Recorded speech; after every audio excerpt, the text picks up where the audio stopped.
In a previous life, Jiang Han devoted himself to elevating his fiancée, Liu Ruyan, to greatness, only to be betrayed on the day of their engagement when she callously extracted her own heart and transplanted it into her male friend. Reborn into a new existence, Jiang Han resolved to ascend the throne alone. Before the game closed its recharge portal, he invested his vast fortune to transition into the divine class of God of Wealth. Beginning with the theft of a divine dragon egg from a high-level NPC, Jiang Han surged forward with unwavering determination. As strange phenomena engulfed the world, he was adorned with forbidden artifacts and surrounded by countless mythical beasts. In a mere instant, Chapter 1. After my fiancé extracted my heart, I was reborn. Jiang Han, do not think that your petty wealth makes you exceptional. Do you believe that giving me money is an act of assistance? I shall inform you that this is an affront to my dignity. The excruciating pain had yet to fade as memories surged like a tide. I have been reborn? Gazing at the seemingly innocent yet haughty young woman before him, Jiang Han's eyes grew distant. Liu Ruyan, a woman who had dominated a significant portion of his life, and the one he cherished most dearly. At least, she once was. He was infatuated, consumed by his passion, recklessly throwing himself against obstacles for her sake. This statement is by no means an exaggeration. The entire Jiang City High School was aware that Jiang Han was a wealthy yet foolish romantic. Liu Ruyan hailed from a poor family, and Jiang Han generously funded her education.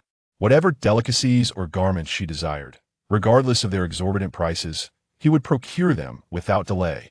Liu Ruyan, a destitute student who could barely afford her tuition, was lavished with care, living a life more exquisite than 99% of the world. Subsequently, the virtual game Doomsday descended, and by gaining strength within the game, one could acquire extraordinary abilities in reality. The world order collapsed, rendering existence akin to a hellish prison. Amidst such chaos, Jiang Han continued to protect Liu Ruyan steadfastly. In the early stages of the game, concerned for her safety during her leveling, Jiang Han spared no expense in hiring others to guide her. When she lamented about inadequate equipment, he went so far as to liquidate all his assets to procure a divine artifact for her. Any fortuitous encounter or valuable item was immediately considered with Liu Ruyan in mind. With immense dedication and resources, he painstakingly transformed Liu Ruyan from a naive novice into one of the elite powerhouses of the Dragon Kingdom. He believed that genuine affection could be reciprocated, yet on the very night of their engagement, she callously extracted his heart. Jiang Han would forever remember that harrowing scene that he questioned her motives. Clutching the still beating heart in her hand, she looked down upon him with disdain, mocking. Jiang Han, did you truly believe that money could purchase my devotion? Did you think that by providing me with resources, you could morally bind me to you? You are mistaken. I accepted your gifts, but that does not equate to an acceptance of your feelings. I am not. So cheap my accomplishments are the fruits of my relentless toil and determination. Your wealthy facade disgusts me. You do not understand me at all. Only Zhou Tao can truly grasp my suffering, and now that he is dying, I will give him your heart, thus rendering you are worthless existence of some use. Rest assured. Did you not profess your love for me? Once I surrender my heart to Zhou Tao and unite with him, I shall be able to hear your heartbeat every day. How does that strike you? This is my gift to you. Is it not profoundly moving? In that moment, Jiang Han's heart felt like ashes. But no, he no longer possessed a heart. It dawned on him that all these years of devotion were merely a self-indulgent illusion. He had anticipated a demise enveloped in suffering and coldness. Unexpectedly, fate smiled upon him, granting him a chance to start anew. Li Rin, for your sake, I would forsake everything, dedicating myself entirely to your protection. Divine artifacts, hidden professions, are they not the very dreams others yearn for? And yet, in the end, you deem this an affront, a slight against your dignity? Then, I shall repay you in kind, ensuring your demise during your most agonizing moments. Jiang Han's heart was encased in frost. He pressed a hand against his chest, the ache within him still lingering. Jiang Han, have you gone deaf? Did you hear my words? On the street, seeing Jiang Han lost in thought, the bank card in his hand seemingly immovable, Li Rin frowned, her expression one of displeasure. Do you think I am in need of your meager funds? Let me be clear.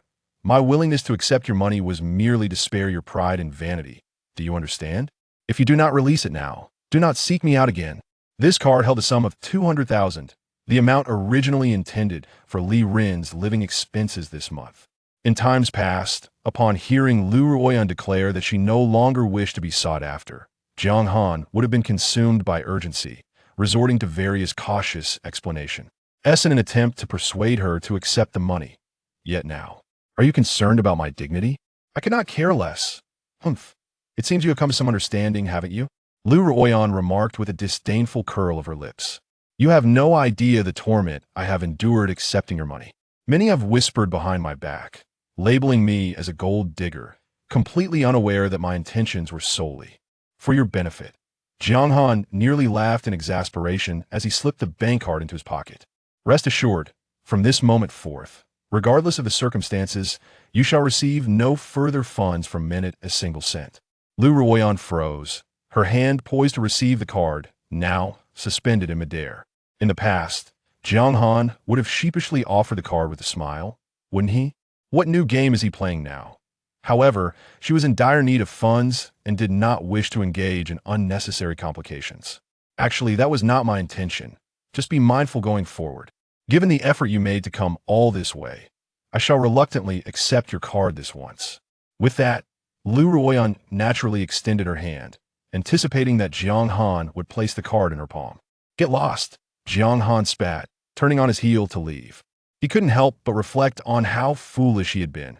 So blindly infatuated with such a troublesome individual had he been bewitched? Liu Ruyan was taken aback, utterly unprepared for this unexpected defiance from a usually compliant Jiang Han. I warn you, if you dare to walk away today, do not seek me out again, and I will never accept anything from you in the future, even if you beg on your knees. At these words, Jiang Han halted his steps that he then turned around. Look, as long as one is resolute, it is not difficult to manipulate the situation. Yet, unexpectedly, he merely pointed with an indifferent expression. I just remembered that the shoes on your feet were also purchased by me. Since you claim you will not accept my belongings, it is only fitting that you remove them. Jiang Han, Liu Ruyan's expression froze momentarily, then shifted to one of shock and fury, her body trembling with rage. Do not think that a mere sum of money makes you significant. Do you believe this will make me submit to you? Zhou Tao was right, you have always looked down upon us, the lower class. I have seen through you. Reluctant to part with them, Jiang Han smirked derisively. You, with a darkened face, Liu Ruyan gritted her teeth and removed the designer shoes worth 5 digits, throwing them viciously at Jiang Han's feet, her body shaking uncontrollably. Jiang Han, remember your actions. Even if you were to kneel and plead, I would not acknowledge you again. Well, that is truly a relief, Jiang Han scoffed, kicking the 2 shoes into a nearby trash heap before turning to leave. Behind him, Liu Ruyan let out a piercing scream. Jiang Han, you will regret this. You will certainly regret this. Jiang Han paid her no mind, considering her cries as mere barking. In comparison to entangling himself with such a scheming woman, he had far more pressing matters to attend to. That is, investing. At the present moment, the internal testing of Doomsday is set to commence in 1 week. During the initial 10 minutes of the test, a brief opportunity to recharge will be available. Prior to this, it is imperative to amass sufficient funds. Chapter 2. 2 billion funds received. Doomsday internal testing commences. Upon returning home, Jiang Han dialed a number. Ah, isn't this the great romantic? What brings you to call me all of a sudden? A rather irksome voice resonated from the other end of the line. Jiang Han's expression turned icy as he replied, Enough with the pleasantries, Jiang Lin. Haven't you always desired the shares I hold? 2 billion, a one-time sale. Will you buy or not? You're selling shares. Upon hearing Jiang Han's intention, Jiang Lin immediately became animated. Of course, they'll buy. However, your shares are only worth 10 billion. Asking for 20 billion seems excessive, don't you think? Jiang Han remained resolute. It's 20 billion, not a cent less. If you want buy, you'll reach out to someone else. Jiang Lin, now anxious, interjected, Wait. Brother, you are my brother. Let's discuss this rationally. Please don't sell those shares recklessly. If it's 20 billion, then so be it. After a moment of hesitation, Jiang Lin continued. That's feasible, but such a substantial sum will undoubtedly require some connections. There will likely be some losses, not to mention taxes. Jiang Han interrupted. That's your concern. I don't want to see the money within 5 days. If it's even a cent less than 20 billion, you can forget about those shares. With that, he abruptly ended the call, showing no concern for the potential fallout of this transaction. Jiang Han was acutely aware that no one desired these shares more than his cousin. Everyone at Jiangxing No. 1 High School knew that Jiang Han was a wealthy second-generation heir, with a family fortune exceeding 1 billion. Yet, what remained undisclosed was the fact that his true identity was far more complex than it appeared. The illustrious Jiang Group, a leading enterprise in the Great Xia Nation, was founded by Jiang Han's parents and is now valued in the hundreds of billions. Indeed, it would be challenging to find a second-generation heir more affluent than Jiang Han across the entire country. However, a tragic accident a decade ago claimed the lives of both his parents. At the tender age of 8, Jiang Han was unable to safeguard the sprawling conglomerate, which was subsequently divided among relatives and acquaintances. What remained for him was merely a small portion of shares and assets that his parents had meticulously arranged beforehand, totaling over 1 billion in value. Under ordinary circumstances, this would suffice to ensure a life of comfort for him. Regrettably, in his previous life, he encountered Liu Ruyan. Perhaps it was the absence of familial affection that compelled Jiang Han to exert such effort in treating someone well, hoping to fill that void. Even when Liu Ruyan caused him repeated heartache, he remained undeterred in his devotion. Had Jiang Han's parents been alive, the harmonious family life would have rendered him incapable of such incomprehensible actions. Nevertheless, all that is in the past. Jiang Han placed a hand over his heart, his expression resolute. It was precisely his overwhelming yearning for emotional connection that had led to a tragic fate in his previous life. This time, Jiang Han vowed not to repeat the mistakes of the past. He would ascend to the throne alone. Whether the accident of that year was truly an accident will eventually be revealed. At present, the struggle within the Jiang Group is at its peak. Whoever secures the shares in Jiang Han's possession will wield the greatest influence within the company. For this reason, even though 20 billion is a price that far exceeds Jiang Han's shareholding, he is confident that Jiang Lin would not hesitate for a moment. Had it not been for the necessity of ensuring the funds were available within 5 days, Jiang Han could have even offered a higher price. To be frank, it feels somewhat like a loss. Yet that slight deficit pales in comparison to the advantages this 20 billion will provide at the initial stages of the Doomsday game. Armed with the experiences of his past life, Jiang Han is confident in his ability to transform this 20 billion into 1,000-fold or even 10,000-fold value. As anticipated, within 5 days, Jiang Lin arrived eagerly with all the necessary documents to complete the transaction. Only after confirming the arrival of funds did Jiang Han proceed to sign his name on numerous documents. Though I am uncertain what prompted your sudden change of heart, this decision must surely be the wisest choice of your life. With the acquisition of the shares, Jiang Lin's spirits soared. This development would grant his faction within the Jiang Group absolute authority. From now on, focus on being a wealthy yet pitiful creature and abandon those unrealistic dreams. The Jiang Group once belonged to your parents, but that is all in the past. Henceforth, any connection you have with the group shall rest solely in my hands, Jiang Lin. By granting you this money, I have shown considerable generosity. Jiang Lin departed with the equity authorization letter, a satisfied expression adorning his face. Oh, by the way, he remarked, regardless of the circumstances, you are still a member of the Jiang family. Do not disgrace us like a stray dog. Jiang Han chuckled in disbelief, finding the absurdity of the situation quite amusing. Indeed, even his longtime rival, who had always coveted his shares, could see that Liu Ruyan was nothing but a white lotus. How was it that he himself had failed to discern this throughout his entire previous life? As for Jiang Lin's remarks, Jiang Han hardly took them to heart. He gazed at the long string of zeros in his account and smiled. When the apocalypse descends, let us await the moment to see who truly holds the upper hand. Welcome to the game, Apocalypse. That this test will last for only 3 days. After that, the open beta version will commence. Player, Jiang Han. Please select your initial profession. On Sunday, just like in his previous life, Jiang Han clicked on that mysterious link and entered the internal test version of Apocalypse. There are numerous initial professions in Apocalypse: warrior, knight, sorcerer, farmer, and so forth. In his prior life, Jiang Han had chosen the knight profession, naively believing that it was a romantic notion to willingly protect the princess as a knight. At first glance, this thought may seem foolish. However, upon deeper reflection, it was even more ridiculous. Jiang Han felt a wave of nausea, nearly regurgitating his breakfast, overwhelmed by the mortification of revisiting his adolescent angst through cringe-worthy social media posts. What on earth does it mean to be a knight guarding a princess? Isn't that merely being a backup option?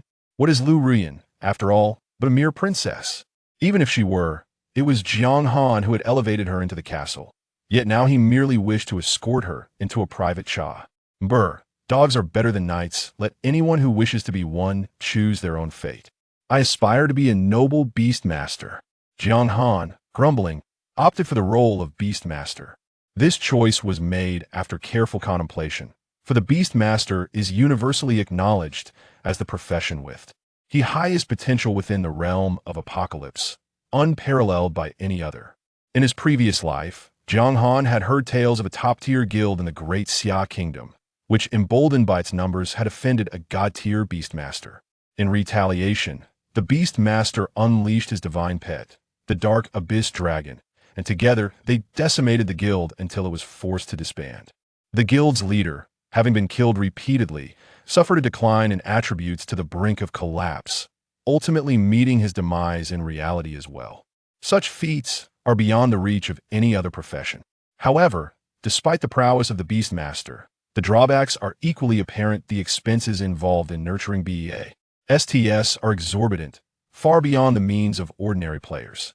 The resources required for a divine pet, like the Dark Abyss Dragon, are unfathomable to the average person. Yet, for Jiang Han, such considerations were not a matter of concern. After all, it was merely money. The profession selection is complete. Please set your game nickname. Night Cold. There was little hesitation in this choice. With all settings finalized, a flash of white light enveloped him, and Jiang Han found himself within the game world. Neglecting to observe his surroundings, he promptly summoned the attribute panel, anxiously shifting his gaze to the lower right corner of the interface. Indeed, there lay a resplendent golden button, prominently emblazoned with the words, Recharge. A wave of relief washed over Jiang Han. It appeared that even after his rebirth, the trajectory of the game remained unchanged.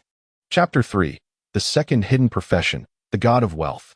With a heart full of excitement and trembling hands, Jiang Han reached for the golden button and pressed it down with fierce determination.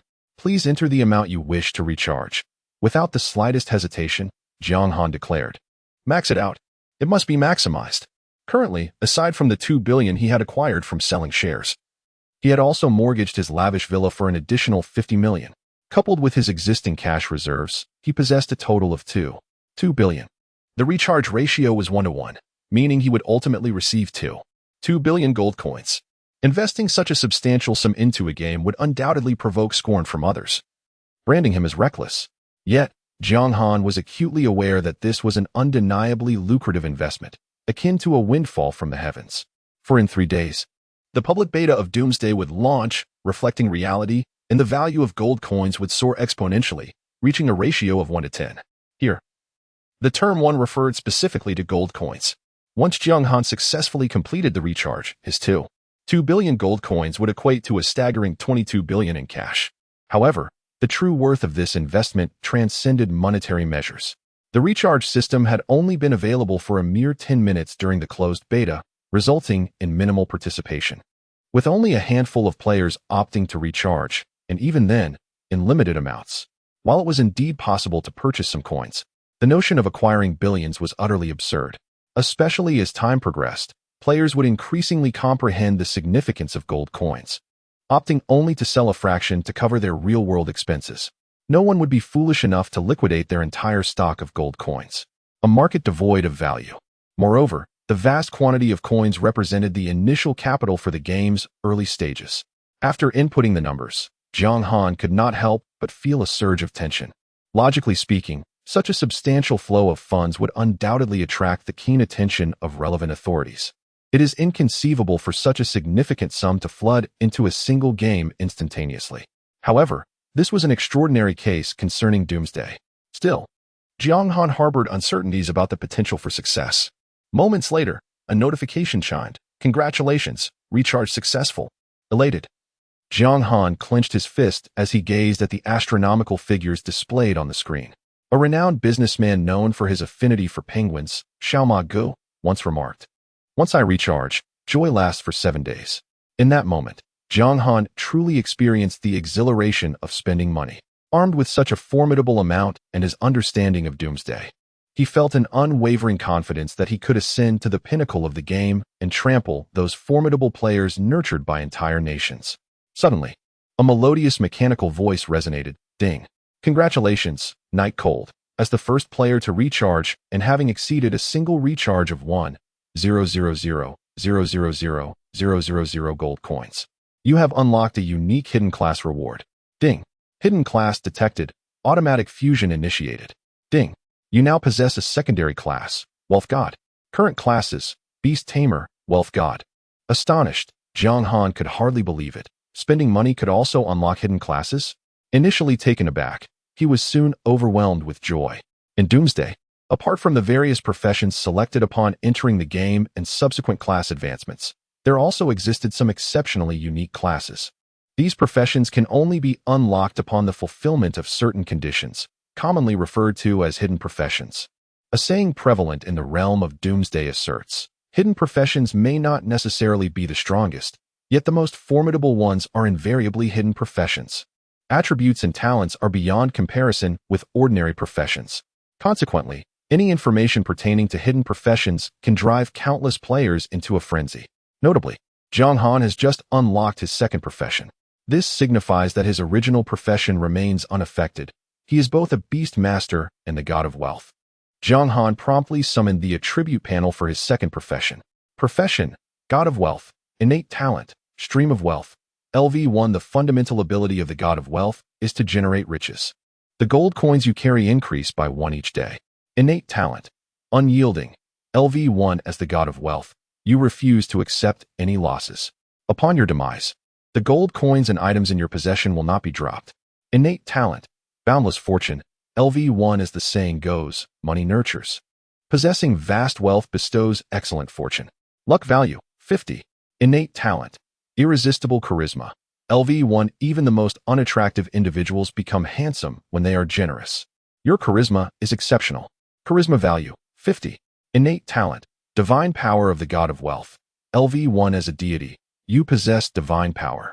For every expenditure of 1 million gold coins, you gain a random attribute point, with a daily limit of 100.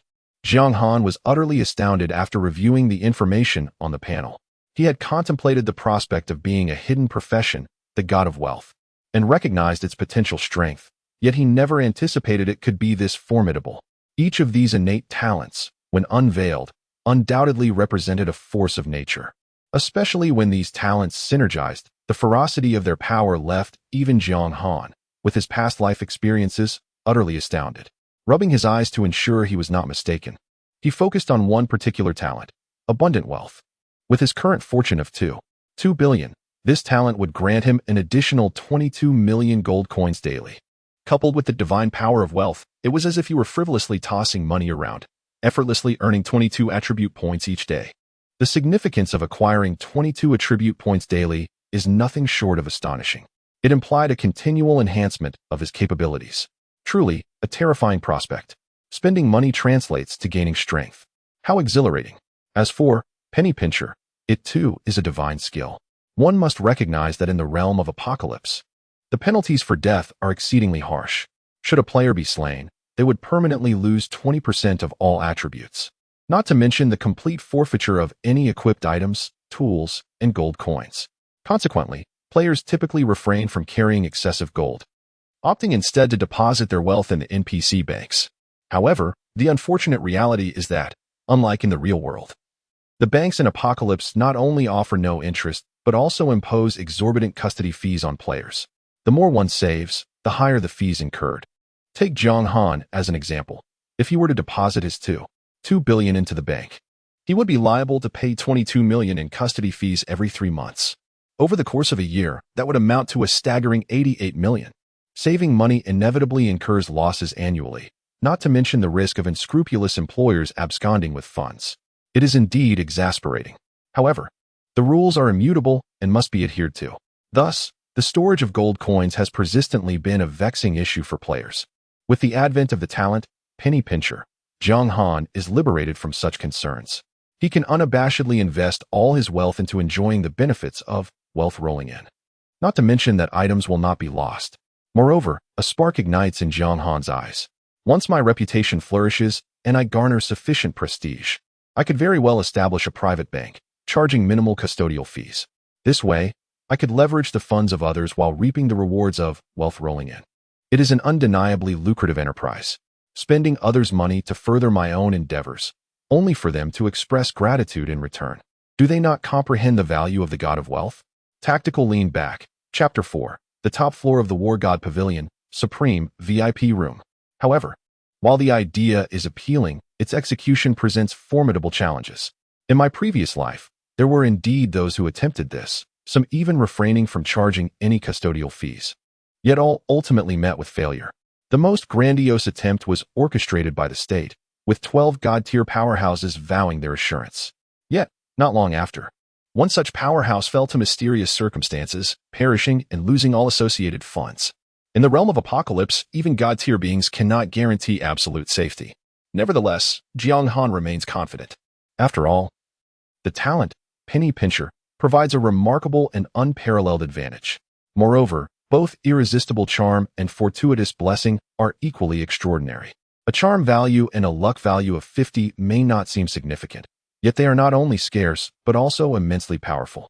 To begin with, the luck value, disregarding any metaphysical considerations, directly influences the success rate of enhancements, establishing it as the most cost-effective attribute in the entire realm of Doomsday. As long as the base success rate of enhancement is not zero, every single point of luck contributes an additional 1% to the success rate during equipment enhancement. Thus, with Jiang Han's luck value of 50, even if he attempts to enhance a piece of equipment with only a 1% success rate, his probability of success rises to an astonishing 51%. As for the charm value, it is equally significant as it pertains to the basic favorability of NPCs and certain hidden quests. A charm value of 50 can be summed up in 2 words: universally effective. In his previous life, due to all resources being invested in Liu Ruyan, Jiang Han was unable to attain the godly level, yet he remained one of the top experts in Jiang City. Even so, his charm value was a mere 15 points. Now, starting at level 1 with a charm value of 50 is something that others could only aspire to throughout their lives. Truly, it is the mark of a unique hidden profession, utterly remarkable. Indeed, one step higher leads to further advancements. Jiang Han was filled with emotion, reflecting on how he had invested a considerable amount of money in his past life, exactly 100,000 gold coins, which had granted him a significant early advantage. This was a pivotal reason he was able to elevate Liu Ruyan to the godly level. If he could not even manage his own affairs, how could he assist others? However, in comparison to the advantages he possesses in this life, his previous advantages seemed trivial.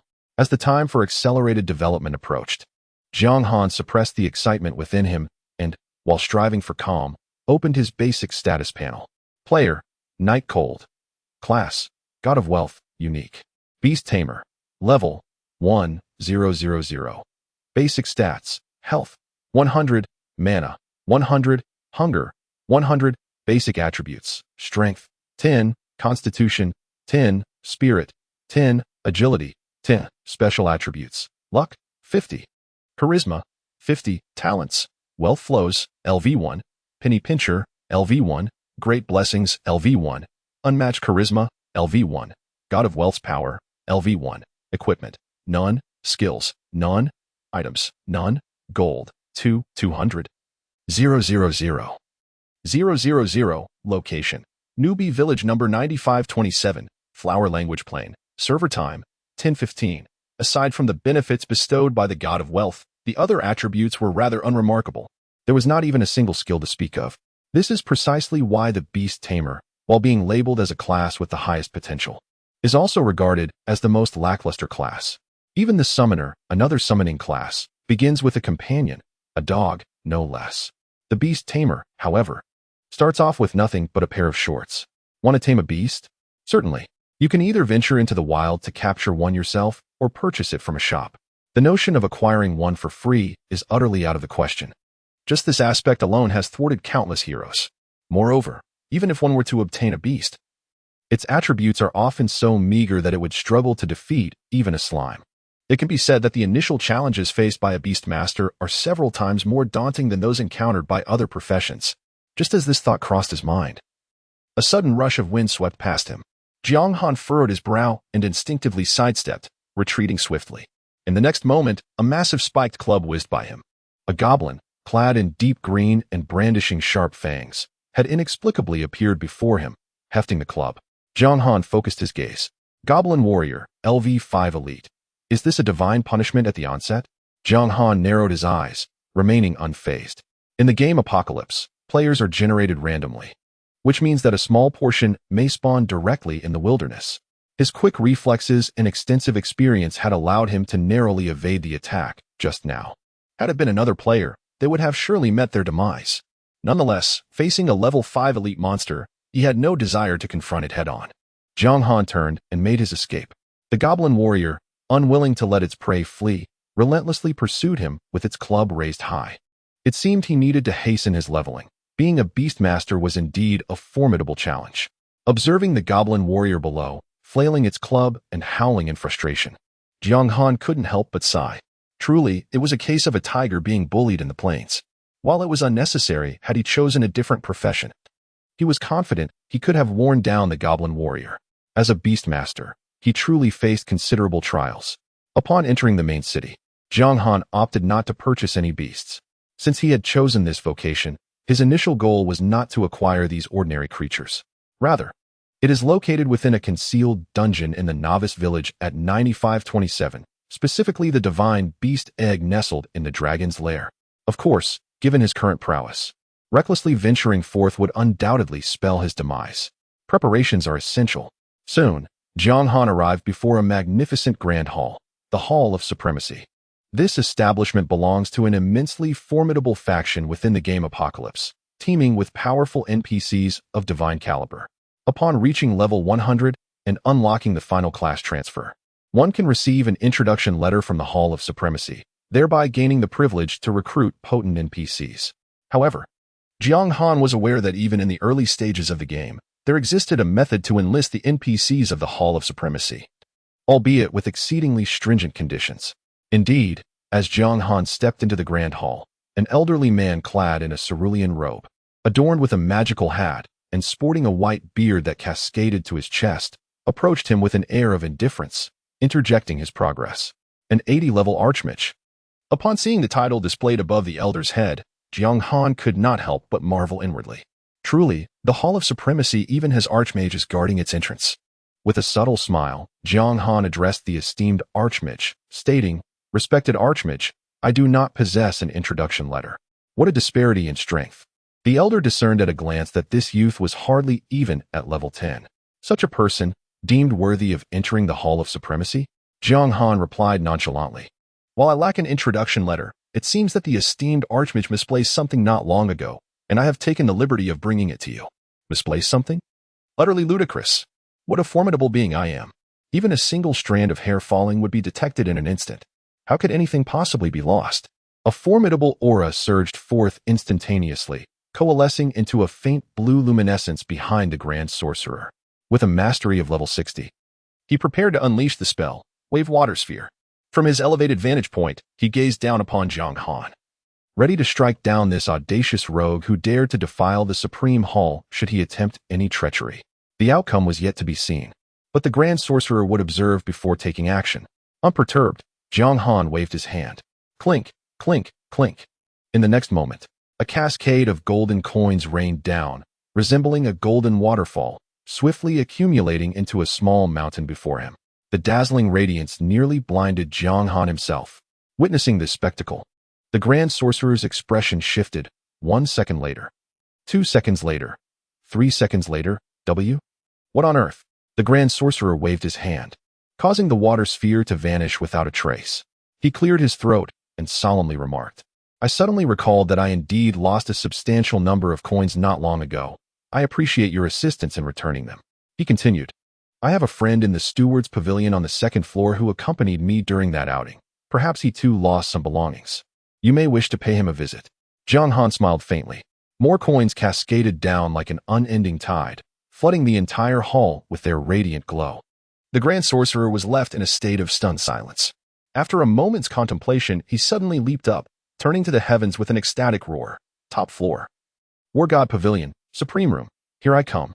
Chapter 5. Spending 100 million to hire a godly sorcerer. Observing the once haughty and self-important archmage now brimming with excitement, Jiang Han felt a profound sense of irony. The adage that money can move mountains holds true.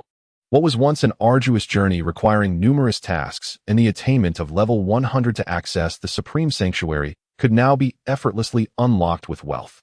However, the price was exorbitant. Merely the qualification for entry demanded a staggering 5 million gold coins. With a flourish of his grand sleeves, the archmage accepted the entire sum, his wrinkled visage radiating delight akin to a blooming chrysanthemum. Esteemed guest, the War God's Pavilion on the top floor has been prepared for you. Upon your ascent, other venerable individuals will attend to you. Under the fervent gaze of this venerable elder, Jiang Han felt an unsettling chill. Ah, master, I rather preferred your earlier defiant demeanor. Might you revert to that? The archmage instantly subdued his mirth, his gaze deepening like an abyss. Young man, do ascend promptly. Ah, that was more like it. Jiang Han smirked with amusement and hastily made his way up the steps. Before long, he arrived at the top floor. The heavy stone door swung open with a resounding crash, revealing a grand hall adorned with 12 candelabras, symmetrically arranged in 2 rows, their azure flames flickering gently. The entire chamber exuded an aura of solemnity and grandeur. A resonant voice drifted towards him. Young man, what brings you here? Jiang Han looked up to see a middle-aged man clad in golden battle armor striding towards him with the grace of a dragon and the might of a tiger. The name remained obscured, but the only discernible information was his profession and level, a level 100 frenzied blood warrior. In comparison to the formidable archmage encountered earlier, the bloodthirsty warrior before him undoubtedly exuded a far greater strength. Jiang Han spoke. I require the employment of a guard. The middle-aged bloodthirsty warrior regarded Jiang Han with a penetrating gaze before nodding in agreement. Very well. With a sweeping gesture of his hand, a virtual panel materialized before Jiang Han. Supreme Hall Glory Knight Puppet, level 100, 1,000,000 gold day. Supreme Hall Elementalist Puppet, level 100, 1,000,000 gold day. Supreme Hall Shadow Assassin Puppet, level 100, 1,000,000 gold day. Supreme Hall Archmage Puppet, level 80, 800,000 gold day. As one of the paramount powers within the realm of Doomsday, the Supreme Hall possessed an extraordinary foundation. The lowest level in the employment list was a staggering 80. Moreover, they were all puppets. This signified that any one of them would unconditionally obey the commands of the employer, granting the freedom to act as one wished. However, Jiang Han remained somewhat dissatisfied and furrowed his brow, inquiring, is there no divine level puppet available? Divine level? The middle-aged bloodthirsty warrior paused, shook his head, and chuckled incredulously. Divine level puppets are exceedingly rare. How could they possibly be available for external rental? Furthermore, you have yet to pass a single ascension trial. To be able to rent an 80-level puppet is already an immense fortune.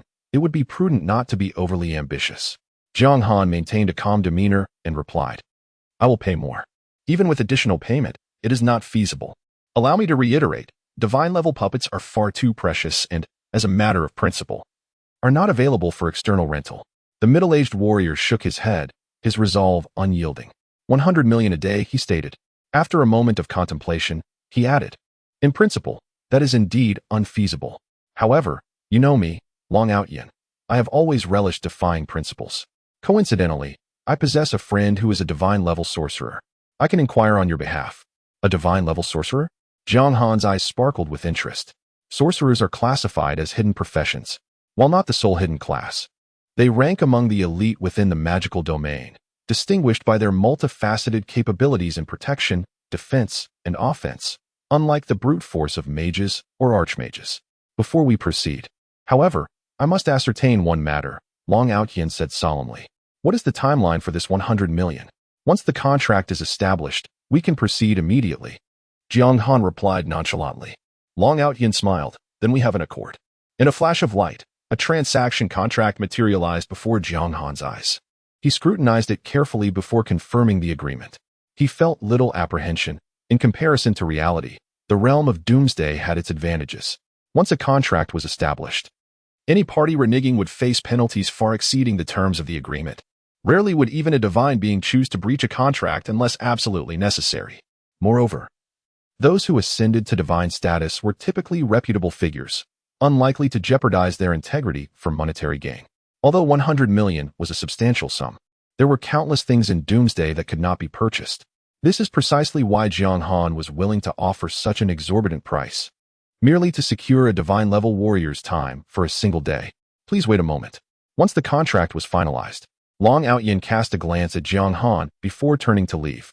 Approximately half an hour later, a deep, aged voice resonated. You must be the young friend Yi Han. Indeed, a striking figure. Jiang Han looked up to see an elderly man clad in a spell-casting robe, who had appeared before him unbeknownst. Nickname? Level? Others? Upon conducting a cursory examination, he found no information whatsoever. Clearly, this was the esteemed divine spellcaster mentioned by Long Outyin. May I ask who you are, senior? Jiang Han inquired, maintaining a modest demeanor. Although they were indeed in a client relationship, the distinction of a divine powerhouse was indisputable. Should he adopt an attitude of superiority, boasting of his wealth, one could never be certain that the other would not simply walk away. The normal return of gold to dissolve the contract was entirely different from a breach of agreement. The elder replied nonchalantly, I am Mel's. From this moment onward, I am at your service for the next 24 hours. He added, of course, I shall not engage in any unlawful activities. These matters should be clearly stated in the contract. Jiang Han smiled and reassured him, rest assured, senior. The primary task involves navigating a particularly challenging hidden dungeon. That is acceptable. Mel's nodded, showing little concern. For a divine powerhouse, how difficult could a hidden dungeon in a novice village truly be? Whether it entailed slaying a goblin king or its entire kin, such tasks could be resolved with a mere wave of the hand. Please, senior, let us proceed. Jiang Han wasted no time and led Mel's out of the Supreme Hall, fully aware of the ticking clock against their one-day time limit. As Jiang Han hurried toward the leveling point, his heart brimmed with myriad emotions. This was a being of divine caliber. Even in his previous life, he had never experienced such treatment. Not to mention a mere novice village, even in the main city. One would be nearly invincible. The power of wealth is indeed terrifying. Chapter 6. The Astonishing Brother Nyozi. This damage, did it even reveal the phone number? Flower language plane. As the sole leveling point of novice village number 9527, undoubtedly serves as the best destination for freshly minted players. However, at this moment, the plane was sparsely populated with players. The reason was quite simple. It was challenging. The monster strength in Doomsday surpassed all expectations. Even after 2 hours of the internal test, countless players had perished in flower language plane. Those who remained were either skilled players or affluent individuals who had casually invested some money at the launch, acquiring a few initial pieces of equipment. Yet, even so, their leveling speed remained painfully slow, akin to that of a snail. Since the server opened, no one had reached level 2. At this moment, on the outskirts of flower language plane, Jiang Han proceeded with Mers, showing no signs of stopping. After all, this was merely the fringe area, where the majority of monsters ranged from level 1 to 3, offering minimal experience. Jiang Han's aim was the core area of flower language plane. There, monsters generally hovered around level 10, providing significantly higher experience. Of course, the difficulty also increased manifold, but with such a divine sorcerer by his side, he could afford to disregard those challenges. Suddenly, Jiang Han halted in his tracks. What is it? Mers inquired with a calm demeanor. Encountering a nemesis. Jiang Han's gaze fell upon a nearby goblin, brandishing a formidable spiked club, relentlessly pursuing 2 players who were screaming in terror. This sight was all too familiar. That green-skinned miscreant had haunted him since his early days in the game. As a level 5 goblin warrior had mercilessly chased him for over 10 minutes before finally relenting at the main city. Such ferocity. Had he not encountered this tormentor, it would have been a different story, but now, fortune had smiled upon him, as he unexpectedly crossed paths with this wretched creature. Infuriated, he resolved to teach it a lesson about the beauty of blooming flowers. With a swift gesture, Jiang Han summoned his power and obliterated the level 5 goblin. It was a trivial matter. Mers, with an air of nonchalance, extended his hand and cast a water sphere spell, which floated gracefully through the air. In an instant, a horrifying number erupted above the goblin's head, and it was reduced to mere dust, vanishing into thin air. What the? The two players, who were frantically fleeing from the goblin warrior, were momentarily stunned by the spectacle. They exclaimed in disbelief. What kind of damage was that? Did I really just witness such a thing? With a dilapidated axe in hand and clad in oversized shorts, a player known as the elderly sophomore stared in the direction of Jiang Han, utterly flabbergasted. The damage was a staggering 7-digit figure. Surely, he couldn't be mistaken. The player, affectionately dubbed Cow Brother, whose in-game name was Good Cow Slide, mirrored the same incredulous expression. The two exchanged wide-eyed glances, utterly at a loss for words. Hello. Is this the spirit of the game? There are players cheating. Will you take action? At this point, the gaming prowess of Nyozi and his companion is beyond question. They are seasoned veterans of virtual online games, having played no fewer than 15 titles over the past decade, and have gained considerable expertise, making a name for themselves in the gaming community. Upon entering Doomsday, Nyozi, a minor tycoon, was immediately captivated by the game's stunning visuals, investing a staggering 100,000 yuan into it. With a grand flourish, he equipped himself and his close friend with basic gear, gearing up for conquest. However, to their dismay, even as seasoned players, they found themselves struggling against the game's excruciatingly high difficulty. Defeating a level 1 slime required their long-standing synergy and relentless effort. And after more than an hour, they had only managed to slay about 10, just as they thought this was already taxing enough. A level 5 elite monster emerged from the fringes, wielding a spiked club, and swiftly dispatched the other lone wolf player. The two of them, cornered and in despair, realized they were trapped in a game designed for sheer torment. In a sudden twist, an elderly player dealt over 1 million damage. Is this not cheating? This is utterly absurd. The aging sophomore, overwhelmed with emotion, couldn't help but lament the disparity. They had strained themselves to inflict a mere 10 points of damage on a slime while others reveled in their triumphs. Just look at the lives others are living.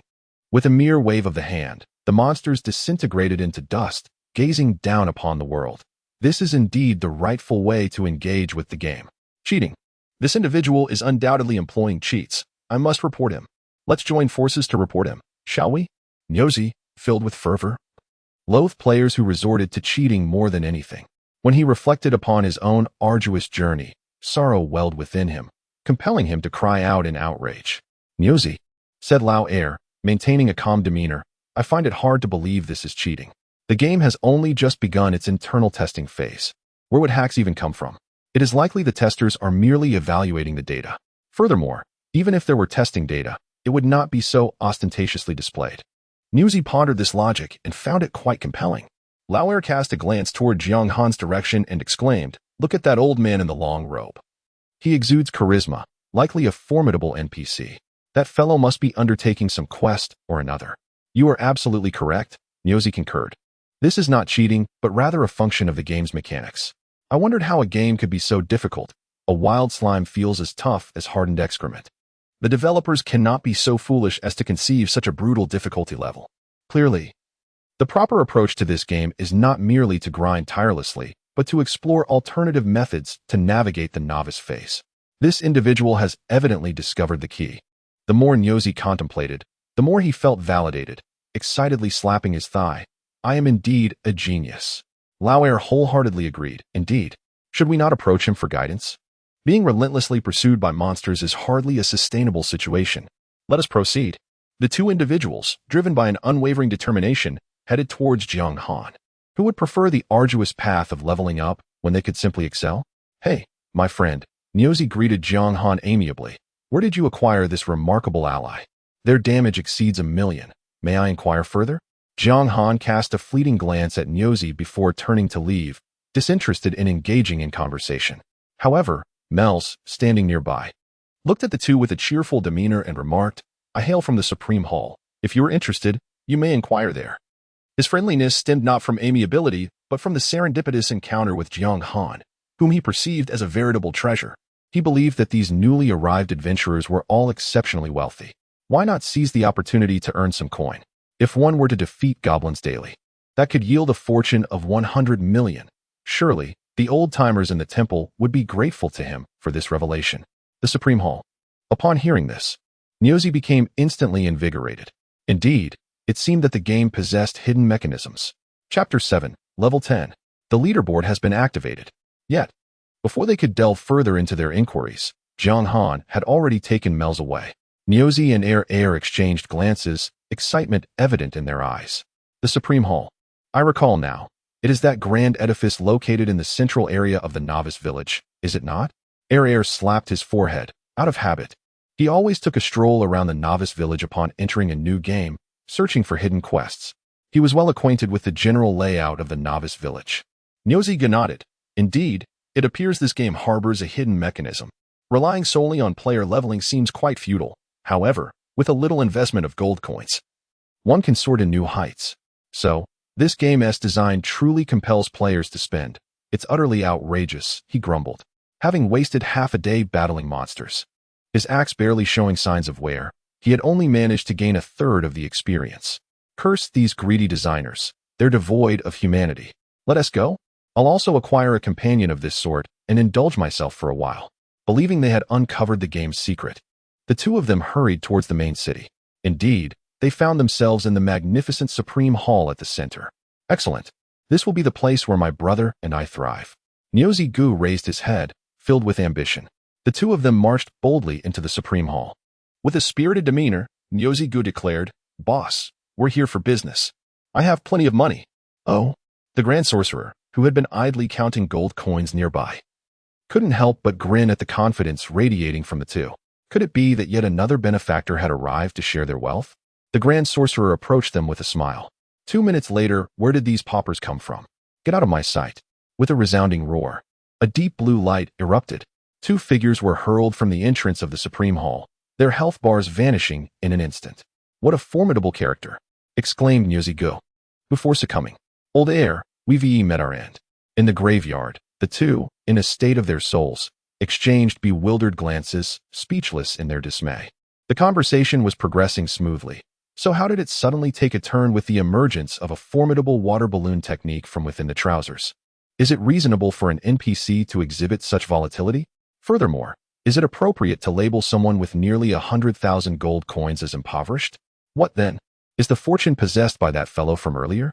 Defeated large slime, experience 95. Defeated large goblin warrior, experience 92. Defeated large slime, experience 95. Defeated giant wild wolf, experience 101. Meanwhile, deep within the flower language plane, Jiang Han remained blissfully unaware of the farce unfolding in the Supreme Hall. However, even if he were cognizant, it would matter little to him. The surging experience points before him were dazzling enough. What does it mean for a divine-level sorcerer to enter a novice zone where the monsters generally hover around level 10? A certain dashing individual wielding a large blade has already provided the answer. It will be a massacre. Wherever Mel's treads, not a blade of grass survives. A casual strike inflicts damage exceeding 1,000,000, and it is area damage at that. The once harmonious valley now lies in ruins. In his field of vision, not a single living creature remains.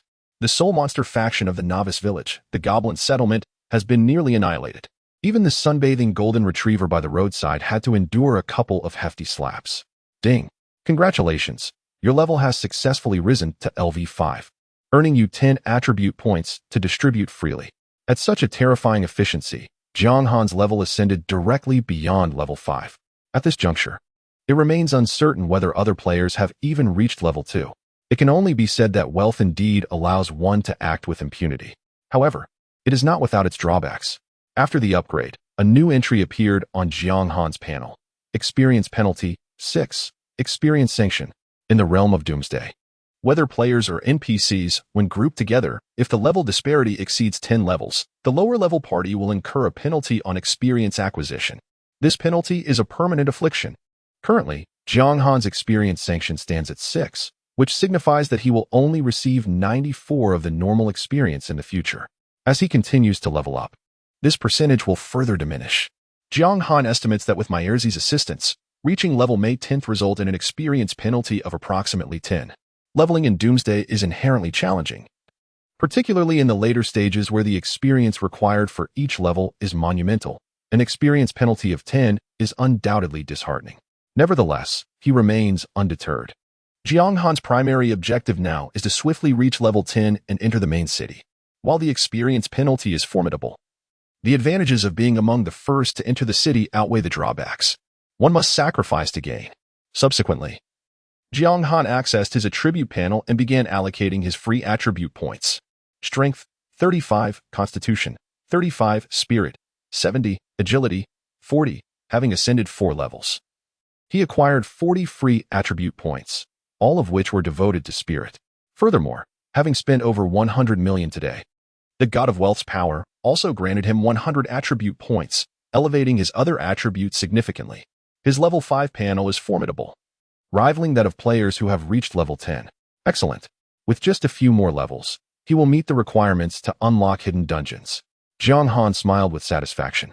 In his previous life, there existed a highly confidential piece of information circulating in the forums. In the novice village of number 9527, there lay a hidden dungeon known as the Dragon's Lair. Not only was its location shrouded in secrecy, but the basic requirement for activation was also quite simple, a mental attribute exceeding 100. However, this was only feasible for the elite players who had reached level 100 at that time. For any ordinary individual, such an accomplishment was virtually unattainable. Even for magic-based classes, such an extreme allocation of points would result in severely compromised attributes, particularly low constitution. A moment's inattention could lead to disastrous consequences. Yet, for Jiang Han, who possessed the wealth of the God of Fortune, such concerns were non-existent. He continued to level up. After distributing his attribute points, Jiang Han, accompanied by Mels, continued to wreak havoc in the Flower Language Canyon. At precisely 6 o'clock in the evening, the notifications chimed. Ding. Congratulations, you have successfully leveled up to LV10. Ding. Congratulations. You are the first player in Novice Village number 9527 to surpass level 10, rewarded with 10 attribute points. Ding. Congratulations. You are the first player in the entire world to reach level 10, rewarded with 50 attribute points, and the title, Swift as the Wind. Under Mel's relentless assault, the depths of the Flower Language Plain fell into a profound silence, while Jiang Han's level soared to an astounding 10. Subsequently, a world announcement was made. Ding. World announcement. Player Knight Cold has successfully advanced to LV10, unlocking the level rankings. Ding. World announcement. Player Knight Cold has successfully. The announcement resonated in the minds of every player, echoing 3 times before finally ceasing. At this moment, all players who participated in the closed beta of Doomsday, regardless of their identity or current activities, halted their actions, their eyes filled with astonishment. How could it be that within less than a day, someone had already reached level 10? Chapter 8, Epic Title. Ascension Trial commences, World Level Rankings. First place, Yi Han, LV10, Great Xia. Second place, None. Third place, None. Note, level 10 is the minimum rank to be listed. The entire leaderboard, apart from Jiang Han, was desolate. With merely 6 hours elapsed since the launch of Doomsday, the vast majority remained at level 1. A select few seasoned players, through teamwork, had managed to reach level 2. Even the most elite players, utilizing their elusive agility and superior skills to continuously hunt elite monsters, had only attained level 3, with their experience bars barely half full. The sudden emergence of a terrifying level 10 player left these self-proclaimed gaming experts utterly bewildered. In Huagua, at Novice Village number 1001, a figure clad in coarse cloth, with a dagger dancing in hand, moved with an uncanny grace between 2 elite goblin warriors. 23, 31, 26. This individual was clearly not an ordinary assassin. Their critical hit rate was impressive, inflicting multiple wounds upon the elite goblin warriors. Experience 26. Experience 26. Soon, both goblins fell one after the other. Clad in a pristine white ensemble, he single-handedly faced off against 2 elite goblin warriors. Should others witness such prowess, they would undoubtedly hail him as a master. Indeed, he is deserving of such accolades. Known as Genie Yeshing, he is a renowned top-tier thief within the gaming realm of Huagua, having established formidable thieving factions across various games. In terms of raw capability, he ranks among the top 5 within the rogue profession. At this moment, Genie Yeshing cast a glance at the level leaderboard, his brow furrowing slightly. Since entering the game, he had been hunting elite monsters, yet he had only achieved level 3. How could it be that someone else had soared to level 10? Could there be an exploit within the game? Moreover, he had never encountered the name Jiang Han before. Regardless, Genie Yeshing dismissed the thought, closing the leaderboard to focus on leveling up. Meanwhile, in the nation of Bangzi, a disgruntled player exclaimed, "How could someone from Huagua reach level 10 so swiftly? It must be cheating. Even if it isn't cheating, it's undoubtedly a player from our great Bangzi nation who has ventured to Huagua." A thief, with a shifty gaze and a small stick in hand, glared at the leaderboard, his jealousy so intense that he felt he might shatter his own teeth. Even the so-called universe's number one, Park Ji-Yuan, was still only level 3. How could anyone in Huagua possibly attain level 10? These individuals simply revel in cheating. "Little Sakura," he muttered, "I despise such players the most. They are a disgrace to the community and should take their own lives in shame." Such scenes unfolded across various nations, as the sudden unveiling of the leaderboard undoubtedly stirred a tempest within the entire gaming community. Apart from the element of surprise, the majority of individuals expressed skepticism towards Nightcold. After all, the difficulty of Apocalypse is something that everyone has personally experienced. Even the most elite players cannot possibly reach level 10 within a single day. Such a pace of advancement, if not the result of cheating, is indeed perplexing. However, considering it is a closed beta, the presence of glitches is quite normal. After a few disparaging remarks, many individuals soon cease their concerns. Have you not noticed that even the recharge portal has been shut down? It is likely a recognition of existing bugs, prompting swift remedial action, with the expectation that these flaws will be addressed in the coming days. As for Nightcold, they should prepare for account suspension. Yet, unbeknownst to them, in the realm of Apocalypse, the notion of bugs is non-existent. This is a genuine second world. Regarding the initiation of the level leaderboard, Jiang Han was not taken aback. In his previous life, there were also individuals who reached level 10 before the leaderboard was activated. But that occurred only after the public release. What remains uncertain is whether the rewards for achieving the leaderboard within a single day differ in any way. Jiang Han adorned himself with the title, Swift as the Wind, Epic as the first player to reach LV10. Your prowess has received the blessing of the God of Light. Experience gain. 5. An experience-related title of epic caliber is indeed commendable. Jiang Han flashed a smile.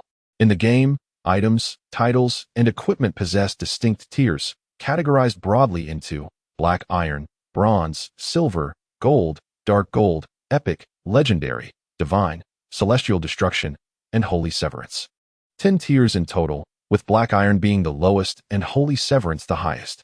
The rarity of an epic title is indisputable, with only an occasional item or two attaining such a prestigious level. It can be said that the epic tier represents a significant watershed, accessible only to a select few players.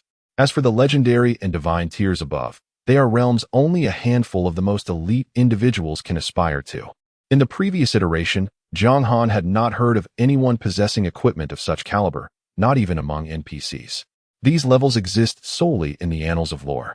Thus, while it is indeed categorized into 10 tiers, the divine tier is universally acknowledged as the pinnacle of quality. To have acquired the title of epic before even emerging from the novice village is a remarkable achievement. Consequently, the experience penalty has been mitigated by 5%. A most satisfactory outcome. Jiang Han, content with this development, allocated his attributes to mental acuity, elevating his mental value to 120 points. Shortly thereafter, another notification appeared before him. With a casual swipe, he dismissed the alert. The Ascendancy Trial is a distinctive mechanism exclusive to the realm of Doomsday. Neither monster slaying nor NPC tasks yield any experience points. The difficulty of the Ascendancy Trial is notoriously daunting. While teaming up is permitted, external assistance is strictly forbidden. For instance, a divine tier NPC like Mel's would never be allowed to partake in the Ascendancy Trial. Furthermore, even among players, only teams of the same level may cooperate. Otherwise, they will face the challenge scale to the highest level present. For example, if a level 10 player teams up with a level 20 player, the trial's difficulty will adjust to that of a level 20 trial. Under such a terrifying mechanism, each trial represents a formidable challenge. Chapter 9. The Dragon's Lair, Steady Mel's. In the realm of the Doomsday, the penalty of death knows no bounds, neither in geography nor in reason. Upon demise, one suffers a permanent reduction of 20% in attributes, and all equipment and gold are lost. Even the most formidable players approach the Ascension trials with utmost caution, necessitating flawless teamwork. Finding individuals willing to assist is nearly impossible. Yet, exceptions do exist, such as Jiang Han. When Liu Ruyan first entered the game, she was utterly ignorant. and the prospect of overcoming the ascension trials alone was utterly unattainable.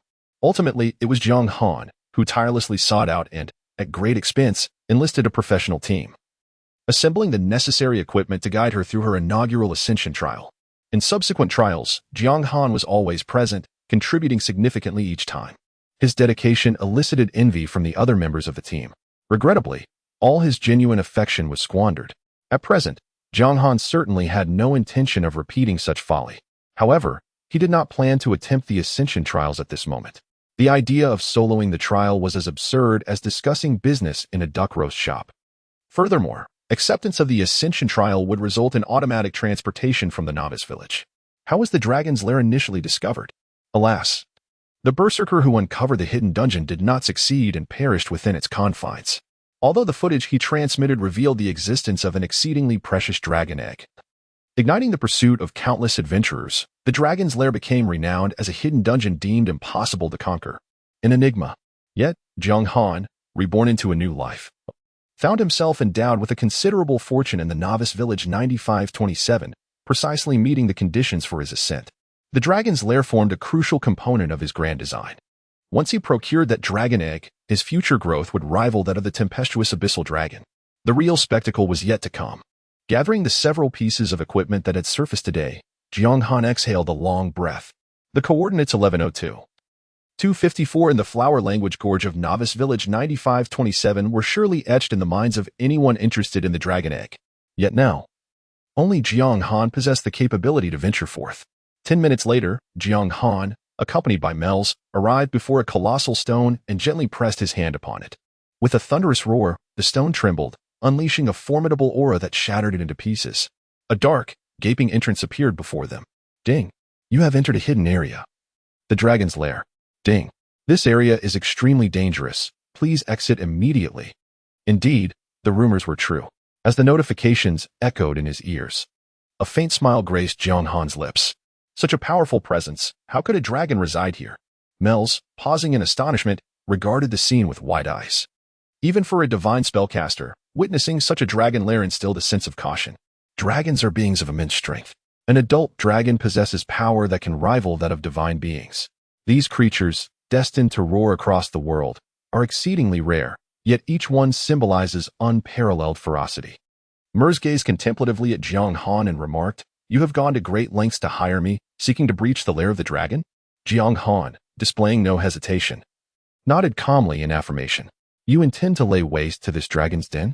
Mers replied coolly, "Let it be known that even I cannot guarantee victory over a dragon." "That is not my aim." Jiang Han shook his head. "Then all is well." Mers sighed in relief. "I merely wish to see if I can procure a dragon egg." However, Jiang Han's subsequent statement nearly caused Mers to choke on his own words. Stealing a dragon egg? Merely that. Given the dragon's nature, which places immense value on its bloodline, attempting to steal an egg is tantamount to a declaration of war. What difference is there from laying waste to the lair? Mers lamented, "This is indeed a dragon's lair. It is exceedingly perilous. I believe it would be wise to refrain from entering." "We must go in," Jiang Han asserted resolutely. "Very well, but should we encounter danger, I shall be the first to extract you." "Do not act recklessly," Mers cautioned. "Understood," Jiang Han nodded, inhaling deeply as he approached the dragon's lair. "Wait a moment, allow me to prepare some buffs first." At the instant he took a step forward, Mers began to chant. "Ding! You have received the blessing of the god of life. Your life attributes are doubled. Ding! You have received the blessing of the god of agility. Your agility attributes are doubled. Ding!" In the midst of Jiang Han's bewilderment, a series of buffs enveloped him, significantly amplifying all attributes beyond mere increments. Jiang Han cast a peculiar glance at Mels. Is it truly this stable? With this series of buffs, even a priest would feel shame, and a healer would be moved to tears. A holy practitioner would be driven to seek solace in a bar for a night of revelry. To be frank, this is exhilarating. In that moment, Jiang Han seemed to glimpse a path of stability unfurling before him. In his previous life, in order to reserve resources for Liu Ruyan, he had entered dungeons with only the essential supplies, living frugally. But now, free from such concerns, he could indulge more fully. Well, it's time to proceed. After a full 2.5 minutes, Mels completed the application of the buffs, rendering himself almost ethereal. Without close scrutiny, one would hardly notice him. Jiang Han was similarly affected. The two of them slipped into the dragon's lair like phantoms. However, The instant they stepped into the cavern, a colossal creature, entirely golden and exceeding 100 meters in length, suddenly opened its eyes deep within the lair, its slit pupils glowing with a lava-like radiance. Mel's divine concealment technique proved futile before it. With a resounding roar, the entire lair began to tremble violently, stones cascading down. The resounding dragon's roar echoed through the heavens.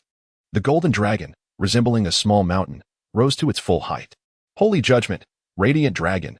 Mel's expression darkened instantly. This is a fifth-tier dragon? Chapter 10. Unexpected gains. A fifth-tier dragon egg? Fifth tier?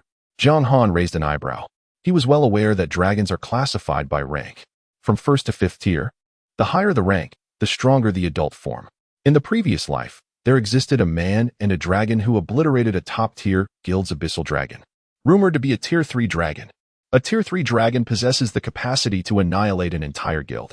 However, this radiant dragon stands as one of the pinnacle entities of the dragon lineage, a formidable tier 5 being. Should this dragon egg fall into my possession, it may very well exceed my initial expectations in terms of potential. Jiang Han's heart raced with fervor. Indeed, venturing into the dragon's nest was a fortuitous decision. Senior, do you have confidence? Jiang Han turned to Merz. What a jest. This is an adult tier 5 dragon. Merz's expression grew grave, as it was a holy judgment dragon with the purest of bloodlines.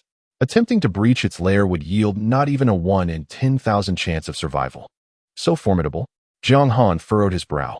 The greater the strength of the radiant dragon, the higher the potential of the dragon egg within its lair. Yet correspondingly, the difficulty of acquisition escalates. Even Merz, a master sorcerer of the divine level, approached the situation with utmost caution, underscoring the formidable power of the radiant dragon. We must withdraw. This is no place for you, Merz insisted, his gaze fixed intently on the radiant dragon, not daring to let his guard down. A teleportation scroll had already materialized in his hand, ready to be activated at a moment's notice. Jiang Han gritted his teeth and declared, I will offer more. Double the reward.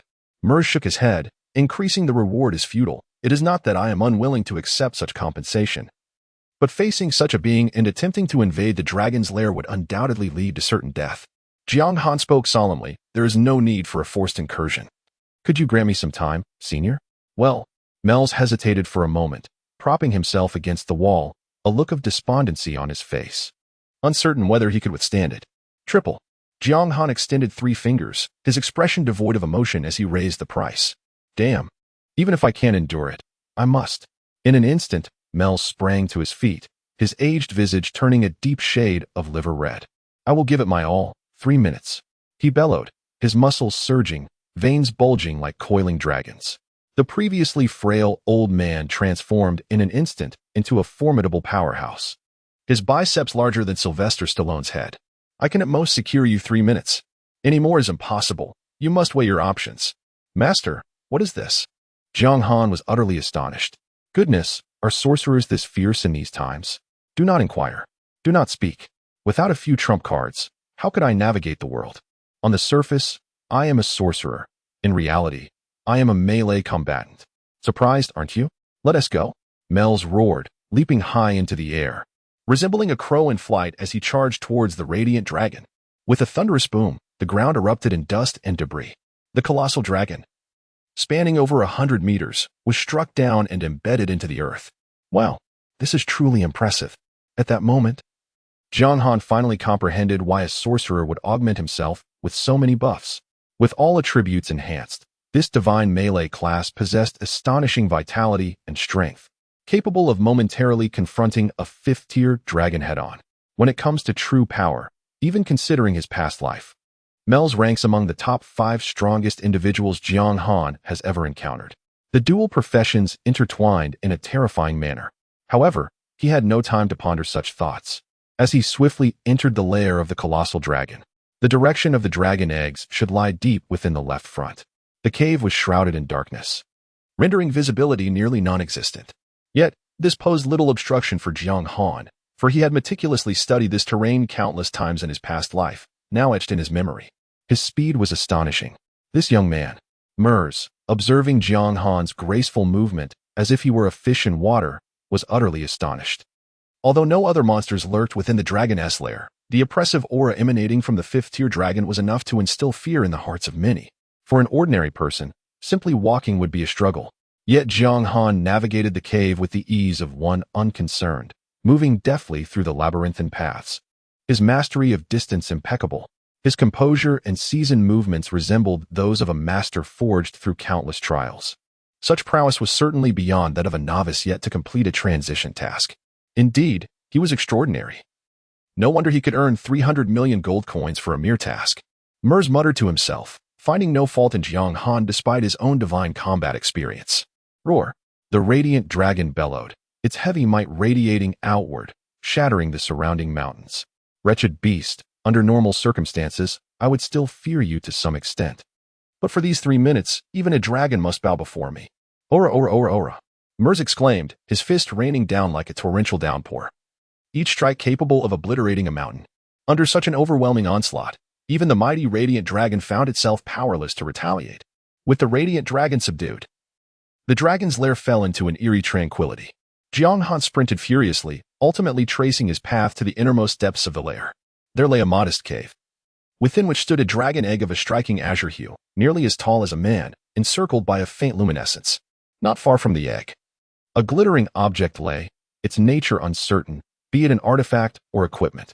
Indeed, this was it, Jiang Han exclaimed with joy, hastening his steps, hastily stowing away both the dragon egg and the shimmering item without a moment to spare for closer inspection. Thanks to Mel's comprehensive attribute enhancement buff and his familiarity with the topology of the dragon's lair, Mel's continued to unleash thunderous strikes with uninhibited vigor. Jiang Han called out, "Master, I have completed my task." So soon? Mel's abruptly lifted his gaze, his body deflating like a punctured balloon. A flash of light enveloped his feet, and he instantly materialized before Jiang Han, placing a hand firmly upon the latter's shoulder. The teleportation scroll erupted in a shower of sparks. Jiang Han felt the scenery around him shift at an alarming pace, and when his vision cleared once more, he found himself within the sacred hall. Beside him, Mel's appeared ghastly pale, akin to one who had indulged excessively, his eyes devoid of life. He seemed utterly drained. Jiang Han gasped in alarm, "Master, what has happened to you?" "My magic. I have not a drop left." Mel's trembled, his lips quivering. "Do you have any idea what I was striking just now?" That was indeed a 5-tiered dragon, an entity approaching the divine. Were it not for our swift escape, both of us would have met our demise there. It is only due to my mastery in both magic and martial arts that I managed to endure for 3 minutes. Would you dare to have another attempt? "Master, your efforts are commendable." Jiang Han understood that even a 3-tiered dragon cultivated by players could annihilate a top-tier guild. How much more formidable is this indigenous 5-tiered dragon? It is likely that even the 12 god-tier powerhouses of Huagua would not stand a chance against it. Myerzi waved his hand dismissively and said, "No matter, it is merely the remaining 200 million gold coins." Jiang Han did not hesitate for a moment and directly opened the trading window. 200 million gold coins is undoubtedly a vast fortune. Yet in comparison to the spoils from this dragon's lair, it pales in significance. That azure dragon egg may very well be a 5-tiered dragon egg, an absolutely divine companion. Chapter 11. Hatching. Divine Beast, Celestial Dragon. It was worth the old man's efforts in this endeavor, indeed, quite splendid. With a total of 300 million gold coins acquired, Myerzi was overjoyed. Even a god-tier powerhouse would find it challenging to amass 300 million gold coins. To achieve such a bounty in just one day was exhilarating, akin to the thrill of sudden wealth. Consequently, Jiang Han appeared much more pleasing to his eyes. Ding. Myerzi's affection for you has increased. Current affection level, 60. Has the affection level surpassed 60 so soon? Jiang Han raised an eyebrow. In the realm of Doomsday, while the NPC's affection levels have no upper limit, a level of 60 is remarkably high, indicating that the NPC harbors a profound trust in you. This is also a necessary condition for most NPCs to trigger transactions. However, Jiang Han's initial charm value was a remarkable 50. And with a lavish expenditure of 300 million gold coins, he effortlessly elevated Mel's favorability to over 60. Indeed, a high charm value brings with it undeniable advantages. Jiang Han silently marveled at the extraordinary fortune of the god of wealth, which was vividly displayed on the very first day. "By the way, Master, there is something I wish to inquire about," Jiang Han began. "Speak," Mel's replied. "Is there any essence of life available at the Supreme Temple?" "I would like to purchase some, of course. The price is negotiable."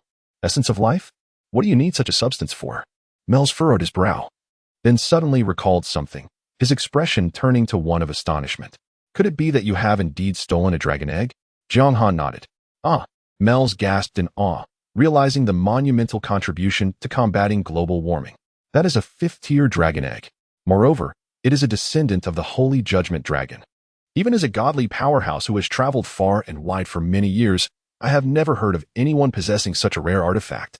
Once it matures, defeating a god-level powerhouse would be as simple as child's play.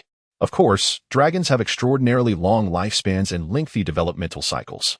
Cultivating one will undoubtedly require significant resources. Yet, considering the young man before me who spent 300 million without batting an eye, I do not believe this will pose any issue. Mel's pondered for a moment and said, if you desire essence of life, I can indeed assist you, but you must first show me the dragon egg. Jiang Han hesitated briefly, then revealed the dragon egg from his basic storage space. It was indeed a dragon egg. Upon glancing at the inventory, Mel's instantly recognized the dragon egg.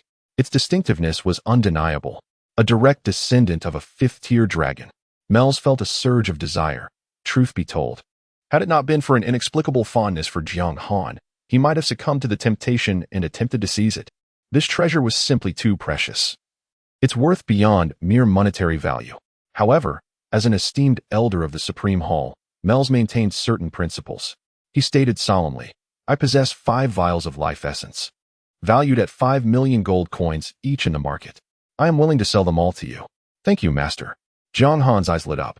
He was well aware of the life essence's value, as it appeared only in the lairs of high-level bosses with a minuscule probability. The demand far exceeded the supply. Purchasing a vial for 5 million was undoubtedly fair, even a remarkable bargain, considering he had never heard of anyone acquiring 5 vials in one go. However, Mel's continued, shifting his tone, given that this is a fifth-tier dragon's offspring, 5 vials of life essence may not suffice. Not enough? Jiang Han was taken aback. The exorbitance of life essence was primarily due to its unparalleled catalytic effect on beast taming. Typically, a beast egg that would require decades to hatch could be instantly brought to fruition with just 1 vial of life essence. If even 5 vials might prove insufficient, one could only imagine the vitality contained within this fifth-tier dragon egg. Mel's pondered, estimating that it would require 10 vials of life essence. Is there any life essence left in the Supreme Hall? Jiang Han inquired. Mel shook his head, stating, no, this substance is exceedingly precious, even if it existed. Those old geezers are unlikely to sell it to you. However, I do possess a vial of sacred life essence here, the efficacy of which is undoubtedly equivalent to at least 5 vials of regular life essence. Jiang Han, maintaining a serene expression, replied, please, master, simply state your conditions. Mel's appeared somewhat taken aback. How did you know I was going to propose terms? It's quite simple. If it were merely a matter of a gold transaction, there would be no need for such a two-step discussion, Jiang Han replied calmly. Moreover, such items are not easily acquired with gold alone. Indeed, Mel's nodded, proudly declaring, I am not boasting. Even if you scoured the entire Supreme Hall, only I can offer this vial of sacred life essence. Of course, I shall not make it difficult for you. As a gesture of goodwill, the price is 25 million gold coins. Additionally, when your dragon egg hatches, I will require a drop of dragon blood. That should not pose a challenge for you, I trust? Not at all, Jiang Han responded readily, showing no inclination to bargain, fully aware of the value at stake. In truth, it was Mel's who was making a rather unprofitable deal. Indeed, I relish dealing with intelligent individuals. Mel's remarked with a smile as he opened the trade window. 1 vial of sacred life essence, 5 vials of regular life essence, and a trade contract were presented, requiring a payment of 50 million gold coins along with a future drop of dragon blood. A flash of white light signaled the completion of the transaction. Mel stepped forward, and the teleportation array beneath his feet surged, causing him to vanish without a trace. Observing the newly acquired vials of life potions in his inventory, Jiang Han felt a surge of joy. The 50 million spent was indeed well worth it. At that moment, the grand hall was devoid of any presence, allowing Jiang Han to find a secluded corner to toss the dragon egg into the incubation space. Remaining incubation time, 299 years and 364 days. The incubation period left Jiang Han in awe. It was astonishing that this dragon egg required a full 300 years to hatch, if left unattended.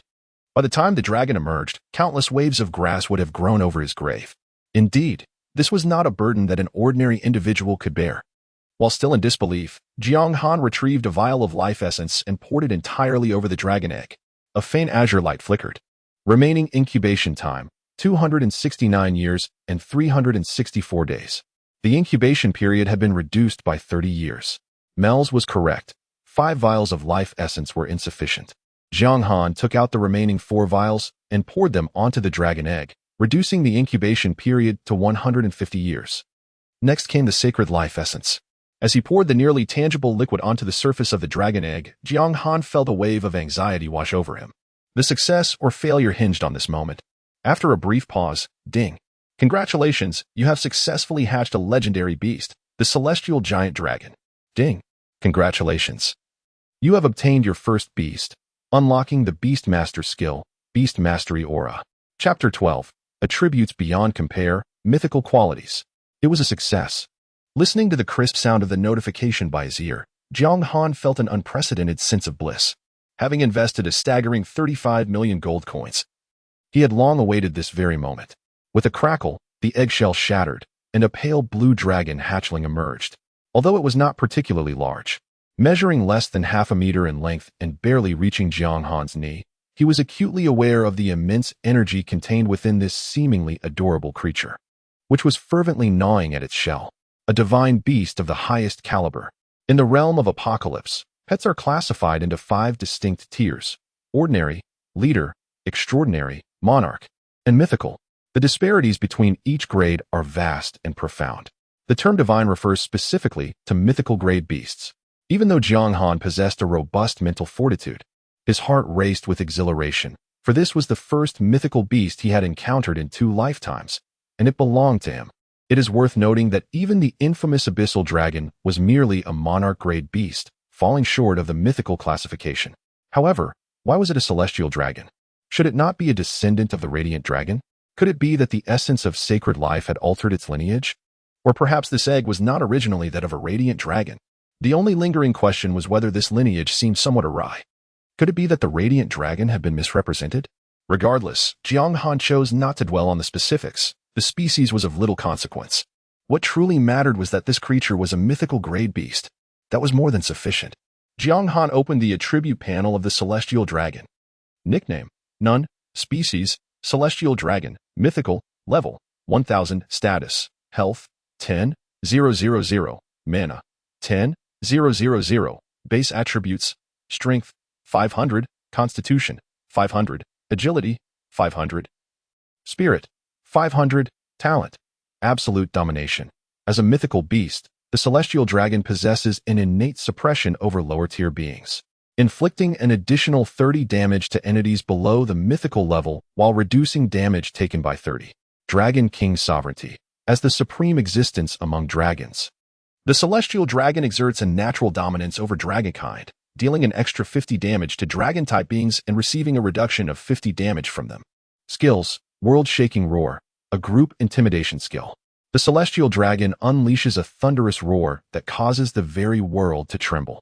All beings within a 20-meter radius, regardless of rank or type, are forcibly rendered dizzy for 15 seconds. Cooldown: 30 seconds. Cost: 2,000 mana. Dragon King's Breath, a single-target skill. The celestial dragon exhales a searing flame that incinerates all, inflicting 500 points of true damage to the locked target, which cannot be evaded. Cooldown: 5 seconds. Cost: 1,000 mana. Dragon King's Fury, a unique talent skill. The celestial dragon enters a state of extreme rage, intent on obliterating all in its path, dealing 10,000 strength constitution, indiscriminate true damage to all creatures within a 50-meter radius. Cooldown: 30 days.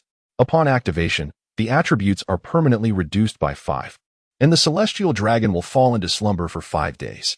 Jiang Han. Upon reviewing the attributes panel of the celestial dragon, 2 words resonated in his mind: invincible. This was merely a level 1 entity, yet the celestial dragon's attributes transcended the mere notion of terror. With an astonishing 500 points in strength, it could eradicate any foe in an instant. Take Jiang Han, for instance. He had already reached level 10, and thanks to the enhancements from the Fortune Goddess power, his health had soared to 350 points. Should he don a complete set of novice gear, it could surpass 500. Nevertheless, Even with such fortitude, he would not withstand a single basic attack from the level 1 celestial dragon. That 30% damage boost was no trifling matter. And let us not forget the formidable Dragon King's breath. A single exhale inflicted a staggering 2,500 points of damage. And this was true damage. What is true damage, you ask? In the realm of Doomsday, there exists no attribute for defense, yet various skills can mitigate damage, such as a knight's shield raise or a priest's defensive barrier. A damage output of 2,500 that cannot be evaded is nothing short of catastrophic. Jiang Han was aware of the hidden class known as the Blood Bull, a shield-bearing warrior whose vitality could be amplified 12-fold if it were to ascend to level 10. Allocating all attribute points to vitality and donning a set of silver-quality level 10 armor, its health would peak at a mere 2,000. Yet, even that would be insufficient to withstand a single spittle from the celestial dragon. Most critically, this skill boasted a cooldown of merely 5 seconds. Its explosive potential was such that even the mightiest boss in the novice village, the Goblin Chieftain, would find itself kneeling in submission. Coupled with its health exceeding 10,000 points, one must admit, even Jiang Han found the notion of a mythical beast far too extravagant. This is not merely a tamed beast. It is unequivocally a living guardian. It is akin to having a formidable boss by one's side. Even an entire group would be insufficient to withstand the might of this little creature. Do not speak of archers and mages raining down attacks. In the face of its 500 agility, those rudimentary skills would barely graze it. The only viable strategy would be to exhaust this entity completely. It is as if a young cow is attempting to perform splits in a steamer. Jiang Han could hardly contain his laughter. What is a mythical grade guardian beast indeed? Just this single beast is enough to allow one to recline in leisure. This ascension trial, however, may be worth attempting. Jiang Han calmed his exhilaration and turned his gaze toward the baby dragon, who had just finished its shell and was now reclining while patting its own little belly. It is difficult to fathom that such a creature could possess such astonishing attributes. Come here, Jiang Han spoke softly. The bond between a beast master and their guardian is a wondrous connection. Yet, the little one paid him no heed, embodying the essence of a haughty young creature. After all, being a dragon, it could not be expected to be as obedient as a puppy. It is quite normal for a mythical grade guardian beast to exhibit a bit of temperament. Observing its rather muted hue, Jiang Han decided to name it Little Gray. Approaching the little creature, he gently patted its head. Fortunately, it did not resist. Whether it comprehended his words remained uncertain, but given its lack of reaction, Jiang Han took it as a tacit acceptance. Thus, the first mythical grade guardian beast in the world of Doomsday was born, albeit with a name that lacked grandeur. Indeed, Jiang Han was unconcerned with such trivialities, instead directing his gaze toward the luminous item within his inventory. Given that even a godlike powerhouse such as Mel's harbored trepidation for this dungeon, one could surmise that the treasures within the dragon's lair would be equally remarkable. A cursory glance revealed an item that immediately captivated his attention. Chapter 13. The Forbidden Executor, a cataclysmic grade artifact? Jiang Han could not help but hold his breath. This was the first time he had ever laid eyes on an artifact of such esteemed caliber, one that was said to exist solely within the realms of legend. Grade: cataclysmic. Base attributes: 10. All attributes: 10. This item is a possession-type artifact, not yet bound to a master. The awe inspired by the mythical beast he had just encountered had yet to fade, and now he was confronted with a cataclysmic grade artifact, leaving him momentarily dazed. The percentage-based increase in base attributes would only become more extravagant as levels progressed, while the all attributes enhancement even encompassed luck and charm. As for the two skills, they were nothing short of divine. It is worth noting that in the world of Doomsday, magic classes do not possess the concept of spell critical damage. Most skills rely solely on numerical enhancements. Yet, this very fact often results in exceptionally high stats for magic classes. Should one acquire spell critical hits, the damage output would be staggering. As for brutal extermination, setting aside its attributes, the instant kill capability alone is overwhelmingly formidable. What does instant death signify? As the name implies, it leads to immediate demise. Once the instant death effect is triggered, regardless of remaining health points, they will instantly be reduced to 0. Such a property is indeed terrifying. Truly, this cataclysmic grade artifact is absurdly powerful. Jiang Han inhaled deeply, gently biting his finger, with droplets of blood cascading upon the manifestation of brutal power. Such possession-type artifacts require no equipment. Instead, They demand a bond of ownership before they automatically activate upon being placed in one's inventory. Indeed, in the next moment, Jiang Han's attribute panel transformed. The enhancement to his base attributes was modest, each merely increasing by 10 or so points, while his spirit surged by 23, given his current low level. The benefits from base attribute augmentation were not substantial. More importantly, both luck and charm ascended to 60 points. Ding! You have triggered a hidden quest, the Forbidden Inquisitor. The system notification chimed unexpectedly. A hidden quest? The search for the Tooth of Brutality? Jiang Han furrowed his brow slightly. Yet, the Tooth of Brutality was renowned. The weapon of the legendary assassin from Huagua, solitary brutality, a dagger seemingly forged from the fangs of some beast. It was acclaimed as one of the weapons with the highest potential for explosive power. However, the specific attributes had never been disclosed by solitary brutality. Jiang Han only knew it to be a divine dagger for assassins. As for the Tooth of Brutality, it was likely still in the Abyssal Continent. He needed to escape the novice village first. Jiang Han exhaled a long breath of stale air. The novice village was relatively safe. Yet it also implied a scarcity of resources, with only one hidden dungeon, like the Dragoness Lair. Rapid development necessitated the completion of the Ascension trials to enter the main continent. Ding! Player Night Cold, your gaming duration for today has reached its limit. You will be forcibly removed from the game. 3, 2, 1. The scene rapidly shifted, and darkness enveloped him. Jiang Han removed his virtual glasses and rubbed his temples. During the beta testing phase, the game Apocalypse bore a striking resemblance to other virtual games, complete with time restrictions. It was now 10 in the evening, and the lights outside twinkled like stars. Jiang Han stood up, rummaged through the refrigerator for a quick bite to eat, and then logged on to the gaming community. At this moment, Apocalypse dominated the community, having reached the pinnacle of discussions. Its realistic virtual environment and unparalleled freedom ensured that any gamer with a passion for the medium would find themselves utterly captivated. Goodness, this game is impossibly difficult. I've played all day, and my fingers ache, and I've only managed to reach level 2. I've died 3 times already. If I die again, all my attributes will reset. Damn the developers. Why make the game so challenging? Who can even manage this? Wow. Who is this Night Cold? Reaching level 10 in just a day? Is he cheating? This is absolutely ridiculous. Cheating in a game is disgraceful. A brief glance revealed a chorus of grievances, all lamenting the game's difficulty. Interspersed among these complaints were numerous posts questioning the identity of Night Cold. After all, ascending to level 10 in such a brutal environment in a single day had etched Jiang Han's name into the memories of all players. Jiang Han perused the posts one by one, his expression grave. In his previous life, he had been consumed by gaming, often engaging in discussions surrounding it.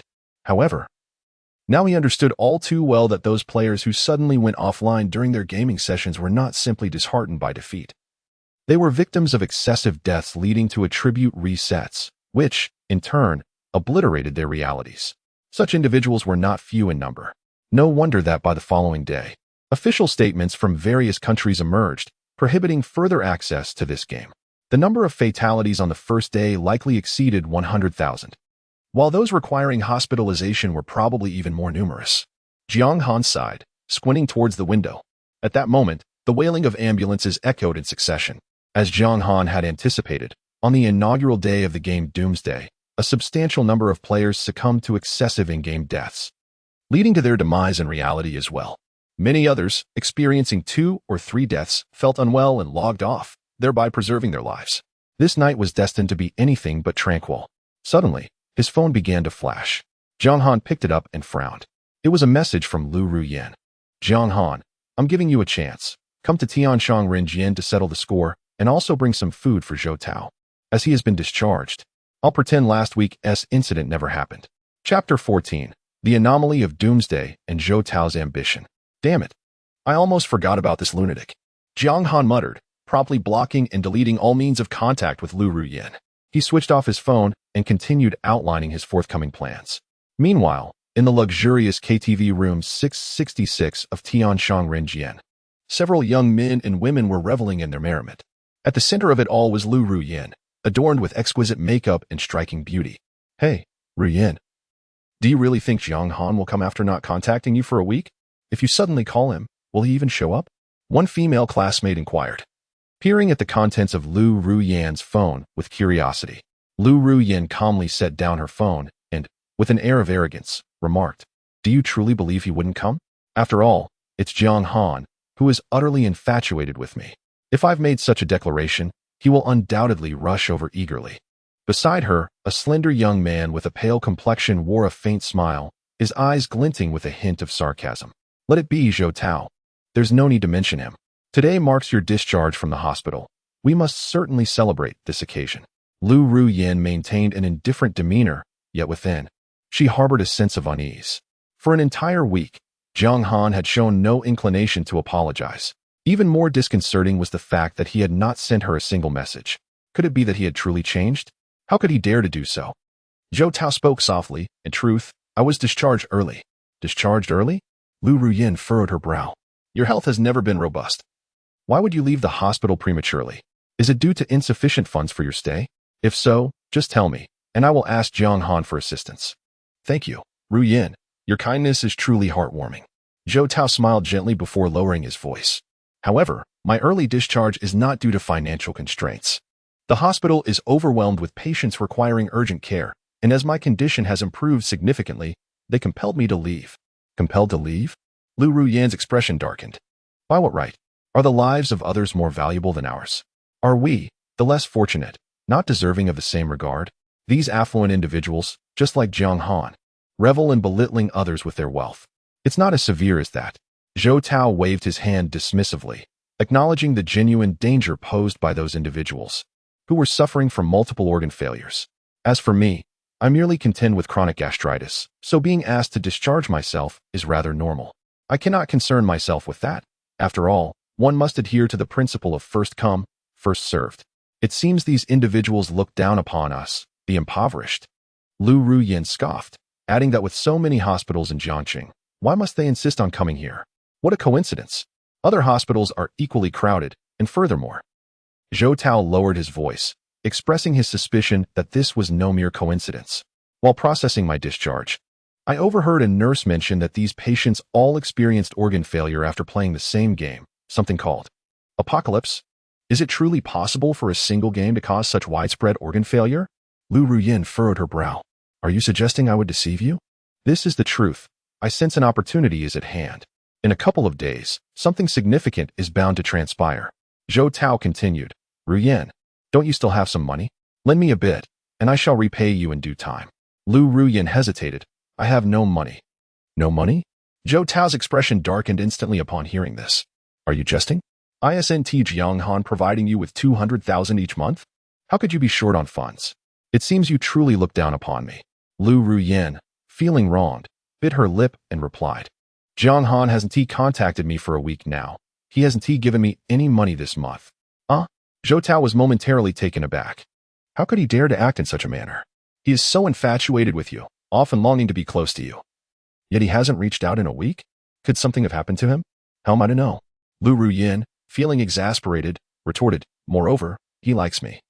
But I do not reciprocate his feelings. Why should I be concerned about his affairs? Just because he has a bit of wealth. Does he truly believe that money can win my affection? The mere sight of him disgusts me. Besides, didn't he throw a tantrum before? In a few days, he will undoubtedly come crawling back to apologize like a dog. Why are you so anxious? Zhou Tao nodded in agreement. That makes sense. However, if he does come to apologize this time, you should not forgive him so easily. How dare he ignore you for a week? Listen to me. When the time comes, demand more from him. With the trend of doomsday on the rise, I am planning to start a studio and venture into entrepreneurship. This amount of money is trivial for him, yet it holds significant importance for us. Consider my mood. Liu Ruyan replied nonchalantly. I am not speaking to him for the sake of money. I am not interested in that at all. I just asked him to settle the bill and brought you some food. If he arrives quickly, I might reluctantly forgive him. Whatever suits you, Zhou Tao replied, but heed my words. I have a strong intuition that the doomsday trend is anything but ordinary. Zhou Tao continued earnestly. I recall you mentioning that Jiang Han is quite skilled at gaming and possesses wealth. In the future, he could certainly assist you in entering the gaming world, which holds immense potential. Who said I want him to assist me? Liu Ruyan scoffed, expressing her desire for him to distance himself from her as much as possible. After all, it was merely a game. She believed she could effortlessly excel on her own. At present, her focus was on her studies, and she dismissed Jiang Han, who seemed accomplished solely due to his family's wealth. I assure you, she declared, Once I enter society, I shall surpass him by 1,000,000-fold. Indeed, your potential knows no bounds, Zhou Tao remarked with a smile. Liu Ruyan beamed with pride. You understand me well, unlike Jiang Han, who is always spouting nonsense about arranging an internship for me at a prestigious company after graduation. He claims it's for my own good. Yet he remains oblivious to how repulsive I find his condescending demeanor, akin to a benefactor bestowing alms upon a beggar. Let us not dwell on that. Let us sing, Zhou Tao suggested, picking up the microphone and bursting into song. He harbored a premonition that from this day forward, a pivotal change would commence in his life. The game Doomsday was destined to be extraordinary. Zhou Tao was not alone in this realization. Across the globe, many began to sense something amiss. Following the incident, inquiries into Doomsday yielded perplexing results. The game lacked a developer, had no registration, and appeared to be utterly devoid of any trace, like a specter that had silently emerged, claiming countless lives. Whether among the elite or governmental officials, all took notice of this game, which seemingly held the power to influence reality. While attempts were made to contain the information, an increasing number of individuals flocked to the game, eager to uncover its mysteries. On the second day of the closed beta for Doomsday, a sensation erupted within a limited circle. As the sole entity on the leaderboard known as Night Cold, he has captured the attention of countless individuals. However, his true identity remains an enigma. Chapter 15. Ascension Trial. An hour later, Zhou Tao set down the microphone and rubbed his stomach, complaining, Luyan, has Jiang Han arrived yet? It's been an hour. I'm about to starve. I have no idea, Liu Ruyan replied, frowning in annoyance.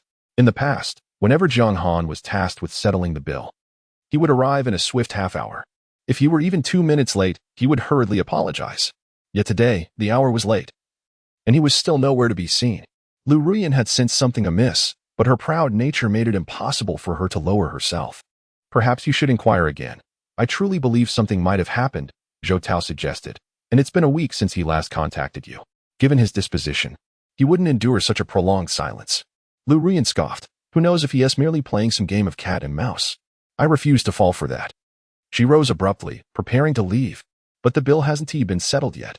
Zhou Tao hesitated. The expenses at Tianshang Renjian were not trifling. Starting from 4 digits. I had given you 5,000 for your hospitalization. There should be some left, right? Liu Ruyan replied nonchalantly. You should take it out to cover the payment first. Zhou Tao's expression shifted. But that is my lifeline. Besides, there's hardly any left. Of course. It's not that I'm unwilling, he added. But if you pay this, Liu Yin, with your kind heart, you would surely feel guilty. It is of no concern. I still possess the designer handbag that Jiang Han purchased for me in the past, which I have never utilized. Tomorrow, I shall sell it. And that will suffice to provide me with some funds. Liu Ruyan remarked impatiently, I will return it to you when I have the means, considering it a loan. That is reassuring, Zhou Tao replied, though feeling a twinge of reluctance. Yet, he understood that Liu Ruyan was not truly without funds. Jiang Han had always been generous.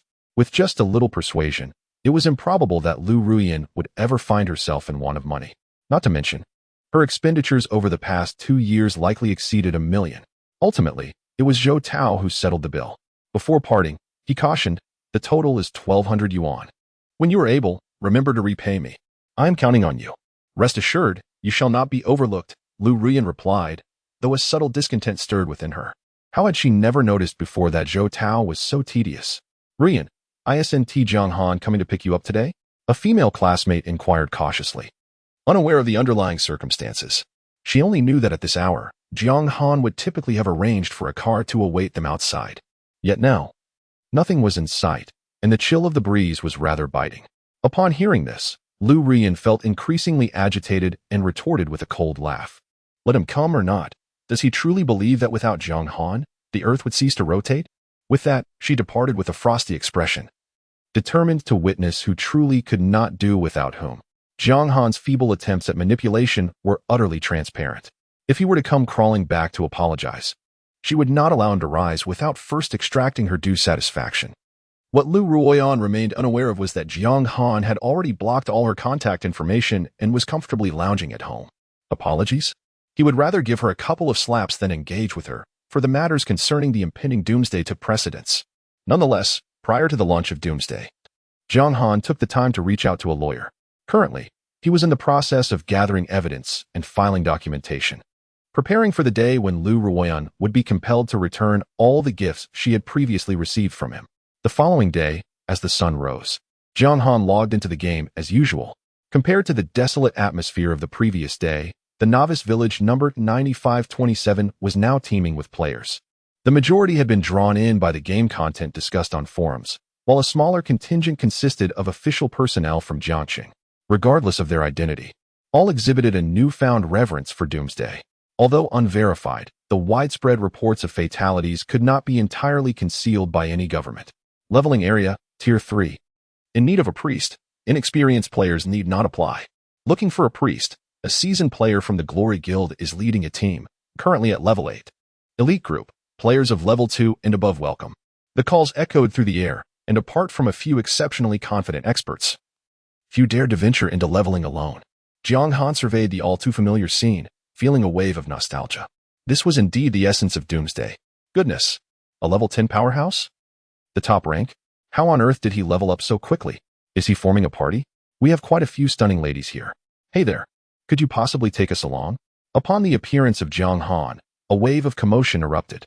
Although he deliberately donned a veil to obscure his true visage, the brilliance of his level 10 status could not be concealed. Overwhelmed by the multitude of requests flooding in, Jiang Han swiftly configured his settings to reject all applications from unfamiliar individuals. He then proceeded directly through the city gates. Observing his decisive demeanor, those players who had intended to covertly follow him in hopes of uncovering his secrets were compelled to abandon their schemes.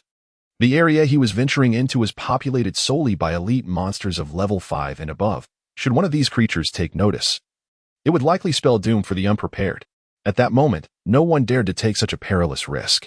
Truly, a formidable figure like Jiang Han, who dares to traverse such dangerous realms, is unsurprisingly advancing at an extraordinary pace. The disparity among players is disheartening. A group of onlookers gazed enviously at Jiang Han as he gradually receded into the distance, their spirits dampened, and they continued to form their own parties. Meanwhile, Jiang Han, utilizing his remarkable agility and elusive movements, charted an impeccable course, reaching a magnificent ruin, the Trial Temple, without having to vanquish a single foe. This was the site where players underwent their level 10 advancement trials. With familiarity, he approached a guardian clad in silver armor. Esteemed guardian, I wish to commence my advancement trial. Oh, the guardian regarded Jiang Han with a hint of surprise. An outsider, and you have achieved level 10 so swiftly? Where are your companions? Jiang Han shook his head. I have no companions. I intend to undertake the trial alone. Alone? The guard furrowed his brow and said, Young man, I must remind you that even the lowest tier of the Ascension trial far exceeds your expectations. Achieving level 10 so quickly speaks to your abilities. But it is wise to be thoroughly prepared before you proceed. Do not recklessly throw away your life. Jiang Han smiled faintly and confidently replied, Rest assured, my lord. I have made ample preparations. Seeing his resolute demeanor, the guard refrained from further comments. The rapid ascent to level 10 indicated that this individual was no fool. Completing the Ascension trial alone is arduous, yet not impossible. Many renowned strongmen have once accomplished this feat independently. Although the guard doubted Jiang Han's capability, he thought, why bother? Ultimately, it is not I who will suffer the consequences. After experiencing despair, one will surely come to understand how foolish their current choices were. Chapter 16, Abyss Difficulty, A Strange Arrival. The silver-armored guard, with a detached expression, stated, Now, adventurer, please select the difficulty level for this trial. A virtual panel then appeared before Jiang Han. Normal, hard, nightmare, hell, abyss. Calmly, Jiang Han extended his hand, and his finger ultimately rested on the last option. The word abyss. Buzz. A teleportation array instantly materialized beneath his feet. The Ascension trial had commenced, with the difficulty set to abyss. Adventurer, I wish you. The guard's voice trailed off as he suddenly stood frozen, confusion filling his eyes. Wait, abyss. The young man, seemingly tall and innocuous at first glance, unexpectedly chose the abyss difficulty. What a ridiculous notion. The silver-armored guardian, taken aback, gazed incredulously at Jiang Han, yearning to voice his thoughts, but alas, with a flash of white light, the latter's figure vanished without a trace. It was one thing to undertake the Ascension trial alone, but to audaciously select the abyss difficulty? Truly, ignorance breeds fearlessness. The silver-armored guardian shook his head in resignation, reflecting on the current generation of youth. At that moment, he finally came to a realization. This individual was not a confident genius, but rather a foolhardy donkey seeking self-destruction. Throughout the annals of history, for thousands of years, there had been those ambitious souls who dared to attempt the abyss difficulty ascension trials, and they were typically comprised of exceptionally gifted teams. Yet, to go solo, the Guardian could conjure no other reason but a death wish. Well, this would certainly expedite the subsequent process. He could now enjoy a leisurely afternoon.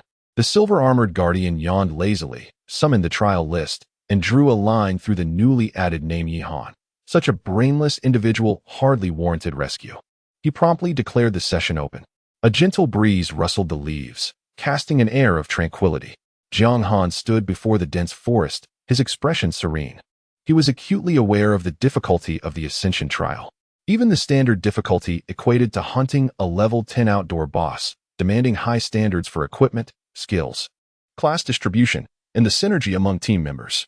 It can be said that a team capable of passing the ordinary trials in one attempt undeniably qualifies as an elite team, devoid of any weaknesses. As for the subsequent challenges, they become increasingly formidable. Should there be even a single flaw, the consequence is unequivocal, total annihilation, with no second chances. In his previous life, during the closed beta phase, Jiang Han invested a staggering 100,000 gold coins, achieving level 10 with a complete set of bronze equipment, complemented by 2 or 3 silver tier items. With such an arsenal, he surpassed 99% of players. Coupled with his extensive gaming experience and commendable skills, he spared no expense in recruiting several equally skilled individuals to undertake the trials. However, due to the inclusion of Liu Ruyan, a liability, this elite team met its demise in the challenging trial, suffering significant losses. Only after diligently crafting equipment did they barely manage to pass the ordinary trials. This illustrates the daunting nature of the ascending trials. Moreover, this pertains solely to the level 10 trials. As one progresses, the difficulty multiplies. In the early stages of the game, some players fail to recognize the significance of artifacts. Jiang Han was fortunate enough to seize an opportunity, investing his entire fortune to procure an artifact for Liu Ruyan, which enabled her to successfully navigate the subsequent ascending trials. Without it, her abysmal skills would render any number of experts futile. Naturally, despite the immense difficulty of the ascending trials, the allure of attribute enhancement compels some players to take risks and challenge the higher difficulties. Prior to passing the ascending trials, players gain 100 attribute points for every 10 levels, in accordance with the standards of ordinary professions. However, upon successfully completing the ascending trials, this attribute enhancement sees a significant increase. Through the ordinary difficulty, the gain is 0. 2, and upon leveling up every 10 levels, one receives 120 attribute points. In contrast, the hard difficulty provides a gain of 0. 4, yielding 140 attribute points for every 10 levels ascended. The nightmare difficulty offers a gain of 0. 6, granting 160 attribute points per 10 levels. This pattern continues accordingly. Should one venture into the abyss difficulty, the attribute gain would indeed double. In other words, for every 10 levels gained, one would acquire 200 attribute points. Furthermore, the benefits from each tier advancement trial can accumulate. Consequently, even among players of the same profession and equipped with identical gear, disparities in fundamental attributes can arise significantly if the trials undertaken differ in difficulty. A swift step leads to a succession of swift steps. That is the essence of the matter. Xiaohui, Jiang Han, having resolved to ascend to the divine pedestal and gaze down upon all beings, naturally strives for perfection in every endeavor. Moreover, he possesses the capital and confidence to do so. However, he does not exhibit arrogance. He promptly summons Xiaohui. How? The diminutive Xiaohui, less than half a person's height, appears beside Jiang Han, exuding a substantial sense of security despite its small stature. Commence the hunt, accompanied by a mythical grade beast. Jiang Han enters the dense forest. In the next moment, with a fierce roar, the trees tremble, and a colossal figure materializes before Jiang Han. Brutal snow wolf, eerie, level 10, health, 5,000, mana, 5,000, strength, 300, constitution, 500, agility, 300, spirit, 500, passive, unknown, skills, unknown. A peculiar creature from the abyss, endowed with the power to obliterate everything in its path. Beware, For once it has set its sights upon you, the scythe of death will swiftly descend. To his astonishment, a bizarre creature indeed. Jiang Han's heart trembled as he beheld the towering figure before him, a giant wolf exceeding 3 meters in length, resembling a small hill. The mere presence of such formidable attributes could easily annihilate a level 10 elite team clad in silver armor. With a staggering health pool of 5,000, even the Shadow Assassin, renowned for its explosive damage, would find itself in utter despair. Furthermore, the terrifying might of 300 means that with just 2 ordinary attacks, it could eliminate a fragile opponent. Who knows what perverse ability such a creature might possess? Jiang Han surmised that, typical of monsters in the apocalypse, this brutal snow wolf, upon unleashing its skills, could undoubtedly dispatch a defensive class in an instant. However, what rendered the brutal snow wolf most daunting was not merely its overwhelming attack power or its despair-inducing health points, but rather the ominous character weird in its name. This signified that the brutal snow wolf was indeed an aberrant being. Should a player fall to such a creature, they would be irrevocably erased from existence in the real world. Truly, the abyssal trials are as challenging as they are grotesque. Jiang Han's expression turned grave. He had not anticipated encountering such a terrifying entity during the Ascension trial. The only option was to triumph.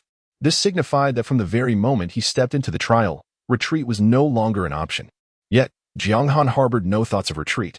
"Go forth, Xiao Hui," he uttered softly. In an instant, the long-restrained Xiao Hui, with its dragon form, darted through the air, leaving behind a fleeting shadow as it materialized before the ferocious snow wolf. Chapter 17. Effortlessly vanquishing the corrupted boss. The terrifying Xiao Hui. Standing before the nearly 2-meter-tall savage snow wolf, Xiao Hui's body appeared rather diminutive in comparison.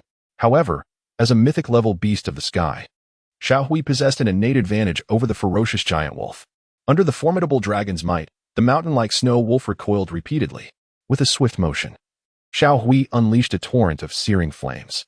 Dragon King's Breath, -2500, a white numeral floated above the snow wolf's head, and its health plummeted to below half in an instant.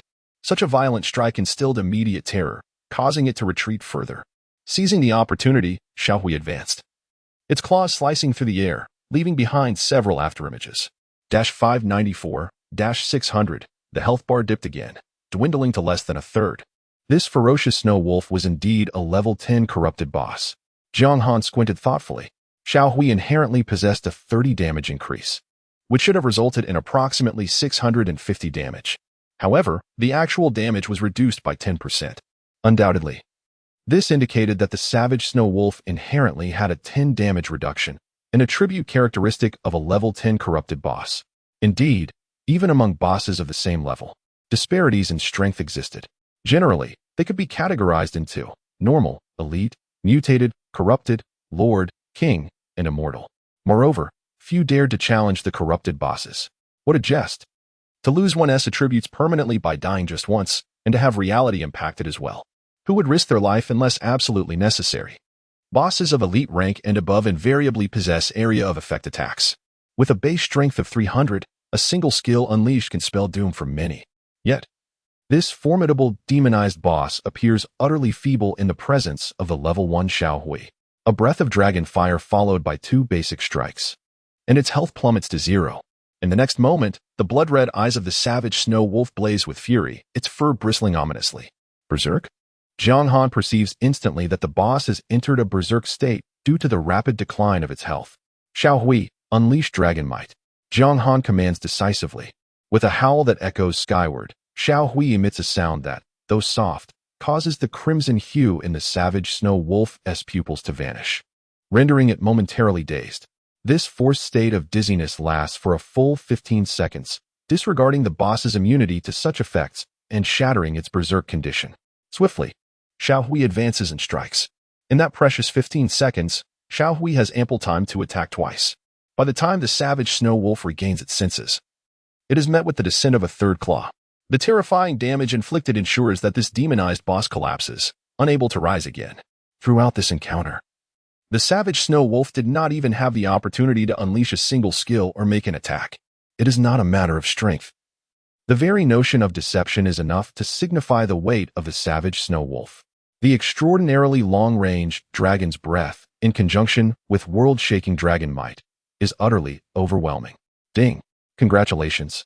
You have successfully slain the corrupted boss savage Snow Wolf. Ding. Your beast Little Gray has leveled up to level 2. Ding. Your beast Little Gray has leveled up to level 3. Well done. Even Jiang Han was astonished, experiencing a sense of unreality, until the system notification sounded, prompting him to open Little Gray's attribute panel. Nickname, Little Gray. Species, Celestial Dragon, Mythical Grade. Level, 56050. Status, Health, 14,000. Mana, 14,000. Base Attributes, Strength, 700. Constitution, 700. Agility, 700. Spirit, 700. Achieving a cross-level kill of a level 10 corrupted boss, the terrifying experience allowed Little Gray to ascend 4 levels. The increase in attributes was nothing short of extraordinary. An enhancement of 50 points across all attributes for each level gained? Jiang Han couldn't help but exclaim. The growth of a mythical grade beast is truly astonishing. Moreover, a new skill has been unlocked. Dragon's Fang. The dragon is the nemesis of magic, as the king of dragons.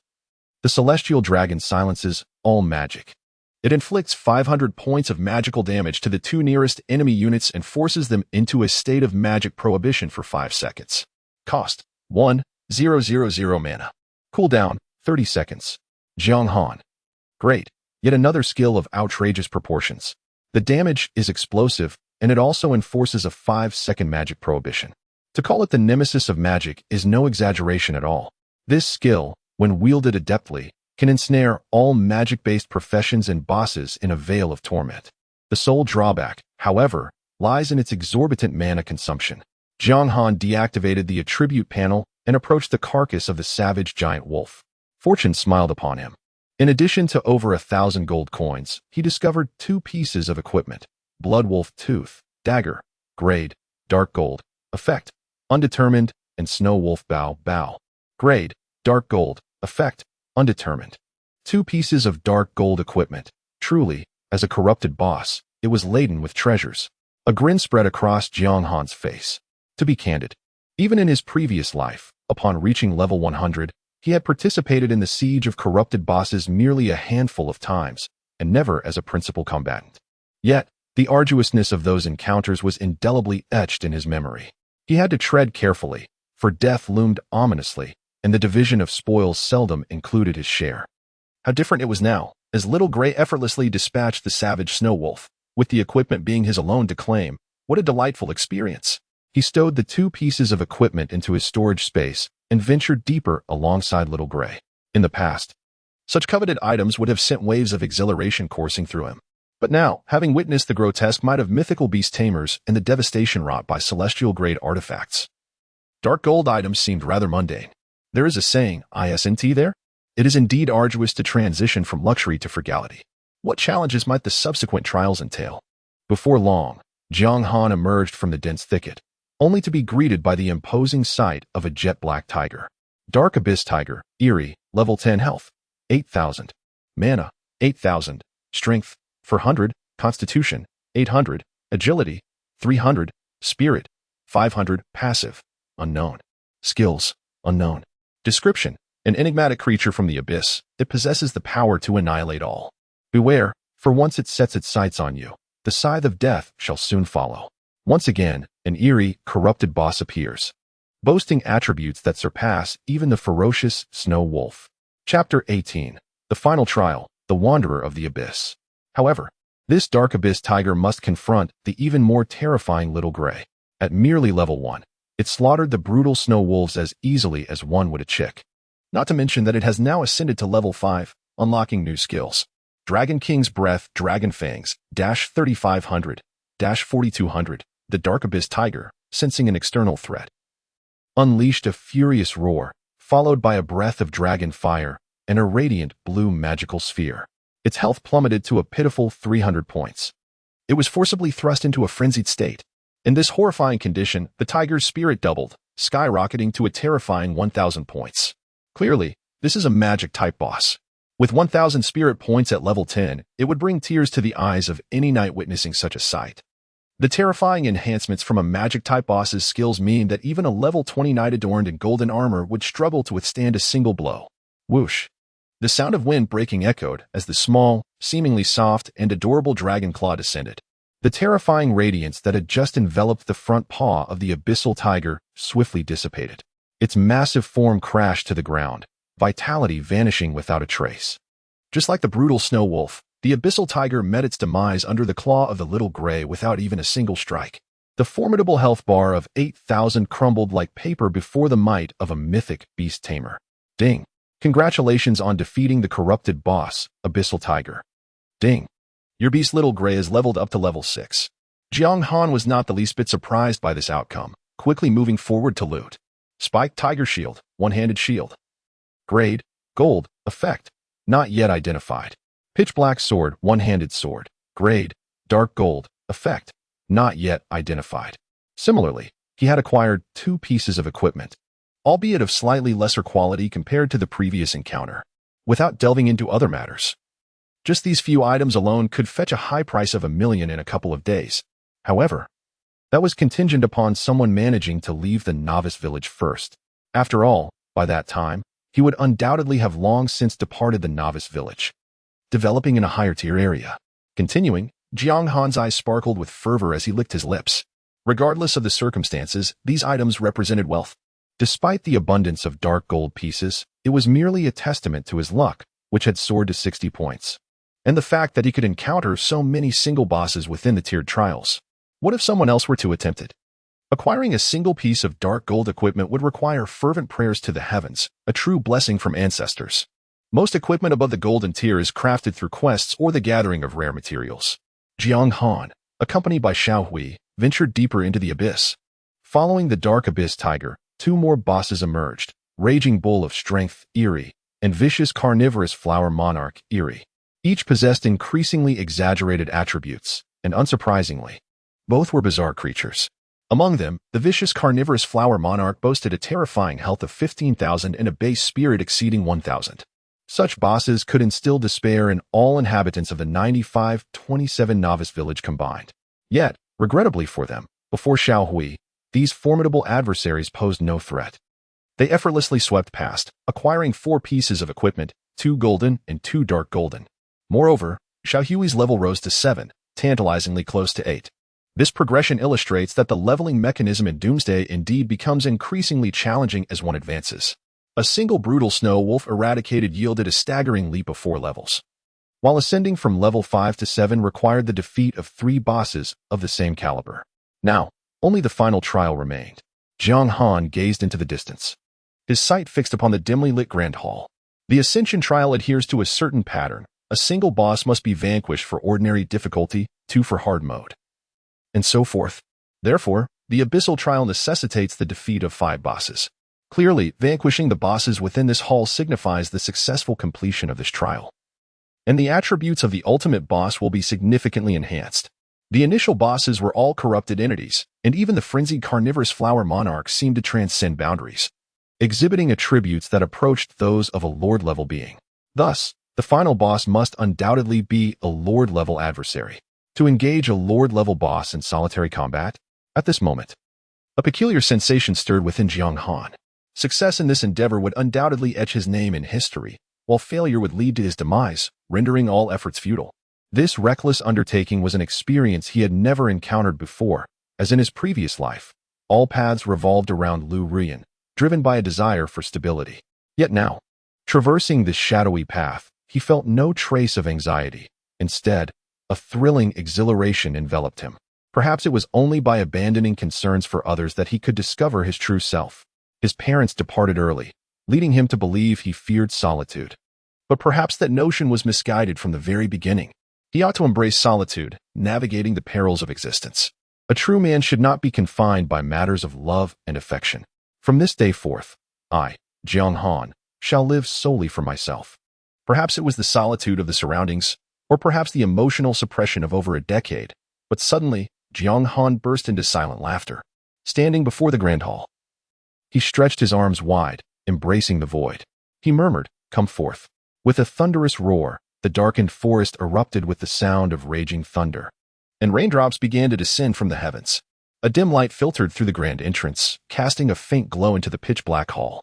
"Adventurer, you have descended into the abyss." A voice emerged from an unknown origin, reminiscent of a gentle whisper. Subsequently, a series of incessant system alerts echoed. Ding! You have entered a highly dangerous area. Please evacuate immediately. Please evacuate immediately. The piercing and sharp tones repeated, as if someone had unlawfully trespassed into a military stronghold. Jiang Han had never encountered such an intense broadcast from the system. It was almost heart-rending, akin to a cry of despair. Was it fear?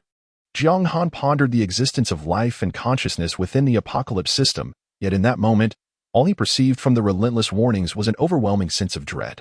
It felt like a solitary boat, engulfed by monstrous waves, surrounded by an expanse of desolation, the suffocating weight of despair inundating him instantly. Suddenly, two ethereal lights flickered to life before him. At the far end of the grand hall, a creature seated upon the throne abruptly opened its eyes. In an instant, a wave of energy surged forth, akin to a torrent, causing the heavy stone doors to groan under the strain, as if unable to withstand such pressure. Wanderer of the Abyss, King, level 10, health 50, 000, strength 0, constitution 5, 000, agility 0, mental 5, 000, talent unknown, skills unknown, from the Abyss. Returning to the Abyss. A king-level boss. Chapter 19. The nemesis of magic users, the oppressed monarch-level boss, a pure magic class, with 5,000 spirit points. Jiang Han squinted his eyes. Truly, this is the ultimate trial at abyssal difficulty. Such a substantial health pool indicates that this wraith can effortlessly inflict 5-digit damage. Even though Xiao Hui's current health has reached 16,000, there remains a risk of being instantly eliminated. After all, a boss of this caliber undoubtedly possesses skills with significant enhancements, particularly as a magic-type boss. Not to mention that staggering health bar of 50,000, utterly monstrous. To be candid, the intensity of the wraith surpasses Jiang Han's expectations. Compared to previous bosses, its strength has more than doubled, reaching a level of sheer dominance. However, it is not without its flaws. With 0 strength and agility, this wraith lacks normal attack damage, exhibiting a painfully slow attack speed and extended wind-up time. Exploiting this weakness presents the singular opportunity to take it down solo. Jiang Han's thoughts raced, and he promptly devised a strategy. Strike decisively at the weak point. In the face of such a sluggish mage, the optimal approach is to anticipate its skills and respond accordingly. Except for certain specific states. The boss skills in Doomsday are entirely random in their release, devoid of any discernible pattern. The ability to discern when the boss will unleash its skills demands a high level of judgment from the player. Moreover, for a boss of this stature, once it casts a skill, players are essentially condemned to wait for their fate. Even Jiang Han is not immune to this. Shall we? Refrain from releasing skills haphazardly and remain attuned to my commands at all times. Jiang Han observed the movements of the Wanderer. As a radiant aura of beast mastery enveloped his feet, this skill, devoid of any attributes, is the quintessential ability of a beast master. Beyond merely commanding his beasts, a more crucial aspect lies in the profound connection of intent between master and beast, enabling the silent issuance of commands for skill execution, allowing the beast to respond instantaneously. Previously, there was no need for such direct communication, as Little Gray could single-handedly conquer those bosses. However, circumstances have changed. With a determined growl, Little Gray waved a paw in acknowledgement. The little creature, typically quite proud and indifferent towards Jiang Han, transformed into an obedient ally in the heat of battle. In the next moment, it charged forth at the Wanderer, following Jiang Han's command. The king-level boss inherently possessed a 20 damage reduction, while Little Gray, now at level 8, had a base strength of 850, inflicting damage fluctuating around 930. Yet, almost immediately, a green number appeared above the Wanderer's head, evoking a sense of despair. Even more frustratingly, bosses of Lord rank and above possess a high-level attribute known as damage immunity. If the inflicted damage fails to meet a specified threshold, the attack becomes utterly ineffective. For instance, if this Wanderer's damage immunity is set at 800, then an attack dealing 799 damage will be rendered null and void. This explains why it is said that corrupted bosses represent the pinnacle of guild challenges. Against Lord-level bosses, mere numbers hold no significance. Even if 100 million people were to surround and assault, as long as no one could breach the damage threshold against the boss, the inflicted damage would remain at 0. However, with the formidable output capabilities of Xiao Hui, such a concern was non-existent. Utilizing Dragon's Breath, he continued with his basic attacks. Jiang Han calmly issued commands. A succession of terrifying figures materialized, 4250-935-930. In an instant, the Wanderer's health bar diminished slightly. A purely magical boss stood before Xiao Hui like a living target, allowing for unrestrained offensive capabilities, even without considering skills. The basic attack alone achieved a staggering DPS of 1500, causing the Wanderer's health to plummet rapidly. Yet, in the next moment, a glint of cold light flashed in Jiang Han's eyes, and he decisively issued another command. With a roar, Xiao Hui unleashed a furious bellow, stunning the Wanderer momentarily. Meanwhile, a flicker of blue light gathered within his sleeve, only to dissipate immediately. An instant cast skill. Witnessing this, Jiang Han's caution heightened. The process of issuing commands had taken less than half a second. Nevertheless, it had nearly allowed the Wanderer to unleash its skill. It is essential to understand that Jiang Han was not merely observing the Wanderer's movements. He was drawing from the accumulated experience of dealing with peculiar entities in his past life, incorporating predictive judgment. Almost the instant the Wanderer made a move, the signal for skill release was emitted. If another were in his position, even the most elite player would struggle to replicate this feat, for they would lack Jiang Han's profound insight into these enigmatic creatures. The Wanderer found himself ensnared in a dizzying void, while Little Gray unleashed a deluge of furious attacks. Finally, as the dizziness subsided, the Wanderer raised his hands, his sleeves billowing as he began to chant. Jiang Han chose not to interrupt immediately, opting instead to observe the Wanderer's movements. Such a grand-scale skill would undoubtedly require a significant chant time. With Dragon King's breath already in cooldown, Little Gray was left with only Dragon Fong. The goal now was to prolong the encounter for as long as possible. 1, 2, 3, Dragon Fong inflicted 4600 damage and forced the target into a silent state for 5 seconds. Large-scale chant skills typically lasted over 10 seconds, with many ranging between 10 to 20 seconds. However, Jiang Han waited only 5 seconds, as he could not be certain whether this monarch-level magical boss possessed a passive ability to shorten chant time. This duration felt most prudent. Under the terrifying effects of Dragon Fong, even the monarch-level boss was compelled into silence. A magical boss unable to cast spells could only be described in 2 words: taking a beating. Little Gray's frenzied output was immensely satisfying, and even Jiang Han, standing at a distance, attempted 2 regular attacks, which predictably dealt 0 damage. By the time the silence effect wore off, the Wanderer's health bar had already dwindled significantly. For a magic-type boss, the Celestial Dragon, there exists an overwhelming advantage. However, alongside the formidable damage output, a notable issue arises.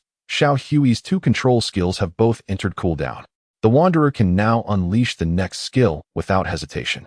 With his astonishing 5,000 spirit points, any skill exceeding a 4-fold enhancement could instantly obliterate Xiao Hui's health bar of 16,000. Chapter 20.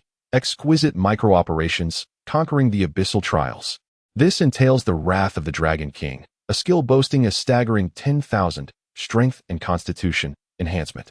Given Xiao Hui's current attributes, this skill could inflict a terrifying 170,000 damage. From the onset of this battle, Jiang Han maintained a definitive advantage. Yet, he had no intention of utilizing it here. A mere 5 reduction in attributes is excessively burdensome, adversely affecting both present capabilities and future growth potential. Unless absolutely necessary, this trump card must remain unplayed. Fortunately, the situation has not yet reached such despair. Indeed, even though Xiao Hui's control skills are on cooldown, the precarious predicament of 1 man and 1 dragon appears dire. Nevertheless, Jiang Han remains confident. He has deduced that after enduring 2 control skills consecutively, the Wanderer would refrain from employing skills with prolonged casting times.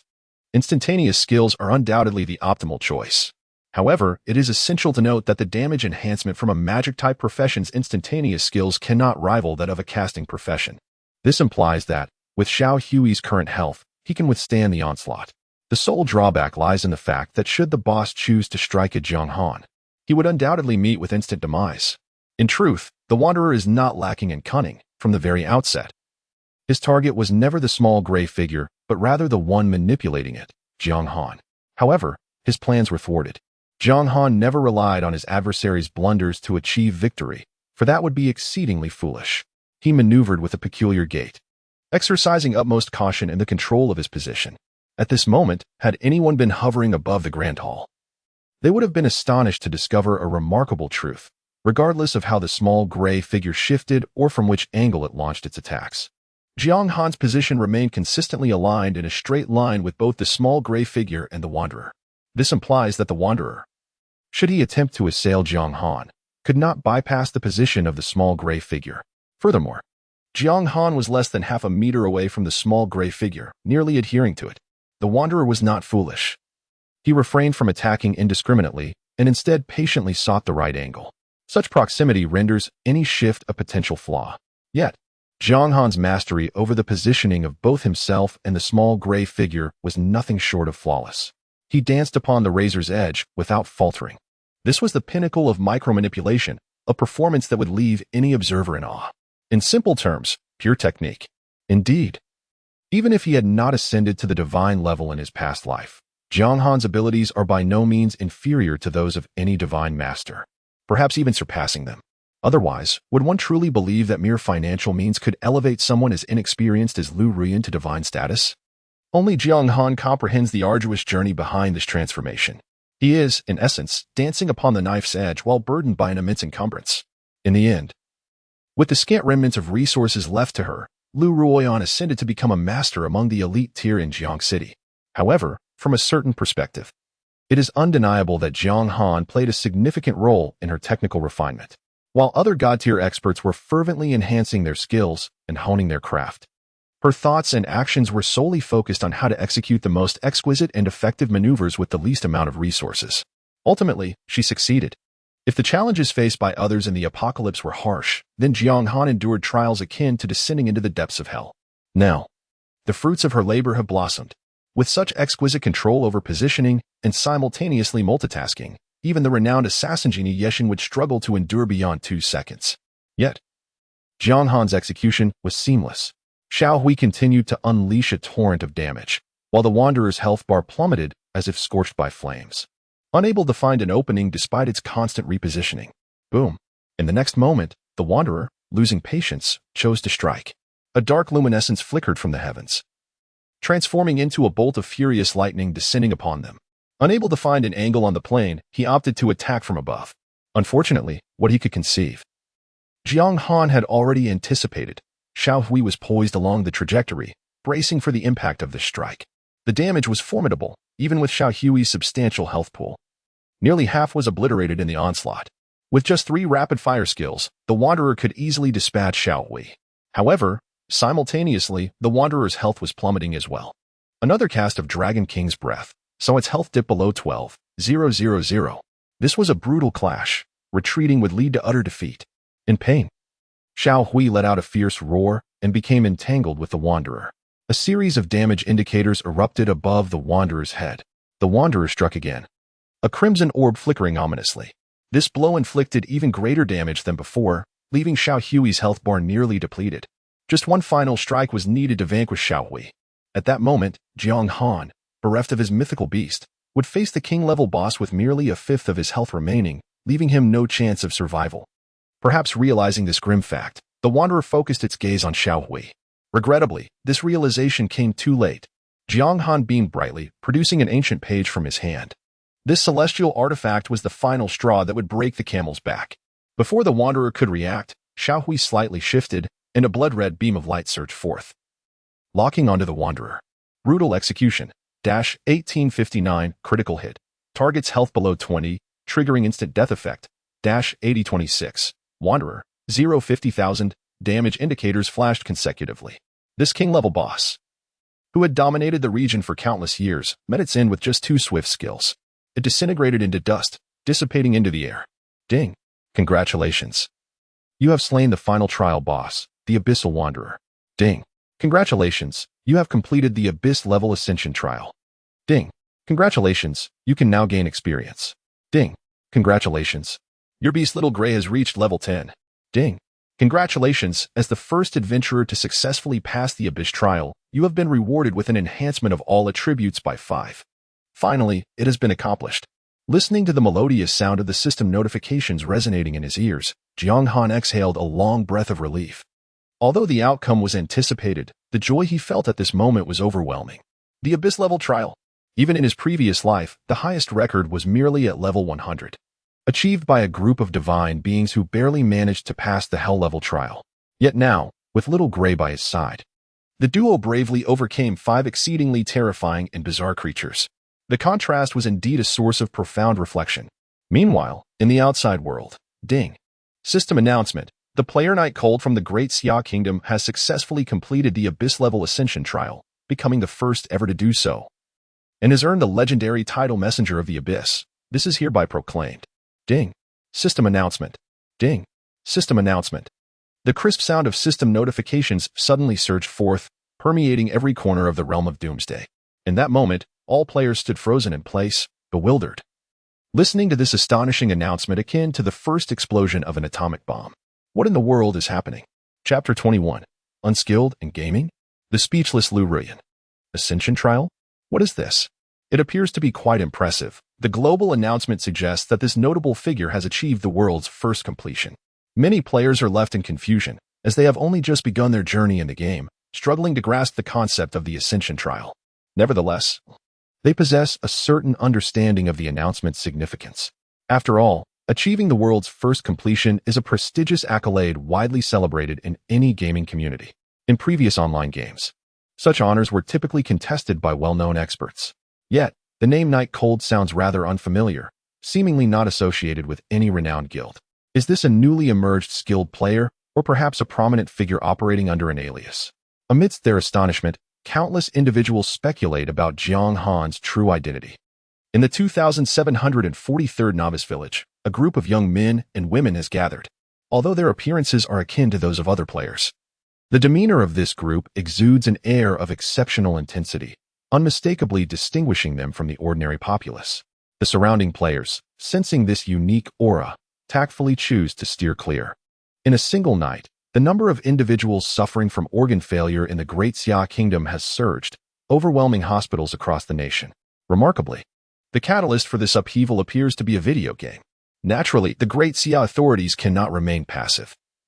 They swiftly established a special task force to uncover the underlying truth. Among them, the individuals from the 2743rd Novice Village constitute one of the most elite groups. Each member a top-tier operative, possessing extraordinary skills and having truly experienced the battlefield. The presence of a player with a global first completion in our Great Xia Kingdom is indeed noteworthy, especially as it seems Knight Cold is the sole name on the leaderboard. A man with a crew cut listened intently to the broadcast, his eyes glimmering with uncertainty. For reasons unknown, he instinctively felt that this player named Jiang Han might possess some insider knowledge. Xiaoqi, do you have any information on this individual? He inquired, glancing at a strikingly attractive woman beside him. She was a player from the 9527 Novice Village, presumably hailing from Jiangqing. Not much else for now, Xiaoqi replied succinctly. As a key member of the investigative team, she was responsible for gathering information from various sources. Is that all? The man furrowed his brow, fully aware that with Xiaoqi's clearance, she could unearth a plethora of information, both overt and covert, from the internet. She could locate the ancestral graves of random strangers in mere moments. Yet, her findings on Jiang Han amounted to little more than scraps. This is insufficient, he mused. This doomsday cannot merely be a game. I am unable to uncover any substantial information. Xiaoqi's eyes sparkled with fervor at the prospect of the unknown. I am nearly certain that the patients suffering from organ failure have perished due to excessive deaths within the game. Perhaps, the man replied, his brow still knitted in concern. This game indeed harbors complexities we have yet to comprehend. Let us focus on leveling up for now. Additionally, keep a vigilant watch on Jiang Han. Report any developments immediately. Ensure that inquiries are made in Jiangqing as well. Understood, Xiaoqi nodded, her compliance with orders unwavering. However, Xiaoqi remained perplexed, expressing that their primary objective was to investigate the essence of the end of days. Investing excessive energy in a single player may yield minimal results. Indeed, Chief, I believe that Jiang Han is ultimately just another player, and there is no need for such intense scrutiny. Others nearby concurred. The global first kill and the top rank on the leaderboard indeed carry significant weight for the average person, but they are not easily intimidated. After all, virtual online games have existed for quite some time. The so-called experts primarily rely on agility and reflexes. For them, these attributes are abundant. One must question how a virtual environment could ever compare to the chaos of real combat. It can be asserted that those who have experienced the battlefield can seamlessly translate their combat awareness into virtual gaming, resulting in a definitive advantage. This is indeed reflected in the history of popular online games. where the elite ranks are predominantly filled with retired mercenaries, special forces members, and boxers, with only a scant few being homebodies engrossed in gaming. Even among the special forces, Shaoqi and his companions are the Sea Army de la Sea Army. Each one is capable of standing alone. Their disdain for gamers is thus entirely rational. In their eyes, the term elite is rather superficial. Given sufficient time, they could undoubtedly reduce this group of players to mere dust. It is merely a question of desire.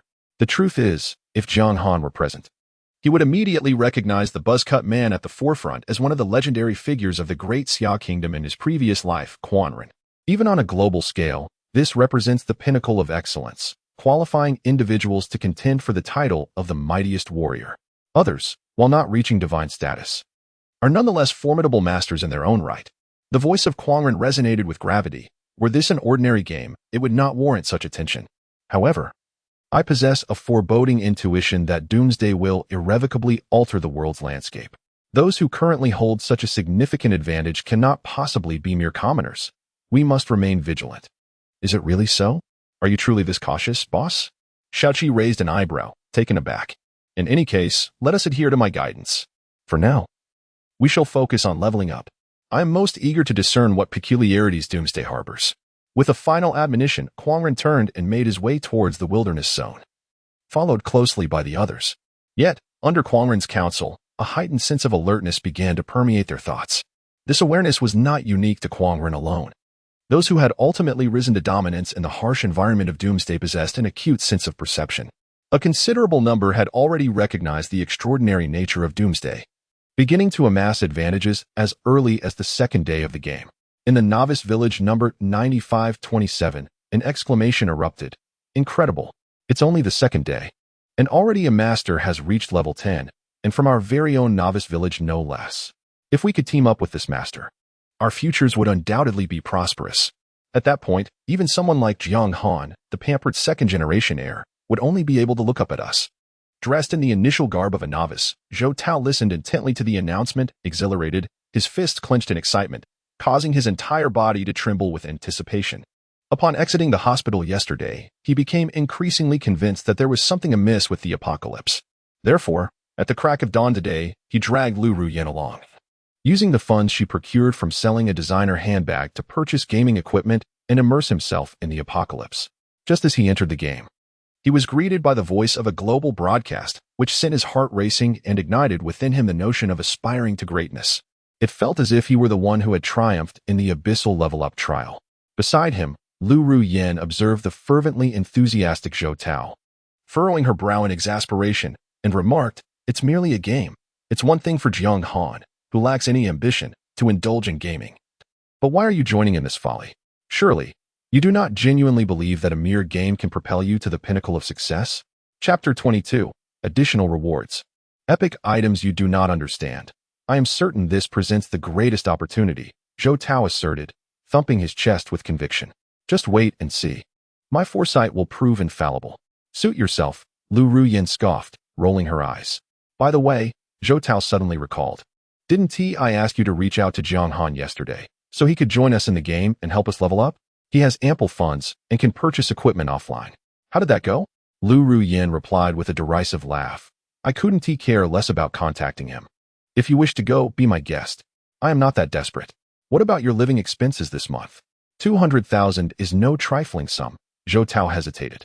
Do not worry. When the time comes, Jiang Han will naturally deliver it to me, just as he has in the past. Liu Ruyan casually remarked, forget about him. It's rather tedious. She continued, since Jiang Han is not hovering around me for once, it's quite peaceful. Besides, I haven't had the chance to play any games yet. Experiencing it will be quite enjoyable. Let us first find a way to level up. The two conferred and ultimately decided to prioritize leveling up. Unbeknownst to Jiang Han, who was meticulously observing the grand hall, the world outside was tumultuous. Unlike before, this time, upon the demise of the Wanderer, no equipment or items materialized. Only a crystalline shard descended gently. Jiang Han reached out to catch the shard. Abyssal stone, fragment 1, grade unknown, cannot be appraised. A fragment? Aside from the brief line of information, there was nothing more, not even a basic item description. Furrowing his brow, Jiang Han frantically searched his mind for any knowledge of this object. yet ultimately found himself at a loss. Perhaps such an item was exclusive to the final boss of an abyss-level trial, explaining its absence in the records from his previous life. Jiang Han speculated silently. The world of Doomsday was exceedingly vast, and according to the theories of those god-tier experts, the divine level marked merely a new beginning. Within it lay countless secrets. And encountering unfamiliar items was to be expected. Though somewhat disappointed that the boss did not yield the anticipated bounty, Jiang Han remained unfazed. After all, items dropped by bosses of such caliber could not be so easily obtained. The mystery surrounding it remained unsolvable for now. After thoroughly exploring the Grand Hall to ensure no detail was overlooked, Jiang Han stepped into the teleportation array, departing from the Ascension trial.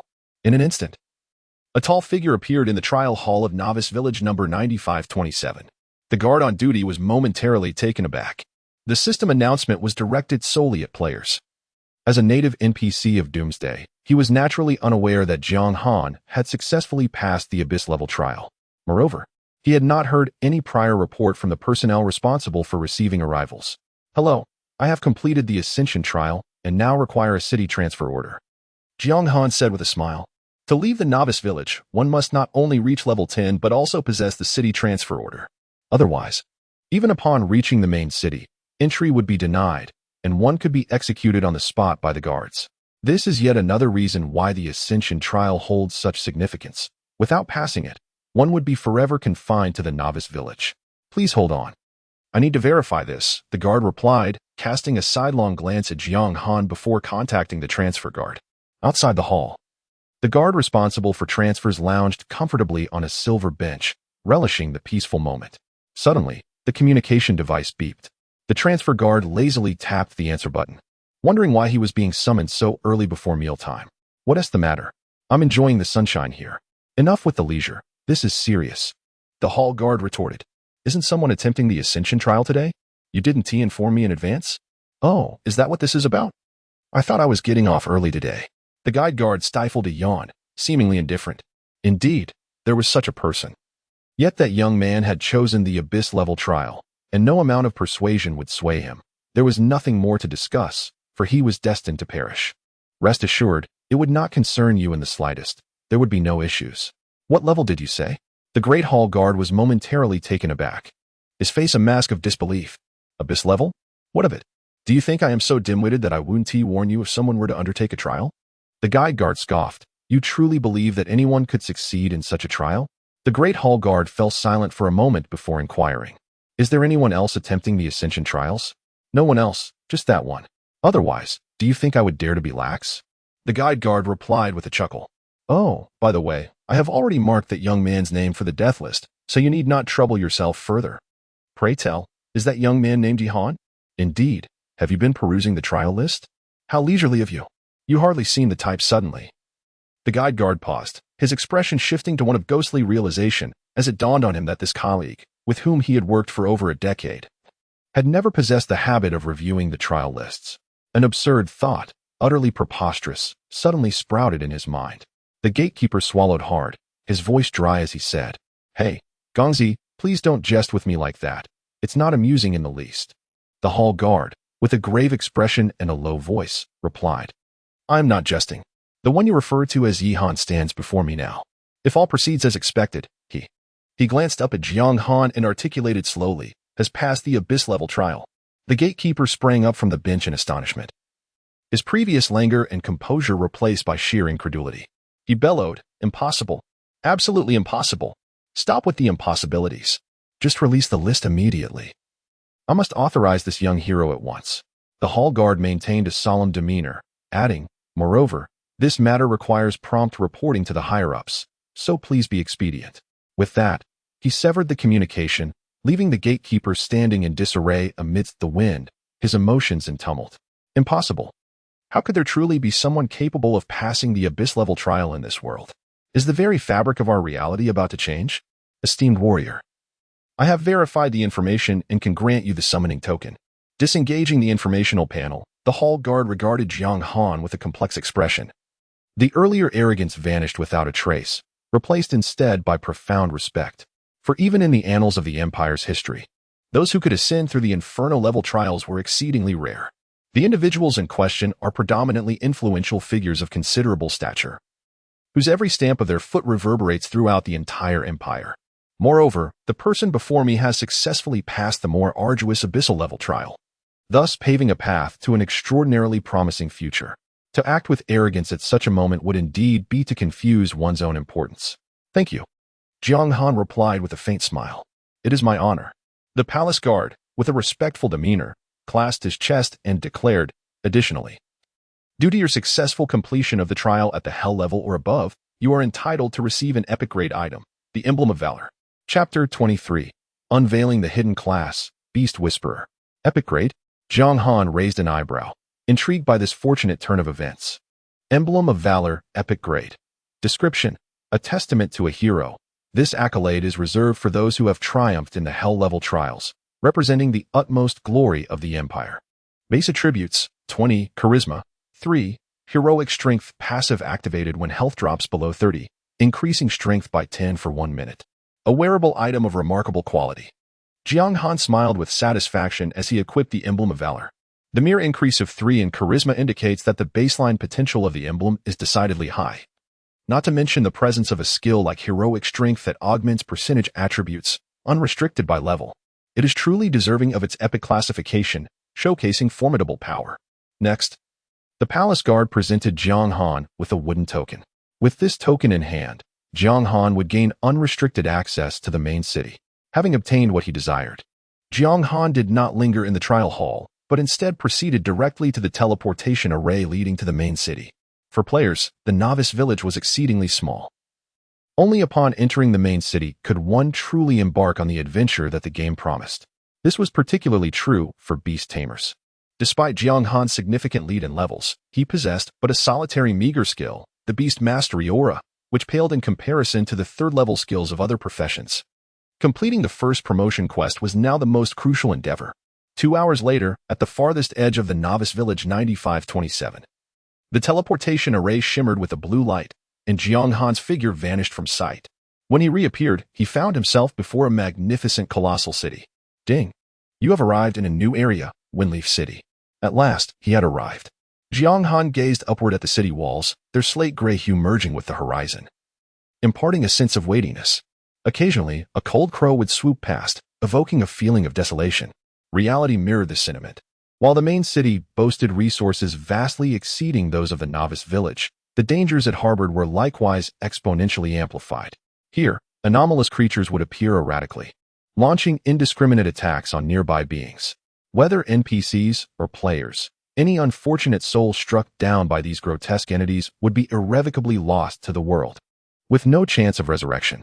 Players lamented the game's difficulty, yet upon reaching the main city, they would come to realize that the novice village was akin to a paradise. Even as a reborn individual, Jiang Han dared not harbor any thoughts of underestimation. Summoning his companion, Little Gray, he finally felt reassured as he made his way towards Windleaf City. Who might he encounter ahead? Please present your identification. As soon as he arrived beside the city gate, the guard exclaimed loudly. This was the moment for the issuance of the. Jiang Han was just about to produce the token for entry when he noticed the guard's expression turn solemn as he bowed respectfully, saying, it is the esteemed hero. Please, enter. It appeared that, in addition to its formidable attributes, this epic item also conferred certain privileges of status. With this in mind, it seemed that the possibilities had expanded considerably. Pondering this, Jiang Han proceeded towards the Job Change Plaza upon entering the main city. The Job Change Plaza was extraordinarily vast, with countless NPCs numbering in the hundreds. However, given the capacity of Windleaf City to accommodate players, this multitude of NPCs was undoubtedly but a drop in the ocean. Jiang Han recalled vividly that in his previous life, merely queuing had taken him a full 3 days. Aside from the imposed time limits that forcibly ejected him from the game, he had remained at the Job Change Plaza, too wary to stray. Otherwise, the scalpers would swiftly demonstrate the meaning of usurpation. Yet, the current Job Change Plaza was alarmingly deserted, with not a single soul in sight for hundreds of meters. Indeed, the timing of one's arrival made all the difference. Jiang Han reflected with a sense of wonder. The advantage of arriving early at the novice village was undeniably the absence of queues. Although 3 days may seem trivial, it was of paramount importance in the early stages of the game. Such advantages accumulate little by little. Before long, Jiang Han found himself standing before an NPC with a head of silvery hair. Numerous NPCs are responsible for facilitating the Beast Tamer class transition, and any one of them could suffice. However, Jiang Han chose to traverse several hundred meters to seek out this particular elder. The reason is quite straightforward. Among these NPCs, the one named Guter stands as the highest ranked and most formidable vocational mentor. More importantly, Guter possesses the ability to grant access to the hidden class of Beast Tamer, the Beast Whisperer. Yet, not everyone qualifies for this privilege. Esteemed mentor, I wish to undergo a class transition. Jiang Han approached Guter, who was languidly seated on a wooden chair, teetering on the brink of slumber. Even when addressed, he seemed disinclined to respond. Esteemed mentor having mentally prepared himself, Jiang Han patiently called out several times. How bothersome. You buzz around like a persistent fly.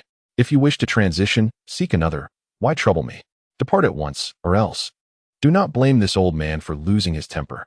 At long last, Guter reacted, though he still did not lift his gaze, displaying evident impatience. Jiang Han remained calm and composed, stating slowly, I wish to become a Beast Whisperer, a feat unattainable by others. A Beast Whisperer? Guter scoffed. Do you think anyone can simply transition? If you desire to do so, first prove your worth. Outside the city, there are a pack of demonic wolf pups. Bring me 100 of their eyes, and then we shall see. Ding. Guter has assigned you the quest, Eyes of the Demonic Wolves. Please venture outside the city and slay 100 elite creatures, Gale demonic wolves, and collect their eyes to present to Guter. Indeed. Upon hearing the system's notification chime, Jiang Han felt a stir within. The information aligned closely with what he had gleaned from his previous life, marking the initiation of the Beast Whisperer class transfer quest. However, the difficulty of this task was exceedingly high, and the process lengthy. It would likely take several days to complete. Without a moment's hesitation, Jiang Han resolutely declined. Guter snorted dismissively, Humph. What a useless individual, lacking even this minimal capability. Be gone, and do not disturb my slumber. Jiang Han chuckled lightly. You misunderstand me. I merely believe that slaying a magic wolf is rather too simplistic, insufficient to demonstrate my true prowess. Nothing more. Instantly, a look of astonishment washed over his face. In the next moment, he abruptly raised his head, incredulity etched across his features, the badge of valor. Chapter 24. The Beast Whisperer, not worthy of you. Indeed. Jiang Han nodded with a smile. With this, you are indeed qualified to transfer to the Beast Whisperer class. Guter's expression turned grave. As one who had experienced such matters, he understood the significance of the badge of valor. If even such a person lacked the qualifications to become a Beast Whisperer, then who could? After a moment of hesitation, Guter inquired, May I ask how many individuals comprise the clearing team? Jiang Han replied nonchalantly, One. Guter involuntarily gasped, contributing significantly to global warming. He was momentarily taken aback, instinctively feeling that this indistinct young man before him was lying. Yet upon further reflection, he considered that someone with such abilities would have no need to concoct a transparent falsehood. After all, the list of those who passed the Ascension trials is officially recorded. While ordinary individuals may not have access to it, it poses little difficulty for someone of Agder's stature. Are you suggesting that you, accompanied by your beast, successfully navigated the Abyss-level Ascension trials? Agder inquired once more. Jiang Han replied earnestly, Let me clarify, it is not the Hell-level instance, but rather the Abyss level. Abyss? Agder paused, then fell into contemplation. Although his experience indicated that someone capable of producing the Badge of Valor was unlikely to be a mere braggart, he couldn't help but wonder if this was somewhat exaggerated. Without wasting words, Agder promptly contacted an old friend within the Trial Temple to verify the authenticity of the information.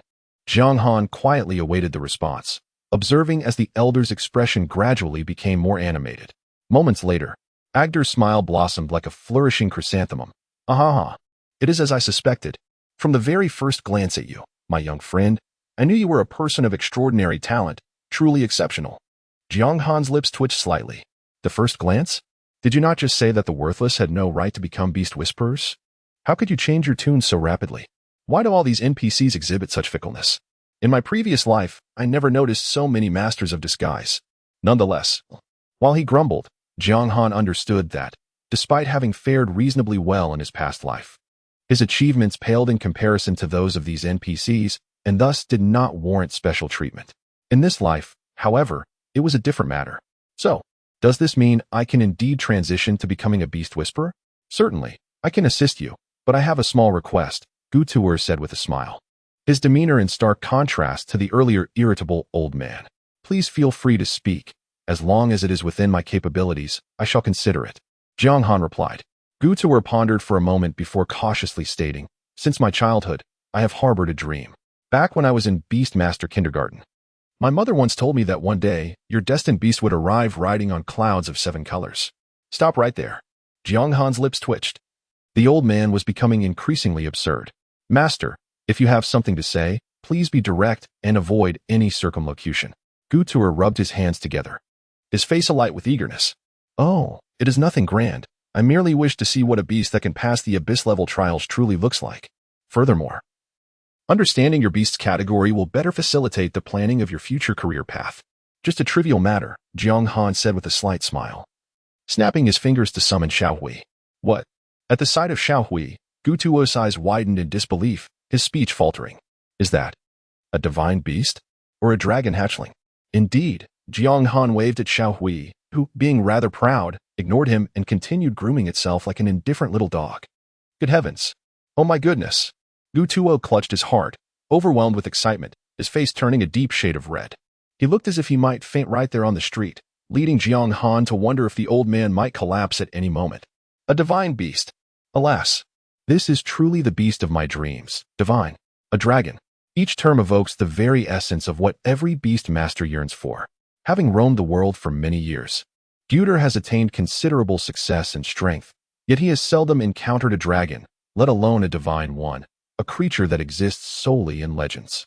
However, today, such a being has unexpectedly manifested before him, vibrant and full of life. How could he possibly maintain his composure? Master, are you all right? Jiang Han observed Guter, whose demeanor suggested he might soon succumb to madness, stirring a sense of concern within him. In the entirety of Winleaf City, the only information he possessed regarding the concealed profession of beast masters was from this old man. If something were to go awry, would all his efforts to become a beast whisperer be rendered futile? Calm down, Guter urged himself. After a considerable time, he ceased his pacing, striving to regain his composure. With a solemn expression, he addressed Jiang Han. Young friend Han, you must listen closely. Today, you may not be able to transition into a beast whisperer. Why? Jiang Han inquired, somewhat surprised. Although the profession of beast whisperer is undeniably powerful, I must candidly state that it can only barely contend with ordinary beasts, even those of the monarch level. However, when faced with mythical beasts, Guter glanced at Xiaohui, inhaled deeply, and remarked, that would likely prove quite challenging. Jiang Han's expression turned peculiar. Meaning that the profession of beast whisperer is unworthy of Xiaohui? Indeed, that is a fair interpretation. Guter wore a bitter smile, never having imagined that one day the beast whisperer he had always regarded as his lifelong pride would be described with the phrase not worthy. However, upon realizing that the individual before him possessed a mythic beast, he felt a sense of relief. In your esteemed opinion, what profession should I pursue? Jiang Han inquired eagerly, fully aware that this could very well trigger a deeper, hidden job quest, one possibly more formidable than that of a beast whisperer. To be honest, I am uncertain. After all, it is said that there are few, if any, on this continent who have laid eyes on a mythic beast, Guter replied, stroking his beard. However, I do have an old friend who is the royal chief beastmaster. He is well-versed and should be able to provide you with answers. Here is a letter of introduction. Should you have the opportunity to meet him, you may inquire about the relevant information. As he spoke, Guter produced a white letter and handed it to Jiang Han. Ding! You have triggered a hidden job quest, the Whisper of the Dragon. Proceed to the royal city to find the royal chief beastmaster. Indeed, a hidden quest had been activated. Chapter 25, Lady Riley's entrustment leaving the profession square. Jiang Han was filled with myriad emotions. He had not anticipated that after all his efforts, he would not successfully change his profession. Nevertheless, the rewards were significant. Having unlocked a hidden job quest he had never heard of before.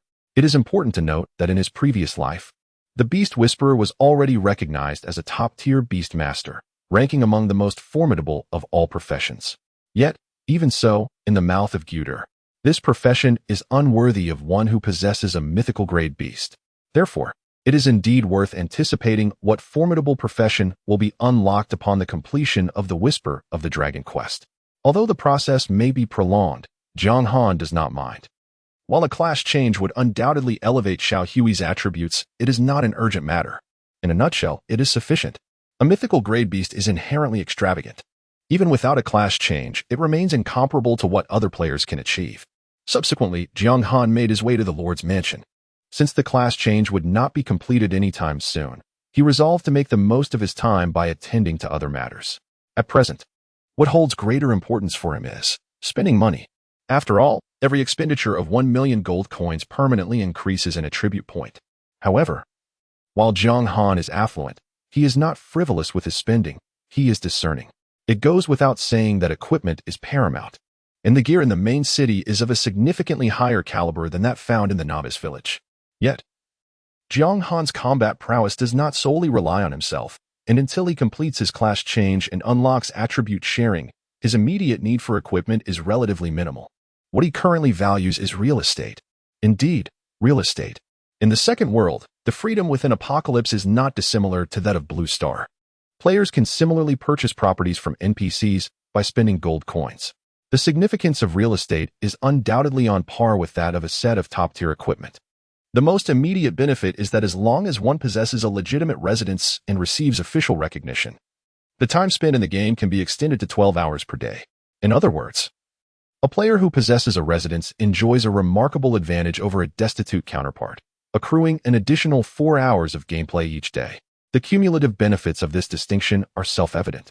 However, the cost of housing in Doomsday is exorbitantly high, even a modest 2 to 3 square meters, merely sufficient to accommodate a small bed and a toilet, demands an investment of over 1 million gold coins. Such expenses are beyond the means of the average individual. Furthermore, it is crucial to note that financial resources alone do not guarantee the acquisition of real estate. Certain conditions must also be met. Firstly, one must amass a significant amount of prestige. The avenues for obtaining this prestige are quite common, by vanquishing formidable bosses or completing quests for specific NPCs.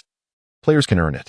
However, the prestige required for property ownership is alarmingly high, and there are no immediate solutions to this challenge. Secondly, it is necessary to obtain citizenship within the city. Much like in reality, Doomsday enforces a well-structured residency system. Players like Jiang Han, who are outsiders, may freely enter and exit the city, but their status remains that of a transient. In terms of identity, they are akin to vagrants, and in fact, they may be regarded as even lower than beggars. To put it bluntly, should they inadvertently offend an NPC, a mere report could result in them being forcibly expelled from the city by the guards. Thus, when interacting with NPCs, even a level 100 expert must exercise utmost courtesy towards a commoner. Given this context, it is evident that, without delving into other aspects, the players of Doomsday exhibit commendable qualities. They refrain from heedlessly spitting in the streets, earning them the reputation of moral exemplars.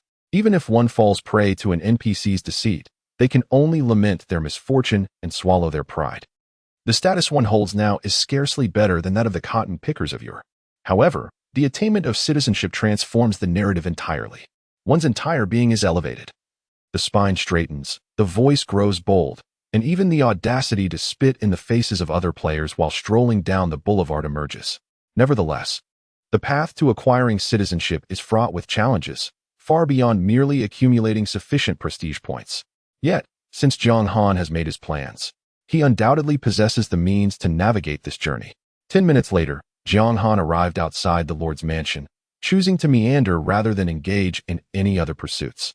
Before long, a graceful figure entered his line of sight. It was a beautiful lady, adorned in a delicate lavender gown, her demeanor dignified and elegant. Despite her advancing years, she retained an alluring charm, hinting at a past as a stunning beauty. Even now, she remains strikingly attractive, adored by many of the local rogues. This lady, known as Lady Riley, is the widow of the former lord, Duke Cuter, who has been deceased for over 20 years, his grave long overgrown. In simple terms, Lady Riley epitomizes a wealthy and captivating widow. Who wouldn't wish to partake in such a tempting prospect? Indeed, this has proven to be the case. Although the world of Doomsday is harsh, there exist those audacious enough to pursue her. Jiang Han learned that in the past, numerous bold rogue players attempted to win Lady Riley's affections, hoping to bask in the comforts of a duchess's life. Regrettably, none succeeded. In the end, most meet a gruesome fate, being dismembered by the guards and unceremoniously discarded beyond the city walls, forever barred from re-entering Windleaf City. in such a brutal environment. Stripped of the main city's protection, the suffering is unimaginable. The saying "a knife hovers above the character of lust" holds true. However, some manage to derive benefits from this chaos. Lady Riley possesses the ability to trigger a hidden quest. Observing his impressive charm score of 68, Jiang Han confidently approached Lady Riley. "Stop. Who are you?" A tall female knight instantly blocked Jiang Han's path, ignoring the female guard. Jiang Han smiled and addressed the esteemed Lady Riley. "Madam, why does your face always bear such sorrow? Have you encountered a dilemma? Might I offer my assistance?" "Oh." Lady Riley scrutinized Jiang Han from head to toe and replied softly, "Indeed, I have lost a personal item, young man. If you could help me locate it, I would be immensely grateful." "Pray tell, beautiful lady, what item is it?" Jiang Han inquired. Lady Riley pondered for a moment before responding, "It is a flower. A most exquisite flower." The system notification chimed, signaling the quest initiation. This was the very purpose of his visit, to complete the hidden quest titled Lady Riley's Request. It was also a crucial step in securing property early in the game, thereby extending the gameplay duration. Chapter 26, 1,000 each? I shall take them all. The task Lady Riley's Request is not particularly clandestine. In his previous life, after several failed attempts by various individuals, Lady Riley ultimately offered a handsome reward and posted the task on the commission board. Anyone can undertake this task, and there are no repercussions for failure. Thus, at that time, virtually every player in Maple Leaf City had this peculiar task in their quest log. Regrettably, the clues for the task were exceedingly scarce, and despite the multitude of players, none succeeded in locating the elusive flower. According to Jiang Han's understanding, the item known as the beautiful flower was, in fact, nestled within a certain shop in Maple Leaf City. Soon, guided by recollection, Jiang Han made his way to a small item shop located in the southern part of the city. The shop was modest in size, akin to a roadside breakfast stall, with a few scattered NPCs perusing the wares. The proprietor, an elderly man named Wayne, donned a white robe and sported a small mustache. His narrow eyes and astute demeanor led one to perceive him as a shrewd merchant. "Ah, what brings this distant guest to my humble establishment? What is it that you seek?" Upon spotting Jiang Han, Wayne's eyes lit up with enthusiasm, and he hurried to greet him. Jiang Han casually surveyed the surroundings and inquired, "I have heard that you sell gift boxes?" "Indeed, we do. But may I ask which type you require?" Wayne's face radiated eagerness as he rubbed his hands together. To begin with, someone inquiring about gift boxes could only be a valuable client, not a mere nuisance. Jiang Han replied calmly, "I wish to purchase them all." "All of them?" Wayne hesitated momentarily, scrutinizing the young man before him. "Are you certain?" "Absolutely," Jiang Han affirmed with a nod. "This?" Wayne furrowed his brow, for he was well aware that the gift boxes in his shop were far from inexpensive. The most extravagant of them commanded a price of 10,000 gold coins each.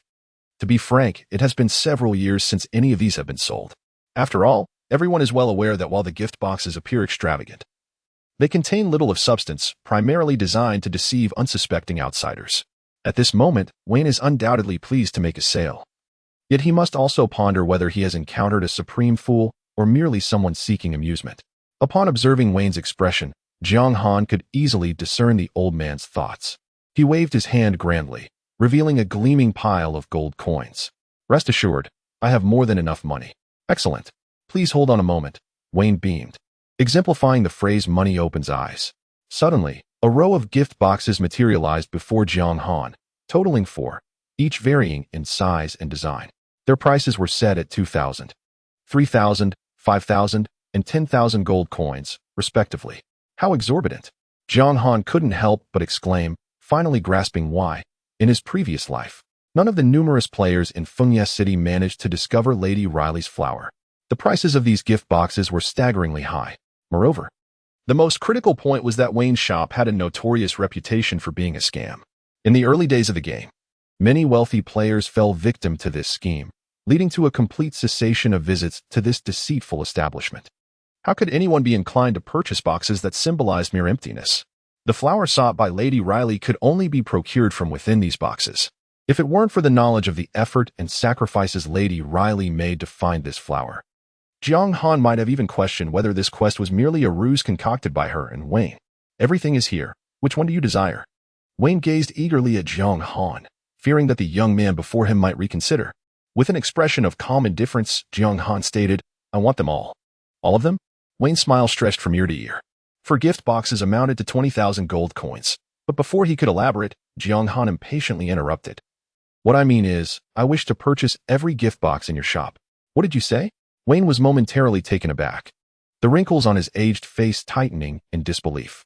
He questioned whether he had misheard. I said, I want all the gift boxes in your store. Jiang Han reiterated with serene composure. What on earth? Each word resonated with clarity, prompting not only Wayne, the shopkeeper, but also the few hired patrons he had engaged at great expense, to exclaim in astonishment. Some began to contemplate the absurdity of the situation. Goodness gracious! Where did this god of wealth come from? Though Wayne's shop was modest, it was filled with gift boxes, easily numbering over 100. Even if calculated at the lowest price, it would require no less than 200,000 gold coins, and that was the minimum. Is there a problem? Jiang Han cast a casual glance at the astonished individuals. And no, not at all.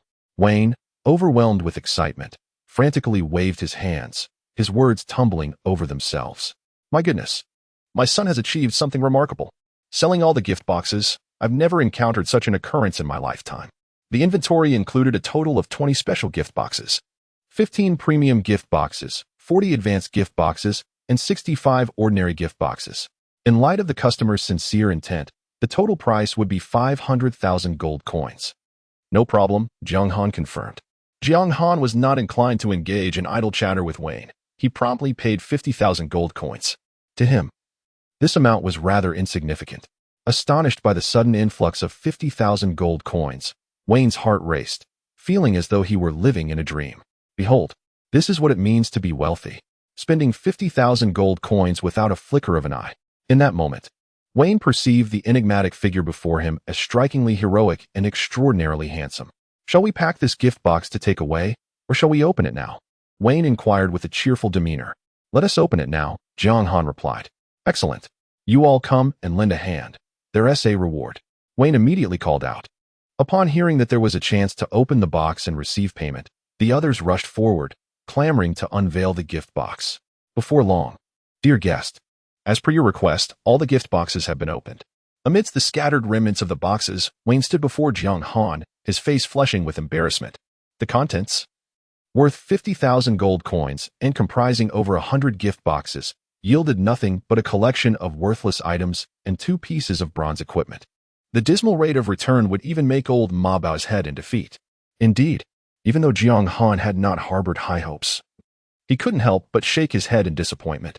Despite the prevalence of unscrupulous merchants in the world of apocalypse, Wayne was certainly among the finest of them. Nevertheless, it mattered little. He had never truly expected to uncover anything of value from the gift boxes. Without even glancing at the 2 pieces of bronze equipment, he turned his attention to an item that had gone unnoticed by the others. The beautiful flower. Description: this is a remarkably beautiful flower. Its purpose remains unknown. Chapter 27. The favor of Lady Riley. Such an unremarkable item cost an astounding 500,000 gold coins. It is well known that in the world of Doomsday, the drop rate is exceedingly low. An ordinary artisan, laboring diligently day after day, could expect to earn merely around 1,000 gold coins per month. After deducting material costs and equipment maintenance, the maximum profit would barely reach a few hundred coins. 500,000 gold coins. That is a fortune that many would not amass in a lifetime. Is it expensive? Indeed it is, but it is worth every coin. Jiang Han understood very well the immense advantage that this beautiful flower would bestow upon him. With that thought in mind, he did not linger and promptly exited the shop. Truly, he is a person of great merit. Even his departing silhouette exudes charm. Observing the slender figure gradually recede, Wayne felt a surge of admiration. Indeed, although he is but a commoner, his generosity is remarkable. In the future, this Windleaf City will undoubtedly have a place for this young man. From the very first moment I laid eyes on him, I sensed his extraordinary potential. Alas, it is regrettable that his status is somewhat humble. Otherwise, he would surely achieve great things in the future. Enough of this talk. Let us celebrate. The group engaged in animated conversation, utterly captivated by Jiang Han's financial prowess. Such a spectacle is something one would never witness among other commoners. It can only be said that wealth indeed grants one the freedom to act as one wishes. Meanwhile, in the Duke's mansion, within a lavish chamber, fragrant incense wafted through the air. Draped casually in a purple robe, Lady Riley sat at the edge of her bed, while a maid stood respectfully by her side, tending to her damp hair. It was evident that this enchanting duchess had just emerged from her bath. The scene of a beauty post-bath was undeniably exquisite, each subtle expression radiating an even greater allure. Alas, this illustrious Lady Riley wore a furrowed brow at that moment. Is it so? She sighed softly. The city's elite had exerted much effort for this. Yet regrettably, they had ultimately gained nothing. Madam, madam. Suddenly, there was a knock at the door, accompanied by an urgent female voice. Lady Riley's delicate brows knitted together in concern. What is it, Mona? Why this fluster? How many times must I remind you to remain poised and composed, regardless of the circumstances, so as not to lose your dignity? Her expression remained unchanged as she instructed, if there is something to discuss, simply state it. What? Lady Riley sprang to her feet, her beautiful face betraying an unmistakable blend of surprise and joy. The purple robe slipped from her shoulders due to the sudden motion, revealing her exquisite form, particularly the captivating curves beneath her alabaster neck, leaving even the maid momentarily dazed. One could not help but admire the lady's beauty, even as a woman herself. Are you certain the news is true? In the next moment, Lady Riley realized her own indiscretion, inhaling deeply to regain her composure. Indeed, it was delivered by a young man? Indeed, my lady, I beheld that flower in his possession, and Mona's voice faltered momentarily before she continued. That individual you must have encountered as well, the young man we just met outside the Duke's residence. Is it him? Lady Riley was momentarily taken aback. It had scarcely been half an hour since their encounter with Jiang Han, and she certainly remembered him. Yet, how could it be that within such a brief span, after merely granting a commission, this flower was so swiftly procured? Could it truly be mere coincidence? Or was it possible that this young man had already discovered the flower and had come prepared? Please extend him a warm welcome and ask him to wait for me for a moment, Lady Riley instructed, and then she summoned Alice to assist her in dressing. Understood. Mona bowed respectfully and departed. Approximately half an hour later, Jiang Han once again found himself in the courtyard, face to face with Lady Riley. However, unlike their previous meeting, she had evidently taken great care in her appearance, radiating beauty. Have you truly found the item I requested? Upon their first meeting, Lady Riley spoke with eager anticipation. Indeed, it is genuine, my lady. Jiang Han smiled slightly as he retrieved the exquisite flower from his inventory. It truly is. As Lady Riley gazed upon the vibrant bloom, she momentarily lost herself in thought, utterly astonished that the very object of her earlier distress had so unexpectedly materialized before her. She turned her gaze to Jiang Han and, with a composed demeanor, inquired, So, young man, what reward do you seek? Monetary compensation? Or perhaps a rare artifact? At that moment, Jiang Han's heart stirred. After all his efforts, this was the moment he had been awaiting. Jiang Han smiled faintly and said, Madam, I have no interest in wealth or rare artifacts. Oh? Lady Riley looked at Jiang Han with surprise, a glimmer of admiration flickering in her beautiful eyes. She often entrusted various tasks to others. Yet this was the first time she encountered someone who sought neither riches nor precious items. What then do you desire as a reward? Lady Riley inquired with a smile. Do not tell me you require nothing. That would be rather disingenuous. Of course not, madam. Jiang Han shook his head. What I seek is quite simple. I merely wish for your assistance in becoming a citizen of Windleaf City. Is it truly that simple? Lady Riley asked, somewhat astonished. As a duchess widow, her status was lofty, and granting citizenship to someone was an effortless task. Indeed, Jiang Han nodded. Beyond that, I ask for nothing more. That is certainly feasible, she replied. No need. Jiang Han shook his head. For him, attaining citizenship was of utmost importance. Then I shall fulfill your wish, Lady Riley said. While her curiosity was piqued, she refrained from further inquiries out of respect for Jiang Han's steadfastness. Nonetheless, she secretly developed a fondness for this young man, who radiated a sense of comfort and was a rare find, untainted by greed for fame or fortune. Ding. Due to your noble actions and exceptional charm, Lady Riley's fondness for you has increased by 20. Upon hearing the sudden notification from the system, Jiang Han was momentarily taken aback, several question marks appearing above his head. The notion of exceptional charm was indeed understandable. What is this noble deed? Chapter 28. Lady Riley. Oh no. Is this directed at me? However, upon reflection, it seems quite reasonable. After all, for players, citizenship is a treasure beyond measure. Yet for an NPC of Lady Riley's stature, it is rather insignificant. At this moment, Lady Riley, with a hint of curiosity, inquired, May I ask why you are so eager to attain citizenship? Well? Jiang Han hesitated for a moment. then decided to speak candidly. I intend to purchase some real estate in Windleaf City and settle down. Ah, I see, Lady Riley nodded, a glimmer of admiration flashing in her beautiful eyes. Not wanting to wander aimlessly is indeed a prudent choice. What properties do you plan to acquire? Perhaps I could be of assistance. That would be splendid. Jiang Han raised an eyebrow, pleasantly surprised. After a moment of contemplation, he replied, I am looking to acquire properties on the western side of the city, as many as possible, particularly along the central commercial street. The central commercial street? Lady Riley was momentarily taken aback, her expression peculiar. Are you certain? Indeed, Jiang Han affirmed. He understood all too well why Lady Riley appeared so astonished. Windleaf City comprises 4 major districts, each with drastically different levels of development. Among them, the Eastern District, directly overseen by the current city lord, flourishes the most. The Northern and Southern districts, held by other nobles, are also quite prosperous, whereas the Western District lags significantly behind. The foot traffic is nearly non-existent, leaving shops desolate. The central commercial street is particularly devastated.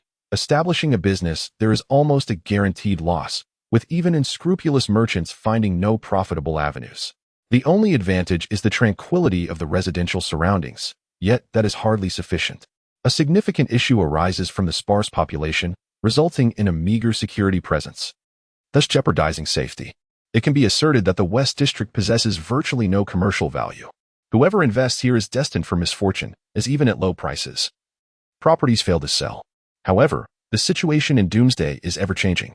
Soon, the city of Windleaf will be besieged by bizarre creatures in an unprecedented assault. Amidst the onslaught of formidable entities, numerous players will perish, and Windleaf will suffer grievously.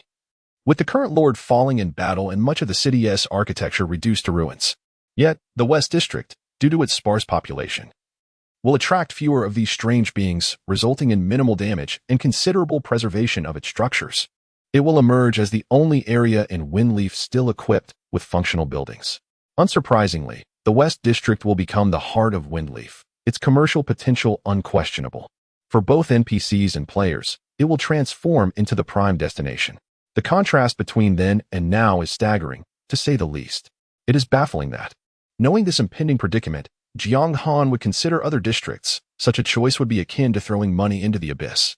To be candid, while acquiring numerous properties in other districts may pose challenges for a citizen like you, in the West District, the process is remarkably straightforward.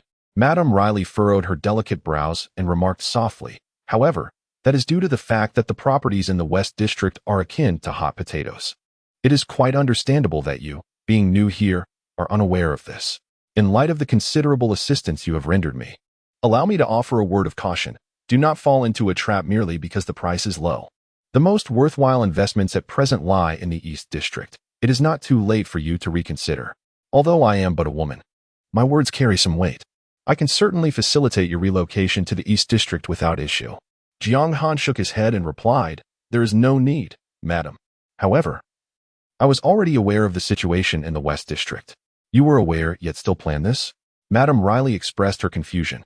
Indeed, Jiang Han smiled.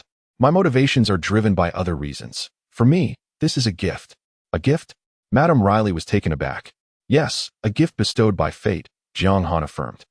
Since I have been granted the opportunity to be reborn, I intend to seize the waves this presents. Such a significant loophole, what else could it be but a divine offering? Young man, do you truly comprehend the implications of your actions? Madame Riley bit her lip, gazing at Jiang Han with a complex expression. I am well aware. Jiang Han replied, though he found himself puzzled by her persistent inquiries. Very well, I shall indulge your curiosity. When do you intend to consummate the transaction? Madame Riley took a deep breath, pressing her hand against her heaving chest in an effort to steady her emotions. I hope you are not jesting. Prepare sufficient funds. The sooner, the better. If trading could commence now, that would be ideal. Jiang Han chuckled, assuring, as for the funds, my lady need not worry. I have long been prepared. Mona replied respectfully, Understood, madam. There is considerable documentation in the Western District that requires organization. The transaction can be completed in as little as 2 hours. As for citizenship, that poses no difficulty and can be arranged promptly. Much appreciated, Jiang Han remarked, raising an eyebrow. He was not surprised by the efficiency of the Duke's estate. Such significant matters could be resolved in so little time. He had anticipated it would take several days at least. Come back in 2 hours, Lady Riley instructed Jiang Han, her tone calm. Yet her beautiful eyes reflected a growing complexity of emotions. Although Jiang Han noticed, he paid it little heed, suspecting that the Duchess viewed him as a naive fool. However, he remained unfazed. If everyone believed the Western District was favorable, it would complicate matters significantly. With a heart full of delight, Jiang Han departed the Duke's residence. After his departure, Lady Riley remained in the courtyard, motionless, her gaze fixed on the direction he had vanished. She pressed her lips together, her expression intricate as she murmured, "Alice, do you think he is jesting?" Alice shook her head, replying, "Certainly not, madam. It is only natural for a man to be drawn to someone as beautiful as you." "Then, it must be mere coincidence?" Lady Riley inquired further. "That is unlikely. Moreover, he mentioned that this was a gift he had prepared especially. This individual is undoubtedly captivated by the allure of the lady, which is why he has sought her out. Was it specifically for me?" The image of that tall figure involuntarily surfaced in Lady Riley's mind, and upon contemplating the implications of the beautiful flower in the actions of the young man, she suddenly felt a tumult of emotions. One occurrence might be mere coincidence, but when two events transpire simultaneously, can it still be deemed coincidental? Ding! Lady Riley's affection for you has increased by 20. Meanwhile, as Jiang Han walked along the street, a notification sound abruptly rang in his ears. "Jiang Han, what is happening? Can one gain affection points just from shopping?" Chapter 29, The Dragon Phoenix Empire, First-Class Citizen? Is it due to the charm value? Jiang Han pondered carefully. Although the charm value affects everyone, its allure is particularly potent towards the opposite sex. After all, completing Lady Riley's task so swiftly and garnering a bit of affection seems reasonable. Never mind, it is ultimately a positive development.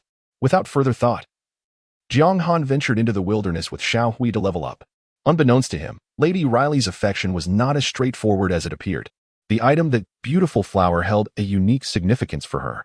Coupled with Jiang Han's serendipitous intention to purchase the district under her jurisdiction, Lady Riley misconstrued him as an ardent admirer. 2 hours later. Ding! Congratulations, you have reached level 11. Ding! Your beast, Xiao Hui, has also reached level 11. As the system notification echoed, a flash of white light enveloped Xiao Hui. How slow it is. Observing Xiao Hui's attributes increase once more, Jiang Han couldn't help but exclaim. After vanquishing the Wanderer, Jiang Han had reached level 10, with his experience bar resting at 60. Yet, the remaining 40 experience points took a full 2 hours to accrue. Considering he still had to engage in a transaction with Lady Riley, Jiang Han refrained from venturing deeply into the wilderness, choosing instead to level up near the city, where monsters were significantly fewer. However, Xiao Hui's adversaries were all at least level 15, and given Xiao Hui's attributes, facing ordinary monsters was akin to executing a swift kill. Nonetheless, this still consumed an inordinate amount of time. Were it any other player, even a relentless day and night of battle would scarcely yield such experience. Every 10 levels marks a considerable threshold. This adage holds true. To speak solely of the required experience, it escalates dramatically. According to Jiang Han's recollections, an average player would take approximately a week to ascend from level 1 to level 10. Yet, progressing from level 10 to level 20 demands a full month. And this is under ideal circumstances. Should one inadvertently perish along the way, the time expended would only increase. Top-tier players might experience a slightly shorter duration, but the gap would not be excessively vast. After all, those who can pass through the Ascension trials typically possess a certain level of combat skill and awareness. Soon, Jiang Han arrived at the Duke's residence. At this moment, Lady Riley and 2 maids awaited him in the courtyard, while Mona held a substantial stack of documents in her hands. "I hope I am not late." Jiang Han felt a slight surprise in his heart. The presence of Lady Riley at the scene ahead of time indicated her considerable investment in this transaction. "No, I was merely basking in the sun in the courtyard, so there's no need for concern," Lady Riley explained, pressing her red lips together. That is reassuring. Jiang Han still sensed something amiss. Yet he could not quite place it, so he chose to dismiss the thought. Meanwhile, Mona approached, spreading the land deed upon the stone table. "My Lord Jihan, I have organized the distribution map of the properties in the western part of the city. You may deliberate on which ones to acquire." "Thank you," Jiang Han replied with a smile, then lowered his gaze to scrutinize the deed. "The central commercial street, and here, this one. This one looks promising as well." Soon, guided by the memories in his mind, Jiang Han selected the properties that remained intact after the invasion. Apart from a few scattered shops, nearly all vacant properties along the commercial street were included. So many? The way he confidently chose properties left Lady Riley in a state of astonishment. Those who were aware understood he was selecting real estate. Those who were not might have thought he was merely choosing skewers at a roadside stall. He picked a vast expanse. Even though the properties in the western part of the city were the most affordable in the entire Fengye city, it did not imply they were within the reach of an ordinary person. Yet here was Jiang Han, unfazed, his eyes not even flickering. Could his financial resources truly be so formidable? Madam, I do not believe Lord Jiang Han is jesting. It appears he is quite serious. Alice's eyes were filled with astonishment as she whispered softly into Lady Riley's ear. Is that so? Lady Riley fixed her beautiful gaze unwaveringly on Jiang Han. The person before her was indeed somewhat inscrutable. Mona, Lady Riley suddenly called out. Mona immediately understood and spoke. My lord, to acquire property in the city, you must first obtain formal citizenship. All other procedures have been completed. We are now only missing the final step. Jiang Han maintained a calm demeanor. Please proceed. Mona replied with a smile. It is quite simple. I merely need to see your true visage for the purpose of identity registration. Jiang Han hesitated for a moment before removing the concealment from his face. His reluctance to reveal his true appearance stemmed primarily from his current lack of strength. Should he be recognized by other players, it could lead to complications in reality. However, he harbored no such concerns regarding NPCs. With the concealment removed, Jiang Han's face was laid bare before the few present. The game Apocalypse lacked a character customization system, meaning players' appearances were an exact replica of their real-life selves. Jiang Han's looks were not lacking. On the contrary, he possessed striking features, with sharp eyes and elegant brows, making him only slightly less appealing than the esteemed readers. It is worth noting that even during his time at school, despite his previous infatuation with Liu Ruyan, Jiang Han still had numerous admirers. After all, a young man who excelled in both stature and appearance, coupled with a privileged background, was the epitome of a perfect romantic partner. Ding. Due to your exceptional charm, Alice's affection for you has increased by 20. Ding. Due to your remarkable charm, Mona's fondness for you has increased by 20. Ding. Due to your extraordinary allure, Lady Riley's affection for you has also risen by 20. Suddenly, 3 system notification sounds echoed in Jiang Han's ears. Alas, this damned charm of mine. The corners of Jiang Han's mouth curled up slightly, a hint of pride creeping in. However, he was well aware that appearance was merely an introduction. The influence of other aspects was far more significant. After all, in his previous life, he had interacted with NPCs without ever witnessing a sudden spike in their fondness. Is that all right? Noticing that Mona seemed momentarily stunned, Jiang Han couldn't help but prompt her. Oh, yes, it's fine. Jiang Han took the certificate, intrigued, and inquired. Once the information is recorded, I will be a citizen of Windleaf City? Indeed, Mona nodded. At that moment, Lady Riley suddenly spoke up. She parted her lips and remarked, to clarify, you are not merely a citizen of Windleaf City. You are a citizen of the Dragon Phoenix Empire, a first-class citizen. Upon hearing this, not only was Jiang Han taken aback, but both Mona and Alice were equally astonished, exchanging incredulous glances with Lady Riley. They understood all too well the significance of the term first-class citizen. Chapter 30, System Announcement. Jiang Han once again opened the leaderboard. Moreover, it was not merely the status of a first-class citizen of Windleaf City. It was that of a citizen of the Dragon Phoenix Empire. This meant that once Jiang Han acquired this identity, it would be recognized throughout the entire Dragon Phoenix Empire, even in the imperial capital. From this point onward, settling in any major city would be a breeze, and acquiring property would be a mere formality. The elevation in status compared to the present is beyond measure. Such privileges are beyond the reach of the vast majority of NPCs, even those native to the Apocalypse. Take, for instance, some of the commanders in Windleaf City. They wield considerable influence there, commanding strong subordinates. Yet, should they venture to other major cities, they would find themselves no different in status from ordinary citizens. This is simply because they have only garnered the approval of Windleaf City, not that of the entire Dragon Phoenix Empire. Now, Jiang Han, a mere vagrant, is suddenly poised to transform into a first-class citizen of the Empire. This unexpected turn of events leaves him somewhat taken aback. Moreover, it is crucial to note that only members of the royal family have the authority to grant such privileges in any empire. Even a powerful lord like the ruler of Windleaf City lacks such rights. This implies that Lady Riley is, in fact, a member of the royal family? No wonder. At this moment, Jiang Han experiences a revelation. finally understanding why a duke's widow could establish herself in Windleaf City for so many years without anyone daring to challenge her. It appears she is truly a person of significant connections. Taking a deep breath, Jiang Han gazes at Lady Riley and inquires, "May I ask, madam, are you of royal descent?" Supporting her chin with one hand, Lady Riley languidly responds, "What of it? Am I not allowed to be connected to royalty?" "No. It's just that I find it somewhat surprising," Jiang Han replies with a smile, realizing the truth. "Well, it's just a title. It hardly warrants such astonishment," Lady Riley said softly. "Furthermore, please refrain from calling me lady. I am rather fond of a more casual address." Jiang Han was momentarily taken aback. "Then should I?" Lady Riley chuckled lightly. "You may simply call me Sophia. You have rendered me a great service, and there is no need for such formality." Jiang Han, not one to be overly affected, nodded in agreement. "Then, Sophia, can I interpret this as us being friends?" "Friends, you say?" Lady Riley, or rather Sophia, pondered for a moment before breaking into a radiant smile. "That can certainly be so." Ding. "You have gained Sophia's friendship." The notification chimed. Jiang Han raised an eyebrow slightly. The friendship of a royal member is not to be taken lightly. The task of Lady Riley's request was indeed of great worth. Meanwhile, Alice and Mona discreetly created some distance. They had been in Sophia's company for quite some time and had never witnessed her displaying such warmth towards any man. At the very least, it was clear that she did not harbor any disdain for this Jiang Han, which was significant. The two exchanged glances, each reflecting surprise and envy in the other's eyes.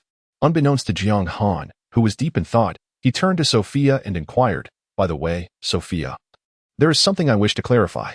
"Speak." "Since you are a member of the royal family, are you acquainted with the chief beastmaster?" "You mean Uncle Stir?" Sophia looked at Jiang Han with a hint of astonishment. "How do you know him?" "To be frank, I wish to inquire about the profession of beastmasters." Jiang Han smiled bitterly, stating that he had already reached level 11 yet had not received a transfer task. The mentor in the city, Guter, had instructed him to seek out Lord Stir. "Guter sent you?" Sophia's beautiful eyes widened with astonishment, as she felt that the secrets of this striking young man were becoming ever more numerous. Even the beast speaker could not suffice for him. Jiang Han rubbed his nose, acknowledging the truth in her words. Sophia lightly tilted her head. "Understood. I shall contact Uncle Stir. As soon as I have news, I will inform you immediately. However, Uncle Stir has a rather peculiar temperament. It would be prudent for you to present something that piques his interest."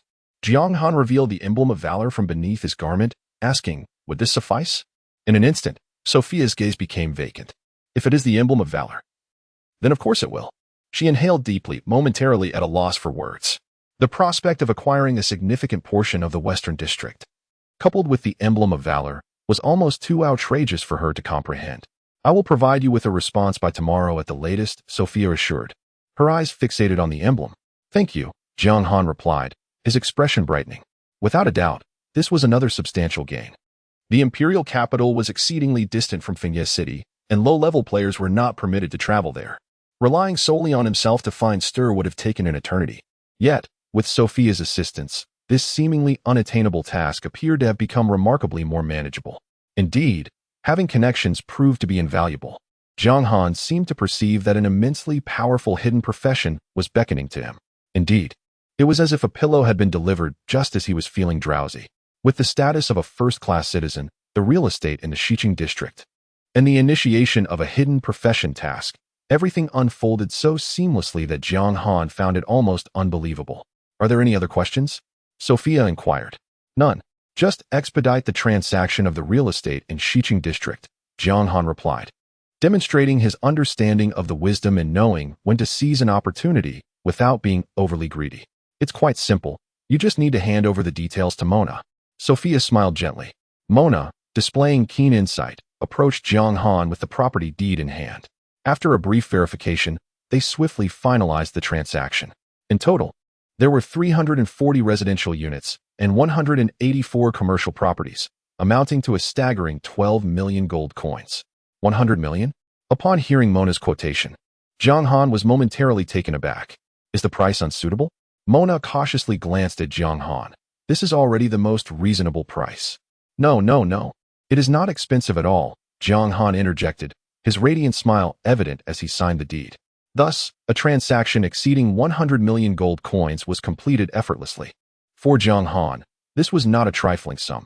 However, he felt no regret, for the price was astonishingly inexpensive. It is worth noting that in his previous life, the starting price for purchasing a single residential unit, barely the size of a toilet, was 1,000,000 gold coins. Commercial properties were even more outrageous, seldom falling below 8 figures. Now, with over 300 residential units in nearly 200 commercial spaces, the value is truly immeasurable. One can only exclaim, what a lucrative turn of events. At the very moment Jiang Han received the land deed, players across the entire Great Xia Kingdom, without exception, heard the resounding announcements from the system. Ding! Congratulations to the Great Xia Kingdom player Jiang Han for obtaining the status of a first-class citizen of the Dragon Phoenix Empire. The prestige leaderboard is now open, and players from the Great Xia Kingdom can view it by accessing the leaderboard. Ding! Congratulations to the Great Xia Kingdom player Jiang Han for successfully acquiring property. The housing system in the Great Xia Kingdom is now activated, granting all players an additional hour of gameplay each day. Chapter 31. Allowing you to assist me in leveling up. That is a favor to you. What is this? First-class citizen? Property system? Is this game truly so realistic? An extra hour of gameplay for all players in the Great Xia Kingdom. How astonishing. What exactly does this first-class citizen status entail? Are we considered third-class citizens? Well, not quite. Just a few days ago, an NPC scolded me, claiming I was inferior even to a beast. Utterly pathetic. Good grief. As if being belittled in reality was not enough, now it extends into the game?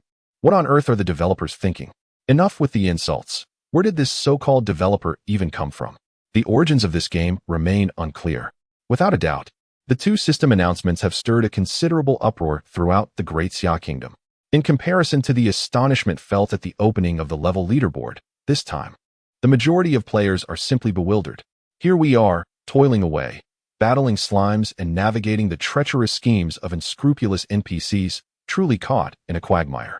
How fortunate you are, transforming into a first-class citizen and even purchasing a residence. Is this truly the height of sophistication?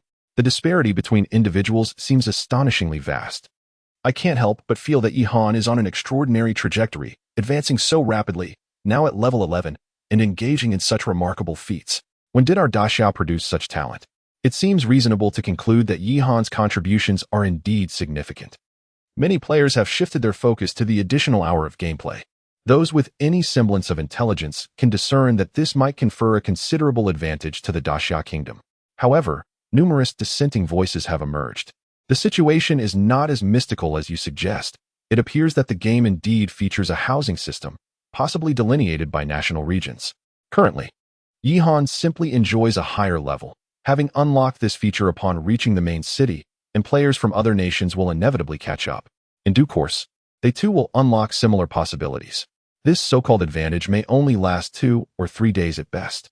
After all, it is improbable for the game to be so unbalanced, allowing only one region to gain an extra hour of gameplay. Experienced players remain rational, analyzing the situation with composure. Indeed, the likelihood of such an occurrence is considerable, and it may not be as exaggerated as it seems. Following this analysis, many have echoed their agreement, drawing on their years of gaming experience to support this perspective. Yet, the future remains uncertain. Could it be that unforeseen events have transpired, or is it related to the timing of unlocking properties? Even Jiang Han felt a sense of astonishment as he pondered in silence. In his previous life, the first player eligible to purchase property had emerged only after a considerable passage of time. Moreover, that player was not from the Great Xia and had not triggered the collective game enhancement buff. At present, this remains a singular occurrence. Nevertheless, overall, it is indeed a positive development.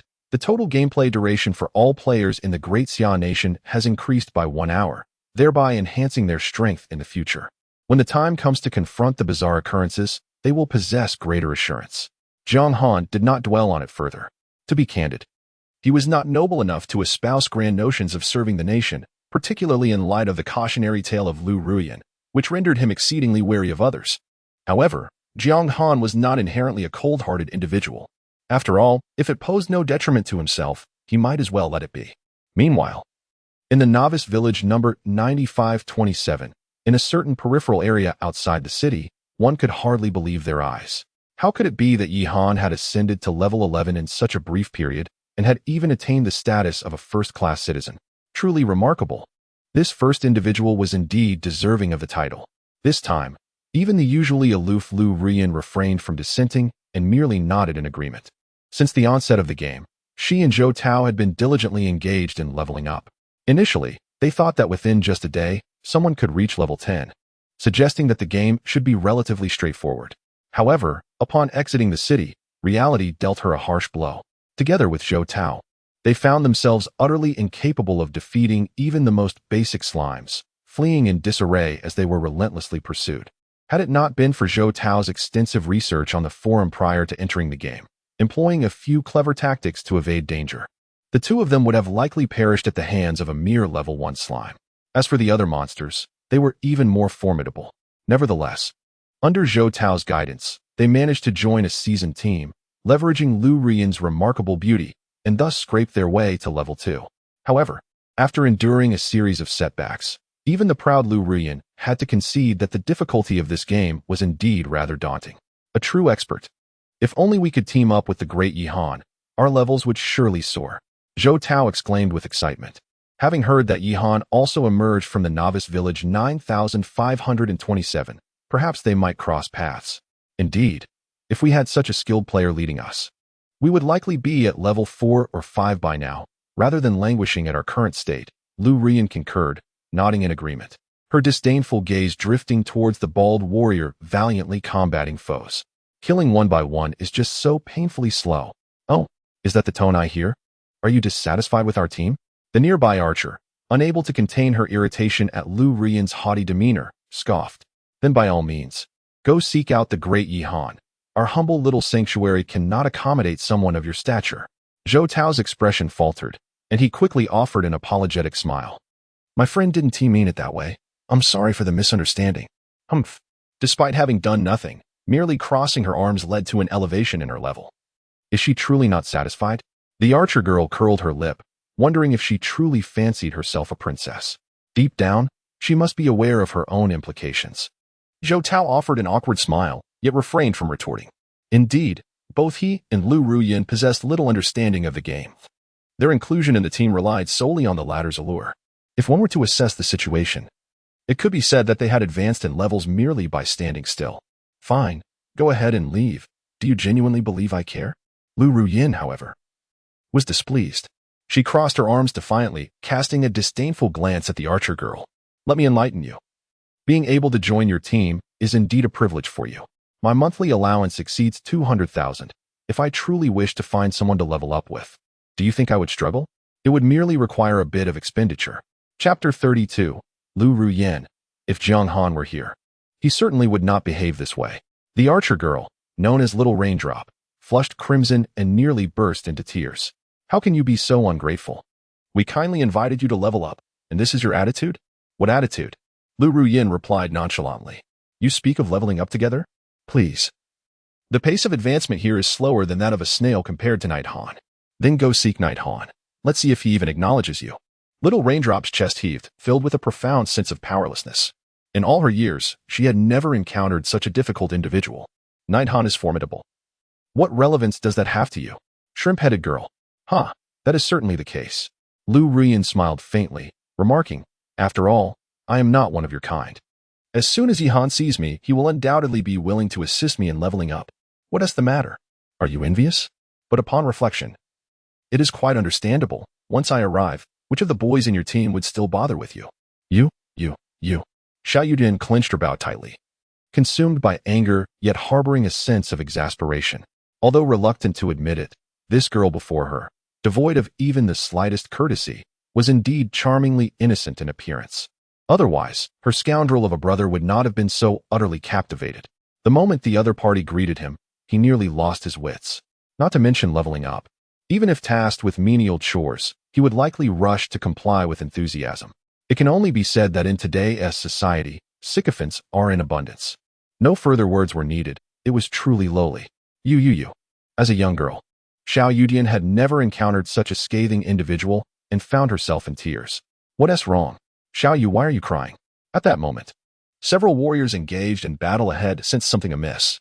The leader, a burly man named Yudian, swiftly approached after dispatching the slime before him.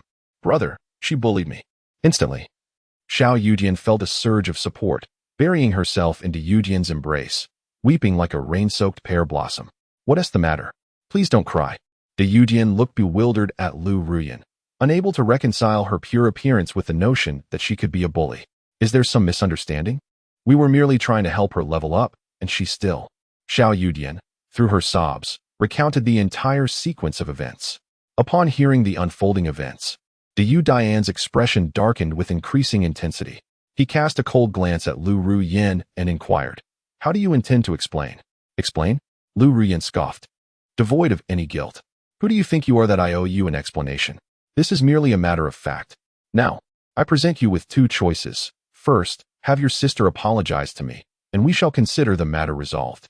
Second, expel her, and I shall pretend as if nothing ever transpired, reluctantly granting you the opportunity to continue assisting me in leveling up. Grant me an opportunity?" Observing Liu Ruyan's haughty demeanor, Liu Dian opened his mouth, yet words eluded him for a considerable time. Internally, he could only muster two words, utterly bewildered. He exchanged a glance with Xiao Yudian, both sharing a moment of sheer confusion. Under the bewilderment tree, beneath the bewilderment fruit, there you and I stand. Who on earth is this lunatic, emerging from the depths of a mental asylum? How could one exhibit such a blatant disregard for shame, reluctantly assisting you in leveling up? Who do you think you are? Have you made your decision? Liu Ruyan remained unperturbed, exuding an air of confidence, entirely oblivious to any impropriety. After all, her tactics had always proven effective when facing Jiang Han.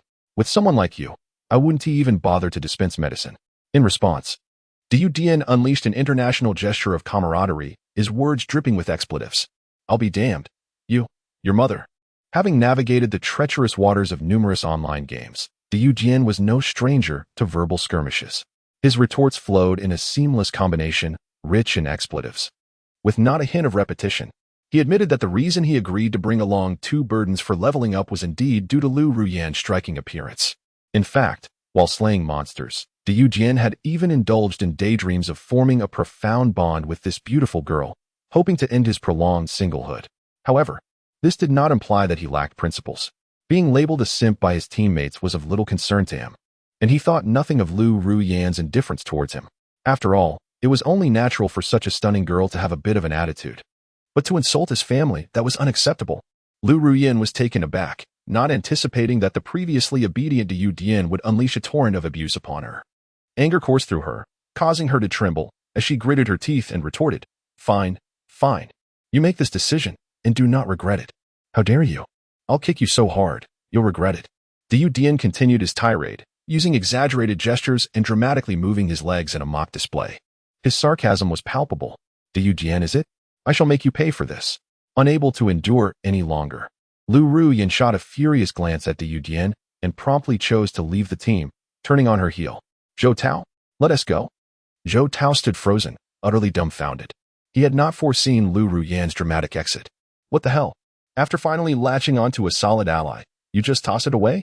However, upon glimpsing the murderous glare from Liu Dian, Zhou Tao gritted his teeth and decided to follow Liu Ruyan. He understood all too well that her willingness to aid them in leveling up had nothing to do with his character. It is solely reliant on Liu Ruyan's exquisite beauty. Now that the principal party has departed, his presence remains, and it seems the family lineage is at stake. "My dear aunt, what is this commotion all about?" Zhou Tao hurried to Liu Ruyan's side, his expression clouded with worry. "Now what? With the two of us, how are we to level up? If we don't train." "We don't train.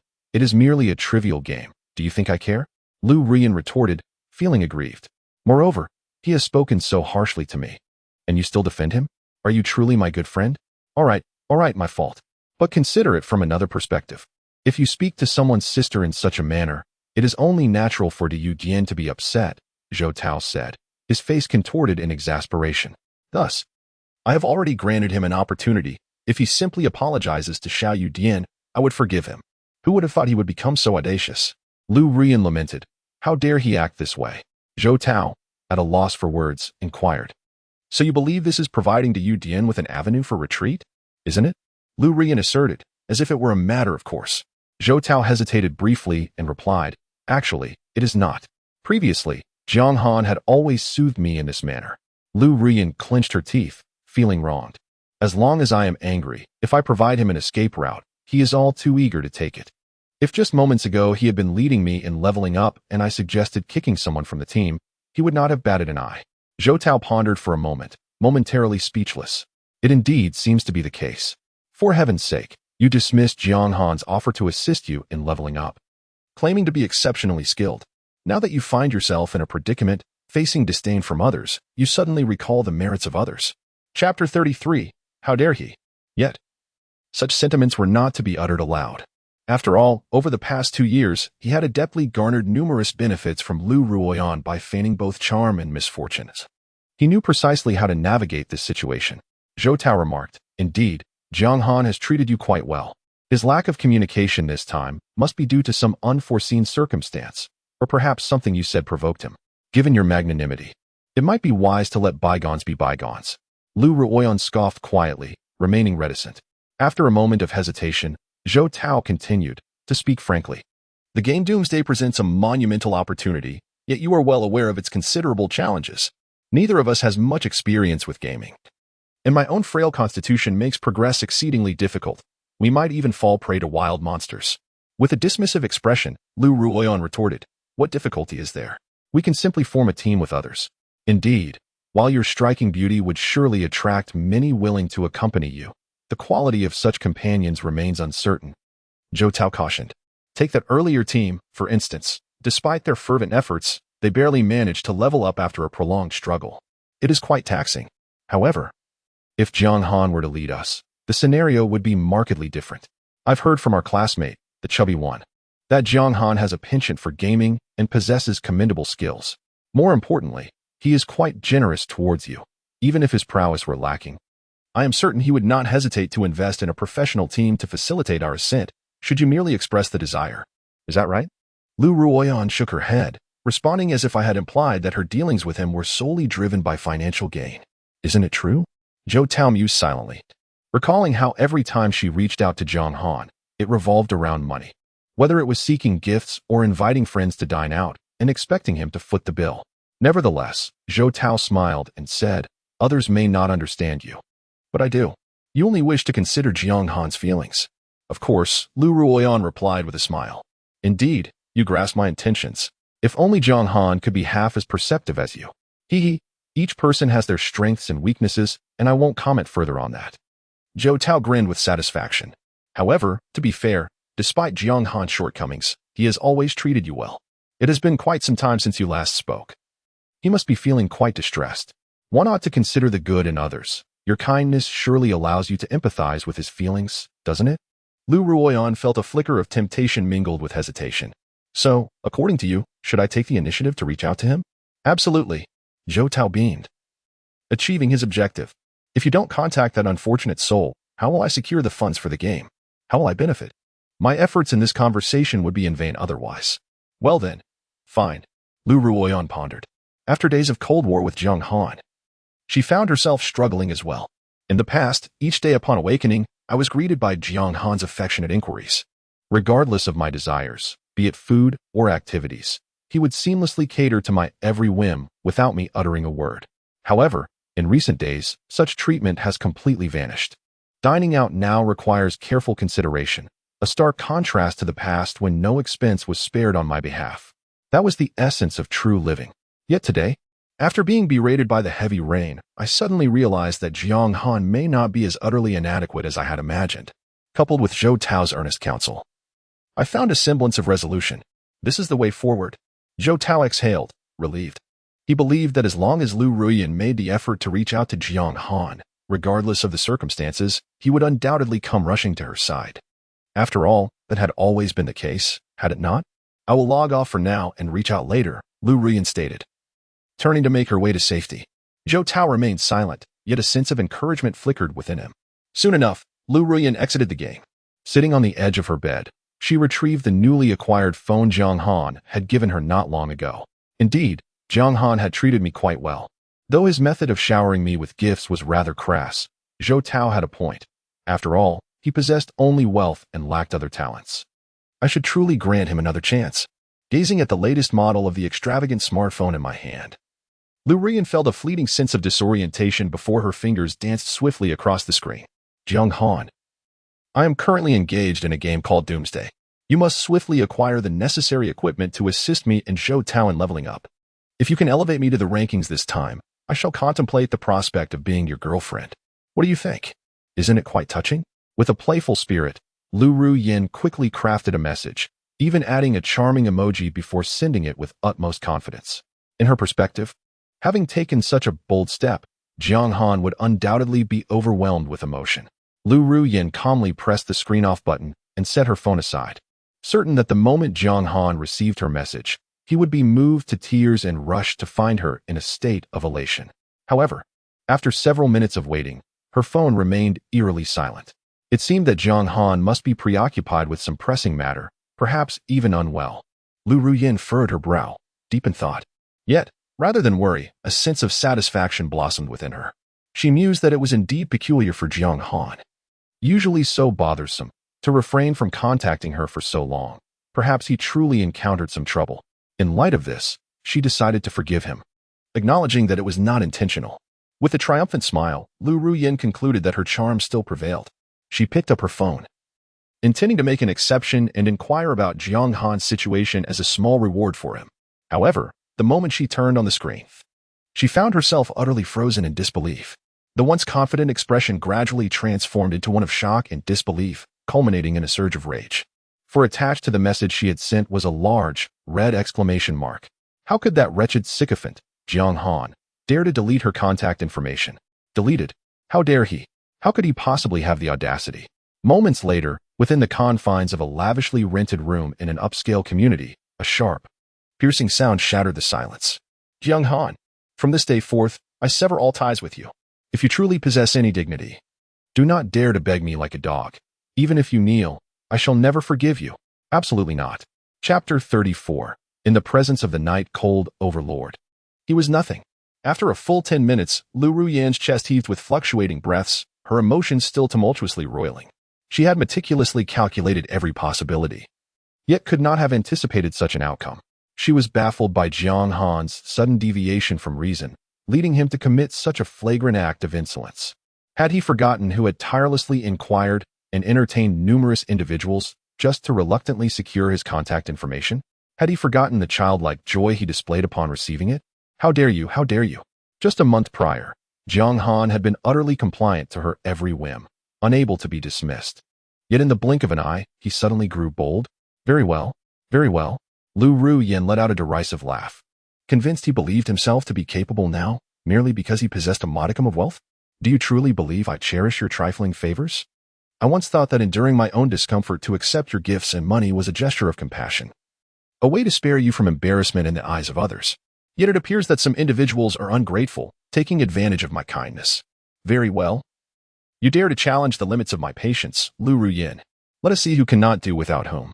This time, I genuinely hope you are resolute. Do not linger around me, for I would find it tiresome. Liu Ruyan tossed her phone onto the bed. Jiang Han, I hope you possess the fortitude to stand firm and do not come begging for forgiveness midway. Just as she finished her thought, her phone vibrated unexpectedly. A message had arrived. Given the frequency of the notifications, it seemed there was more than one, and the sender appeared rather anxious. Liu Ruyan raised an eyebrow, her anger swiftly transforming into amusement and mockery.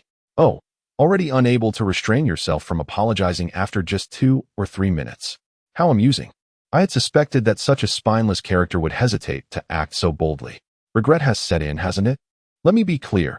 Unless you kneel at my doorstep for 3 days and nights, I shall not grant you forgiveness. With an air of haughtiness, Liu Ruyan picked up her phone, eager to discover how Jiang Han intended to apologize. Ha! Ruyan, you must see this photo I just found. It's utterly hilarious. Doesn't it resemble Jiang Han's careful demeanor whenever you get upset and he comes to seek your pardon? This time, when you take the initiative to contact him, he will surely be delighted. At that moment, you can send him the pictures and observe his reaction, which is bound to be amusing. Indeed, a message has arrived. However, it was not sent by Jiang Han, but rather by Zhou Tao. It is filled with a sense of amusement, especially the last message, which includes a gif of a clown pinching its nose and rolling its eyes. It is quite silly. After reading the message, Liu Ruyan's smile abruptly vanished, frozen on her face for a prolonged moment. Zhou Tao intended to mock Jiang Han, and such occurrences were not unprecedented. Whenever Jiang Han inadvertently offended Liu Ruyan or she became inexplicably upset, even if Jiang Han was blameless, he would promptly offer an apology. During those instances, Zhou Tao would secretly revel in the situation. While sending this message might seem innocuous, this time, Liu Ruyan received no apology at all. Instead, she was directly blocked. The image, therefore, appeared somewhat ironic. Liu Ruyan glared at the screen displaying the clown pinching its nose, a surge of anger rising within her. For some reason, she couldn't shake the feeling that the clown on the screen was a deliberate mockery from Zhou Tao. Ruyan? Liu Ruyan took a deep breath to steady her emotions. I am already preparing. What a jest. How could she possibly admit to being blocked? That would be utterly humiliating. I knew it, ha ha ha ha. Indeed, you are truly captivating. No wonder Jiang Han cannot resist, for Liu Ruyan is the epitome of allure. Zhou Tao immediately assumed the role of an unparalleled supporter, showering praises. Upon reading these messages, Liu Ruyan's spirits lifted considerably, and she soon sent another message. However, I did not agree. Zhou Tao, huh? A moment later, a bewildered expression adorned his face. Liu Ruyan, filled with indignation, remarked, No. After contemplating, I realize I cannot tolerate Jiang Han's incessant circling around me, like a stubborn piece of mud that refuses to adhere. The question is, how do we level up? Zhou Tao, utterly perplexed, thought this was not what he had envisioned. Director, did you perhaps misplace the script? Does he even know you? No. Then do you know him? Neither do I. Why are you asking so many questions? Do you not trust me? Please don't misunderstand. I mean no offense. I'm merely inquiring. Since you both are strangers, how will the great Yi Han facilitate our advancement? Huh? With my visage, my name Liu Ruyan, and my charm, is that not sufficient? In a cramped little rental room, Zhou Tao clutched his phone, his lips twitching involuntarily. What a piece of work. This lady truly believes she is a celestial being, doesn't she? Zhou Tao took a deep breath and voiced his doubt. Sufficient, undoubtedly. But after all, we have yet to leave the novice village and cannot encounter the great Yi Han. It matters not. I can find someone else to guide me. After all, I am not in need of assistance to level up. If you find it bothersome, feel free to seek out another. I remain indifferent. Upon being questioned so persistently by Zhou Tao, Liu Ruyan felt a pang of humiliation, her anger flaring. Please. This is for your own good. Consider it my unsolicited advice, he implored. Indeed, with your charm, Jiang Han has no opportunity to accompany us in our endeavors. That is surely his loss. As for Yi Han, I shall stick with you. Ruyan, I am your staunchest ally. Zhou Tao was acutely aware of his own limitations. While he could not deceive Jiang Han, he believed that leveraging Liu Ruyan's reputation could at least yield some experience points. Thus, he hastily apologized and lavished her with compliments while disparaging Jiang Han. Liu Ruyan seemed to relish this flattery, adopting the mindset that the fault lay not with her, but with the world at large. Fueled by Zhou Tao's praise, she became somewhat euphoric, even convincing herself of the narrative. With fervor, she sent a message, rest assured. Compared to the top of the leaderboard, Jiang Han is nothing. In the end, he will only have regret to contend with. Enough said. I am off to take a shower. Once the message was dispatched, Liu Ruyan refrained from checking for further responses. Instead, she resolutely opened the Doomsday Forum. Intent on gathering every scrap of information regarding Yi Han, she was determined to ensure that Yi Han would indeed assist her in leveling up, not merely boasting. With her beauty and talent, she believed it would be effortless. Jiang Han, have you not blacklisted me? Are you not so confident? Let me assure you, there is no chance. Once I manage to contact the esteemed Knight Cold, and he guides me to ascend and carve out my own destiny, I shall ensure that you live to regret this decision for a lifetime. Jiang Han, you possess merely a trifling amount of wealth. Yet your vision is so narrow that you fail to comprehend that before such a titan, you are utterly insignificant. Allow me to assure you, I will cast aside your burdensome sentiments and thrive 100-fold, 1,000-fold better than before. Liu Ruyan's eyes glimmered with determination. She had resolved to reach out to Knight Cold and ascend the ranks. She was intent on making Jiang Han aware of the stark reality. The meager capital he so proudly cherishes is, in the presence of a true magnate, utterly pathetic. Chapter 35. You're merely level 11, yet you possess such an abundance of dark gold equipment? On the other side, Jiang Han remained oblivious to the fact that his simple acquisition of properties and initiation of the leaderboard had inexplicably drawn Liu Ruyan's attention. One could only conclude that her intellect was somewhat unorthodox. After verifying the land deeds, Jiang Han departed from the Duke's residence, not rushing towards the Western District. Although he had secured the shops, they remained vacant for the time being. Aside from the residential property providing an additional 4 hours of gameplay, they bore little distinction from barren land. The bustling activity resided in other districts, and typically, few NPCs were willing to settle there. However, this was of no concern. The desolation was merely temporary. Following the enigmatic invasion, the Western District would inevitably flourish, placing the reins of power into Jiang Han's hands. As he would control a significant portion of the commercial area, there was no need for haste. Before long, Jiang Han arrived at the Eastern District. As the most prosperous district of Fengye City, upon entering the eastern part, Jiang Han distinctly sensed a difference, although there were no other players present at the moment. Numerous NPCs wandered the bustling streets. Various enhancement merchants and weapon sellers were ubiquitous, with a notable presence of patrolling guards at levels 50 to 60. While the area thrived, it was also remarkably organized. Finding the crowd overwhelming, Jiang Han casually sought out a relatively quiet appraisal shop. "Need something?" the shopkeeper inquired, glancing up at Jiang Han with a demeanor that was neither warm nor cold. In his eyes, this mere level 11 novice was unlikely to bring in substantial business. Yet, he thought, even the smallest fly is still meat. Earning a little is better than earning nothing at all. The proprietor lazily rose, stifling a yawn, and asked, "Enhancement or appraisal?" "Appraisal," Jiang Han replied. The shopkeeper hesitated momentarily before cautioning, "Our shop appraises equipment starting from the silver tier. For bronze gear, it would be more appropriate to venture outside the city." "What about dark gold? Can it be appraised?" Jiang Han surveyed his surroundings, noting that the shop was even more shabby than he had anticipated, lacking even an apprentice, which cast doubt on the proprietor's expertise. Just like players, NPCs exhibited a wide range of skill levels. Dark gold equipment was exceedingly rare, and should the appraiser be inexperienced, the success rate would likely be low. "Dark gold?" The shopkeeper paused, visibly taken aback. "Why do you ask? Can you?" "I cannot believe it." Before he could finish his sentence, his expression froze, eyes widening in astonishment as Jiang Han casually revealed a delicate pendant that materialized in his hand. Dark Knight pendant, accessory, grade, dark gold. Effect, not yet appraised. Oh my goodness. It truly exists. The appraiser's eyes sparkled with excitement. Akin to a man who has been single for centuries encountering a beautiful woman in the nude. His desire was palpable. "Rest assured, my esteemed patron, this humble shop is more than capable of appraising dark gold level items. In light of the rarity of such equipment, I shall personally oversee the appraisal, ensuring absolute certainty." The appraiser pounded his chest with fervor, guaranteeing his expertise. "What is the success rate?" Jiang Han casually inquired. "Over 80%. I am a certified gold level appraiser. With exceptional skills. 80% is acceptable," Jiang Han nodded. This level of proficiency could be considered mediocre among NPCs. Truly elite NPCs can guarantee a 100% success rate, even for appraising epic-grade equipment. However, such individuals are rarely found in appraisal shops. Most are hidden masters.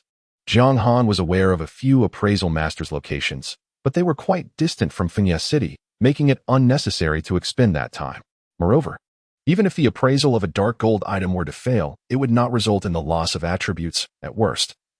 One would simply incur additional costs from repeated appraisals. Coincidentally, Jiang Han was not lacking in funds. He was more than willing to spend money to save time. The appraisal fee was 100 gold coins, and furthermore, should the appraisal fail due to unforeseen circumstances, no refund would be issued. "You see." The appraiser rubbed his hands together, his expression tense. 100 gold coins was indeed a significant burden for someone at level 11. "No problem, proceed with the appraisal," Jiang Han affirmed. "I have a few pieces of dark gold equipment here. Let us appraise them as well." Jiang Han casually retrieved several pieces of dark gold gear obtained from the Abyss trial and laid them before him. "My goodness, so much dark gold equipment."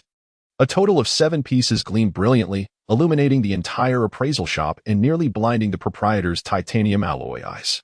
In all his years, he had never encountered such a spectacle. Who would have thought a good Samaritan would casually produce 7 pieces of dark gold gear, as if tossing out cabbages?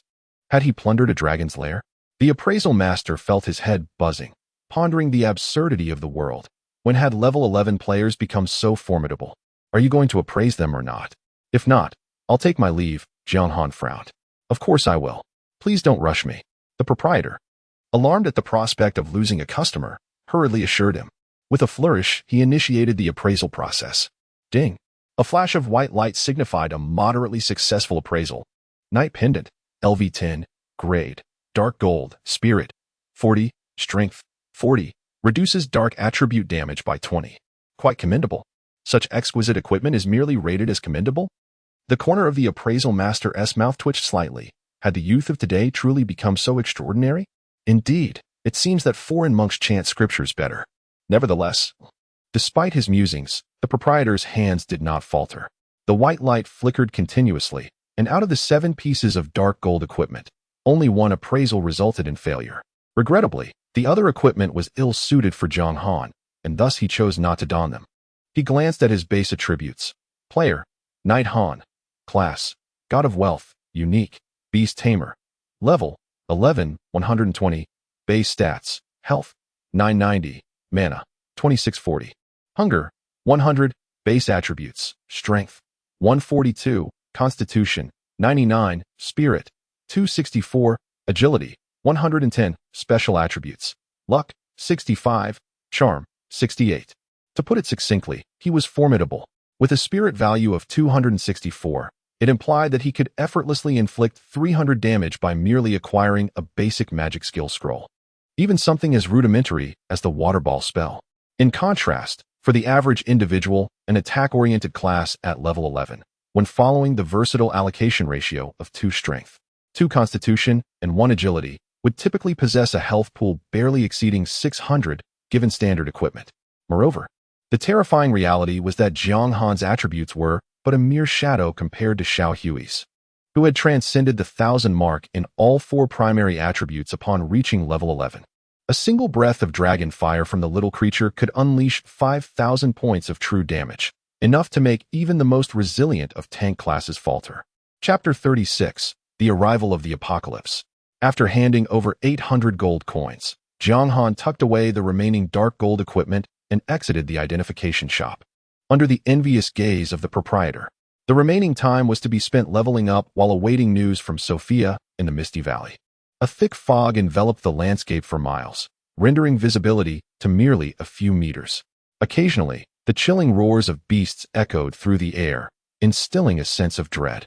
However, there were scarcely any souls present in this desolate place, as the area outside Windleaf City with the highest concentration of monsters. Grey Mist Valley is widely recognized as the most efficient training ground, yet it is equally fraught with peril. In my previous life, only the most elite teams dared to train here. Generally, a small party of 5 would engage in combat, while dozens more would provide support and distraction from behind, ensuring relative safety. Nevertheless, even such precautions could not guarantee absolute security, as many top players have met their demise in this very location. Now, here stood Jiang Han alone. Given the attributes of Little Grey, facing monsters of level 30 posed little challenge. However, when it comes to farming experience, there is no distinction between battling creatures 10 levels higher or those 20 levels higher. Roar. Roar. Indeed. Scarcely had he set foot into Grey Mist Valley when a few pitch-black hyenas fixated their gaze upon Jiang Han. Grey Hyena, level 21. Attributes, level disparity too great to view. Description, hyenas tainted by the grey mist, inherently savage, have become even more bloodthirsty, attacking all anomalous beings within sight. They have a penchant for unspeakable acts. Friendly reminder, protect your posterior. Disgusting creatures, Jiang Han thought with a look of disdain.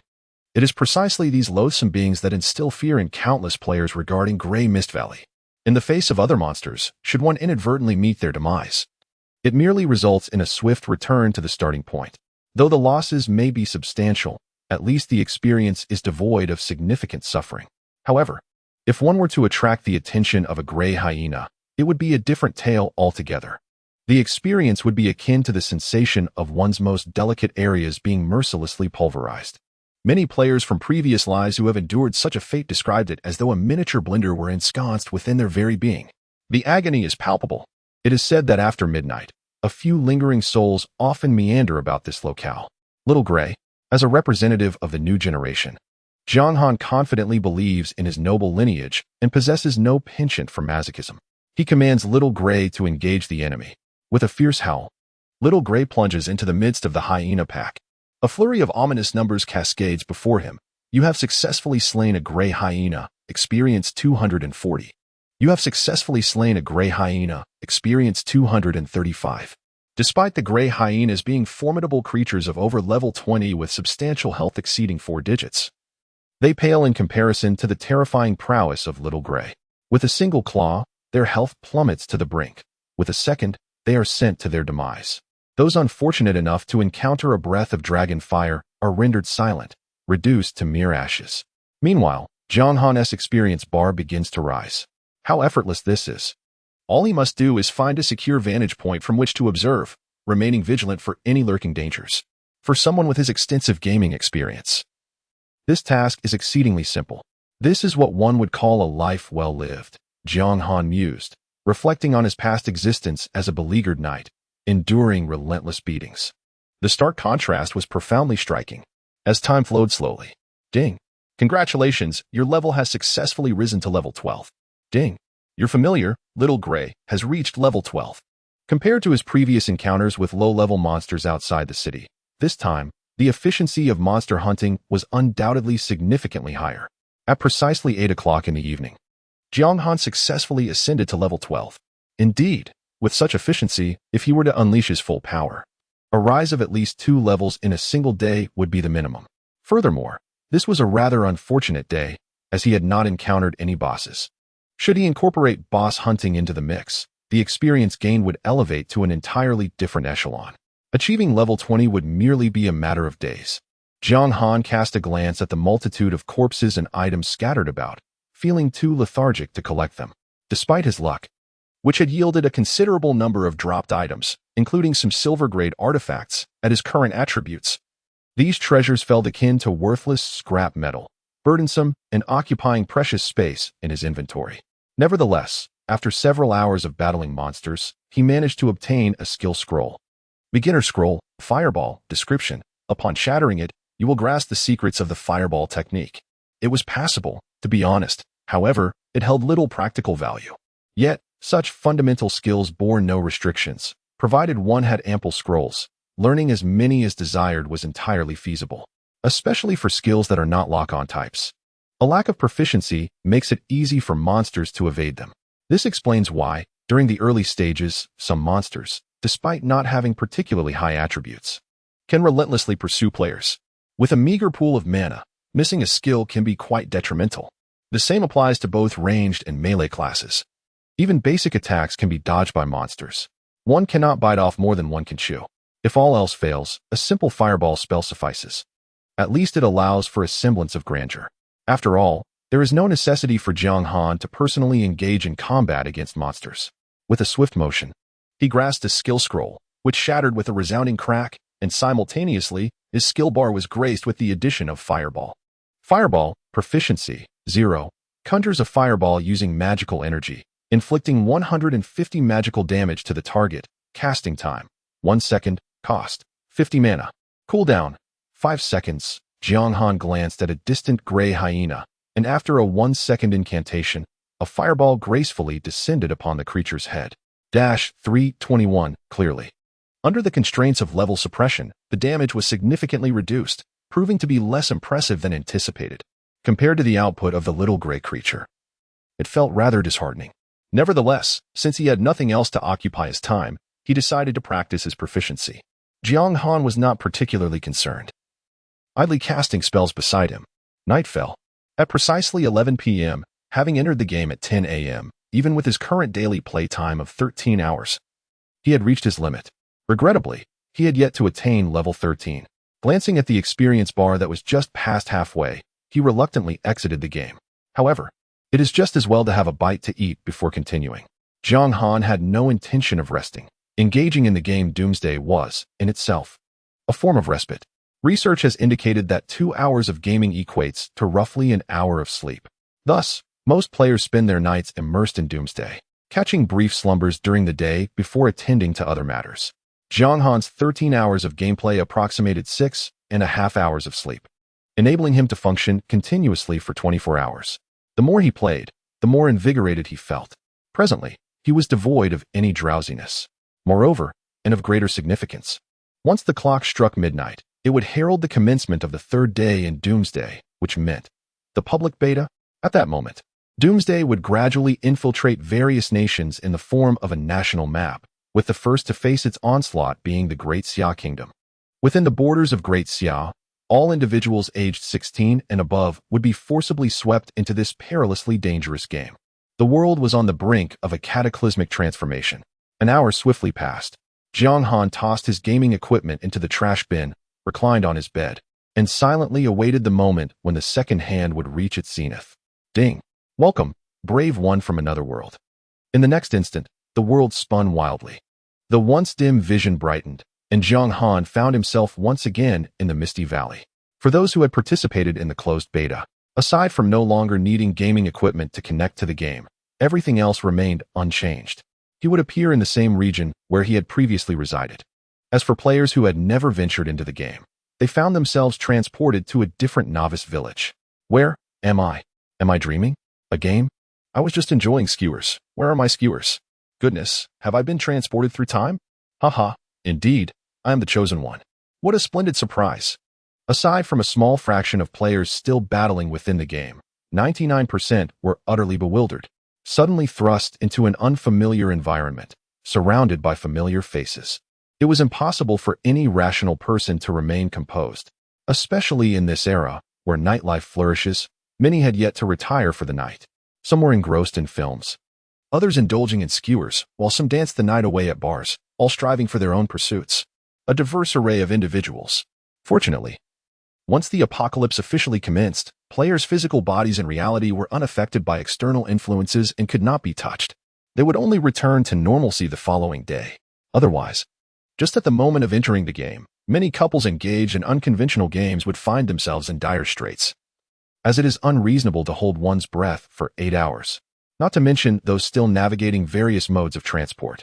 In the novice village number 9527, Liu Ruyan stood in the town, utterly bewildered. I wasn't even playing a game. How did I end up in this apocalypse? When did this novice village acquire so many players? Moreover, these individuals appeared strikingly familiar, seemingly all from the same neighborhood. Ruyan, are you there?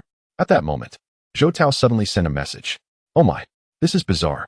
I was just out having a midnight snack with Wang Wan and a few others, and suddenly, I found myself in the game.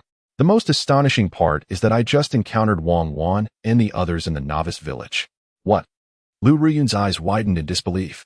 Being dragged into a game while merely enjoying barbecue? Was this truly not a dream? Oh my goodness. Although I am unaware of what transpired, I have a premonition that, as I previously speculated, this game, Doomsday, indeed presents an opportunity to transform the world. It's simply magnificent. Now, everyone is ensnared within the game. We are beta testers. This grants us a significant advantage. This is the capital for our rise. Moreover, I have discovered that the game lacks a logout function, effectively trapping everyone here. So, what do you think? You followed my advice to enter the game, right? You wouldn't want to miss this opportunity. Clearly, my foresight is extraordinary. This is what one calls vision. Who among our classmates can compare to me? Zhou Tao continued to chatter excitedly, his words brimming with enthusiasm and pride. Liu Ruyan, however, was rendered speechless by the shock. Although Zhou Tao had previously mentioned the incident at the hospital, she had never taken it to heart. She had never imagined that a game could genuinely influence reality, and the logout function was completely absent. Is it not the case that, henceforth, one's prowess within the game will be nearly synonymous with an individual's status? Good heavens! The mere contemplation of this possibility sent a jolt through Liu Ruyan's heart. She opened the ranking list, fixating intently on the solitary name displayed, her eyes brimming with longing and aspiration. Jiang, if only I could locate Jiang. If only I could join him in leveling up, I am certain I could transform my dismal existence and trample over others beneath my feet. It seems as though the gears of destiny are beginning to turn. Chapter 37. Who is Jiang, truly? Even Zhou Tao sensed the unusual nature of Doomsday. There are many who possess more information channels than he does. Although the unfolding events took everyone by surprise, this world is not devoid of clever minds. Half an hour later, under the guidance of these elites, information was extensively gathered, and the current situation was roughly clarified. Firstly, all individuals within the borders of the Great Xia who have reached the age of 16, regardless of gender or age, have been forcibly logged into Doomsday. Secondly, the exit interface of the game has completely vanished, rendering players unable to exit at will. Thirdly, the players' locations correlate with their real-world positions, the closer the proximity, the nearer the spawn point, with each novice village corresponding to a specific area. Fourthly, physical disabilities in reality do not affect game data.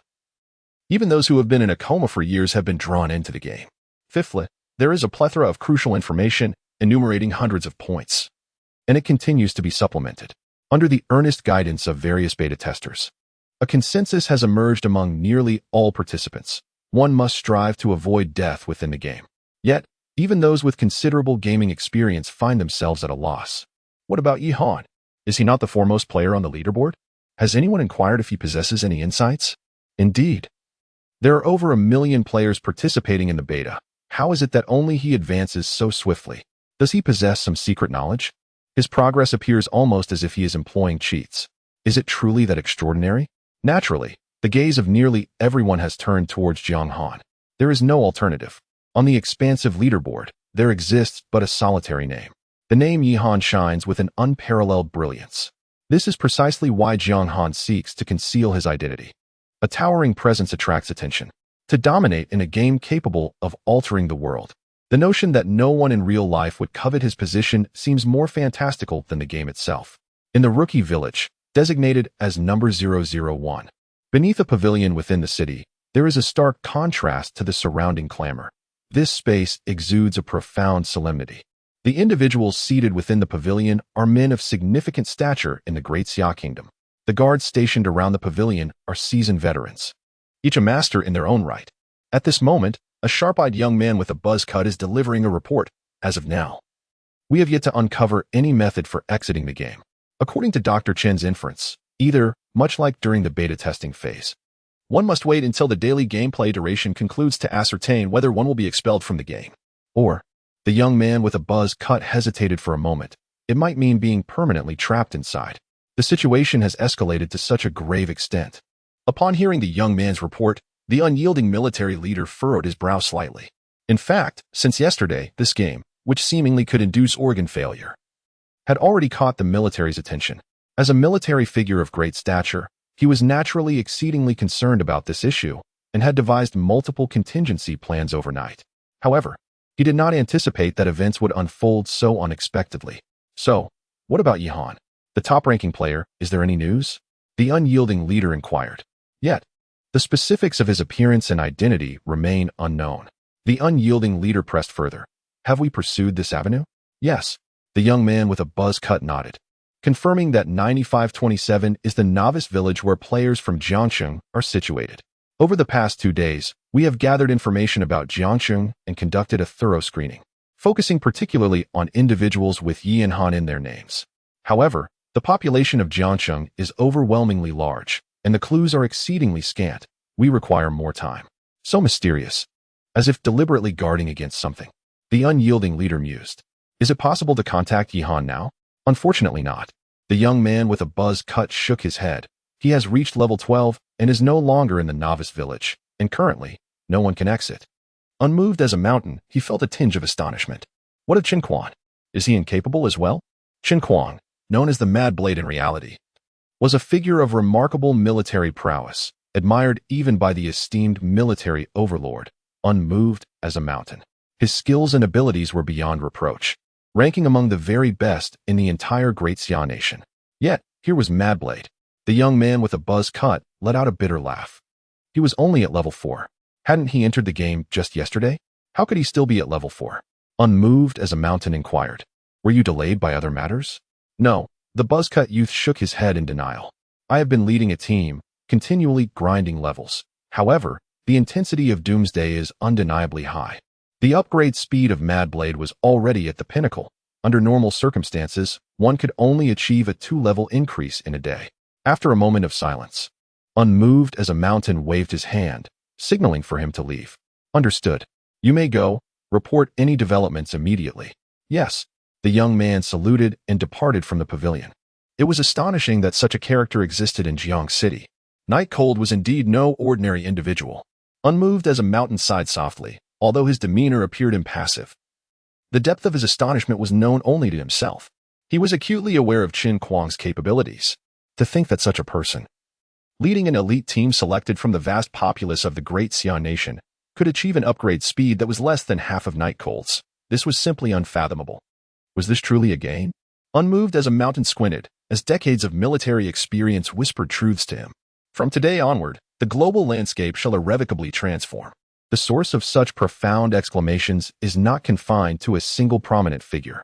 In the realms of politics and commerce, both renowned and obscure magnates within the Great Xia are consumed by an insatiable curiosity regarding the true identity of Jiang Han. Alas, this is the apocalypse. And despite their vast influence in reality, these individuals are unlikely to uncover Jiang Han's true nature. However, as the investigation deepens, the astonishment among the masses intensifies. The most blatant revelation is that, currently, the highest-level players across various novice villages have merely attained level 8. This milestone has only been reached through the fortunate acquisition of an hour's worth of gameplay time courtesy of Jiang Han, which merely propels them to this point. There exists a staggering gap of 4 levels between them and Jiang Han. Chapter 38. Do you understand the nature of wealth? Moreover, this disparity exists even without the elevation trials taken into account. The actual difference may well extend by an additional level or 2. Any player with a modicum of sense can comprehend the sheer terror implied by such a vast chasm between themselves and the top-tier players. Who, indeed, is this Jiang Han? In Fengye City, the commotion stirred by the public beta was anticipated by Jiang Han. However, as he was not present in the novice village, he was spared from numerous unnecessary troubles. Accompanied by Xiao Hui, he immersed himself in the Grey Mist Valley, rapidly accumulating experience points. Jiang Han, come to the Duke's residence. There is news regarding your inquiries. Just as he was reveling in the exhilarating surge of experience, a message from Sophia arrived. So soon? Jiang Han raised his eyebrows, feeling a flicker of joy. Before long, I encountered Sophia at our usual meeting place. You have arrived? Sophia, adorned in a flowing purple gown, exuded elegance and grace. While perfectly accentuating her figure, her meticulously crafted makeup rendered her utterly enchanting. Even though Jiang Han had resolutely closed off his heart and achieved a state of indifference towards women, he could not help but steal a few glances. It must be acknowledged that Sophia was truly a beauty beyond compare. Otherwise, she would not have been lauded in a past life as the most alluring NPC by numerous admirers. Although the Prime Minister had passed away, the lingering influence of Wei Wu remained deeply ingrained in the hearts of many. However, in comparison to her captivating charm, Jiang Han found himself more intrigued by her uncle. A hidden profession. Who wouldn't be captivated by it? I have arrived. Jiang Han approached her, inquiring about the news from the chief steward. Do not rush. Uncle Steer is currently traveling abroad and cannot be reached. Allow me to convey the message on his behalf. Sophia smiled gently, revealing that the method to unlock the hidden profession was not particularly difficult. It lay within the city of Windleaf. Right here in Windleaf City, Jiang Han was momentarily taken aback, soon overwhelmed with joy. Goodness gracious, I had anticipated embarking on a long journey to the ends of the earth. Yet you tell me that the treasure is nestled beneath the crooked tree in my own backyard? Indeed, Sophia nodded gracefully, though it may present some challenges. Jiang Han composed himself, his smile fading into contemplation. Sophia hesitated for a moment before gesturing towards the northern direction. According to Uncle Stir, atop the towering dragon mountains outside the city resides an immensely powerful dragon, and beneath its lair lies a labyrinth. Deep within this maze, one can find everything they desire. Jiang Han was taken aback. Are you referring to the cave labyrinth? How do you know about it? Sophia raised an eyebrow slightly, her astonishment nearly spilling over. This labyrinth. In truth, even Stir was unsure of its name, speaking only in vague terms. However, having spent a considerable time in Windleaf City and out of sheer boredom, Sophia had developed a penchant for listening to peculiar tales to pass the time. By mere coincidence, she had learned of the cave labyrinth atop the Dragon Mountains. How does this Jiang Han know about it too? I have a penchant for probing into odd matters. I found out by chance. Jiang Han spoke vaguely, for he could not disclose. Sister, I am a reincarnated soul. I have traversed this cave before. That would surely lead Sophia to deem him mad. Indeed, he had visited this cave labyrinth, not only visited, but had become intimately familiar with it. In his past life, he had procured a hidden class scroll for Liu Ruyan from within this very cave labyrinth. Yet, that hidden class pertained to a priest, not a beast master. Could there be an undisclosed secret entwined within? A coincidence? Sophia regarded Jiang Han with a knowing glance, sensing that this young man before her was becoming increasingly enigmatic. O divine being, have you truly heard my fervent prayers and sent forth such a perfect man for me? Ding. Sophia's affection for you has increased by 20. The sudden notification left Jiang Han in a state of bewilderment. How could a hidden quest yield an increase in affection? Could it truly be that a charm value of 68 is so formidable? Gazing at Sophia's radiant smile, Jiang Han found himself lost in contemplation. To be honest, the rapid rise in affection was somewhat alarming. Nevertheless, it was not inherently negative. Whatever the case, Jiang Han refocused his attention on the task at hand. Sophia, are you certain that the chief of staff referred to this labyrinthine cave? There are no alternatives? Absolutely, Sophia affirmed with conviction. There exists only this single maze within the Dragon Mountains, and it is guarded by a dragon. A dragon? Jiang Han furrowed his brow. That couldn't be right. When he had ventured there, although the cave was perilous, and he nearly met his demise, there had only been an enigmatic level 80 corrupted boss within. Where was the dragon? Perhaps the circumstances had changed. Prior to my arrival, someone had already taken the treasures from the cave. Consequently, the dragon might have departed or been vanquished, allowing the bizarre boss to occupy the cave. As for the hidden scroll I obtained, could it be another artifact? After much reflection, this seemed to be the only plausible explanation. Yet, apart from that, Jiang Han remained at a loss regarding any other possibilities. However, the events within Doomsday are ever-changing, yet it matters little. As long as the mission is accepted, other considerations can be addressed later. Indeed, in the next moment, the task Whispers of the Dragon was updated. Thank you for your assistance. After confirming that nothing was overlooked, Jiang Han prepared to depart. Are you heading to the cave labyrinth? Sophia could not help but inquire. Yes, Jiang Han nodded. That area is level 80. Even the elite in the city face dire peril. You are. Sophia's beautiful eyes were filled with concern. It would be prudent to avoid recklessness. No worries. I have my methods. Jiang Han remained unfazed, producing the communication token given to him by Mels. Isn't it just a dragon? I've even stolen dragon eggs. Traversing a maze is trivial. I certainly do not require Mel's intervention for leveling up. However, when it comes to plundering, I am quite experienced. As long as the funds are sufficient, even a dragon can be subdued. Coincidentally, I currently lack nothing but money. If I invest another 100 million, wouldn't I secure the hidden profession? In this world, there exists no task that cannot be accomplished with 100 million. If such a task does exist, then I shall simply procure another 100 million. Chapter 39, The Limited Allure of Gold? Effortlessly Mastering Divine Beings. The Token of the Supreme Hall? Sophia, with her keen perception, immediately recognized the item in Jiang Han's hand, a purple token. Its level was exceedingly high, at the very least. Only a warrior of level 100 would be qualified to possess such a token. Sophia pondered, glancing at Jiang Han.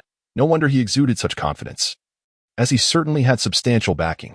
Yet, how could someone of merely level 12 be deserving of such an artifact? Even for the royal-born Sophia. The token of the Supreme Hall is exceedingly rare. This force holds an unparalleled status across the entire continent. Indeed, the Supreme Hall does not belong to the Dragon Phoenix Empire, nor does it affiliate with any other empire. However, there is no doubt that the Supreme Hall is terrifyingly powerful, its foundation rivaling that of any empire. A considerable faction even asserts that the Supreme Hall is the foremost power on the continent, with divine-level experts emerging in abundance. Of course, whether this claim holds truth remains unascertained. Yet, the mere existence of such assertions is sufficient to illustrate the formidable nature of the Supreme Hall. Even Sophia, as a member of the royal family, possesses limited knowledge about this mysterious entity, let alone acquire such a rare token. The violet token flickered twice, and then the jovial voice of Mels reached out. Yi Han, what brings you to contact me this time? Jiang Han replied with a smile. Master, I have another business proposition. Are you interested? Oh, Mel's tone elevated, clearly intrigued. Please elaborate. It is this. Jiang Han recounted the matter in broad strokes. Another dragon? After listening to Jiang Han's account, Mels fell into a brief silence, then remarked weakly, Where on earth did you acquire so much information about dragons? Do you harbor a grudge against the Dragon Clan? Not at all. It's purely coincidental. Jiang Han shook his head in denial. Then it is indeed peculiar. First, you steal dragon eggs, and now you intend to raid their lair. This seems rather fortuitous, Mels murmured. It is indeed a coincidence. I do not wish for it either. Jiang Han could not help but smile wryly, for even he found the situation rather peculiar. Dragons, such formidable creatures, seldom appeared on the continent. And within a mere span of 3 days, they were to explore 2 dragon lairs consecutively. Such occurrences were likely to be a rarity, perhaps only transpiring once in centuries. Furthermore, dragons had always been synonymous with brutality and immense power, and ordinary folk would hardly dare to provoke them. Observing Sophia beside them, who was utterly astonished merely by listening to their conversation, her delicate fingers instinctively covered her rosy lips. Stealing dragon eggs? Trespassing into a dragon's lair? Such notions seemed utterly unfathomable to her. I can't go. I'm still recovering, Mels remarked, feeling rather deflated. After some contemplation, he hesitated to agree. Jiang Han replied nonchalantly. As with our last endeavor, a reward of 200 million awaits upon success. 200 million. Mel's voice trembled with evident uncertainty. Come on, brother. Do you really expect me to accept such an outrageous offer? Who could withstand such a blow? Yet, after much deliberation, Mels ultimately declined. To be honest, Han, your offer is indeed enticing, but having just battled the Holy Judgment Dragon, I am in a weakened state. It is far too perilous. Thus, allow me a month to recuperate. After that, I shall accompany you into the Dragon Mountain range. You need not offer such a high price. 100 million gold coins would suffice. A month. Jiang Han frowned, reluctant to wait that long. If you agree, then so be it. If not, there is little I can do. Mels felt an immense pang of regret. 200 million. I could even increase it. 300 million. Jiang Han's tone was resolute. To be candid, 300 million gold coins were not merely a trivial matter for him. They held significant value. However, Mel's state of mind was on the brink of collapse, his thoughts consumed by the glimmering gold. At such a steep price, one could enlist a formidable legion. Indeed, the old man felt utterly powerless. Yet, he grit his teeth and resolutely declined. Such an immense sum of gold was undoubtedly a tremendous temptation, but it was not enough to compel him to risk his life. The potential rewards were indeed substantial, yet the risks were equally immense. Is that so? Jiang Han sighed softly, realizing that Mel's situation was indeed precarious, impervious to the sway of money.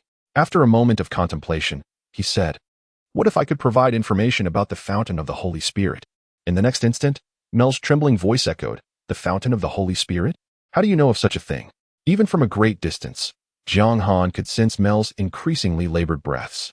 Indeed, this artifact held a fatal allure for beings of divine power. You need not inquire further. I am aware of the fountain's location, Jiang Han replied with composure. Where is it? Mels pressed eagerly. Jiang Han merely smiled faintly, withholding his words. After a brief silence, Mel's voice turned grave.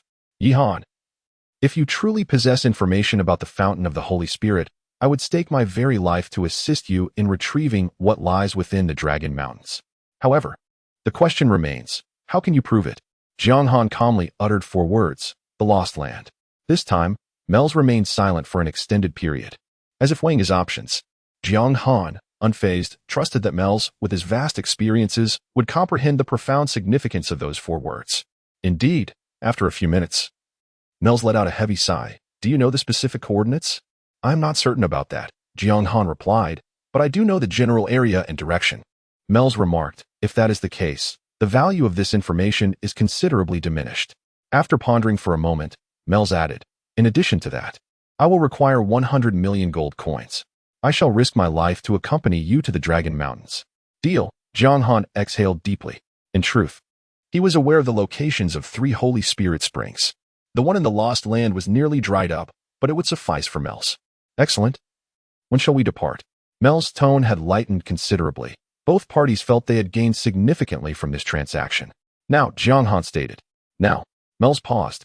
Isn't that a bit too hasty? Perhaps we should wait?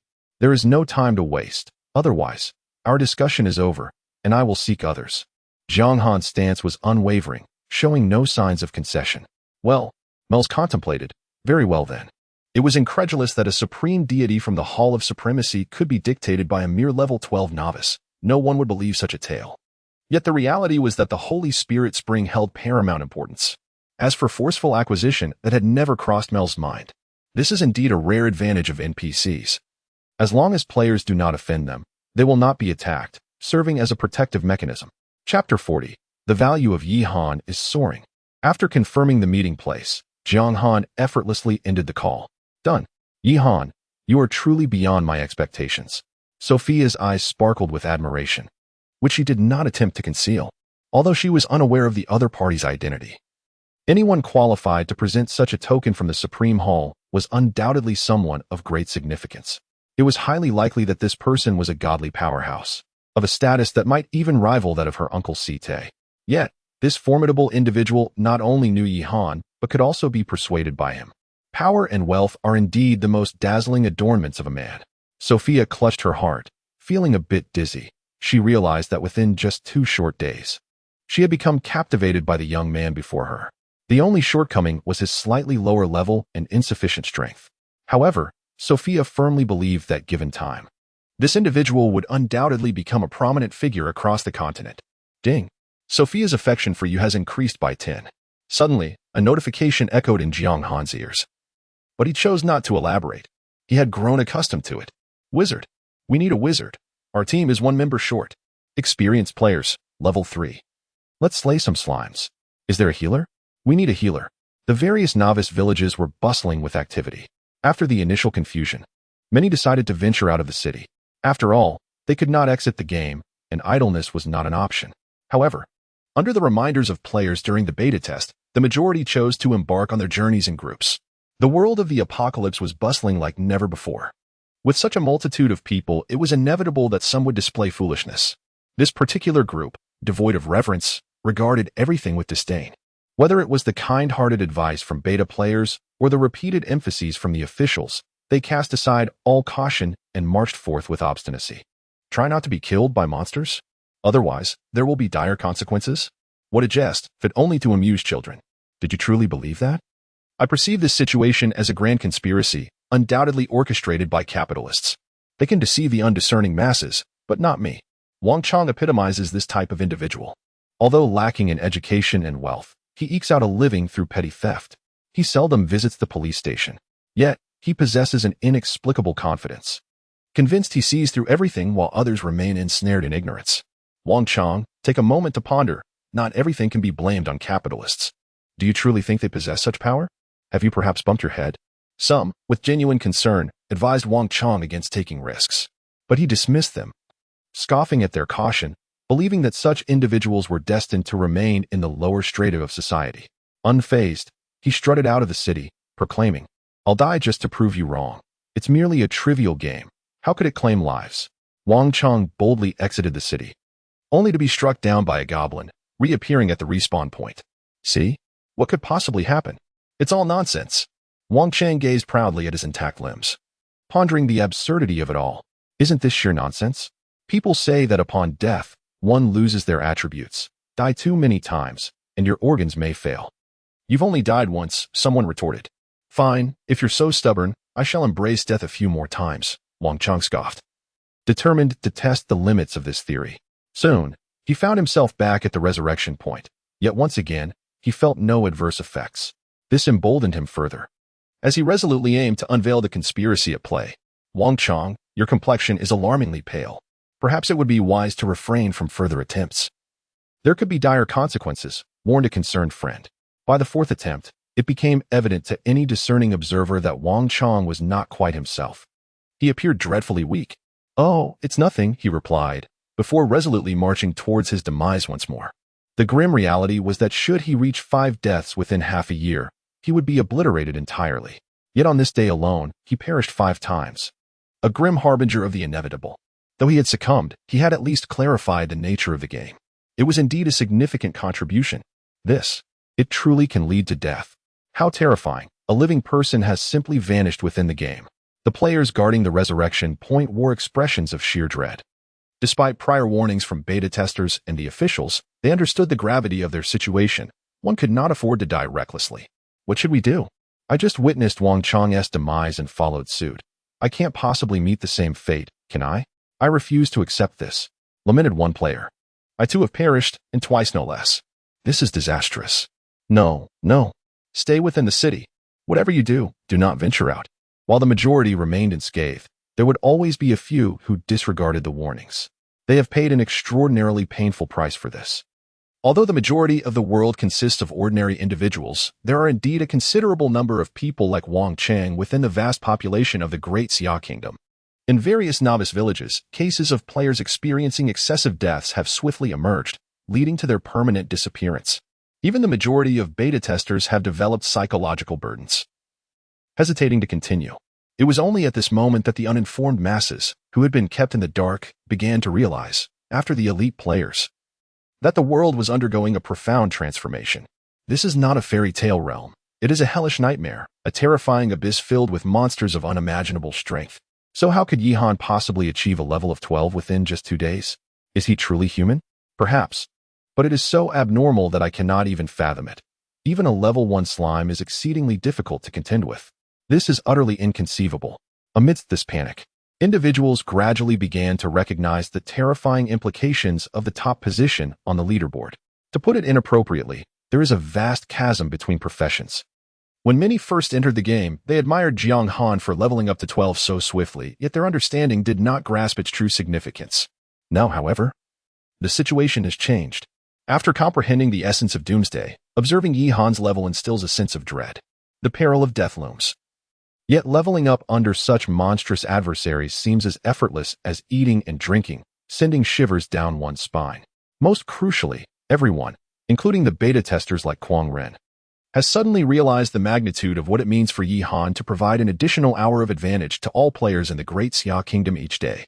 Indeed, with the public beta of Doomsday underway, the reputation of the ID Jiang Han and his actions have surged dramatically in value. Chapter 41, Departure. The Dark Cave Labyrinth. Dragon Mountain Range.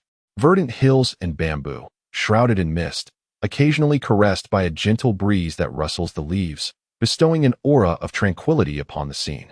Majestic birds occasionally soar through the air, accompanied by the distant calls of beasts. The vista before us is akin to a beautifully unfurled painting, a sight to behold. Yet, those with even a modicum of knowledge about the Dragon Mountain Range are acutely aware of the lurking dangers beneath this seemingly serene facade. Even at the lowest elevations, one encounters creatures of at least level 60.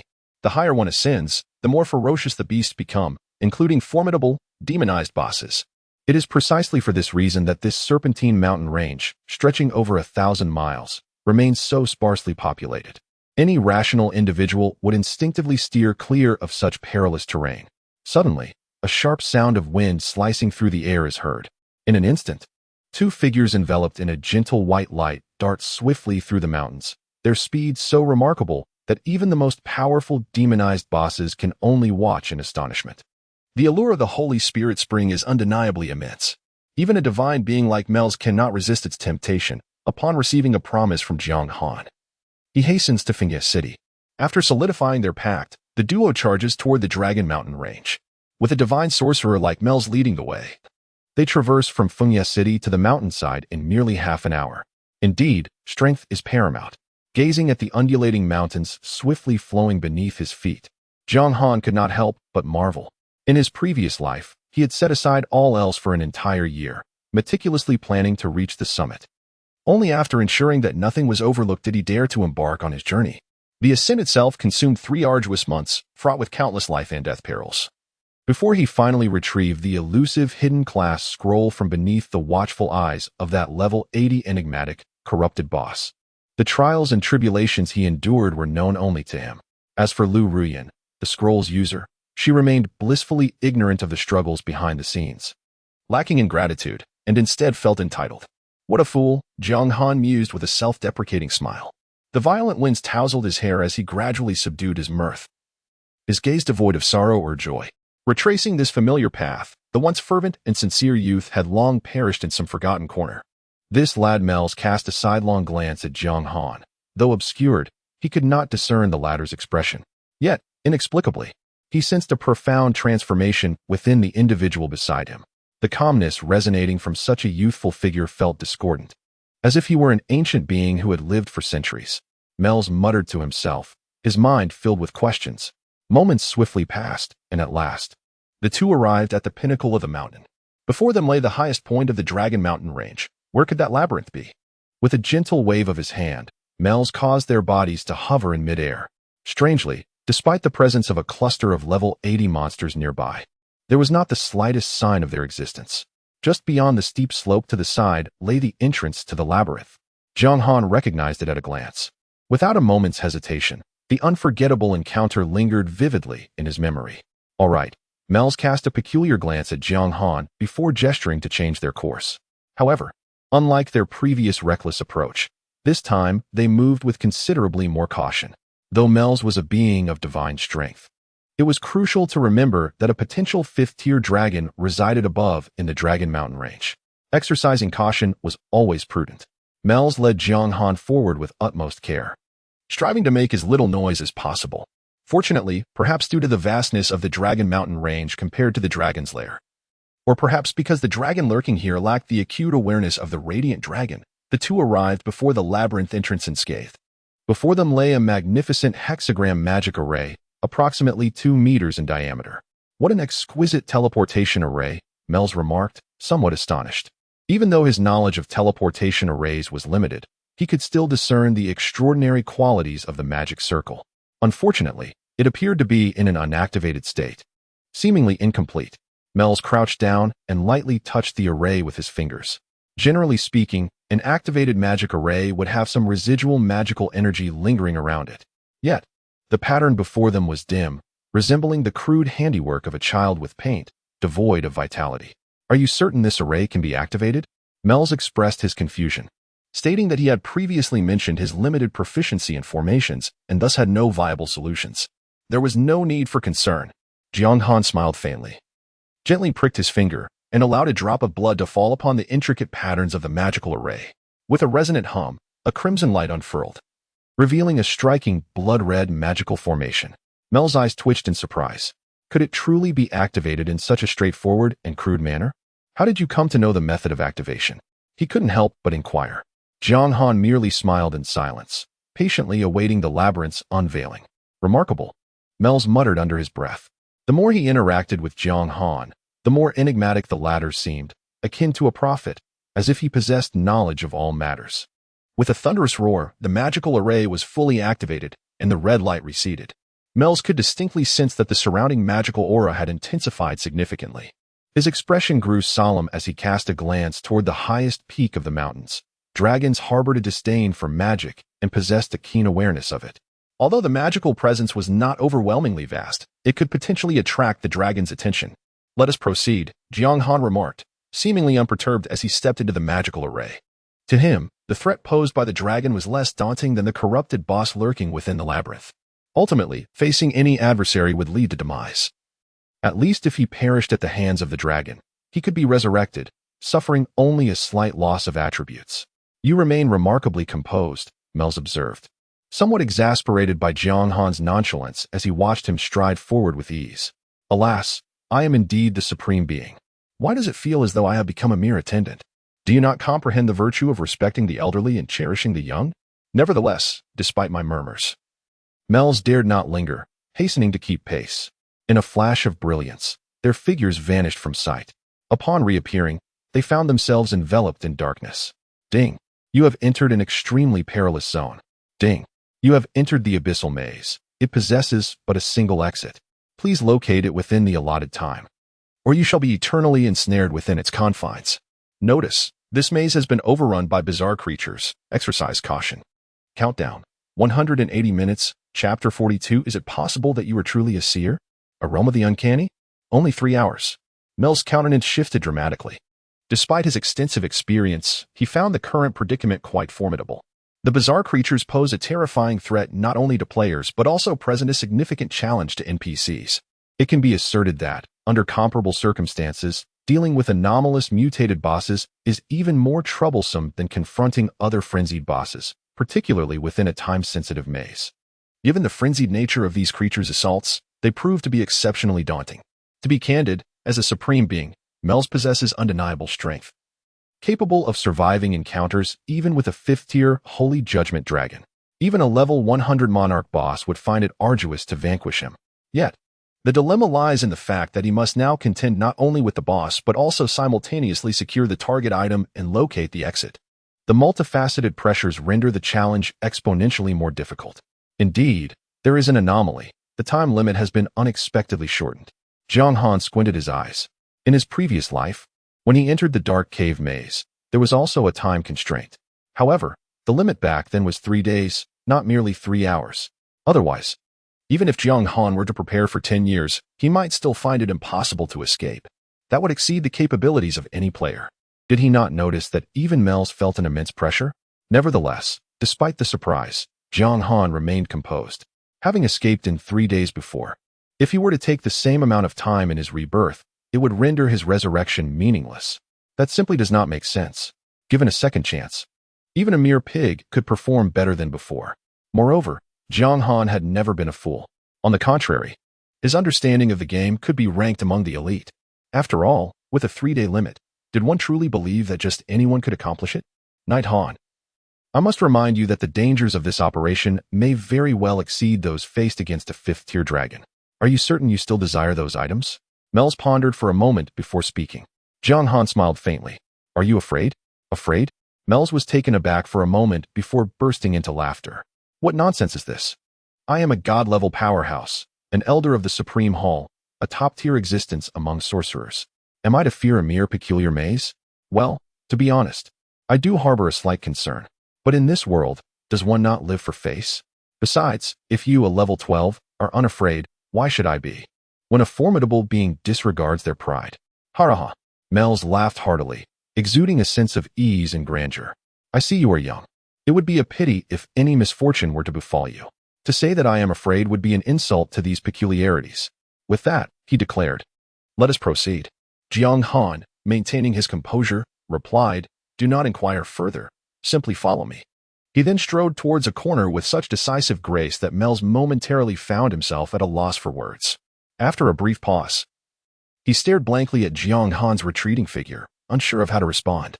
Wait a moment, my friend. Do you truly consider me your servant? What do you mean by do not inquire further? Just follow me. Are you the one with divine prowess, or am I?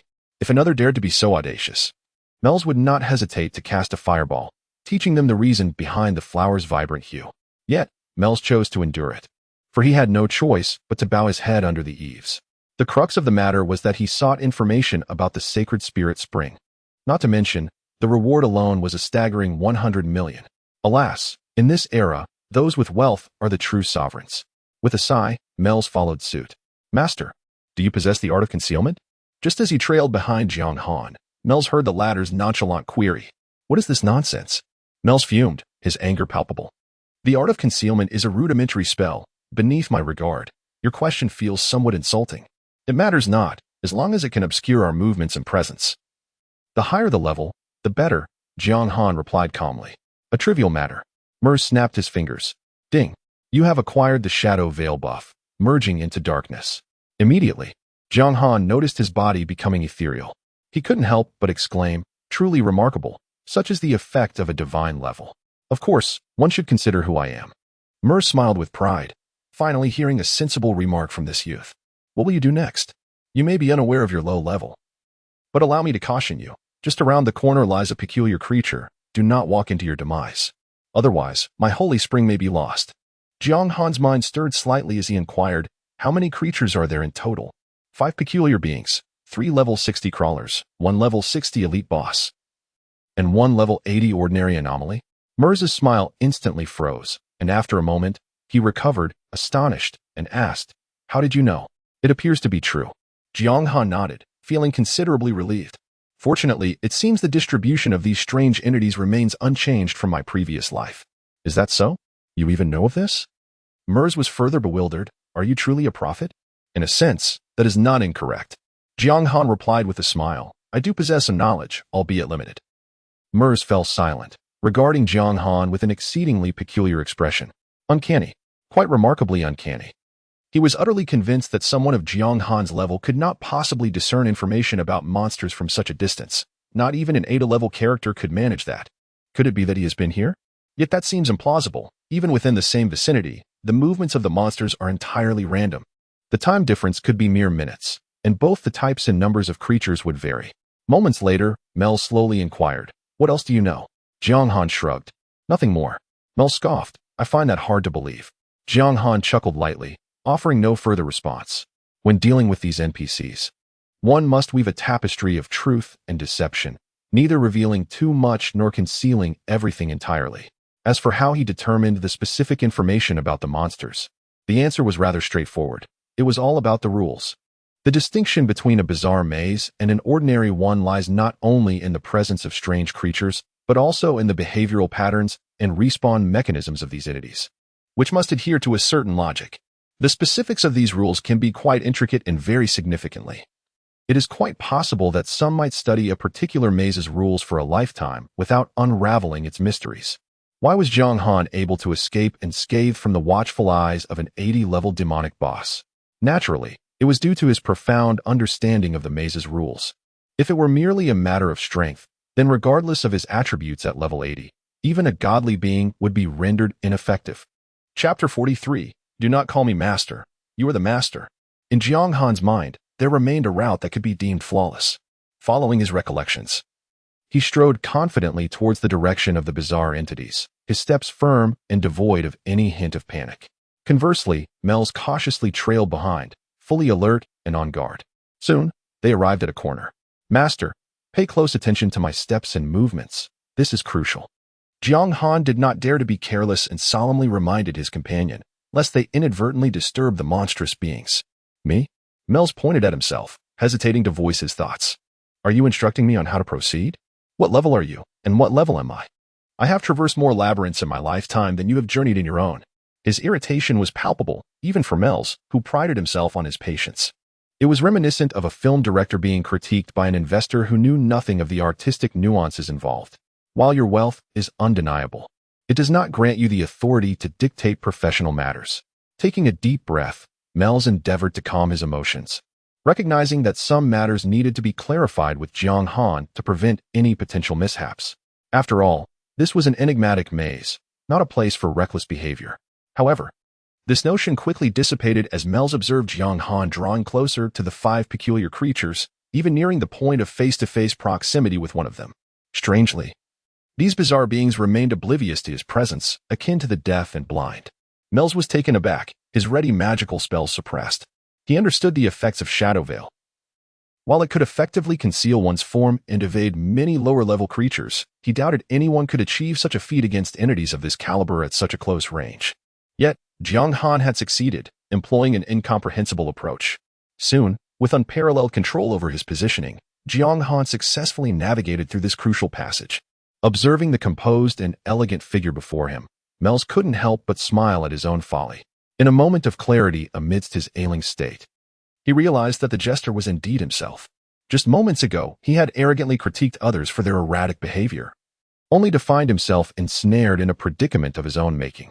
Master, you witnessed that, did you not? Jiang Han, noticing Mel's stillness, whispered a covert message. Do not address me as master. You are the true master. Mel's was utterly astounded, feeling unworthy of such praise. What affliction plagues this old man? Jiang Han mused, a question mark slowly forming over his head. No, I meant to inquire if you observed the movements from earlier. Surely, there were no mistakes? I was preoccupied with other thoughts, and thus, my focus wavered slightly, Mel's replied, clearing his throat to mask his embarrassment. Admitting to such a humiliating oversight was an impossibility. He could never bring himself to do so in this lifetime. Allow me to demonstrate once more. Please observe closely, master. This time, Mel's watched with utmost seriousness, sparing no detail. What do you think? Have you comprehended it? Given his status as a formidable being, his combat experience and insight were unparalleled. With unwavering concentration, Mel's discerned the intricacies of the maneuver. However, the more he understood, the more profound his astonishment became. A seemingly straightforward path had flawlessly exploited the visual blind spots of several bizarre creatures. Yet, he still grappled with the perplexity that even if those blind spots were effectively utilized, it should not have been so easily concealed from such uncanny beings. Well then, this is promising. Before Mel's could inquire further, Jiang Han nodded and took action once more. After a moment of contemplation, Mel's decided to follow suit. Navigating along a path derived from countless calculations, the duo progressed smoothly, evading any anomalies. How on earth did you manage that? Mel's could not suppress his curiosity and asked. Jiang Han replied with a smile, it's quite simple. These peculiar creatures are blind. Just ensure they do not hear any noise. Mel's retorted, does that even make sense? What do you mean by not letting a bunch of blind beings hear any sound? Jiang Han offered no explanation and continued onward, leaving Mel's in a state of frustration. He felt an overwhelming urge to seize Jiang Han, bind him to a chair, and subject him to relentless interrogation. The secrets this young man held were simply too tantalizing. As they ventured deeper, Mel's astonishment grew exponentially, leaving him utterly astounded. The labyrinth earned its name due to its intricately complex terrain. Even in the absence of monsters, it would be nearly impossible for an ordinary person to locate an exit. Each fork in the path and every hidden danger lurking in the shadows was deftly avoided, creating an unsettling tranquility. Even when faced with insurmountable beasts, Jiang Han possessed methods to navigate through safely. 2 hours later, a pale light emerged before them. Is this the exit? Mel's pupils reflected the white glow, his aged face a canvas of bewilderment. This scarcely resembled the experience of traversing a labyrinth. One might mistakenly think they had embarked on a leisurely spring outing. He was not equipped with any tools. Otherwise, he would have contemplated roasting a skewer on the spot to celebrate. It was akin to a young cow attempting a split atop a steamer. Truly impressive. Just beside them lay the area where the boss resided, necessitating the expertise of a master. Jiang Han remained unfazed, squinting towards the front side. There lay the ultimate objective of their journey. At his current level, escaping from a boss of such caliber was beyond his capabilities. Leave it to me. You just focus on your task, he assured. Mers, brimming with confidence, declared that as long as they located the maze's exit, he had no fear of any marketplace. A mere boss was nothing to worry about. If worse came to worst, they could always flee. Jiang Moon nodded in agreement, preparing to set forth. But wait. Allow me to apply a few buffs first.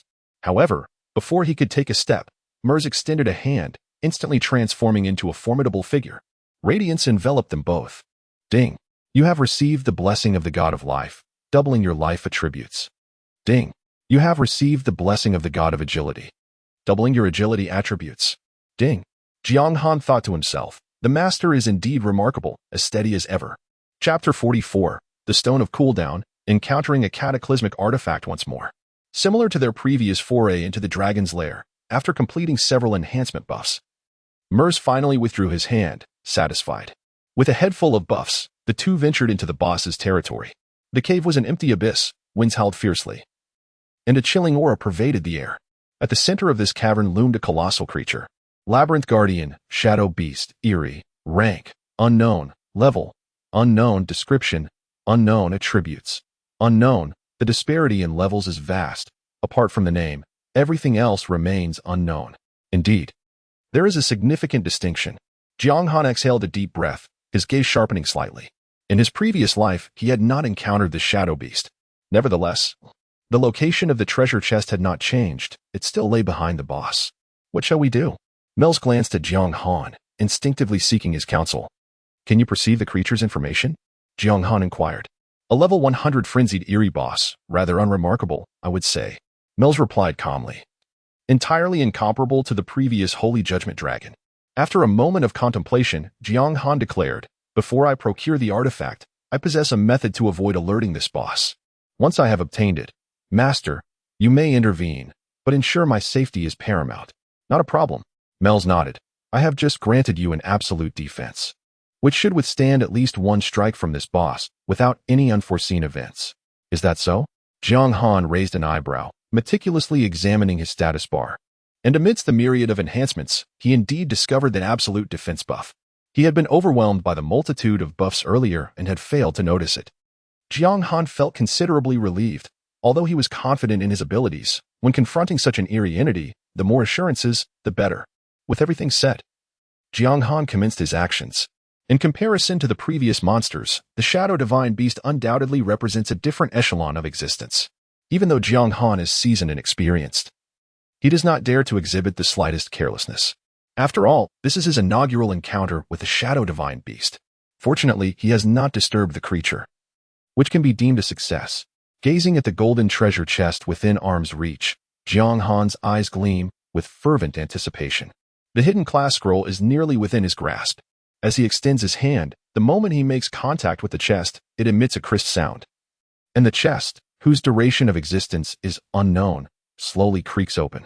The wind intensifies, and a colossal creature rises, resembling a mountain of flesh. The howling gale within the cave is, astonishingly, the breath of the Shadow Divine Beast.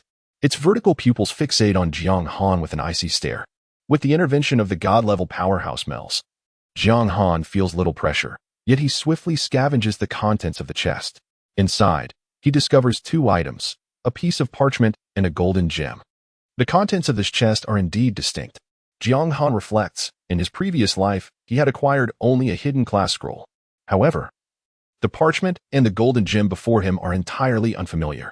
Could these truly be the key to unlocking a hidden class? Regardless, considering they are guarded by a level 100 boss, they cannot be of poor quality. Although Jiang Han harbors some doubts, he steadies his emotions and examines the parchment's details. Parchment, it seems to possess some form of significance. Regrettably, no substantial information is gleaned.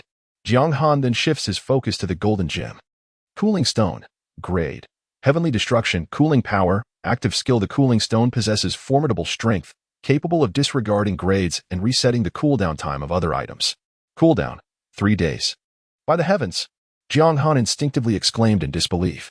Once again, he had encountered an item of heavenly destruction grade, although it did not enhance attributes. The accompanying effect was astonishingly powerful. It could reset the cooldown time of other items without regard to their grade. He decided to test it. Buzz! In the next moment, his breath caught in his throat. It worked. This was utterly insane. A grin crept across Jiang Han's face as he chuckled softly. Originally, the cooldown for the skill, brutal execution, was 10 days, but with the cooling stone, it had been reduced to merely 3 days. This was truly worthwhile. His journey had not been in vain. Jiang Han felt elated, regardless of whether that parchment bore any effect. The value of the cooling stone justified the effort he had expended. If he could vanquish this peculiar boss, the rewards would be even greater. Observing the sinister beast's health steadily declining under Mel's relentless assault, his anticipation surged. However, he kept such thoughts to himself. This transaction with Mel's had not been conducted through the Supreme Hall, thus they were not in a master-servant relationship and did not belong to the same team. Should he dare to intervene, it would be akin to stealing the boss. Such egregious behavior would undoubtedly warrant Mel's retaliation, and not only would he incur enmity, but he would also suffer a loss of attributes. Jiang Han was fully aware of the stakes involved. He quietly retreated to the side of the exit, patiently awaiting Mel's to finish off the enigmatic boss. Boom. Boom. After all, as a divine-level sorcerer, Mel's prowess is undeniably formidable. A level 100 bizarrely demonic boss stands little chance against him, its health depleting rapidly. In terms of strength, one must indeed regard the divine NPCs, Jiang Han. While observing the spectacle, couldn't help but reflect. In his previous life, there were indeed many divine players. Yet he had never heard of anyone single-handedly defeating a level 100 bizarrely demonic boss. He speculated that perhaps the player who nurtured the abyssal dragon could achieve such a feat, although that individual remained shrouded in mystery, never revealing any achievements. Within a mere 20 minutes, this boss was likely to be vanquished. Jiang Han silently calculated the time. It would coincide perfectly with the closure of the maze. As anticipated, under Mel's relentless assault, the health of the divine beast plummeted, resembling a one-sided slaughter. However, neither of them expected what was to transpire. Just as the health dipped below 8%, an unexpected turn of events unfolded. The divine beast suddenly let out a thunderous roar, its bellow shaking the very foundations of the maze. It was common knowledge that a boss would enter a berserk state when its health reached a critical threshold. Thus, the two were not caught off guard. The true concern arose when, in conjunction with the beast's roar, a resounding dragon's cry echoed from the skies above. Simultaneously, even Jiang Han could distinctly sense an immensely powerful entity rapidly approaching the direction of the maze. Clearly, the formidable dragon perched atop the mountain had been roused. Chapter 45, First Kill of the Level 100 Boss. Players worldwide were left bewildered. Was Yi Han truly human? How infuriating. Mel's countenance darkened. The immense dragon approaching from outside exuded an aura so formidable that it sent shivers down his spine, likely rivaling that of the resplendent dragon in its lair. The last encounter had necessitated the use of forbidden techniques, which had barely sufficed. Such a brief interval rendered the invocation of those techniques impossible once more. Without a hint of hesitation, Mel's resolutely abandoned the shadow beast and hastened towards Jiang Han. Although it was a regrettable decision, there was no alternative. Confronting the dragon head-on, compounded by the presence of the level 100 berserk boss, would spell disaster for anyone who dared to face them. Greed was not an option. Mel's felt as though his heart were bleeding. The level 100 demonic boss was rare and would not flee, a veritable gem among the mundane.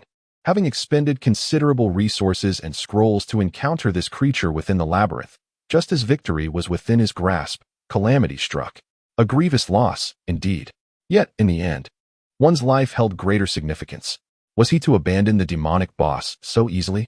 Even Jiang Han felt a pang of regret as the creature teetered on the brink of extinction, with merely 5% of its health remaining. There was nothing to be done. The dragon outside was alarmingly powerful, and should it intercept him, escape would be uncertain. With a sweeping motion of his hand, Mel's opted to activate the teleportation array leading to the exit.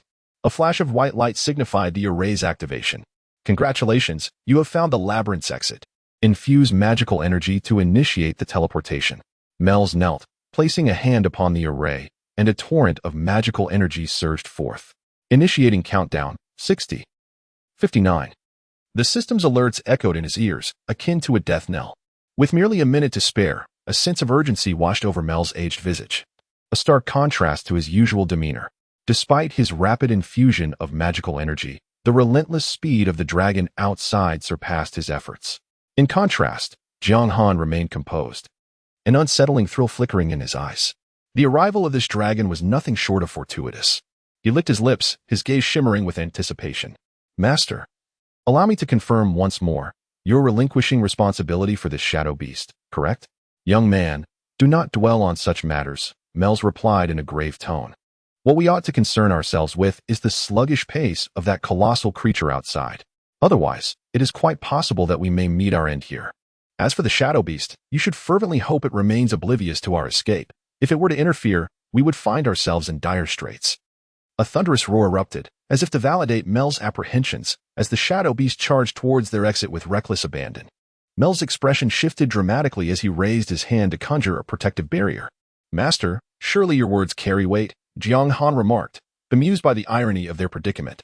With a deep breath, Mel's instructed, there is no other choice. I shall endeavor to maintain the barrier. Should it falter, you must continue infusing energy while I contend with the shadow beast. Although the magical energy from a novice of level 12 was nearly negligible, he found himself bereft of better alternatives. Even the smallest mosquito is still flesh. Sometimes, the difference between escape and demise could be a mere second or two. Jiang Han flashed a brilliant smile. No need for that. I possess a solution. You have a method? Mel's inquired, taken aback. Not merely possessing a method. It is indeed exceedingly effective. As the ominous beast drew ever closer, a mischievous smile crept across Jiang Han's face, stretching from ear to ear. Even before the new year, such a grand gift had arrived. How could one feel deserving of it? With a resounding roar, the colossal form of the shadowy creature, shrouding the sky, loomed above the two. Mel's expression darkened to the utmost, preparing to cease infusing magical energy in an effort to repel the beast.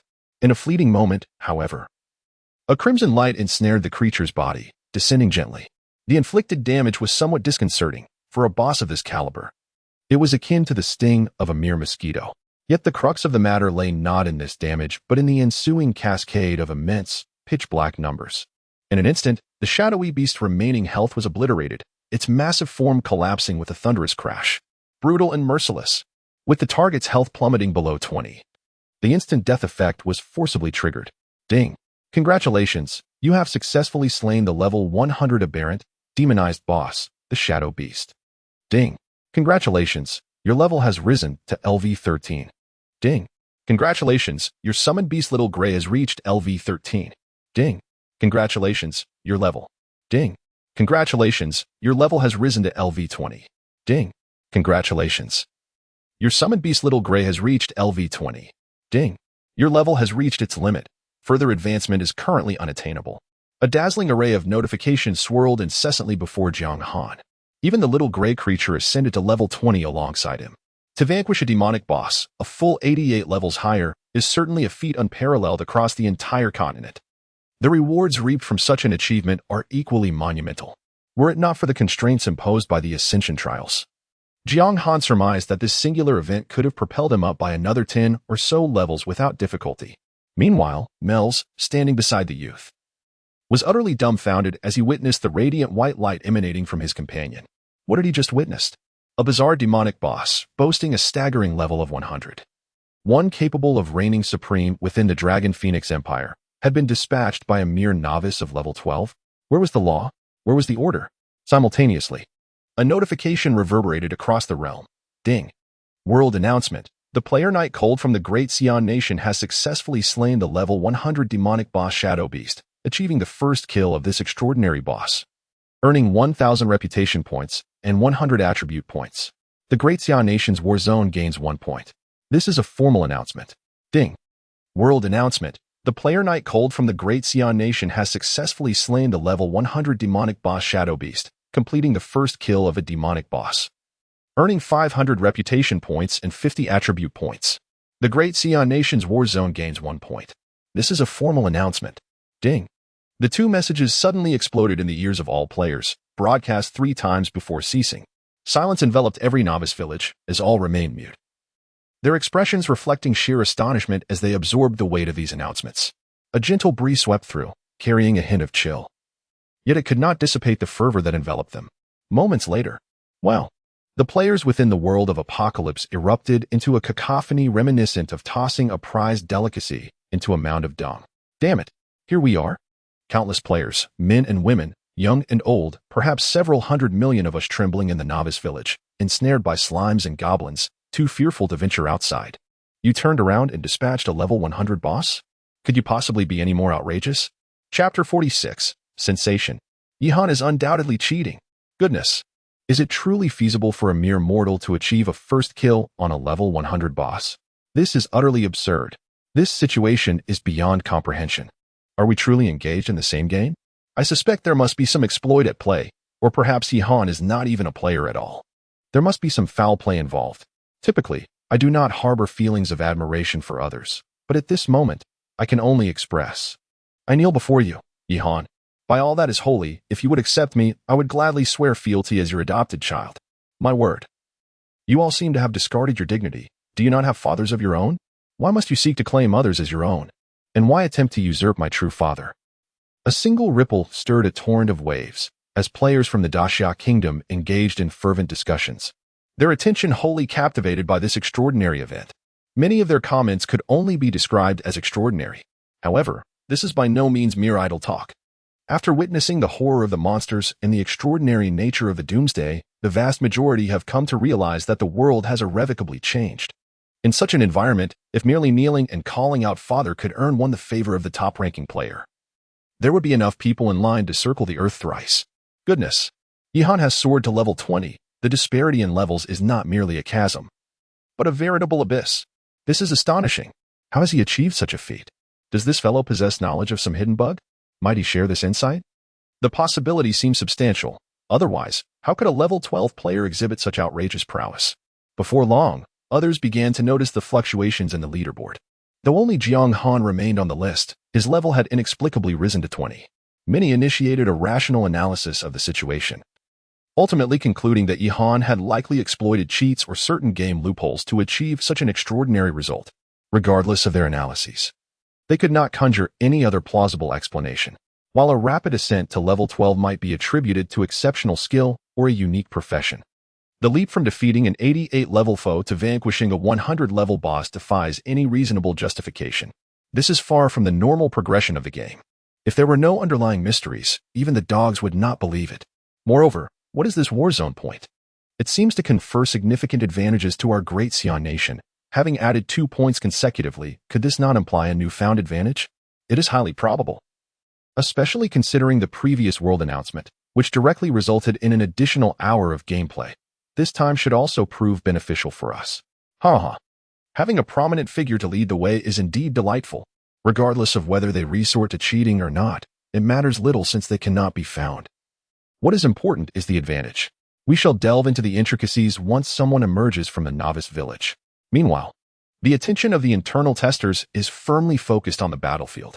It is evident that, aside from combating monsters, the delineation of regions appears to be a significant aspect of this game as competition. In comparison to other nations, the presence of Night Cold seems to afford the Great Xia Empire a considerable head start. It can be said that they are far ahead. A twist of fate. It must indeed be a twist of fate. You are absolutely right, Nishikawa Gansenkoen. Presently, the aircraft of the Great Xia have been suspended mid-air. Surely as a result of some punitive measure. I, Nishikawa Tenkasaken, support your assertion. It must be so. Those vexing people of Great Xia, not only Great Xia, but players from other nations are equally captivated by the world announcement. In fact, even news outlets in reality are covering it.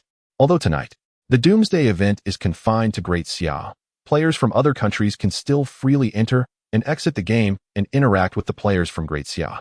Naturally, the bizarre occurrences in the Great Xia Empire have been thoroughly scrutinized. It can be said that at this juncture, nearly 7 billion people globally are engaged in discussions about doomsday. It has already incited widespread panic. Now, with the emergence of this explosive news, it has undoubtedly attracted a tremendous amount of attention. This is an astonishing occurrence. Prior to this, no one could have imagined that amidst a supernatural event captivating global attention, an individual could divert focus. The player Jiang Han from the Great Xia Kingdom has achieved a remarkable feat within the game Apocalypse. Does this imply that the Great Xia Kingdom possesses certain knowledge? Who exactly is Jiang Han? Could he be the shadowy figure behind Apocalypse, linked to this Great Xia player?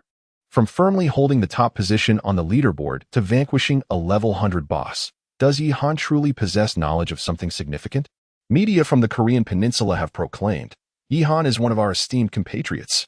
Meanwhile, Indian media marvel at the emergence of such a figure in the Great Xia Kingdom, a nation they believe they have thoroughly surpassed. News regarding Jiang Han rapidly dominated every social media platform. The focus of many has shifted to the investigation of whether it is possible to exploit cheats or game vulnerabilities in Apocalypse. Could it be inferred that someone already possesses insider knowledge? Once the essence of this supernatural phenomenon is grasped, it could wield dominion over all. Regardless of which nation's elite, they are all restless, issuing orders to unearth every detail regarding Jiang Han. Alas, Jiang Han was well prepared and has never revealed his identity. Even the funds he used were drawn from numerous scattered accounts, as Apocalypse automatically recognizes personal wealth and deducts accordingly. The origins and destinations of these funds are simply beyond the reach of reality's scrutiny. Certainly, the world is replete with intelligent individuals who, even when confronted with supernatural phenomena, invariably manage to unearth subtle clues. However, by that time, Jiang Han would likely have matured to an unimaginable extent, undaunted by any challenge. A level 100 boss? Exhilarating. Jiang Han could easily anticipate the uproar that would ensue once the global announcement was made. After all, in his previous life, the first enigmatic boss's defeat by players sparked worldwide discourse. Now, defeating a level 100 demonic boss at level 12, one could easily surmise how many scheming individuals had set their sights on him. Yet, he remained unfazed. Bring it on. He would vanquish them all. Boom. Just as he began to revel in his triumph, a tremendous roar echoed from outside the cave. The formidable dragon had, before the teleportation array was fully activated, arrived at the entrance. This was disastrous. Mel's expression shifted dramatically, leaving him with no inclination to inquire how Jiang Han had slain the shadow beast, for the creature they were about to confront was incomparably more powerful. The shadow of death loomed ominously overhead. Chapter 47. A certain doom? Do you comprehend what a mythical being entails? Even now, halting would not cease the operation of the teleportation array. As the countdown reached its conclusion, the array emanated a milky white glow, engulfing the two completely. Jiang Han cast a regretful glance at the items beneath the shadow beast. The slaying of the shadow beast had been an unforeseen event, and given its massive size, the equipment had fallen far from reach. Even if he rushed to collect it immediately, he would be too late. However, the unexpected gain of advancing 8 levels can be considered a remarkable fortune. The two figures vanished into the cavern, with a resounding crash. The entire dark labyrinth collapsed in their wake. A tumultuous void swept in, forming a colossal vortex that obliterated the labyrinth along with its bizarre creatures and equipment. Silence reigned, as if nothing had ever transpired. When they reappeared, Jiang Han was overwhelmed by the blinding crimson light that filled his vision, as though the entire world had been drenched in red. Above them loomed a majestic dragon, exceeding 100 meters in length, its frigid gaze surveying them from on high. A dragon's forbidden spell, still half-charged. Mel's pupils constricted sharply, and his body was instantly cloaked in a chill. The sheer power of a forbidden spell that even a 5th-tier dragon required incantation for was unfathomable, likely capable of reducing everything around them to mere dust.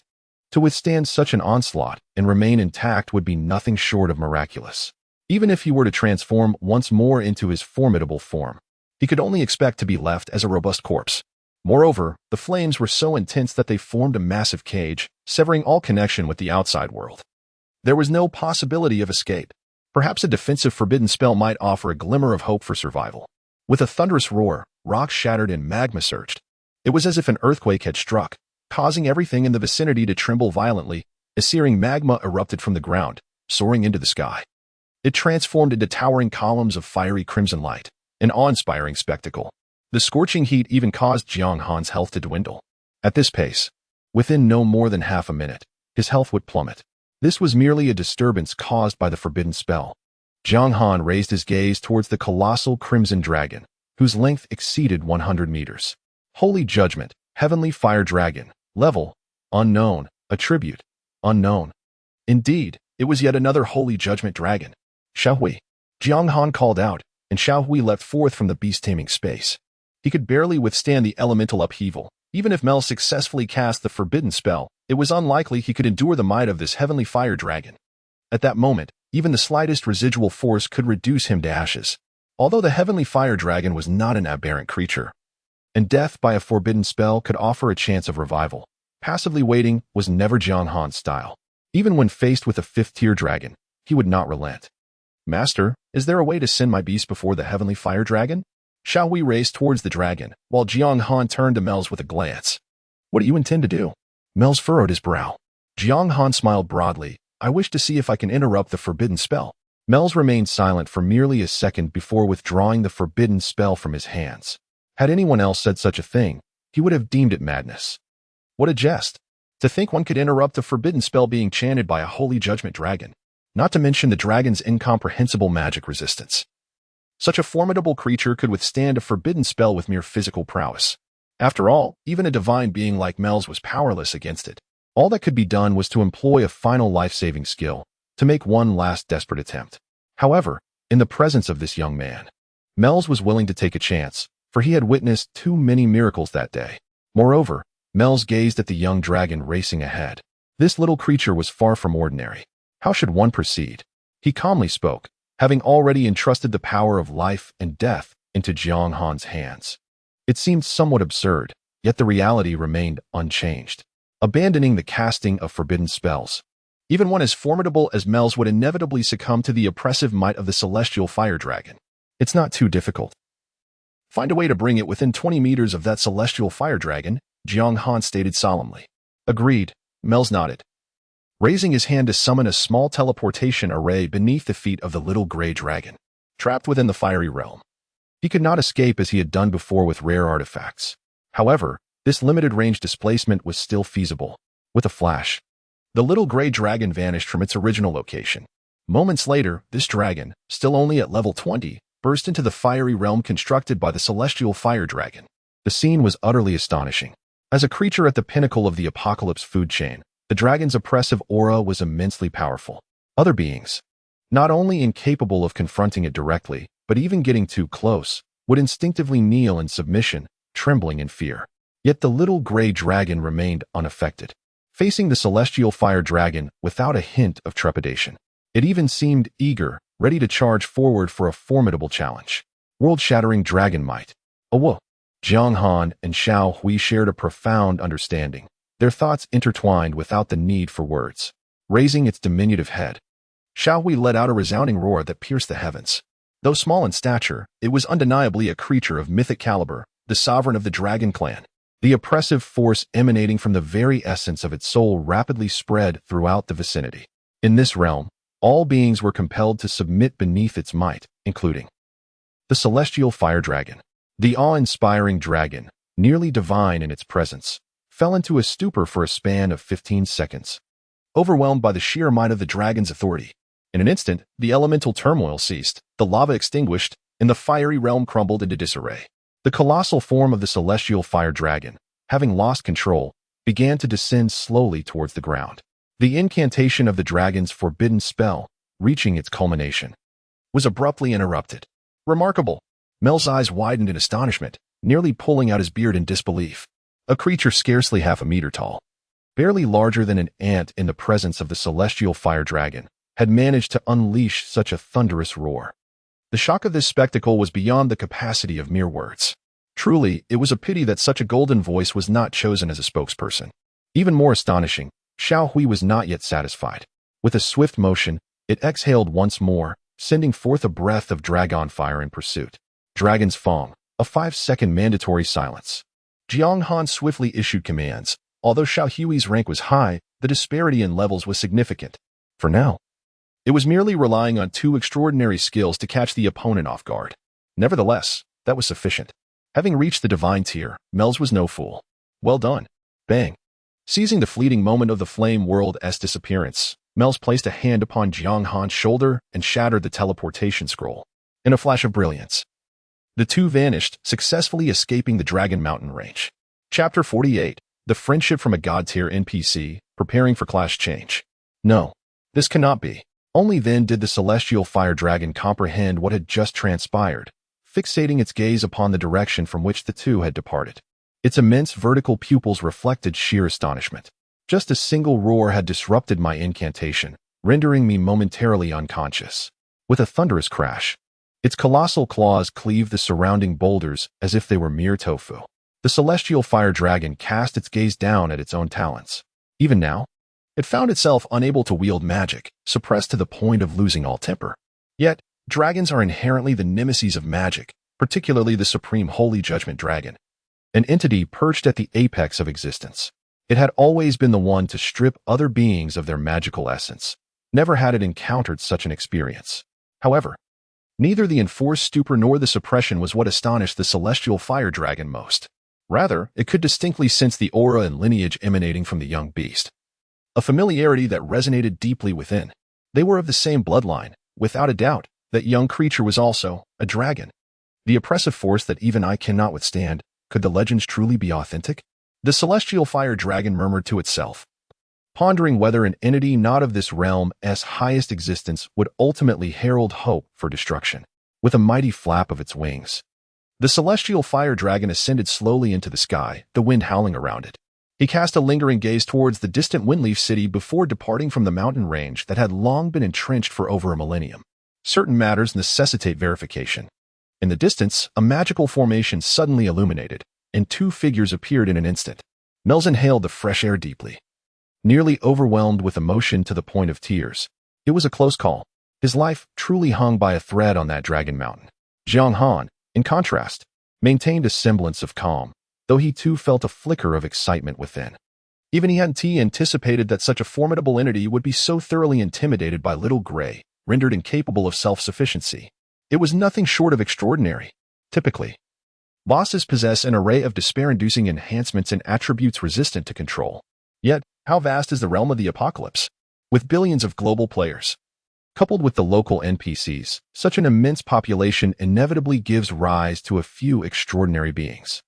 Some skills from hidden classes can indeed enable players to control bosses beyond their level, disregarding resistance effects. However, to surpass so many levels, there has yet to be a single instance, unheard of and unseen. One could only say that mythical creatures are undeniably formidable, entirely deserving of their prestigious title. Mel's finally regained his composure, his expression a complex tapestry as he regarded Jiang Han. To be frank, he had an overwhelming number of questions to pose.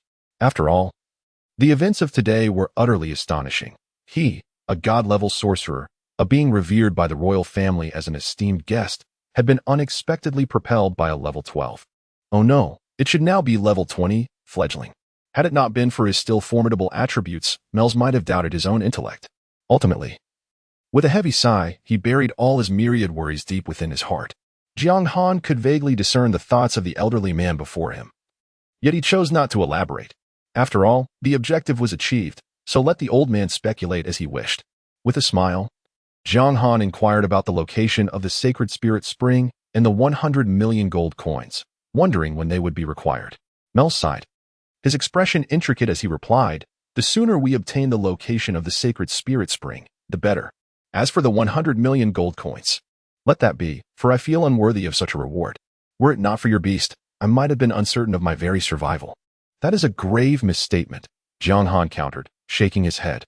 "Since this was a prearranged transaction, it shall be honored as such. Moreover, without your expertise, I would not have reached the Dragon Mountain range nor vanquished that elusive boss."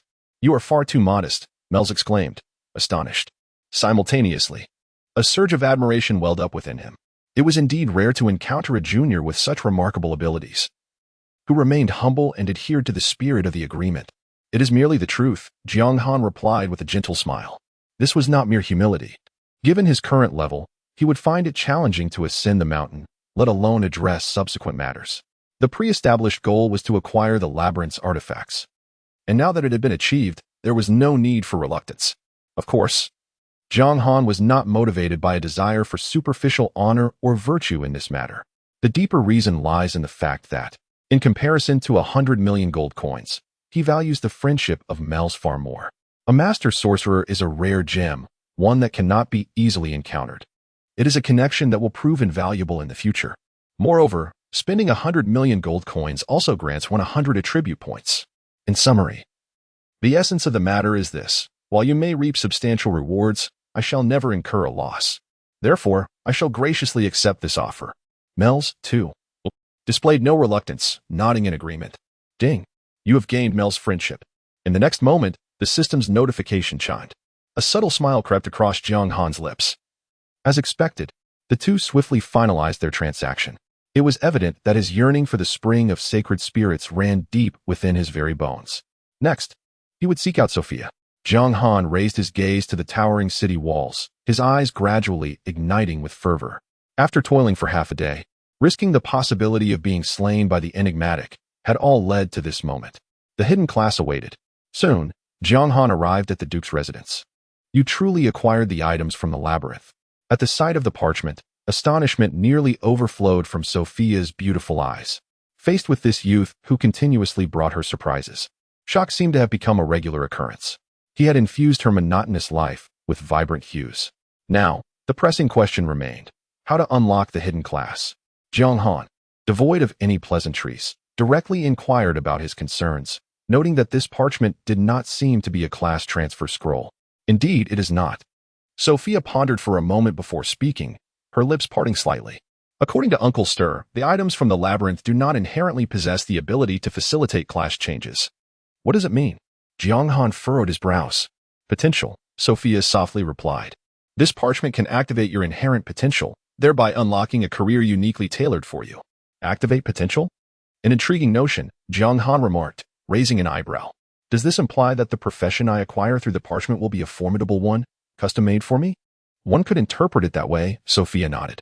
After a brief hesitation, she continued. However, whether it ultimately proves to be powerful remains uncertain. Without giving Jiang Han a chance to inquire further, Sophia turned and walked toward the door. Follow me. I will guide you in your career transition. As he observed Sophia's alluring silhouette, Jiang Han's gaze flickered, deep in thought. This peculiar task process was something he had never encountered even in his past life. Was the transition through this parchment a boon or a bane? For a moment, he found himself uncertain. Nevertheless, he decided not to dwell on it for too long and chose to follow her. Timidity was not in his nature. The outcome, whether favorable or adverse, could only be discerned through personal experience. Moreover, with the god of wealth as a safety net for his secondary profession, he reasoned that it couldn't possibly lead to a disastrous result. Chapter 49. Stir. Is this fellow even human?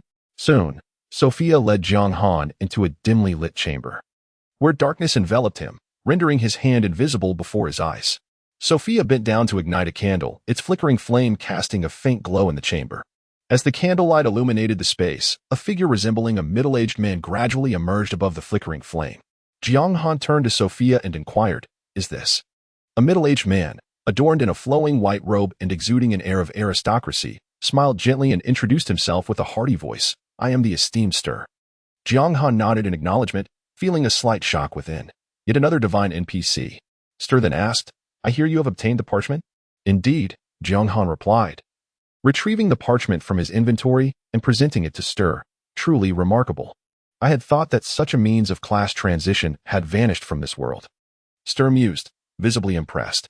Jiang Han's curiosity piqued. Had others transitioned in this manner before? Certainly, Stir affirmed with a smile, "I am one such individual. Although the parchment I utilized was of a lesser grade than yours. Furthermore, this is likely the last of its kind in existence." Jiang Han's understanding deepened. No wonder he had never heard of it in his previous life. Such an item was exceedingly rare, on the verge of extinction. Now, let us set aside idle chatter. For my spirit form can only endure for a limited time. Allow me to assist you in your class transition. A soft radiance coalesced in Stir's hands as he swiftly inscribed a series of characters onto the parchment. "Sophia, kindly step back from Jiang Han," Stir instructed, prompting Sophia to retreat to the doorway. The parchment blazed with brilliance, spiraling down to rest at Jiang Han's feet. A boundless expanse of white light obscured Jiang Han's vision, and he suddenly felt his body grow remarkably lighter. Simultaneously, the voice of Stir resonated in his ears. Do not panic. Do not resist. The parchment will awaken the deepest essence of your innate power. This will endure for a considerable duration. Merely follow the guidance of your heart. Jiang Han closed his eyes and stood silently in place. Surrounding him, 5 translucent crystal orbs floated gently in the air. It is done. With a thought, Stir retreated to stand beside Sophia, the two of them side by side. Uncle Stir, is this the legendary Supreme Class advancement? Sophia inquired curiously, for even she had only heard of it in whispers. Indeed, this is likely the last of its kind, Stir replied. I have heard that Supreme Class advancements vary in rank. Is that true? Sophia asked. Of course, Stir explained. Each individual possesses unique potential, and thus the intensity of their ultimate profession may differ. Do you see the 5 crystal orbs beside him? They symbolize potential. Symbolize potential? Sophia echoed. Yes. Those crystal orbs do not exist in reality. They are more a manifestation of the soul's power of the class changer. The stronger the soul power, the greater the intensity of the class advancement. In other words, the strength of a profession can be gauged by the number of orbs? She deduced. One could say that. Stir affirmed. So, Uncle Stir, during your class advancement, how many crystal orbs did you activate? A flicker of curiosity danced in Sophia's beautiful eyes. Stir beamed with pride. 3. Only 3? Sophia exclaimed in astonishment. The individual beside him was acutely aware of his own strength. He was the foremost beast master of the Dragon Phoenix Empire, a paragon even among the vast continent. Yet, even such a figure had only activated 3 crystal spheres? Do not underestimate those 3. They represent the pinnacle of human capability. Sturt explained with considerable pride that the significance of the latter 2 crystal spheres was minimal. He had perused ancient texts which indicated that only deities revered by ancient races could reach that domain. Does this imply that Uncle Sturt has already reached the zenith of humanity? Sophia pondered. In terms of strength, I do not wish to boast. But when it comes to potential, I am undoubtedly deserving. Sturt's expression remained composed. It was not mere self-promotion, as the most exceptional genius of the continent in a century. He had the authority to make such a statement. And what of Jiang Han? Sophia glanced at Jiang Han, who at that moment had the first crystal sphere beginning to shimmer with a pale blue hue. Was there a possibility of activating the 3rd crystal sphere? Well, it is difficult to say. Sturt contemplated briefly before responding, yet given that he had obtained the badge of valor, I believe the likelihood is quite substantial. Truly. Jiang Han is remarkable. A faint smile graced Sophia's lips, her eyes gleaming with delight. Observing his niece's reaction, Sturt felt a tinge of frustration. What is the situation here? As an uncle, I have legitimately activated 3 crystal spheres, yet you show no sign of acknowledgement. This lad has merely a potential, and yet you smile so broadly? Will we still be able to enjoy our time together in the future? Nevertheless, he refrained from voicing his thoughts, turning his gaze back to Jiang Han. The first crystal ball beside the latter had transformed entirely into a deep blue hue. Indeed, the infusion had succeeded with remarkable swiftness, showcasing the immense potential of Jiang Han. Although anticipated, witnessing the scene firsthand left Stir in awe.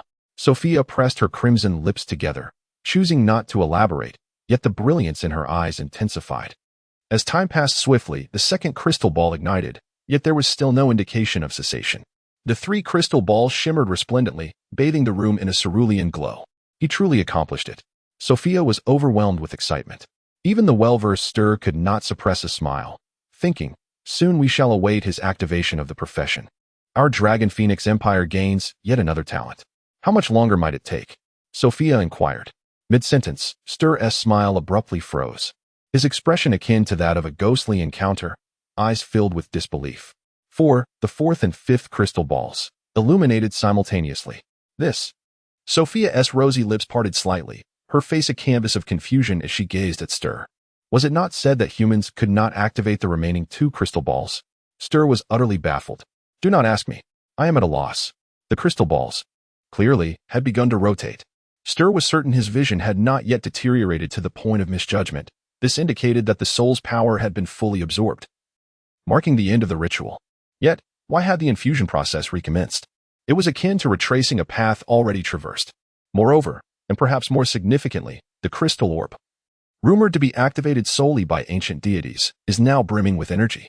Stur's face contorted in confusion, embodying a state of utter bewilderment. In all his years, he had never encountered such an extraordinary phenomenon. Could it be that this young man is not human? Chapter 50. Sophia, the night is cold. It's overflowing. Let me clarify. Stir harbored no intention of resorting to vulgarity. However, at this moment, he could conceive of no other explanation. It was utterly absurd. Uncle Stir? Noticing Stir's silence, Sophia's curiosity intensified, her determination to uncover the truth palpable. Stir maintained an aloof demeanor, his gaze fixed in contemplation, exhibiting the poise of a seasoned expert.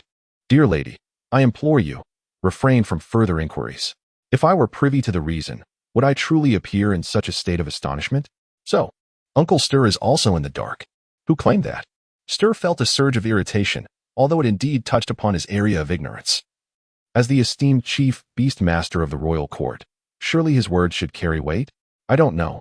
Can I fabricate an explanation? Overflowing? Stir was about to concoct a response when he noticed Sophia's wide, astonished eyes. The typically regal and composed lady had lost her composure entirely. Overflowing?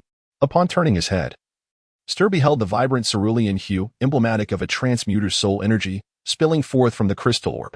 It was so concentrated it had begun to liquefy, gradually spreading across the ground. Good heavens! Stir's mind buzzed as if struck by a heavy hammer. Is this permissible by law? You have transcended human limits, activating all 5 crystal spheres, and now they are overflowing? We are all men. Why is your capacity so immense? The room fell into an oppressive silence. Both Stir and Sophia were engulfed in quietude, their faces illuminated with a few glaring words. I am not sisterly. Fortunately, Jiang Han's soul energy ceased to overflow thereafter. The transfer ceremony had finally reached its genuine conclusion. Ding! Congratulations, you have successfully completed the Beast Master Transfer task, the Whisper of the Dragon. Ding! You have successfully transferred to the unique hidden profession Dragon Whisperer. Ding! Due to the infusion of mysterious power, your profession level has risen. Ding! The upper limit of your profession level has been reached. Further enhancement is not possible. Ding! Due to the infusion of mysterious power, you have surpassed the upper limit of your profession level, successfully transferring to the unique divine hidden profession Beast God Controller. A series of system notifications echoed, leaving Jiang Han astonished. Is there truly a cap on profession levels? And have I inadvertently transcended this limit? How extraordinary! Jiang Han eagerly opened his profession panel. Profession, Beast God Controller, Inherent Talent, Divine Power, LV1. You initially possess the physique of a deity, standing tall and unyielding. All final growth attributes are at 100. Inherent Talent, Source of Magic, LV1. As a Beast God Controller, you have begun to merge with Divine Power. With a mental value of 100 and a strength value of 100, the protagonist possesses a unique divine talent, the Goddess Beast Mastery Set, LV1, which grants him an initial semblance of divine power, enabling him to comprehend all and acquire the crafting blueprint for the Beast Goddess Claw. Additionally, he holds the innate ability of the Beast Goddess Aura, LV1, which signifies that as the master of the beasts, his companions are blessed by divine power, enhancing their attributes by 30. Furthermore, he possesses the ultimate talent of Beast Goddess Control, LV1, which allows him to exercise supreme dominion over his beasts, bestowing a final attribute bonus of 30 to all his companions. Upon reviewing these vocational talents, Jiang Han found himself utterly astounded. Prior to his class transition, he had speculated that a hidden profession surpassing the Beast Whisperer would undoubtedly be extraordinary. However, he could never have anticipated such an exaggerated magnitude. It was truly exceptional. For a moment, he could find no words other than incredible to describe the master of the Beast God.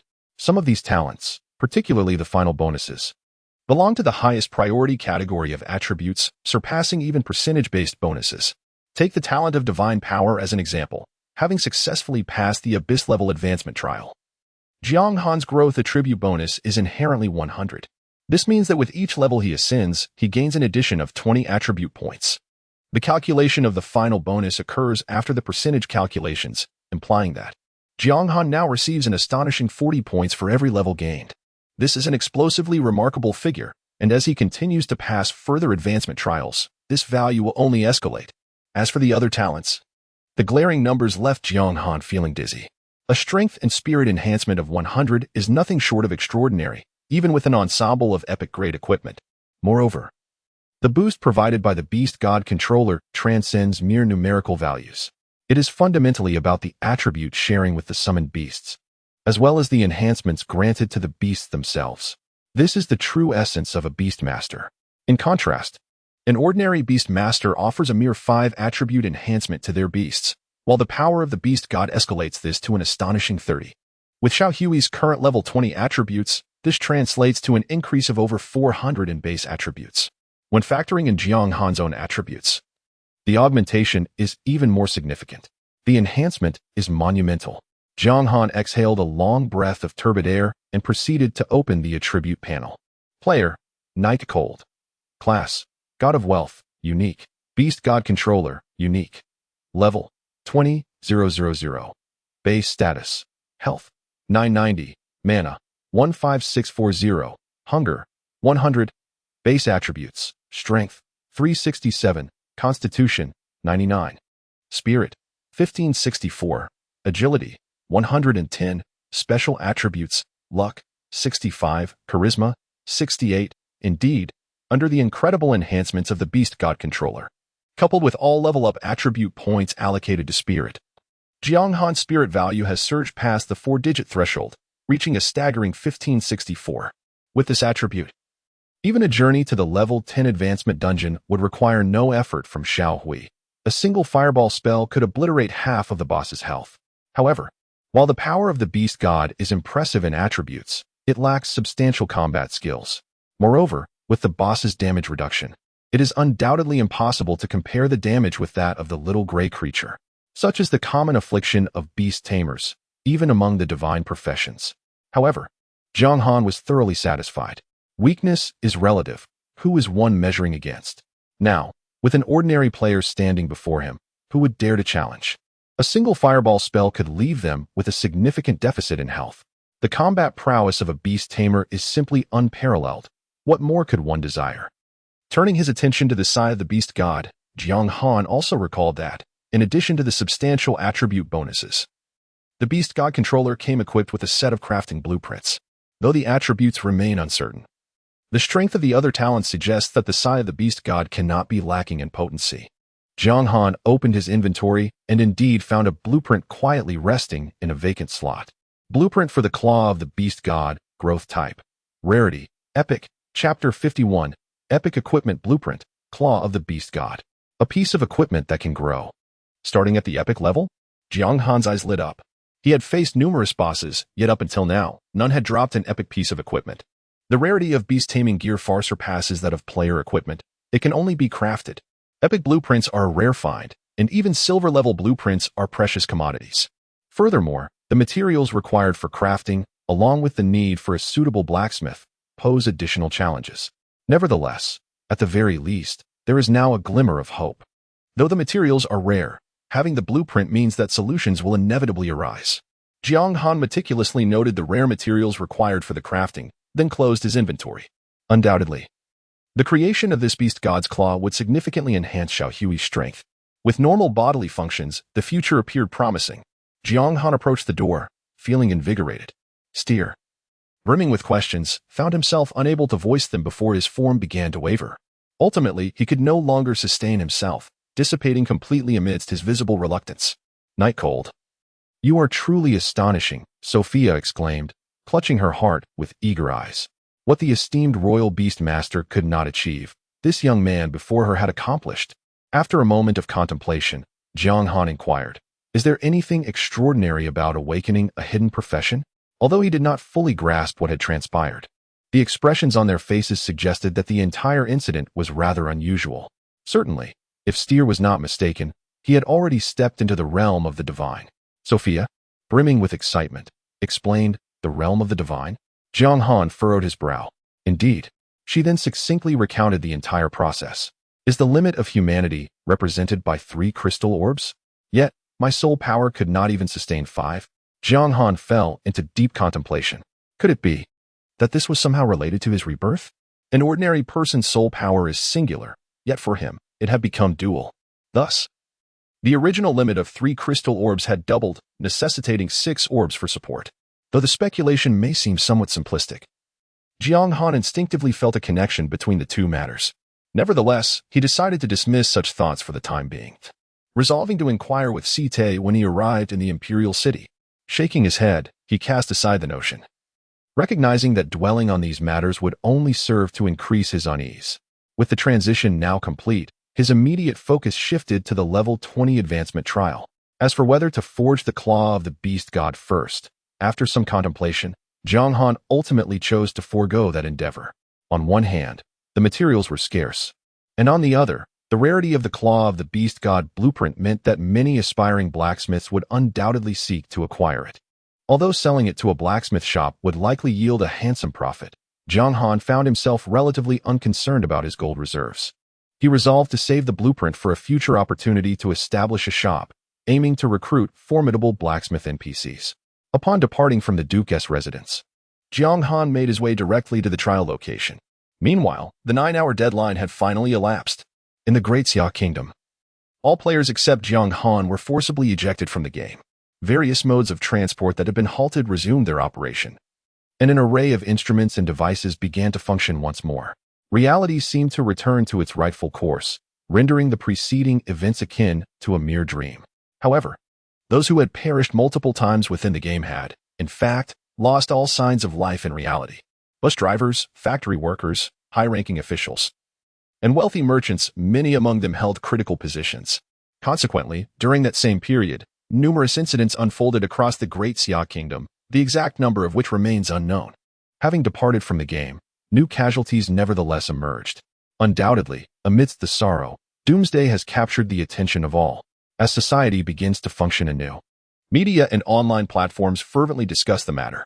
Among them, certain elite players have eclipsed even the most prominent celebrities and politicians. The most talked about figure is naturally Jiang Han. Beyond him, other skilled players are also starting to gain recognition.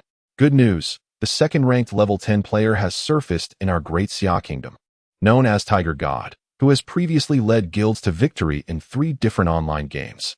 Indeed, Tiger God is formidable. However, I've received word that Remnant Blade has also reached level 9, just a hair's breadth away from level 10. Similarly, both Mingxin and Sushin are nearing their goals. By tomorrow, they are likely to achieve level 10, allowing them access to the main city. We eagerly await the prowess of these esteemed players to see if they can narrow the gap with Yuan, as the game has only just begun. Aside from Jiang Han, the progress of other top-tier players is relatively comparable. Additionally, the players from Great Xia Kingdom enjoy an extra hour of gameplay, naturally creating a greater distance from elite players of other nations. By dawn, it is anticipated that the leaderboard will be dominated by names from Great Xia Kingdom. Meanwhile, in a shadowy forest, a searing dragon's breath descended from the heavens, ruthlessly striking a blocking white skeleton. 12650, the substantial damage instantaneously melted this level 20 monster.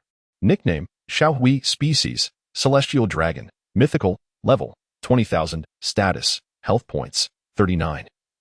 900, magic points, 47, 080, base attributes, strength, 1, 995, constitution, 1, 914, spirit, 2, 354, agility, 1, 918. This delineates Xiaohui's attributes at level 20. As a mythical tier beast, its might is indisputable. Coupled with the enhancements from the beast god controller, Xiaohui's attributes ascend to an extraordinary level. All 4 core attributes hover around the threshold of 2,000, while its health and magic points reach a terrifying magnitude, rivaling that of a boss in numerical value. Given the output frequency of player-controlled beasts, the strength conferred by such statistics transcends mere numbers. The ordinary level 20 creature before him is akin to an ant by the roadside. It could be effortlessly crushed. What a nuisance. Jiang Han gazed at the boundless forest, a wave of frustration washing over him. At this moment, the greatest challenge he faced was not the ascension trial itself, but rather the arduous journey ahead. He wondered how the NPCs of Doomsday perceived this. Perhaps out of a concern for safety, the locations of the trial halls were increasingly remote. The trek from the novice village to the level 10 trial hall consumed a considerable amount of time. Now, reaching the level 20 trial hall seemed even more outrageous, as over an hour had passed without a sign in sight. This was despite Jiang Han opting for a route with minimal monsters. Should other players embark on this journey, it would likely cost them at least a day. As levels increase, so too does the time investment required. By the time Jiang Han arrived at his destination, the duration of today's game was nearing its conclusion. Clearly, attempting the Abyss trial at this juncture was not a prudent choice. After a moment's contemplation, He opted to log off. Chapter 52. Liu Ruyan. The further away, the better. As soon as he exited the game, his phone began to buzz incessantly. A quick glance revealed that most of the messages were from the class group. Lu Lin, Zhou Tao, I owe you my gratitude. If you hadn't promptly warned me not to leave the novice village, I would have surely perished at the hands of the monsters. Wang Jun, indeed. I even alerted my family. I just saw the news, and many have met their demise in doomsday. It terrified me. Lili. Yes, thanks to Zhou Tao. It seems our class has suffered no casualties this time. I heard that Wang Ming from the neighboring class died in the game. Zhou Tao, haha. It's no great matter. Having participated in the beta test alongside Ruyan, I possess a bit more insight than the rest of you. By the way, has anyone seen Jiang Han lately? It's been ages since I last spotted him. He hasn't attended school in several weeks, and Mr. Wang mentioned he hasn't taken any leave. Lately, I haven't seen him either. Could something have happened to him? With doomsday being so perilous, it's odd that he hasn't been around. Wang Jun. Could it be? Lili, impossible. Jiang Han, please say something. Wang Jun, Jiang Han. Lu Lin, Jiang Han. Jiang Han himself was taken aback that the conversation had shifted to him. Moreover, judging by the tone, it seemed they were under the impression that he had perished in doomsday. Jia Hai, I am fine. Thank you all for your concern. The apocalypse has merely concluded its first day. Although it has incited tremendous upheaval, order has not entirely disintegrated. The authorities will surely compile a list of personnel from various sectors.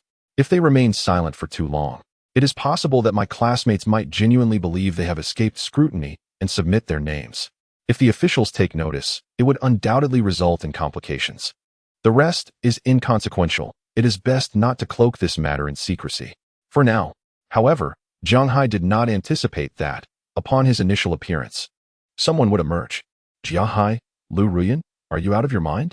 Lu Lin? Wang Jun? The group chat was inundated with question marks, instantly flooding the screen. Even those classmates who typically refrained from engaging could not resist chiming in. It is easy to imagine the astonished expressions behind each mobile screen. Goodness, the fact that Liu Ruyan, who usually disregarded Jiang Hai, chose to inquire was already peculiar. Little did they expect Jiang Hai's subsequent comments would be even more audacious.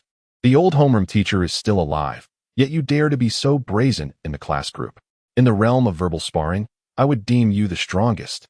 Homeroom teacher, Lu Wang, Jiang Hai, come to my office on Monday to clarify these matters. Otherwise, I will initiate expulsion proceedings. Jiang Hai. Oh. Upon sending that message, Jiang Hai exited the class group. His objective had been accomplished, and there was no longer a need to remain. As for expulsion, what nonsense. School? In a world teetering on the brink of collapse, why would I attend classes? After Jiang Hai departed the group, a profound silence enveloped the entire chat. The mere utterance of a single O bore an unexpectedly profound impact. Its brilliance and sharpness struck Lu Wang with such intensity that he began to question the very essence of his existence, his anger reaching an unprecedented pinnacle. In all his years of teaching, he had never encountered a student so audacious. What did wealth amount to when devoid of knowledge? Utterly useless. As for Liu Ruyan, she was left in a daze. She had assumed that with the homeroom teacher's support, Jiang Han would exhibit a more amiable demeanor, but the reality was starkly different. Could it be that he truly harbors no concern for me at all? For reasons unknown, a sense of panic began to envelop Liu Ruyan. As for the reactions of others, Jiang Han paid them no heed. After expunging any potentially vexatious messages and unnecessary contacts from his device, he navigated to the Forum of Doomsday. Undoubtedly, the site's traffic had surged exponentially compared to just a few days prior. After bookmarking several pieces of seemingly useful information for the future, a few messages caught Jiang Han's attention. The Tiger God has reached level 10 and boldly proclaimed his intent to single-handedly tackle the Abyss-level Ascension trial. Both the Su God and the Ming God have also announced their plans to confront the Abyss-level Ascension trial upon reaching level 10. Are they truly aiming to confront the Abyss-level trial right from the outset? Jiang Han's gaze flickered momentarily. He was well acquainted with the moniker of the Tiger God, the first player in the Great Xia Kingdom to attain level 10 in his previous life. However, unlike before, as a pioneering player, he had maintained a vigilant stance, opting for the nightmarish difficulty. Though he ultimately failed, there had been a margin for error. If it were the Abyss difficulty, it was because I had successfully passed the trials of that level, leading them to a misguided conclusion that one could conquer the Abyss trials solely through individual prowess. Jiang Han pondered this notion thoughtfully. It is not difficult to comprehend. Players who are revered as gods among the vast community are undoubtedly at the pinnacle of their craft, brimming with pride and self-assurance. To them, they see no inferiority compared to others. If someone else can achieve it, why should they not be able to? As he continued to scroll, it became evident that many elite players harbored similar sentiments, each determined to tackle the Abyss trials. It seems that my rapid success in the trials has, to some extent, led many to underestimate the challenge that Doomsday truly presents. Setting down his phone, Jiang Han sighed. Unless unforeseen circumstances arise, this renowned tiger god is likely to meet his demise within the Abyss trials. For a top-tier expert, such an outcome is indeed lamentable. However, Jiang Han had no intention of offering counsel. They are all adults and must bear the consequences of their choices. He had yet to develop such a messianic disposition that would compel him to expose his identity for the sake of a stranger. As night fell, the clock struck midnight. Jiang Han closed his eyes, his body gradually becoming ethereal as he once again entered the game. Before him stood a magnificent hall. Esteemed warrior, do you wish to undertake the Ascension trials? With the emblem of valor in hand. There was no possibility of being looked down upon by the guards as he had been previously. Instead, upon seeing Jiang Han for the first time, each guard displayed utmost respect, their service nothing short of 5-star quality. Jiang Han smoothly initiated the solo trial. A virtual panel materialized before his eyes, displaying options: normal, hard, nightmare, abyss, hell. He extended his hand and selected the words abyss. As brilliant white light enveloped his feet, Jiang Han's figure vanished from sight amidst the admiring gazes of the onlookers. Meanwhile, in the novice village number 6666, a robust man clad in gleaming golden leather armor approached the guardian responsible for initiating the level 10 trials. With an expression brimming with confidence, he addressed the guardian. Esteemed guardian, I wish to commence the Abyss trial. Above his head, a radiant ID read, The Tiger Unleashed. Chapter 53. Dare to challenge the Abyss trial? Death. The silver-armored guardian paused momentarily at the mention of the Abyss trial, then scrutinized the Tiger Unleashed closely. Noting the impressive quality of his equipment, the guardian inquired, Are you a visitor from another realm? Indeed, the Tiger Unleashed affirmed with a nod. I see. The silver-armored guardian pondered for a moment before solemnly stating, You must be aware of the challenges that lie ahead. I am fully aware, the Tiger Unleashed replied with a radiant smile. I have always relished challenges. I would have no regrets even in death. Very well. A glimmer of admiration flickered in the guardian's eyes. In that case, I shall not say more. Where are your companions? I am alone. I have no teammates. The Tiger Unleashed replied calmly, exuding an innate confidence. Understood. With a wave of his hand, the silver-armored guardian summoned a virtual panel before the Tiger Unleashed, who took a deep breath and selected the Abyss difficulty. A flash of white light flickered and then vanished before their eyes. Indeed, these visitors from another realm were extraordinary. The silver-armored guard pondered whether this individual would succeed in the Abyss-level trial. The times have changed, indeed. In the past, even the Nightmare-level trials were regarded as formidable challenges, reserved solely for the strongest. Yet now, it seems that everyone is eager to undertake the Abyss trials, often solo. Such is the sentiment echoed by another guard with a sigh. News of individuals conquering the Abyss trials had already spread across the various halls. With such illustrious examples before them, their expectations of the emerging champions were exceedingly high. Suddenly, several figures rushed in, halting before the grand hall. Are you all here to face the trials as well? The silver-armored guard called out. Oh no, we merely seek to observe the spectacle, perhaps join in later. The leader replied with a smile and a wave of the hand. The guard acknowledged with a simple "oh" and ceased further conversation. The group casually found a spot and settled on the ground. At this moment, if any other players were present, they would surely exclaim in astonishment. For each of these players was at the remarkable level of 10. Moreover, their IDs were all familiar, having stirred waves in numerous online games. The two leading figures were particularly noteworthy, akin to the pinnacle of excellence embodied by the champion. Mingming and Susafu, known colloquially as Ming God and Su God among players. As top-tier players, the Abyss-level trials were certainly within their sights, yet compared to the champion, they approached the endeavor with an added measure of caution. The game Doomsday is indeed extraordinary, possessing the power to influence life and death in reality. With a bold figure like the fierce tiger stepping forward to test the waters, others are content to observe for a moment. It remains uncertain whether the fierce tiger can prevail in this abyssal trial. The difficulty of Doomsday is incomparable to that of other games. Ming Ruyu let out a yawn and casually inquired. Su Su Fu Fu pondered for a moment and admitted, to be honest, I do not have high hopes for him. Oh? Ming Ming Ryu raised an eyebrow. Have you not always acknowledged his strength? Why the sudden lack of confidence? Su Su Fu Fu shook her head in silence. Ming Ming Ryu chuckled. I believe you are merely anxious. While Night Cold has succeeded in the abyssal trial, I do not think the fierce tiger will fare any worse, after all. He has often caught up when he lagged behind in progress before. Furthermore, if even the fierce tiger cannot pass this trial, then others stand even less chance. Perhaps? Su Su Fu Fu smiled lightly, choosing not to argue. Observing her lack of desire for discussion, Ming Ming Ryu refrained from pressing the matter further. The two, each lost in their thoughts, awaited the outcome in silence. As they waited quietly, the fierce tiger emerged, having entered the trial grounds. The terrain of the advancement trial is randomly generated. Unlike the dense forest encountered by Jiang Han, the trial where the fierce tiger finds himself is a vast desert, allowing him to spot the monsters ahead at a glance. Desert Brutal Bear, Eerie, Level 10, Health, 5,000, Mana, 5,000, Strength, 300, Constitution, 500, Agility, 300, Spirit, 500, Passive, Unknown. Skills, Unknown. Description, a bizarre creature from the abyss, possessing the power to annihilate everything. Beware, once it has you in its sights. The scythe of death will soon follow. The attributes. The eyes of the fierce tiger narrowed in astonishment. The characteristics of the Desert Brutal Bear clearly exceeded his expectations. A staggering 5,000 health points was one thing. After all, he had encountered such formidable bosses in other games. However, coupled with its high health, it also boasted 300 in strength and agility. Wasn't this a bit excessive, akin to leaping over a dung pit? The fierce tiger glanced at his own attributes.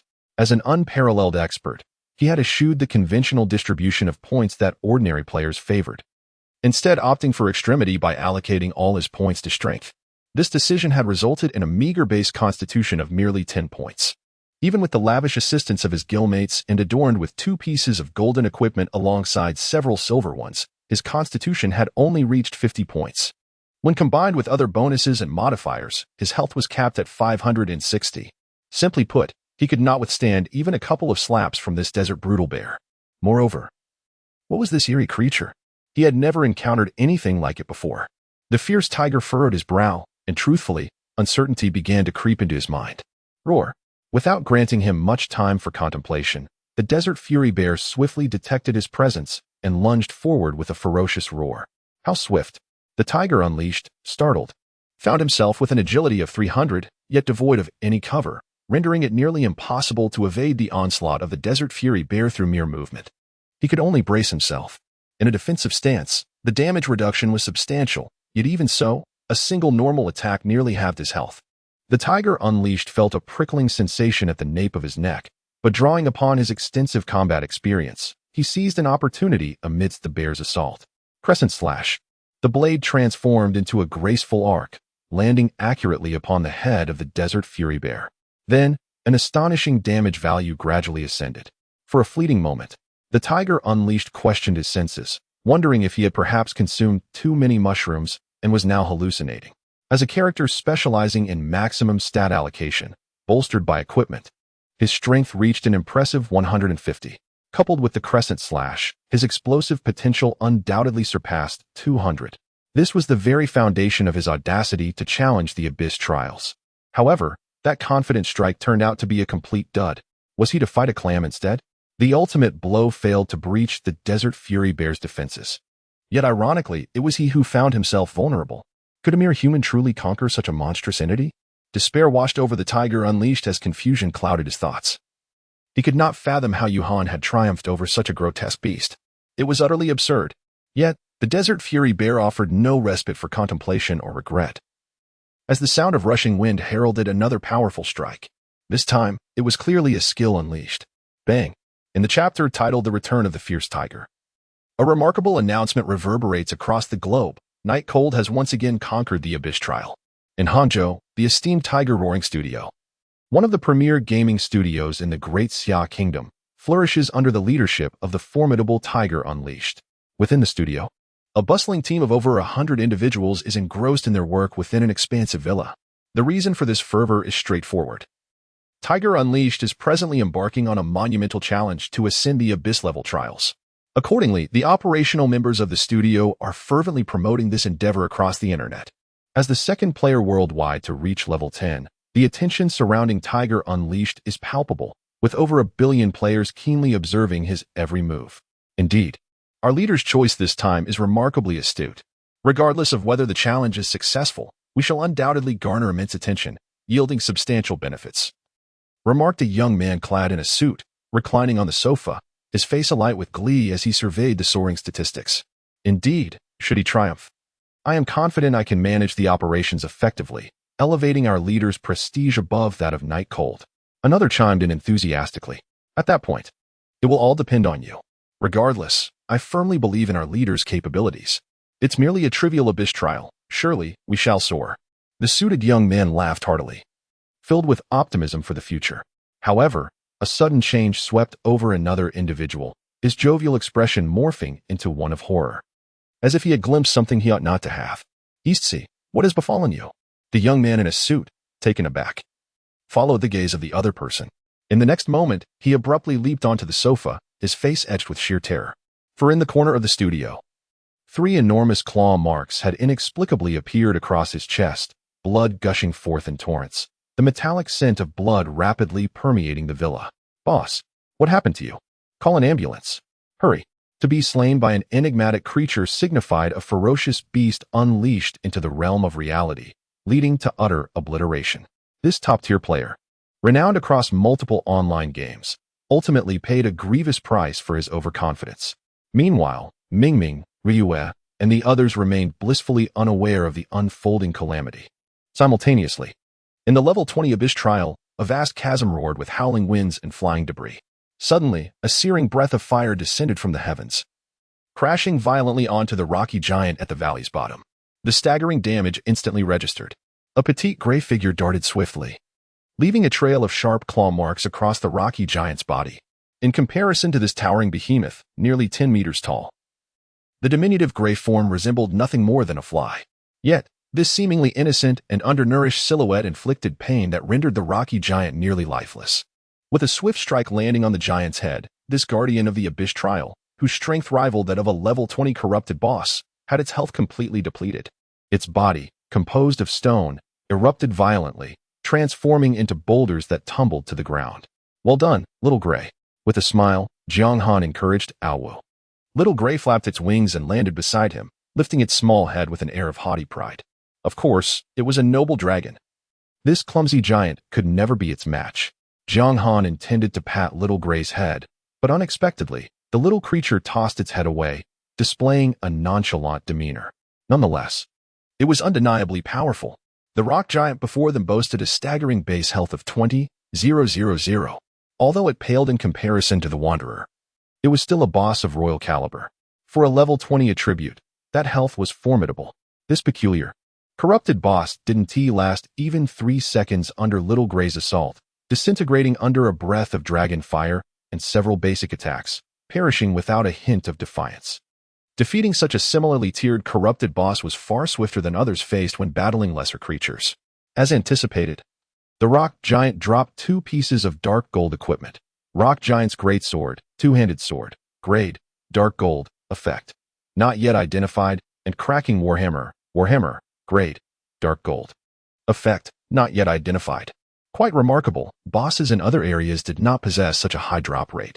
Jiang Han picked up the 2 pieces of equipment and, in high spirits, made his way toward the next victim, or rather, the next peculiar boss. Awu, Awu. Little Gray's roars reverberated throughout the vast chasm. Unsurprisingly, the subsequent bosses, while stronger than the rock giant, exhibited varying degrees of increased intensity, with health skyrocketing to levels far more terrifying than the previous Wanderer. After a grueling half-day of battle, the notion of achieving victory seems almost mythical. Jiang Han trailed closely behind the little one, tasked solely with collecting the remnants of defeated foes and gathering equipment. Along the way, he paused to capture the picturesque scenery, taking a moment to lie back and revel in the tranquility. In essence, it was nothing short of blissful comfort. Those aware of the purpose were there to undertake the Ascension trial, while those unaware might easily mistake it for a vacation. Even the time spent traversing the land was exponentially greater than that spent engaging in combat.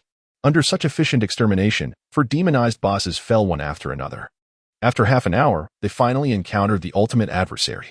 Guardian of the Abyss, King, level 20, health 200, 000, strength 3, 000, vitality 20, 000, agility 2, 000, mental 3, 000, talent unknown, skills unknown, from the abyss to the abyss. Once again, it was a king-level boss. However, in contrast to the Wanderer, this guardian appeared less extreme, leaning more towards a tank-like form. Its attributes were well-balanced. Both magical and physical damage were significantly superior to those of the Wanderer. The health pool was a staggering 200,000. Yet, the difficulty this time had not only diminished compared to the last encounter, but it had actually lessened.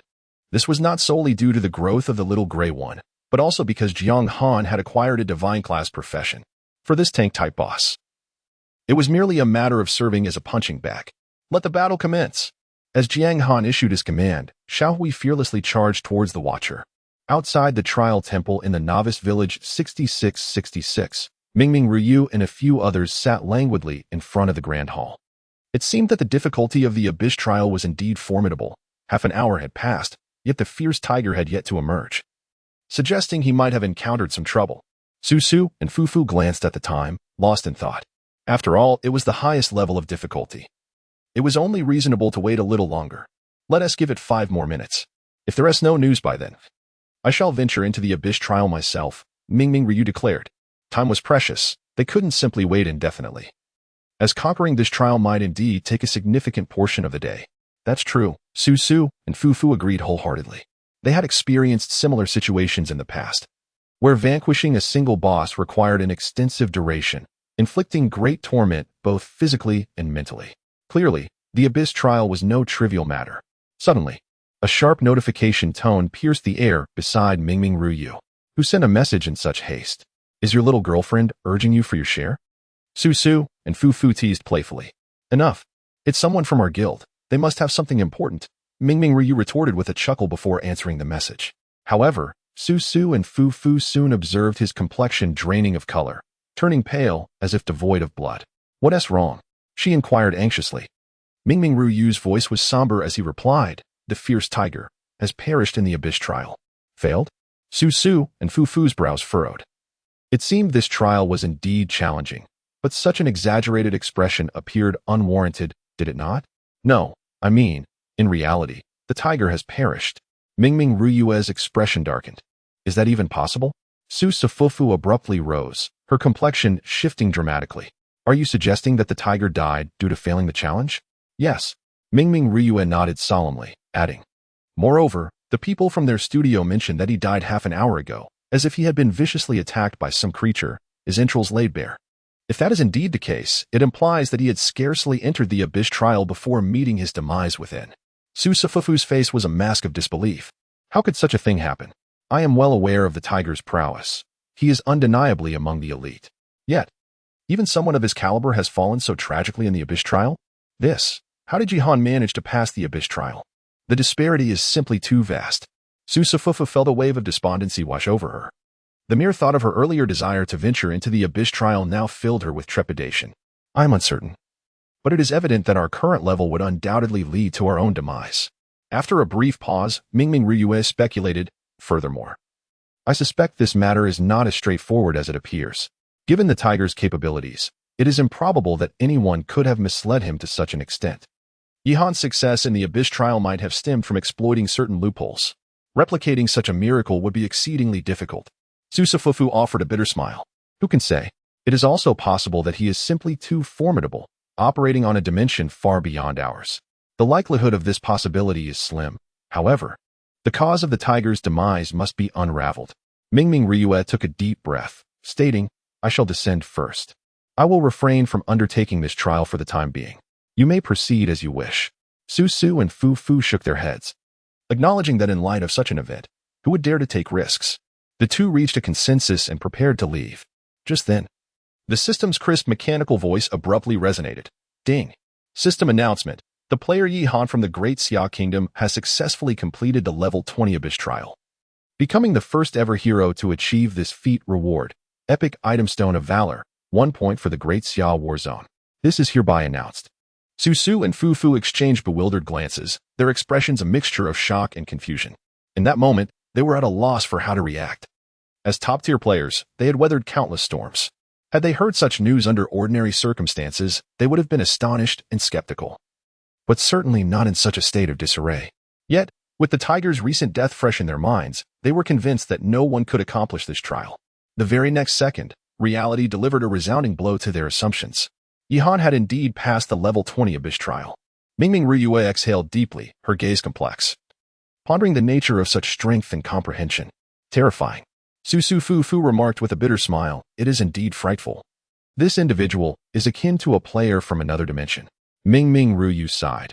It appears that future exploration plans cannot be modeled after him. Otherwise, one might be oblivious to how they met their demise. The fierce tiger has indeed acted impulsively. Indeed. Su Su Fu Fu nodded gravely. As fellow top-tier players, their rapport with the fierce tiger is not particularly strong, yet there exists a mutual understanding. The demise of a top-tier expert in the abyss-level trial serves as a stark warning for them. Although the specifics of how Jiang Han accomplished this remain unclear, it is certain that he surpasses others not only in level but also in prowess. For one or two coincidences may be dismissed as mere chance. But when numerous coincidences converge upon a single individual, it signifies undeniable strength. I shall take my leave. The subsequent advancement plans require some adjustments. Upon concluding her statement, Ming Ruyan set off towards the safe zone. Su Su Fu Fu remained silent. In this era of highly advanced virtual gaming, gaming studios have long established a comprehensive industrial chain. Each studio would customize a thorough exploration plan for top-tier players, encompassing levels, skill selections, and even daily routes and locations for monster farming. It is precisely for this reason that the levels of Ming Ruyan and her companions are so far ahead of other players. Skill is one aspect. Meticulous planning is another. However, today, with the tragic demise of the formidable tiger, Su Su and Fu Fu have every reason to believe that whatever plans had been previously devised by any studio are now rendered obsolete, for their model of reference was none other than Jiang Han. The winds of change have arrived. After a prolonged moment of contemplation, Su Su and Fu Fu sighed heavily and hastened towards the safe zone. Simultaneously, the news of the tiger's failure in the abyss trial and subsequent death swiftly disseminated. Thanks to the substantial investment in publicity by the studio and the inherent popularity of Doomsday, within mere minutes, millions became aware of this tragic event. A headline surged to the second spot on trending searches. Tiger's challenge in the abyss trial fails, pronounced dead after unsuccessful rescue at hospital. Goodness. Can it truly be that even a powerhouse like the tiger could not conquer the abyss trial? Is the difficulty level truly so insurmountable? Moreover, not only did he fail, but it appears he could not even endure for a minute. The crux of the matter is, how did the tiger meet his end in the hospital? Does this imply that failing the ascension trial equates to death within its confines? That is exceedingly cruel, is it not? Indeed, if such is the case, who besides Jiang Han would dare to undertake the ascension trial? What is there left for us to enjoy? This game is undeniably brutal, seemingly designed for no one to survive. Are there no seasoned players who have attempted other difficulty levels? Is there anyone who can reach out to Jiang Han to inquire about the situation? Jiang Han, you mean the night god? He is, without a doubt, the sole true deity of Doomsday. The discourse continued relentlessly, akin to an unyielding tide. Undoubtedly, the focal point lies in the ascension trials themselves. Although the majority of players are currently below level 3, advancement is inevitable. When the time comes, how one navigates the ascension trials will pose a significant challenge. Is it conceivable that everyone will be stuck at level 10? A sense of unease permeates the community, particularly among the elite players who have just reached level 10. None dare to enter the ascension trials, awaiting guidance from a pioneer. Alas, in the realm of Doomsday, there is no official entity, and it remains shrouded in mystery. These questions will not resolve themselves. Only through personal exploration can answers be uncovered. Meanwhile, in the trial grounds of level 20, as Jiang Han observed the body of the Watcher gradually dissipate, he found himself engulfed in contemplation. Like the Wanderer, this king-level boss had yielded no equipment. All that remained was a shard reflecting a brilliant light. Upon inspection, he discovered Abyssal Stone, Shard 2, grade unknown, unidentifiable. Indeed, it was yet another fragment of the Abyssal Stone. What could this object signify? Jiang Han furrowed his brow as he regarded the two shards nestled in the corner of his inventory. Defeating the Wanderer had dropped Shard 1. And now the Watcher had relinquished Shard 2. Would the forthcoming Abyss trials similarly yield Shard 3, Shard 4, and so forth? This appeared to be a quest chain that commenced at level 10, though whether it pertains to equipment, items, or skills remains uncertain. Jiang Han pondered deeply, a sense of anticipation blossoming within him as he contemplated the challenges that lay ahead, spanning numerous levels and demanding multiple trials of abyssal difficulty. The prospect of acquiring a celestial-grade item or equipment is indeed plausible. Even the legendary sacred-grade artifact is not beyond the realm of possibility. Alas, to achieve such a feat will require considerable time and effort. Nevertheless, as long as a glimmer of hope is present, everything shall fall into place in due course. Jiang Han retracted the item and departed from the trial grounds, accompanied by Xiao Hui. In a flash, a shimmering white light enveloped him, and his elongated silhouette materialized within the grand hall. To his surprise, a multitude of guards awaited his arrival, swiftly encircling him without an escape in sight. As expected, I had predicted that since he dared to challenge the Abyss-level trial, Lord Yi Han would undoubtedly succeed. You all doubted me, didn't you? Huh, you owe me a drink tonight. Who doubted you? It was merely your own self-indulgent musings. Are you even willing to accept a drink tonight? Oh, such a delightful prospect. Several guards exchanged excited remarks, their enthusiasm palpable. Their gazes towards Jiang Han brimmed with newfound admiration, a fervor that left him feeling somewhat uneasy. Being scrutinized by a group of burly men in such a manner was rather disconcerting. Ahem. Jiang Han cleared his throat, prompting, gentlemen, having successfully passed the trial. Should there not be something owed to me? Oh, indeed. One moment, please. The leading golden-armored guard hastily retrieved a small jade stone from an ornate box nearby and presented it to Jiang Han. Stone of Valor. Grade, Epic. Description, possessing extraordinary power. It can be utilized to enhance the Badge of Valor. Chapter 56, Enhancement. Legendary Badge. To his astonishment, it turned out to be an enhancement item. Jiang Han raised an eyebrow, initially believing it to be a functional item akin to the Stone of Annihilation. Unexpectedly, it was a dedicated enhancement for the Badge of Valor. Nevertheless, this was indeed favorable. After stowing away the Stone of Valor, Jiang Han departed from the trial hall. Regrettably, in the game Doomsday, players could log off in a free state but were unable to teleport autonomously. Fortunately, with the level cap now lifted, he could once again gain experience, allowing him to level up during his journey. He traversed the path, engaging in battles along the way. Upon entering the city gate, he made a beeline for the blacksmith shop he had visited previously. Ah, esteemed guest, you have returned. Upon spotting Jiang Han, the reclining shopkeeper was instantly jolted awake, approaching with a beaming smile and rubbing his hands together. My goodness, even with prior preparation. The shopkeeper was taken aback as Jiang Han produced a staggering 8 pieces of dark gold equipment, as if pulling out cabbages. The owner remained utterly perplexed, utterly astonished. Pray tell, which wholesale market do you hail from? Who possesses such fortune to procure so many dark gold items at once? It was one thing to appraise a multitude of dark gold gear during your last visit. But how could you possibly have amassed another collection of dark gold equipment in such a short span? Where did you even acquire this stock? Though aware that some inquiries were better left unasked, the shopkeeper could not restrain himself from asking, esteemed guest, where exactly did you acquire all this equipment? I would like to take a look. Perhaps I could procure a few pieces myself.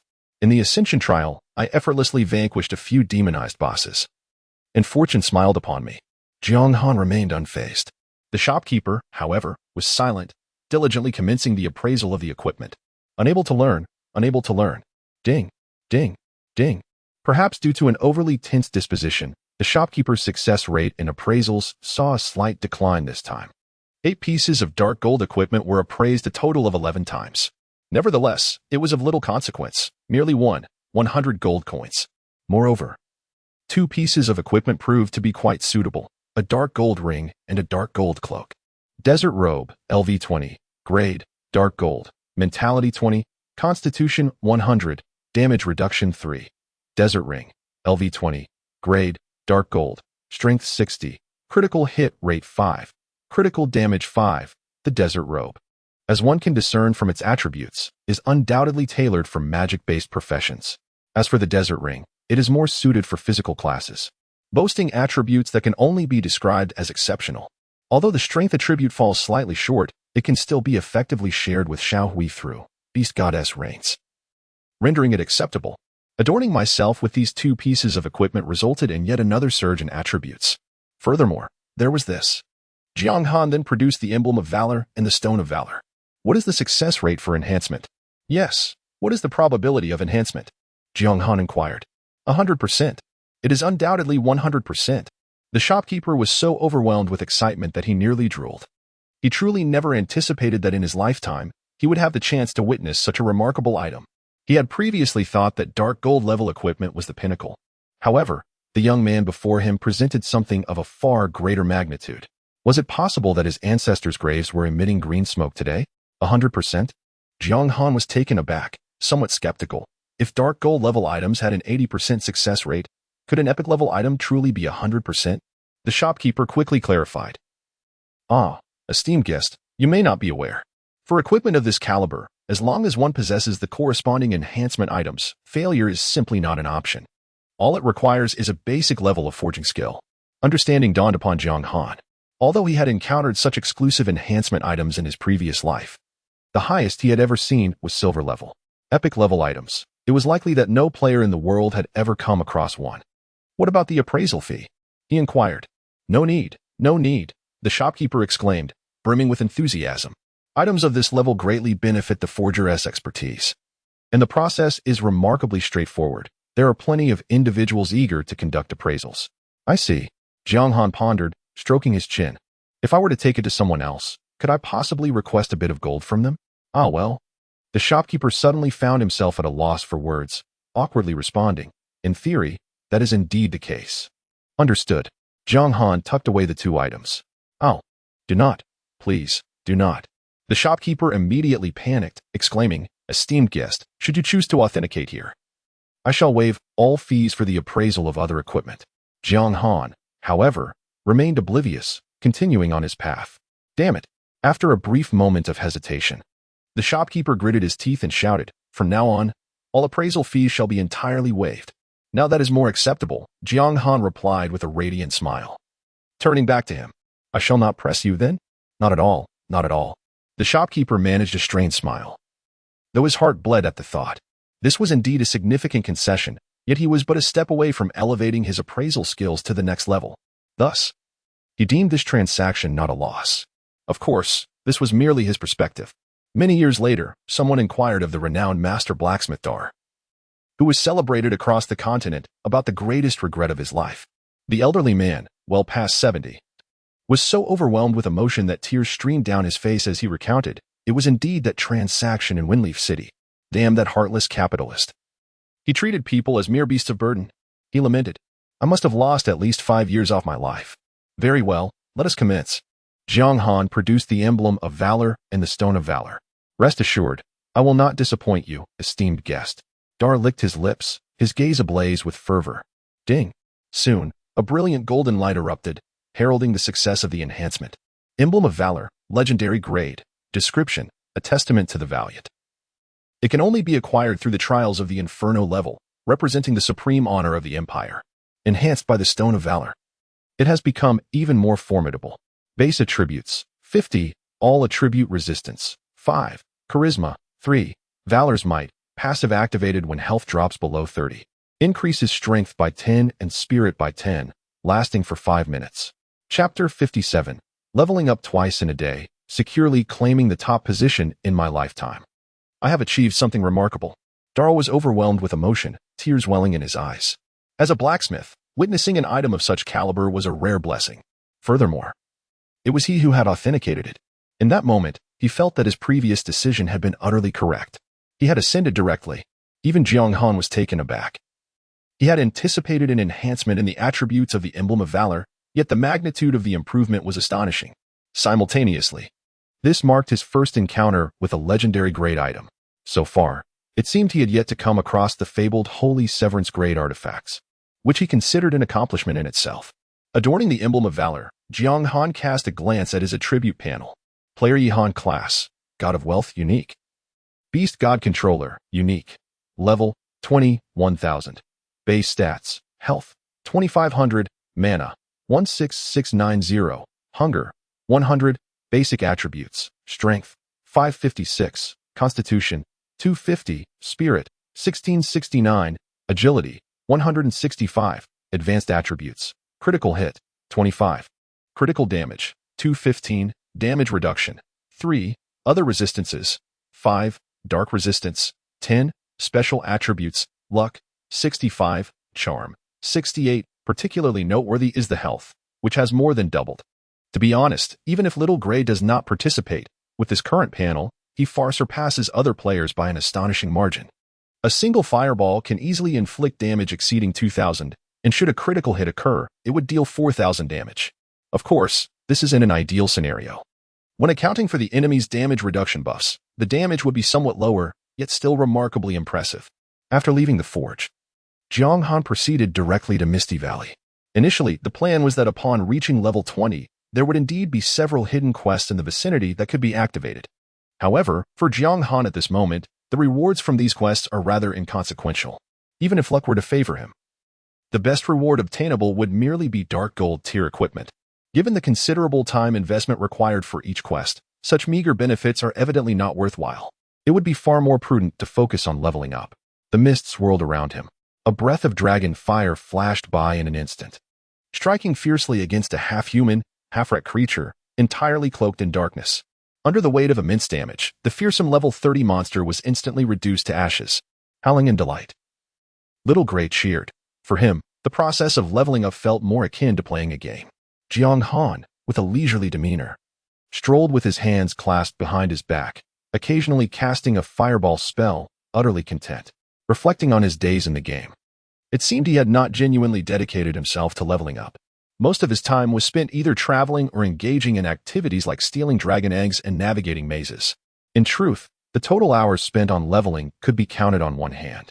Yet, despite this, he remained at the pinnacle of the leaderboard.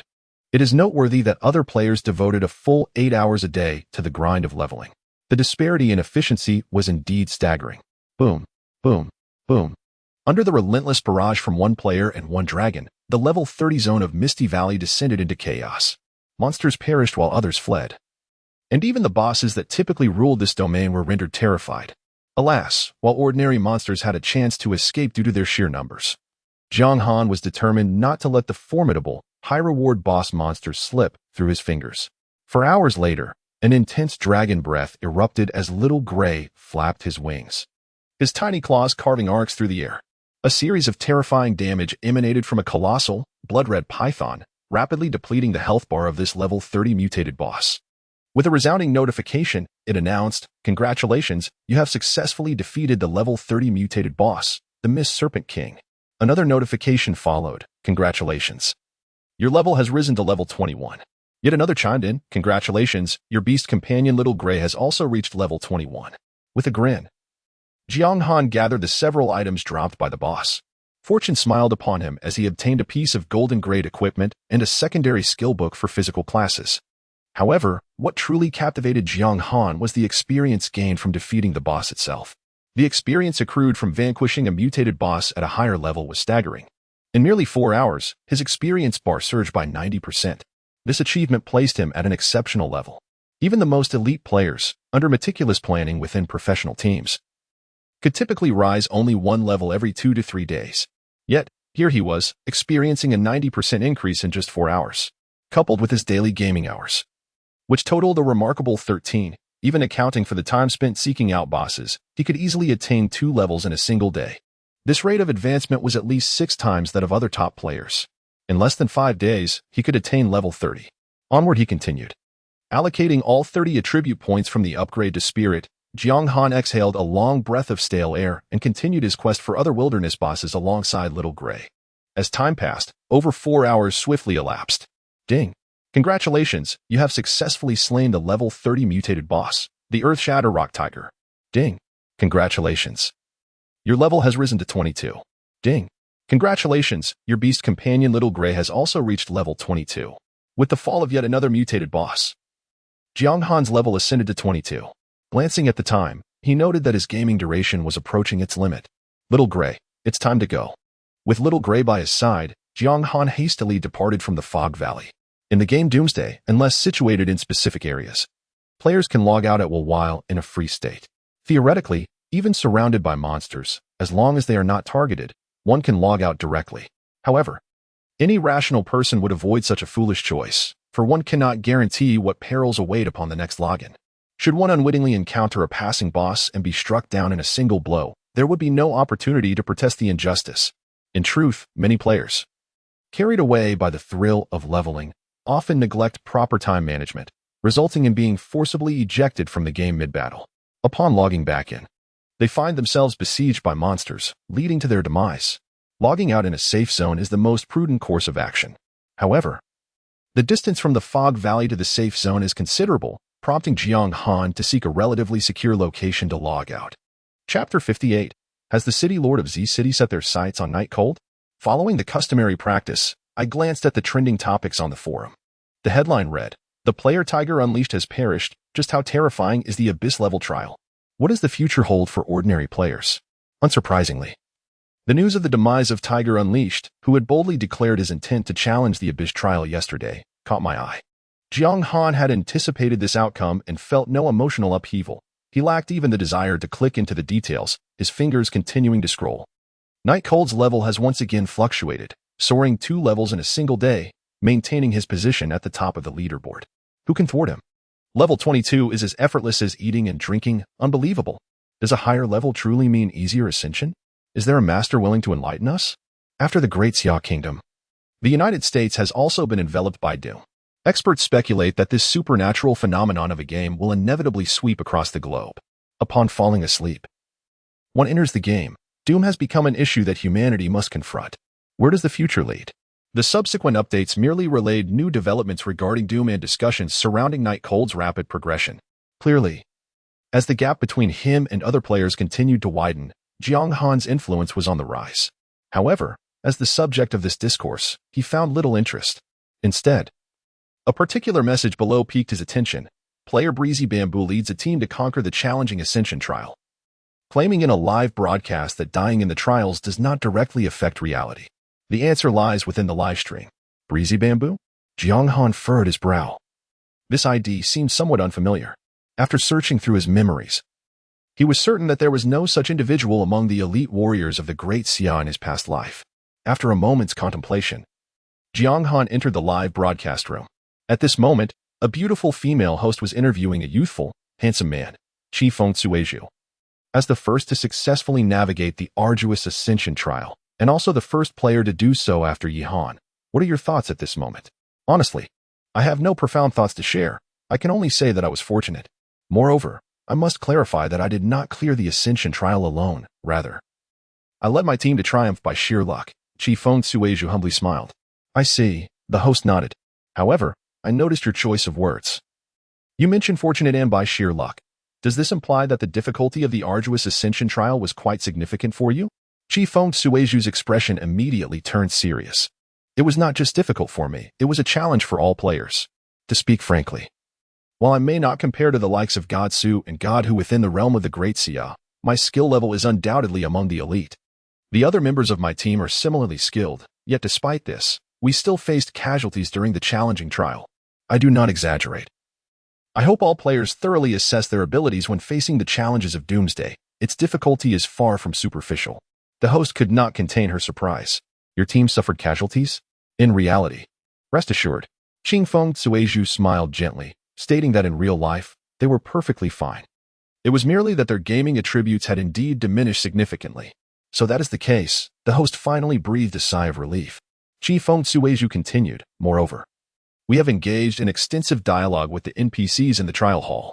Although we do not possess a definitive answer, we have gleaned some information. If I am not mistaken, only upon failing the Abyss-level trials does one's real life come to an end, for trials of lesser difficulty. While the penalties for failure are indeed severe, resulting in the loss of items, equipment, and attributes, there remains the opportunity for a second attempt. This is precisely why I agreed to this interview. I must caution everyone against recklessly attempting the Abyss-level trials. Qi Feng Sueju inhaled deeply and stated solemnly. Such trials are beyond human capability. The utmost limit for players is the nightmarish level. That is invaluable information. I appreciate your selfless sharing, the host remarked, a glimmer of admiration flashing in his eyes. However, I have also learned that Yi Han, a fellow player from our Great Xia nation, has actually succeeded in the Abyss-level trials not once, but twice. As a top-tier player yourself, what is your perspective on this? Top tier? Qi Feng Sueju chuckled self-deprecatingly. Oh no. I'm not so arrogant as to consider myself in that league. We are simply not on the same plane, and any comparison is futile. Is that so? The host was somewhat taken aback, unexpectedly bestowing such high praise. My understanding of the game is rather superficial, and I believe the majority of others share this sentiment. Could you elucidate this for us in more comprehensible terms? Qifeng Suizhu pondered for a moment and articulated deliberately. Let me put it this way, the collective strength of the other players on the leaderboard may not even match his prowess. Intriguing. Meanwhile, in a tastefully arranged courtyard in City Z, a handsome young man gazed with keen interest at the interview displayed on the large screen, a playful smile gracing his lips. If even the combined efforts of the others on the leaderboard cannot rival him, a talent of such caliber, if harnessed for my purposes, would undoubtedly grant me absolute authority in the world of the apocalypse. Master, do you have any instructions? A spirited middle-aged man respectfully inquired. Utilize all available resources to gather information about this Jiang Han. It would be ideal to locate him in reality. If not, ascertain his whereabouts within the game. Isn't he from the novice village 9527? Inform the governor of Jiacheng to have his subordinates closely monitor any news regarding Jiang Han. I would prefer to engage in a face-to-face conversation with him. The handsome young man remarked languidly, my judgment is indeed sound. The influence of the apocalypse is tremendously significant. Such a talent must be secured. Barring any unforeseen circumstances, he would become the sharpest blade in my arsenal, allowing me to clear any obstacles in my ascent to the pinnacle. However, Mr. Fu hesitated for a moment. The family head had specifically instructed that no one was to meddle in the affairs of this particular player, as the official channels had already made arrangements. Moreover, you had recklessly entered the realm of Doomsday the very next day after the closed beta, and should the family head become aware of this matter, the consequences could be dire. HM? The handsome young man narrowed his eyes, a flicker of danger passing through his gaze. Understood. Mr. Fu immediately bowed his head, refraining from uttering another word, quietly retreating. Doomsday, he mused. The young man leisurely strolled to the window, gazing at the ancient sycamore tree in the courtyard, which had stood for over a century, his expression tranquil, finding it quite intriguing. As for why he remained so confident and proud in the face of the top player in Doomsday, the reason was quite simple. Even amidst the power brokers of City Z, his family still stood at the pinnacle. No matter how the Night Eschil wielded influence in the virtual world, it is ultimately humans who exist in reality, is it not? At this moment, Jiang Han was blissfully unaware that a seemingly innocuous interview could ignite flames that would envelop him. This was also the primary reason he sought to conceal his identity with such fervor. A tall tree catches the wind. Before the abilities acquired in Doomsday could reflect upon reality, these lofty individuals, accustomed to their elevated status, clung to their old notions, arrogantly believing they could still control everything. In truth, top-tier experts like Su, Fu, and Mingming, whether out of necessity or volition, regardless of the motive, they had all accepted the overtures of various factions. As Jiang Han stands as the unparalleled entity at the pinnacle of rankings, it is only natural that some, unable to contain their impulses, will reveal their fangs towards him. This is no mere coincidence, but rather an inevitable consequence of the clash between the old and new orders. Chapter 59. They have arrived. After perusing the posts for a while, Jiang Han discerned that there was little of value to be found. However, this was hardly surprising. With only the fourth day recently concluded, a staggering 99% of the global populace had yet to reach level 3, with nearly all remaining in the novice village. Particularly, the news of the fierce tiger's demise had disseminated across the globe, inciting widespread panic. This significantly hindered the progress of many top-tier experts. At this rate, it would likely take another week before the player count in the main city would begin to swell. With a casual flick, he turned off his phone screen and began to strategize his next moves. At present, the foremost priority remained leveling up. The beast mastery training had commenced, and a new slot for a beast would be added, ensuring both quantity and quality would see a direct enhancement. Other considerations could be postponed. For now, he would focus on reaching level 30, which, given his current pace, should only take a few days at most. As night descended on the fifth day, a cacophony erupted. Boom, boom, boom. A diminutive figure darted through the valley floor, howling incessantly. The once tranquil Grey Fog Valley was once again bustling with activity. The monsters in the level 30 region were about to confront their fears anew. Ding. Congratulations, your level has risen to LV24. Ding. Your beast Little Grey has reached LV24. The day came to a close. Little Grey continues to embody the role of the boss reaper, leaving no foe unscathed beneath his dragon claws. The acquisition of experience remains remarkably efficient, propelling him to level 24. Goodness, how has this level skyrocketed again? He has now established a lead of more than double over the second place. It is utterly absurd. Meanwhile, players closely monitoring the leaderboard are left in utter astonishment. Initially, they believed that without the bonus from defeating a level 100 boss, coupled with the increasing difficulty of leveling up, other players would surely narrow the gap. To their surprise, not only has the gap not diminished, but it has widened. Truly bizarre. Outside the Windleaf City, in an area populated by level 10 monsters, Clear Breeze Bamboo observes the fluctuations on the leaderboard, a wry smile creeping across his lips. As the leader of the first team in the entire game to successfully complete the Ascension Trial, aside from Jiang Han, he considers his gaming skills to be quite commendable.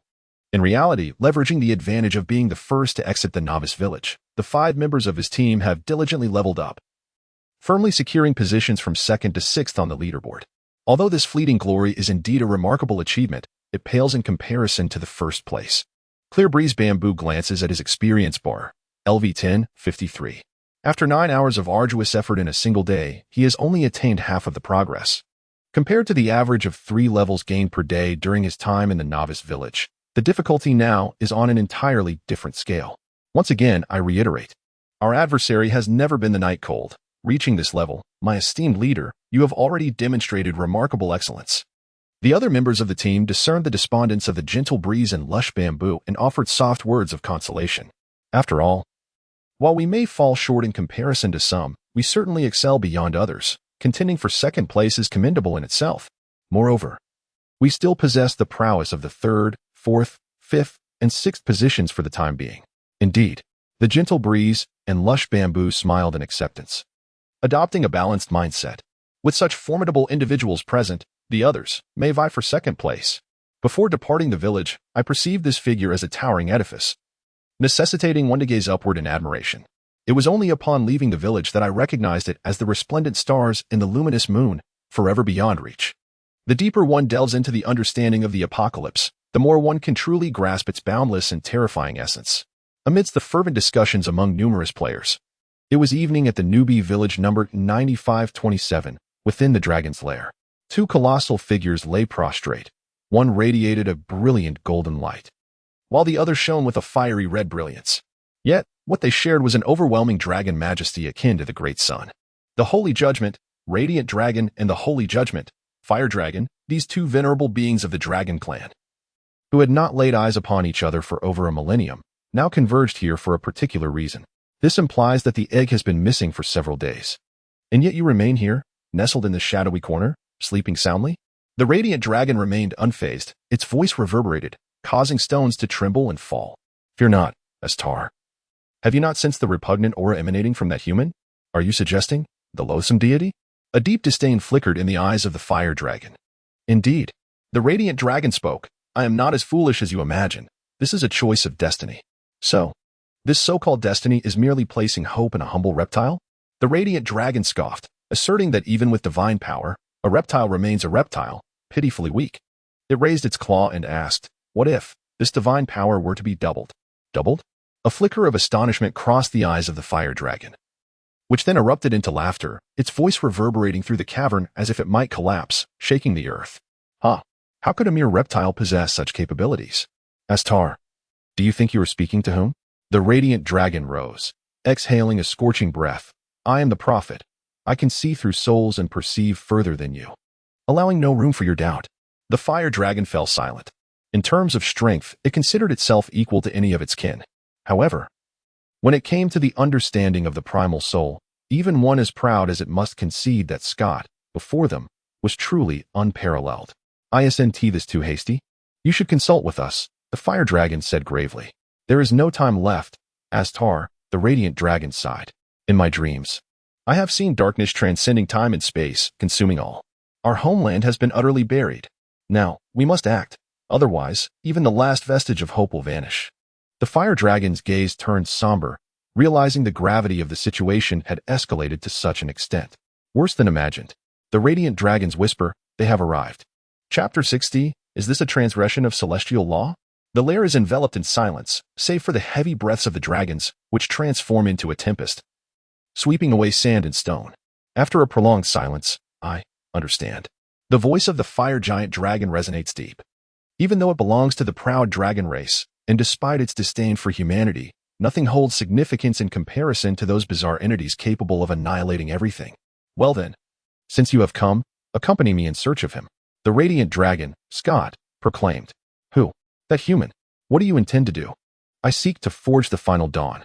Scott's eyes flickered. Now, only you can assist me. Is it worth it for a mere human? Aster realized something and softly retorted. Not for him, but fate has made its choice, and I can only trust it. Scott replied nonchalantly, yet he is presently too feeble. What of Hodniel? It aligns better with you than I do. Aster inquired again. It is only us now. Scott sighed heavily. Aster, it is only us. Aster fell silent. His gaze dimming, he comprehended Scott's words. Once, the illustrious lineage of the Holy Judgment was resplendent, yet now, only he and Scott remain. After a moment, Aster lifted his dragon head. I shall accompany you. I will help you find him within the human city. Once again, I proclaim myself the oracle of the dragon clan, possessing knowledge of all things. Scott, with a disdainful glance, questioned whether I lacked contingency plans or the means to pursue. However, Scott abruptly shifted his tone. This exceedingly haughty oracle of the dragon kin revealed a glimpse of vulnerability in the presence of his last kin. I am grateful to you, Astar. Boom. Thunder roared. And the winds howled. Two colossal dragons unfurled their wings, ascending gracefully into the sky. Their golden and crimson forms intertwined, casting a breathtaking tapestry of colors across the heavens. These titanic silhouettes, swifter than the wind, gradually vanished into the horizon until they were no longer visible. They flowed with the purest bloodline of the dragon race. They represented the final sanctification of the world. Alas, the lair of these dragons was beyond the reach of novice players. Had they beheld this scene, it would have undoubtedly evoked gasps of awe and astonishment. 3 days passed. Outside the city of Windleaf, a robust knight player let out a hearty laugh, his voice echoing against the sky. Any player from the great Xian nation present would instantly recognize this knight as a member of the team that had conquered a challenging dungeon. Known as Gale, or Brother Gale, he had risen to prominence due to the impact of their hard-fought victory. Now, he stood as one of the most renowned knights in the great Xian nation, boasting the highest level among them at level 12. Well done, Gale. Your adept handling of aggro was truly commendable. Without it, we might not have secured victory against that elite boss, praised Qingfeng Zizhu, stepping forward in admiration. A spontaneous gesture, a raised middle finger, unexpectedly bore fruit. The level 8 Gale was taken aback, astonished that the monsters in this apocalyptic realm could comprehend international hand signals. How peculiar. Regardless, today, securing the 5th position seems assured, and a celebratory drink awaits offline. The breezy bamboo chuckled. It is now the 8th day since the game's launch, and the 5th day of public testing. Although many players have reached higher levels, a lack of skill still traps others in the ascent trials. Meanwhile, the elite few have already entered the main city, intensifying the competition on the leaderboard. The top players have made their moves, causing even breezy bamboo to slip from 2nd to 4th place. For Gale to ascend to level 12 and maintain 5th place is indeed a remarkable achievement. Alright, let us first head to the safe zone to tally our gains. It's clear that the boss hunts yield far greater rewards than mere monster slaying, Gale remarked, filled with admiration, albeit acknowledging the heightened risks involved. Let us go. Let us go. The team members, brimming with excitement, clenched their fists as the 5 of them made their way towards Windleaf City. Suddenly, the frontmost Gale halted abruptly, his voice sharp and delicate with shock. A dragon! He exclaimed. What dragon? Breezy Bamboo questioned, perplexed by the sudden fervor that rendered his voice almost unrecognizable. He instinctively raised his gaze. In the next moment, their eyes widened in disbelief, their voices sharp and piercing like the howling winds of a tempest, as they realized they had become the 2nd team to enter the realm. Incredible! Are you both pretending? What a shocking revelation. The 3rd to arrive. So many dragons. The 4th, a magnificent crab. The eunuch brigade is in full force. The 5 stood frozen, utterly bewildered. For at the horizon's edge, 2 colossal figures roared through the skies, drawing ever nearer. Their proud stances and distinctive forms unmistakably signified that these creatures were none other than the most formidable beings of legend upon this continent. Dragons. Qifeng Suizhu was utterly dumbfounded. Even from a great distance, the palpable pressure they emanated was suffocating. Goodness. There's no way to log out. This is the end. The winds of the tempest attempted to disconnect, but were met with failure. What now? It seems they are heading straight for us. We are doomed. We might lose our attributes and gear. Could it be that my first encounter would conclude here? I never imagined I would face a dragon. Oh no. 2 dragons. It seems futile to escape. Destruction awaits, and I am weary. The group was in a frenzy, even though they were all experts on the leaderboard. They found themselves at a loss in the face of such an overwhelming situation. What a joke. Those are dragons. Surely, there must be some underlying circumstances. Only Qifeng Sueju maintained his composure, stating calmly, the appearance of a boss of this caliber should not concern players. We are not yet worthy of attracting such a creature's attention. Even that weirdo Jiang Han, whose highest level has only reached 30, would not attract the gaze of a mighty dragon. Why are you all in such a panic? Perhaps it is merely an NPC they are targeting. Let us remain calm. There is no cause for alarm. Indeed, upon hearing this, the crowd began to realize the sense in it, and their expressions visibly relaxed. As the conversation flowed, the sound of the wind howled, and 2 colossal dragons soared overhead. As expected, there was no danger. Huh, I told you so. Qifeng Sueju smiled lightly, assured and composed. And according to the NPC's words, we mere little Karami are regarded by the dragons as little more than a pile of dung. Why does it feel like you're rather proud of that, boss? The level 8 Gale scratched his head. Holy cow, boss, look over there. It seems a player has caught their attention. Could he be a big Karami? While Qifeng Sueju was speaking confidently, he was interrupted by the exclamation of level 8 Gale, whose astonishment was palpable as he gazed in the direction indicated. Indeed, he spotted 2 dragons, each over 100 meters long, descending outside Fengya City. At the center of their landing, there appeared to be a player. Immediately, level 8 Gale's loud voice rang out again. Holy cow, that big Karami has been snatched by the dragon. I can't believe it. They've flown away. Is this a kidnapping? Can we report this? Does Yao Ling handle such matters? Do dragons understand the law? Qifeng Sueju. Who is this unfortunate soul? Has he violated the heavenly edicts? Chapter 61. Bestow upon you a fortuitous encounter. The wind howled, and the scene before them shifted rapidly. It is not just Qifeng Sueju and others who are bewildered. In fact, Jiang Han, the person directly involved, feels an equal measure of confusion. In an instant, he was swiftly seized by 2 colossal dragons. The young man displayed a lack of martial ethics, resorting to an ambush. Glancing up at the familiar visages of the dragons, Jiang Han began to comprehend why he had attracted their attention. One had its egg stolen, and the other was brought down from the heavens by the little gray creature. If all goes as expected, they have come seeking vengeance. Throughout my life, I tread with utmost caution. Jiang Han gazed up at the fire dragon that had whisked him away, pondering for a moment. Brother, do you smoke? Well, that was merely a jest. Jiang Han had no real expectation of it having any effect. As for his level of concern, it was quite minimal. Indeed, with his current attributes at level 30, even with the assistance of the little gray creature, he was but an insignificant insect in the presence of these 2 5th-tier dragons. Do not wail at me. Do you think I fear 5th-tier dragons? Just as Jiang Han was being flown away from Windleaf City by the 2 dragons, the Doomsday Forum erupted in a frenzy. Extra! Extra! A dragon boss has appeared outside one of the main cities. Windleaf City, a hapless player has been captured. Shocking. The esteemed Qifeng Sueju reveals that the unfortunate player is suspected to be Night God. What does being captured by a dragon signify?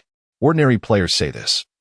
Top-tier players say that, and even the titans on the leaderboard have weighed in. Meanwhile, the identity of the player fortunate enough to be taken by the dragons has become the focal point of discussion on the forum. Moreover, the top experts are quite familiar with each other, and after some confirmation, the identity of that mysterious player became apparent. The monsters along the route are at least level 15 or higher. Aside from Jiang Han, who else possesses such prowess? What does this mean? So, Night God is already dealing with dragons? No wonder his level is so high. He must have dragons boosting his experience. His leveling must be extraordinarily rapid. I envy him. If I could enjoy such treatment, I'd probably be at level 30 by now. The truth is revealed upstairs. I never imagined that the secret to leveling could be so simple. Is it really that simple? Isn't it? With dragon assistance, I could do it too. Well, your logic is astounding. Becoming a billionaire is just a matter of having money, so why aren't you a billionaire? Players continued to discuss fervently, many feeling they had uncovered the truth behind Jiang Han's astonishing leveling speed. However, a minority maintained their rationality. Qifeng Sueju, based on what we observed, those 2 dragons do not seem so amicable. I suspect that Night God was forcibly taken away by the dragons. Mingming Ryua, is that so? But given his current progress, He has already managed to engage with such high-level beings? Sisyphu, it is indeed a bit absurd, regardless of the truth. Merely attracting the attention of dragons is already quite remarkable. Mingming Ruyue, indeed. With the witness of the refreshing breeze and emerald bamboo. The news of Jiang Han being taken away by the colossal dragon boss has nearly been confirmed, sparking continuous discussions. Meanwhile, the biting wind that stung the face finally ceased, revealing an extraordinary world before Jiang Han's eyes. Before him stood a magnificent hall, its walls constructed of translucent gemstones, and the floor gleamed as if paved with gold. At the very center of the hall stood an enormous statue of a dragon, exuding an air of immense majesty that compelled one to prostrate in reverence. The grandeur of the hall, both in its design and materials, could be encapsulated in two words: opulent and imposing. Even Jiang Han, who possessed a fortune in the tens of millions, gazed upon it with envy. He had no doubt that if this hall were to be seized in its entirety, its total worth would not fall below 10 billion. Aren't you afraid, insect? Fear is inconsequential, Jiang Han replied dismissively. Moreover, it had not yet reached such dire straits. Indeed, it could be said that he possessed a certain courage, far more intriguing than that of other insects. Aster laughed heartily, remarking that those insects, when confronted with him, could scarcely articulate a coherent thought. If they were truly timid, how could they infiltrate my lair and steal my dragon eggs? The voice of the illustrious dragon Scott resonated. Am I not correct, insect? Jiang Han scratched his head awkwardly, feeling somewhat embarrassed. Truly. It was a rather unfortunate predicament, having pilfered from another, only to be apprehended by the rightful owner. In such moments, silence often proves to be the most prudent response. Human. There is no need for you to feel anxious. We harbor no ill intentions, or else you would not have survived to this moment, Scott remarked. The two who brought me here did so for a reason. Jiang Han mused, perplexed. Indeed, given the formidable strength of two fifth-tier giant dragons, it was evident that not even he could withstand them. Even Mers would be forced to kneel. There was no need for such a predicament to arise. You were granted a stroke of fortune, as Tar snorted, releasing a wave of scorching breath. Truly, the luckiest of reptiles. Granted a stroke of fortune? Jiang Han was taken aback. Momentarily bewildered, he soon fell into deep contemplation. Let me think this through. If my memory serves me correctly, these two should be my adversaries. So why extend such a benefit to me? Has the development of the Immortals game reached such a level that even the Dragon Clan is involved? This was the first time since his rebirth that Jiang Han felt such profound confusion. It was worth noting that the last time he experienced such bewilderment was during. However, he quickly grasped the crux of the matter. Is it because of the egg I took? Human, you are quite astute, Scott praised. Indeed. It is related to it. As expected, Jiang Han voiced the question that lingered in his heart. So that egg is not your offspring? That is correct, came the reply. Strictly speaking, it belongs to none, but rather represents the last hope of our kin. Chapter 62. The infusion of dragon god power, is it truly that remarkable? Jiang Han's astonishment was beyond measure. He had indeed speculated that Xiao Hui, as a celestial dragon, was a rather unique entity. After all, I have never heard of a dragon that appeared so adorable in its youth, resembling a little puppy with its fluffy coat. The crux of the matter lies within this. The last hope of the dragon clan sounds undeniably magnificent. Jiang Han pondered momentarily, wondering if that little gray, that egg, would grow into a fifth-tier dragon? Little gray? Scott's voice resounded once again. Is that the name you bestowed upon it? How utterly unappealing. Indeed, Esther nodded in agreement. It aligns perfectly with the taste of reptiles. Jiang Han remarked. I admit, there was a hint of nonchalance in the naming process. However, that does not seem to be the main issue, does it? Human. Remember this. Scott raised his majestic head, pride shimmering in his eyes. It bears no name. Nor should it. It shall be the supreme being of our kind, transcending us, surpassing even the fifth tier. Thus, cast aside your damned arrogance. It is a desecration to it. Understood. Jiang Han nodded solemnly, yet internally, he remained unconcerned. I acknowledge my mistake, but I shall not amend it. Besides, Little Gray is quite a charming name. After all, the dragon in question seemed rather pleased, having remained silent during the naming. Well then, let us cease this idle chatter. We do not engage in conversation with reptiles. There is no need for you to comprehend further. Boom. In the next moment, Scott swung his claw, unleashing a tremendous force that cascaded forth like a golden waterfall, engulfing Jiang Han completely. Under the immense force, Jiang Han found himself devoid of any resistance. Swept away by the golden torrent towards the colossal dragon statue at the center of the grand hall. Moments later, tranquility returned to the hall. But this serenity lasted merely a few fleeting seconds. Suddenly, the magnificent statue, towering over 200 meters, illuminated its eyes with a brilliance akin to purple gemstones. Simultaneously, Scott and Astar roared towards the heavens, their dragon-like cries resonating through the skies. In the name of the dragon god! In the name of the dragon god! Fiery red and golden energies erupted, transforming into a vast ocean that enveloped the entire hall. This was the deepest and most potent source of power emanating from the sacred judgment dragon, bestowing blessings upon the dragonkin. A resounding boom echoed. Jiang Han's mind was engulfed in chaos. At that moment, he felt a warm sensation enveloping him, akin to the gentle caress of sunlight. Only the system's notifications reminded him that he remained within the realm of the game. Ding! You are receiving the infusion of the dragon god's power. Ding! Your beast companion Little Gray is also receiving the infusion of the dragon god's power. How delightful it is to receive such warmth. Jiang Han grinned, finding the dragon quite amiable. As he surveyed his surroundings, he was greeted by a kaleidoscope of colors, reminiscent of having indulged too much in mushrooms. With the world swirling around him in a surreal manner. Where am I? Jiang Han gazed around with curiosity, finding this experience rather enchanting. Although the constant rotation caused a slight dizziness, he paid it little mind, closing his eyes and patiently awaiting the unknown, his heart brimming with anticipation. During the transition of his profession, it was due to an infusion of some enigmatic force that facilitated his advancement. Though he remained uncertain about how the power of the dragon god compared to this mysterious energy, Jiang Han felt assured that it could not be vastly inferior. After all, it was the dragon god. As time slipped away, Jiang Han opened his eyes, feeling an unprecedented sense of emptiness. In his perception, several hours had surely passed. Yet, the infusion was still ongoing. More critically, having reached level 30, the gaming time for the day was already more than half elapsed, leaving only 6 hours remaining. Would there be complications if the infusion did not conclude within this time frame? Furthermore, in this state, he was rendered incapable of any action. Let alone checking the time, his vision obscured entirely. For a moment, Jiang Han found himself at a loss. Nevertheless, since he had not yet been expelled from the game, it indicated that there was still time. Worrying would not alter the situation. He resolved to lie back and remain calm. Taking a deep breath, Jiang Han steadied his emotions, closed his eyes once more, and continued to wait. Unbeknownst to him, in the external world, the time had already reached 5 p.m., having surpassed 13 hours since midnight. Logically, he should have been forcibly ejected from the world of doomsday. Yet, in reality, his form remained ethereal, even radiating a faint golden glow. Alas, this scene was destined to go unseen. As the sun rose and set, he pondered why the process had yet to conclude. Is this infusion not a bit excessive? Ah, how tedious. In this enigmatic space, although the subjective perception of time may not be entirely accurate, Jiang Han's intuition suggests that it has certainly been more than 6 hours since he was cast into this realm by the two colossal dragons. What on earth is this place? Could it possibly circumvent the system's judgment, allowing me to linger within the game world?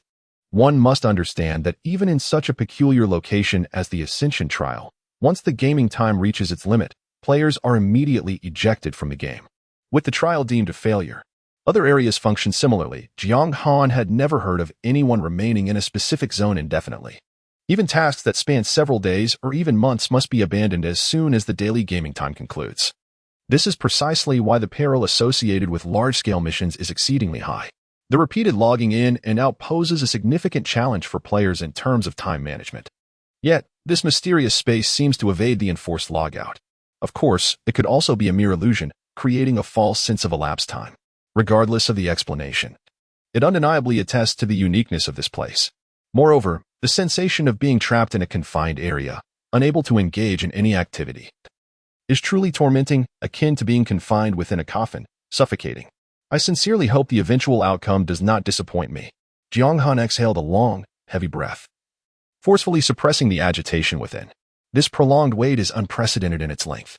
Chapter 63, The Blessing of the Dragon God. On the 11th day of the game, reports indicate that the Great Xia Kingdom continues to maintain its advantage, with the leaderboard monopolizing the top 100 positions. Once again, a shift occurs in the rankings as the second place is claimed anew. The shadowy figure of a top assassin, draped in fine garments, has audaciously surged to level 14, successfully displacing Ming Ruyu and widening the gap.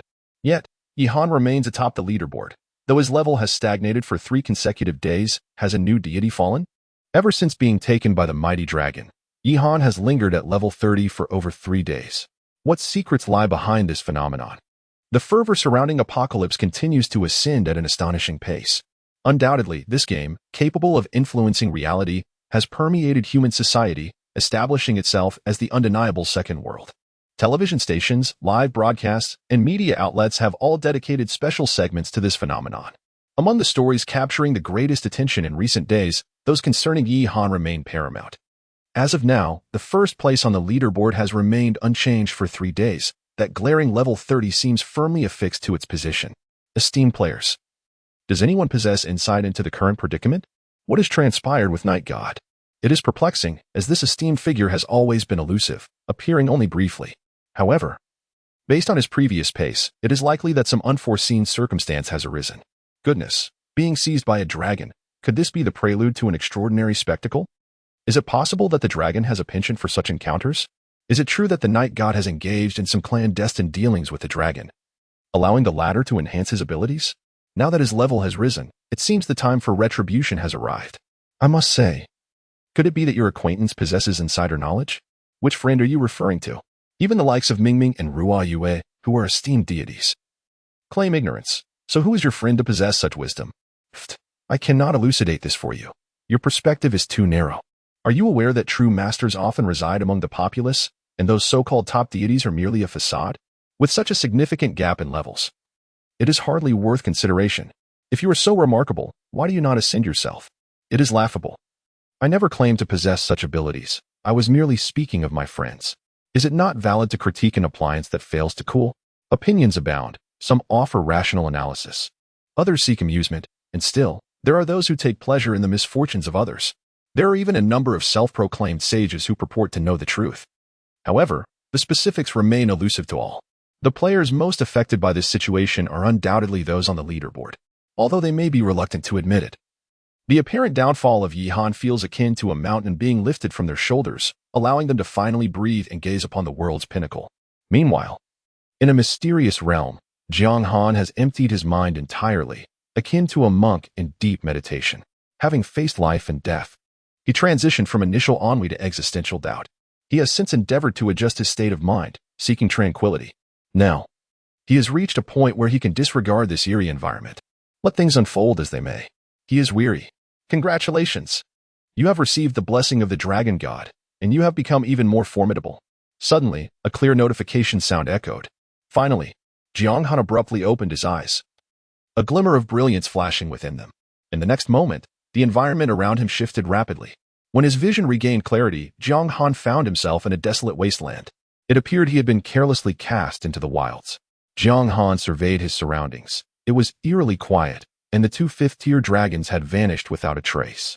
A level 40 zone, perhaps? Drawing upon his memories, Jiang Han quickly deduced his location. To be frank, it was somewhat distant from Windleaf City. Once he confirmed that the environment posed no threat, Jiang Han eagerly opened his attribute panel. The Blessing of the Dragon God. Player, Night Cold. Class, God of Wealth, Unique. Beast Master, Unique. Level, 30,000. Basic Status, Health Points, 2,500. Mana Points, 22990. Hunger Level, 100. Basic Attributes, Strength, 556. Constitution, 250. Spirit, 2299. Agility, 165. Advanced Attributes, Critical Hit, 25. Critical Damage, 205. Damage Reduction, 3. All Attributes Resistance, 5. Dark Attribute Resistance, 10. Special Attributes, Luck, 65. Charm, 68. It seemed there was not much of a difference. Could the enhancement be reflected in his class? The basic attributes showed no improvement compared to before. Jiang Han pondered for a moment before accessing his class panel. Occupation, God of Wealth, Innate Talent, Continuous Wealth, LV1. Innate Talent, Reluctant to Part with a Dime, LV1. Innate Talent, Abundant Blessings, LV1. Innate Talent, Unmatched Charisma, LV1. Innate Talent, Power of the God of Wealth, LV1. Innate Skill, Active, Money Shield, LV1 is the God of Wealth. Money is your reliance. Upon activating this skill, you gain a shield value equivalent to the amount of gold coins you possess. This skill has no cooldown or time limit, and the shield can withstand true damage. Special damage, attribute damage, and is immune to shield break, execution, and instant death effects. Note: upon receiving damage, your gold coins will diminish proportionally. It seemed like something had been added. Jiang Han raised his gaze, glancing at the money shield, then at his staggering balance of 181 billion gold coins. He couldn't help but fall into contemplation. Every 100 coins could be converted into a unit of shield, which meant that with his current gold coin amount, activating the money shield would grant him a staggering 18 million in shield. Incredible! For a moment, Jiang Han even doubted whether he had misread the information. 18 million in shield? And it had no time limit or cooldown. Amazing. Chapter 64. Offering incense to the dragon god. Jiang Han grinned, his mouth curling into a mischievous smile. In the realm of Doomsday, what type of skill commands the highest price? Undoubtedly, it is the life-saving skills. The value of such skills is often several times, if not dozens of times, greater than that of other types. Whether it is a formidable attack or elevated attributes, the chances of acquiring them may be slim, yet there exists a possibility. However, life is singular. The margin for error is the very essence of this game. We are merely at the nascent stages of the game, and even before the invasion of bizarre creatures, countless players have already met their untimely demise in reality. Once the grotesque invasion occurs, describing the scene as one of carnage would not be an exaggeration. These bizarre entities are truly terrifying. Moreover, they are rife with randomness and unpredictability. Even if one treads carefully, exercising utmost caution, or has never erred, it is conceivable that one day, in some obscure corner, an extraordinarily powerful boss far surpassing one's level may suddenly spawn and launch a frenzied assault. In the past, many top-tier players have succumbed in precisely this manner. It can be asserted that, at times, fortune holds greater significance than prowess in the realm of Doomsday. There are those with immense strength who, due to ill fortune, led brief lives, while others of mediocre capability somehow endure until the very end. Who can truly delineate the nature of fate? Yet now, with the skill Money Shield, Jiang Han can minimize various unforeseen risks.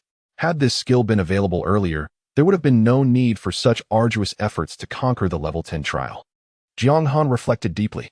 In the face of wanderers, what appeared to be smooth sailing was, in reality, contingent upon his exquisite positioning and precise timing and skill deployment. The risk of failure still loomed, even when confronting bosses of a higher tier. However, at this moment, Jiang Han simply wishes to express, "Come, strike my head." What does a shield that ignores defenses, slays, and inflicts instant death with various extraordinary attributes, boasting a staggering value of 18 million, signify? The average individual may not grasp this concept, yet those from Class 2 should certainly comprehend. We typically encapsulate it in 2 words: ludicrous. No, to summarize, it is simply outrageous. A false meat shield, the tank class, with its robust physique, rugged demeanor, though not truly, adorned with an array of indiscernible, low-grade metals. The genuine meat shield, opulent. Of course, aside from its inherently perverse mechanics, the money shield itself incurs a considerable cost. For a mere hint of shielding, one must part with 100 gold coins. For the average person, even possessing a money shield fails to unleash its full potential. Yet, how would one respond if paired with wealth abundance? There is no need for contemplation. One should simply activate the skill. Although it is an active skill, Jiang Han resolved to employ the money shield as a passive ability, leaving it active. His steadfast principle is to economize when possible and to spend when necessary. Should he hesitate to part with gold coins and, in turn, face an unforeseen calamity resulting in his demise, he would have no place to lament. Furthermore, despite the expenditure of several hundred million within such a brief span, Jiang Han remains untroubled by this issue. Setting aside the benefits derived from this expenditure, the value of the numerous properties in Windleaf City will soar exponentially once the peculiar event descends. At that juncture, whether he recruits individuals to conduct business or opts to sell the premises, the profits will be substantial, not to mention the existence of the extraordinary skill, wealth abundance. For Jiang Han, the pursuit of wealth is not a matter of capability, but rather a question of desire. At the very least, by merely finding a place to linger for a brief period of less than 3 months, he could effortlessly double his gold coins. Yet, such an endeavor would be foolish. While gold coins are undoubtedly valuable, to forego opportunities to enhance one's strength in the name of frugality would be a misplacement of priorities. Ultimately, power is paramount. Moreover, before one becomes a deity of wealth, spending must be approached with caution. If one remains timid even after achieving such status, then the transformation would be in vain. With great satisfaction, Jiang Han gazed upon the exaggerated shield value that had appeared in his stats. He continued to peruse the information, Class: Beast God Controller, Innate Talent, Divine Power, LV1. Innate Talent, Source of Magic, LV1. Innate Talent, Divine Beast Ensemble, LV1. Innate Talent, Beast God Aura, LV1. Innate Talent, Beast God Mastery, LV1. Innate Talent, Infinite Beast Mastery, LV1 as a Beast God Controller. You have comprehended the essence of Beast Mastery. The number of beasts you control is limitless. Jiang Han, the number of beasts is not limited? Surely, I must be mistaken. Initially, I believed the strength of the money shield was already excessively formidable. Yet the subsequent infinite beast mastery proves to be even more significant. In the realm of doomsday, why is it said that beast masters possess both the highest potential and the greatest limitations, aside from the inherent strength discrepancies of the beasts themselves? Moreover, there exists another aspect. To unlock additional beast spaces, certain conditions must be met. Take Jiang Han himself, for instance. He currently possesses only one beast space. To establish a second, he must first reach level 30, and his mental capacity must exceed 1500. It is not just him. All beast masters face the same stringent requirements. One could assert that the conditions are exceedingly harsh, bordering on the absurd, even if Jiang Han could freely allocate his points to the limit. Coupled with unique opportunities that cannot be replicated, his mental capacity barely surpasses 2200. For others, achieving 1500 mental capacity at level 30 is nothing short of a delusion. Furthermore, the criteria for unlocking subsequent beast spaces will only become more outrageous. Consequently, even though it is possible to possess multiple beasts, the vast majority of beast masters, including NPCs, have merely one. The exceptions are predominantly affluent individuals of considerable strength. For instance, Stir, as a member of the royal family, possesses both wealth and exceptional talent, thus qualifying him to nurture multiple beasts. Yet, even he is limited to merely 3 core beasts. And now, Jiang Han has shattered all constraints. The only factor to consider is the resources invested in his beasts. Oh, the fortune. In this moment, Jiang Han could almost hear the rapid beating of his own heart. Is it truly possible to play this way? Oh, Dragon God above, from now on, I shall follow your lead. You engage in battles while I indulge in the comforts of life. Jiang Han was overwhelmed with emotion, tears streaming down his face. In truth, he does not adhere to any deities. However, he has now resolved to choose an auspicious day to offer 2 incense sticks to the Dragon God.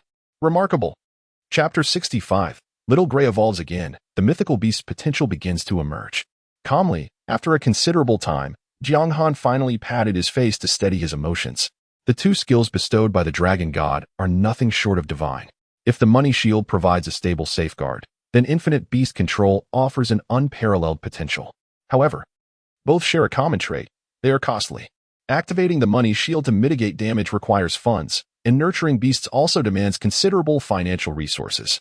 Why does everything seem to necessitate money? Upon reflection, even with a fortune of 1.8 billion, Jiang Han couldn't help but feel a pang of anxiety. The money shield is manageable, merely serving as a buffer during critical moments, with minimal daily expenses. Yet, infinite beast control is an insatiable abyss, where no amount of gold seems sufficient for investment. Patience is key. Little Gray is currently strong enough, and there is no immediate need for mass nurturing of beasts. The priority now lies in leveraging his informational advantage to seek out pivotal artifacts and items. Once resources are amassed, coupled with the benefits from the God of Wealth's power, he can then consider nurturing additional beasts. At the very least, aside from essential expenditures, he must first accumulate funds to reach the 100 billion mark before embarking on any nurturing endeavors. Jiang Han contemplated seriously. The combat prowess of individual pets is of even greater importance. If nurturing is necessary, it should prioritize those with the highest value. To be candid, infinite beast mastery is indeed extraordinary, yet its current utility is rather limited. Nevertheless, the mere possibility it presents is sufficient.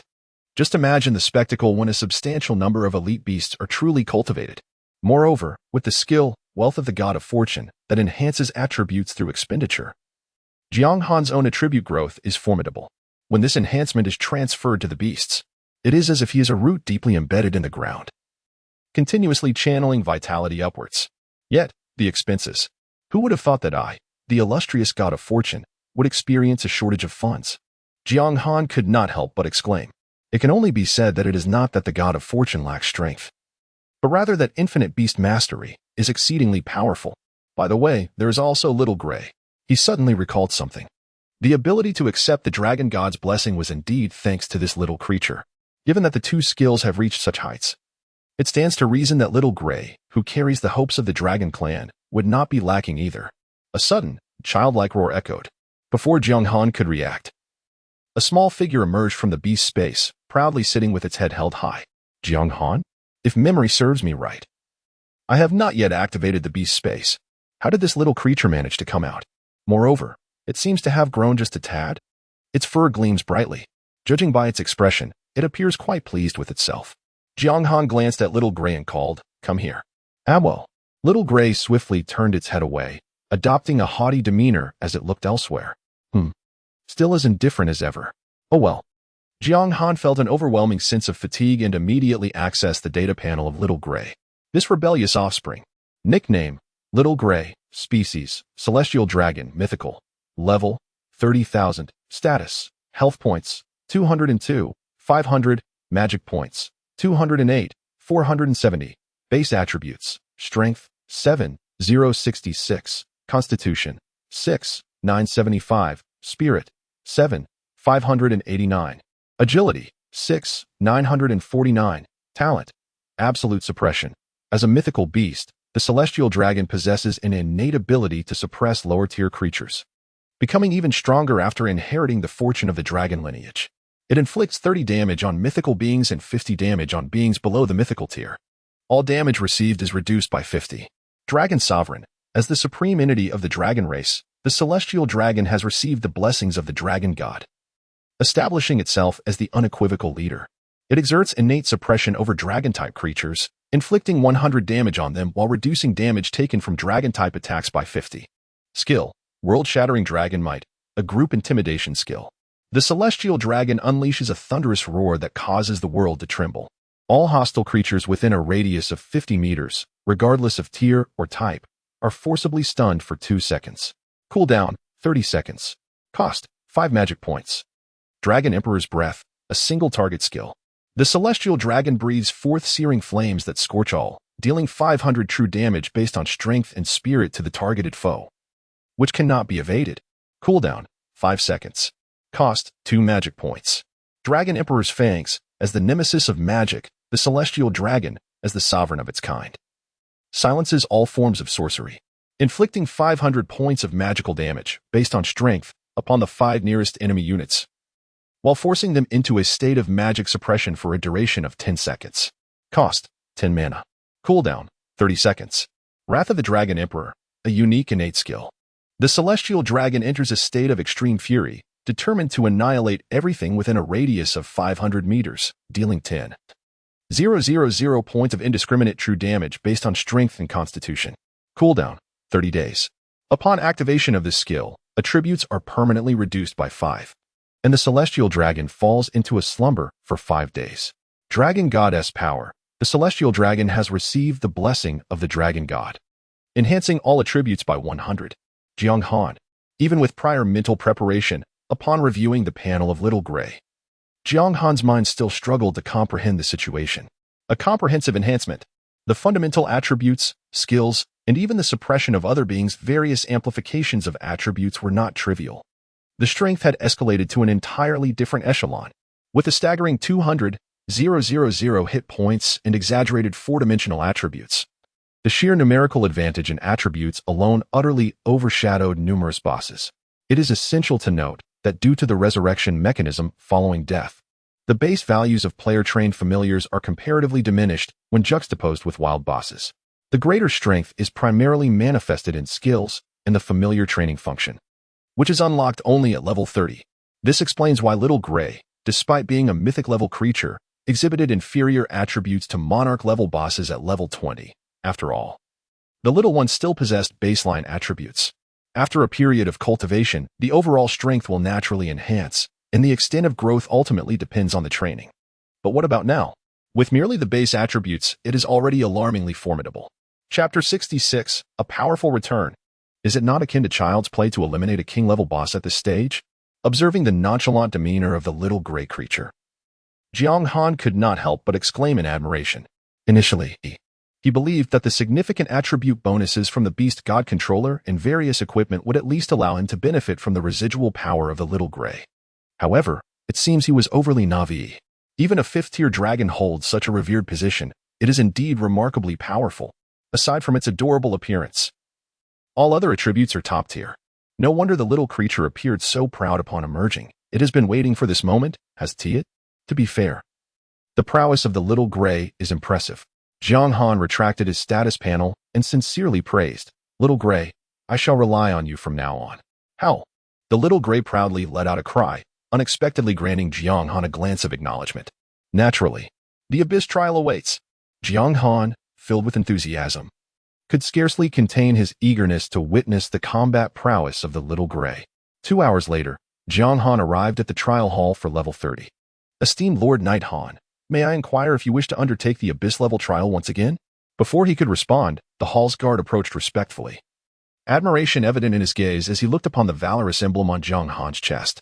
As temple guards, they were well acquainted with the illustrious figures, easily recognizing Jiang Han's identity. Indeed, Jiang Han nodded. Just a moment. The guard wasted no time and directly initiated the trial. After selecting the Abyss difficulty as usual, Jiang Han vanished from his original position. The howling cold wind enveloped him, and before him lay a vast expanse of white. The ground was draped in a silvery shroud, and the biting chill penetrated to the bone. Boom, boom. Each step he took caused the earth to tremble. Massive footprints left in the snow. As expected, it was yet another mutated berserk boss. Whoosh. Before Jiang Han could utter a word, Xiaohui darted forward like an arrow released from its bow. The diminutive figure traced a fleeting shadow in the air, and then a furious dragon's breath cascaded from above. Starting as the size of a fist, the golden aura swelled to an unimaginable magnitude, crashing down heavily upon the snowman boss. Dragon Emperor's breath. Ding. Congratulations. You have successfully slain the mutated snowman of white fluff. Ding. Congratulations, you have obtained. The system notification rang out instantaneously. Jiang Han exclaimed, Seconds.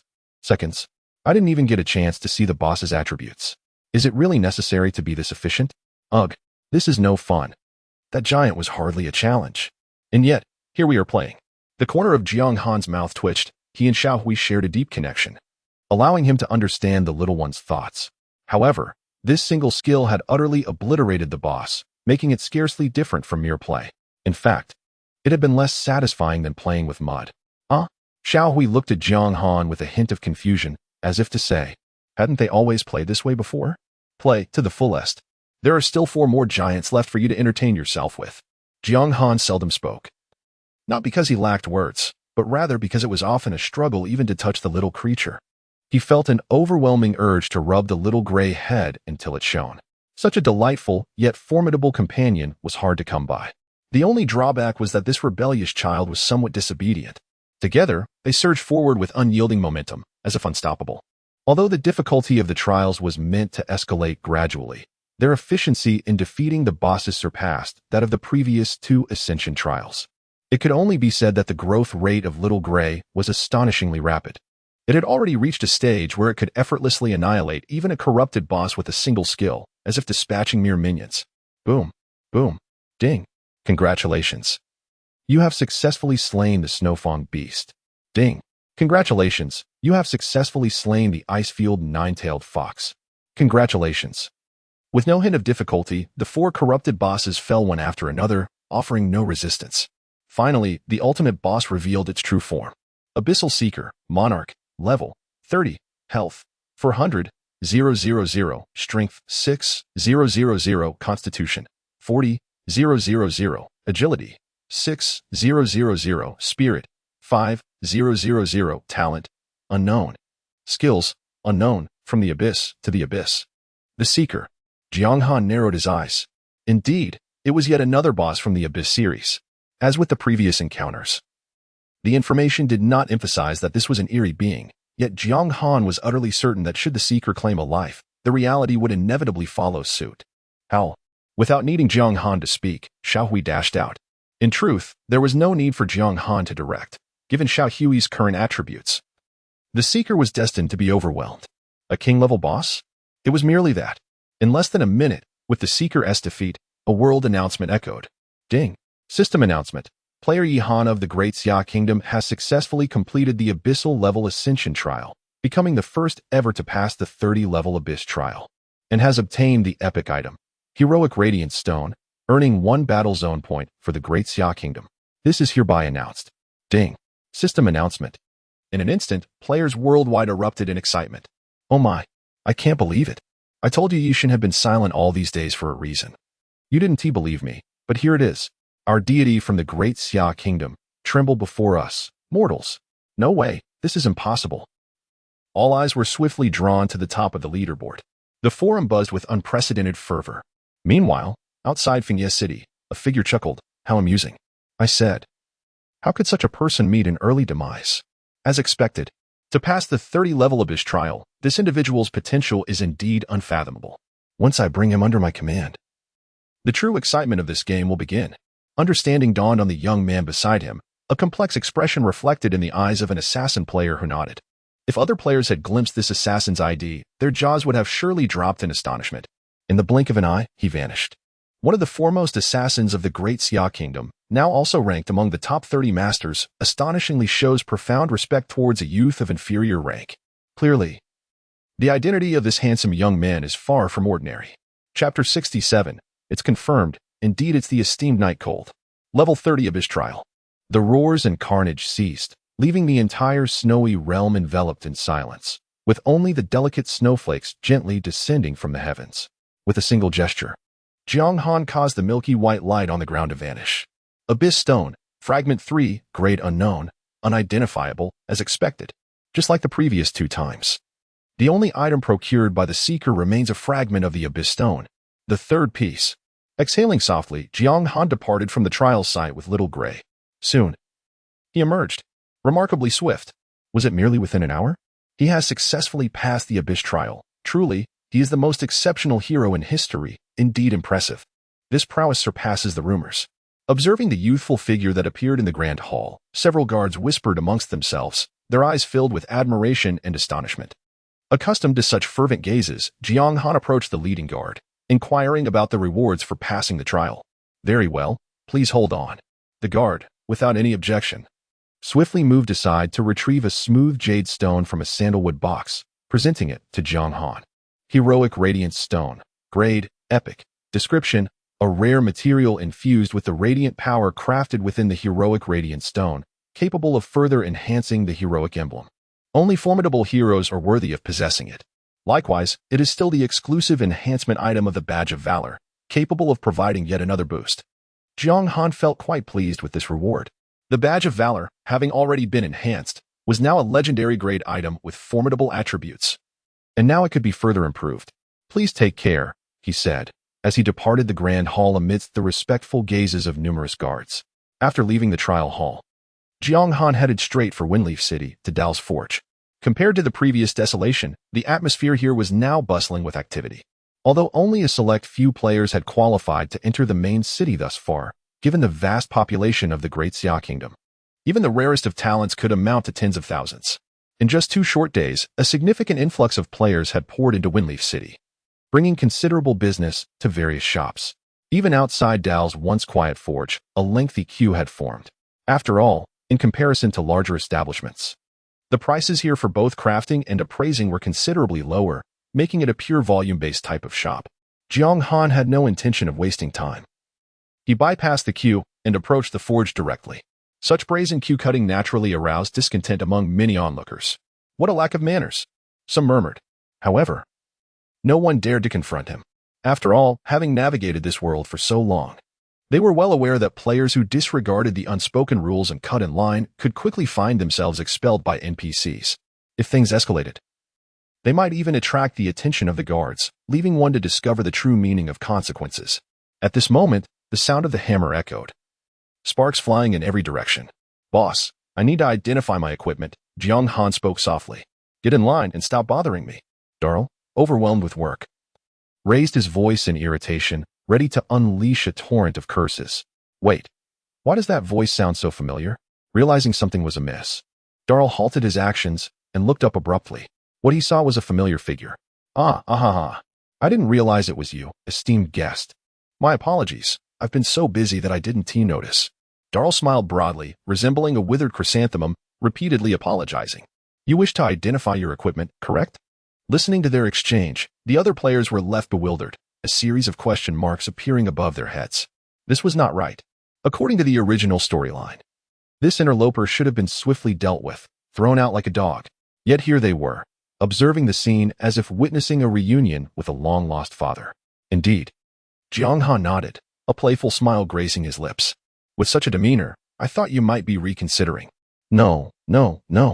Darl hurriedly took the heroic insignia and the heroic gemstone, insisting, as promised, it will be free. I keep my word. Free.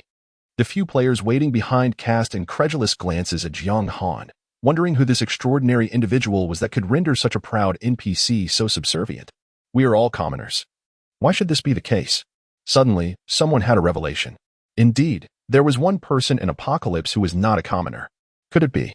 The player known as the Little Turtle cautiously glanced at Jiang Han and inquired, "Excuse me, are you the esteemed Night Cold?" The lack of denial alone ignited excitement amongst several players. As the days progressed, Doomsday had thoroughly infiltrated reality, its influence growing ever more profound. As the unequivocal leader within the realm of level-based games, Jiang Han's impact was nothing short of formidable, naturally attracting a vast following. Among this throng, there existed a small faction that, under the guise of Night Cold fans, wreaked havoc indiscriminately. Nowadays, anyone daring to impersonate Night Cold would face immediate repercussions, as this fervent group would mobilize, employing every possible means to unearth the imposter's identity. Moreover, it is worth noting that various governmental authorities worldwide were closely monitoring Night Cold's every move. What? Is this person truly the esteemed Night Cold? Goodness. It seems there is a possibility. The NPC exhibited reverence akin to that of a humble servant. Beyond Night Cold, it was hard to fathom anyone else capable of such a display. Presently, only Night Cold stood as a first-class citizen. A single stone cast into still waters stirred up ripples of excitement. Though no tangible evidence yet existed, the mere suggestion was enough to set the team abuzz. They paid no heed to the matter of queuing, eagerly craning their necks to witness the unfolding spectacle. Ding! A burst of golden light suddenly resonated, signifying the successful enhancement of the Emblem of Valor. Emblem of Valor, legendary level, description, a testament of a hero, attainable solely through the trials of the Inferno level. This represents the unparalleled glory of the Empire. After 2 enhancements, it has grown even more formidable. Basic attributes, 100. All attributes resistance, 5. Charm, 3. Heroic power, passive activated when health drops below 30, increasing strength by 10 and spirit by 10, what a pity. Glancing at the attributes of the heroic emblem, Darl marveled, yet could not help but express a tinge of regret. It is still of legendary grade. The crowd. Legendary grade equipment? It's confirmed. This enigmatic figure before us is none other than the illustrious Night Cold. Chapter 68. The Living Legends, spectating in awe. Goodness. Is this truly legendary grade equipment? It dazzles my eyes. No wonder it can withstand the abyss-level trials. Such formidable equipment is utterly outrageous. Inside the forge, a cacophony ensued. Although only players and NPCs could discern the attributes while enhancing equipment, the mere existence of a legendary grade was enough to spark boundless imagination among others. Since the game's launch, a mere 11 days have passed. Yet, among the countless players who grind for 8 hours daily, the yield of equipment remains exceedingly scarce. For an ordinary player to possess a single piece of silver-grade equipment is an extraordinary feat, a mark of distinction. Should one acquire a golden-grade item, it is undoubtedly the hallmark of a true powerhouse. As for dark gold-grade equipment, well, the players in this forge had never laid eyes upon it. And those able to enter the main city at this juncture are all of considerable skill. Legendary grade? Such thoughts are beyond the realm of possibility. Who would dare to dream so extravagantly? It is no surprise that this is the work of the illustrious Night Cold. Simply remarkable. Night Cold, may I add you as a friend? I have been your devoted fan for 10 years. Where did you acquire such extraordinary equipment? Would you be willing to share? Of course, I am ready to pay whatever price you deem fit. Oh, great one. Could you perhaps guide me? My sister is exceptionally beautiful, truly a campus belle. I could introduce her to you. Dear master, I am your long-lost brother-in-law. My sister wore black stockings today. If you add me as a friend, I can send you a picture. If you find it unappealing, I could wear it instead. The forge had become increasingly lively, with everyone exchanging words, eager to devour Night Cold whole, fearful of missing such a rare opportunity. As for dignity, in comparison to the benefits of clinging to this powerful ally, what does it matter? Surely, one cannot forsake wealth for the sake of pride.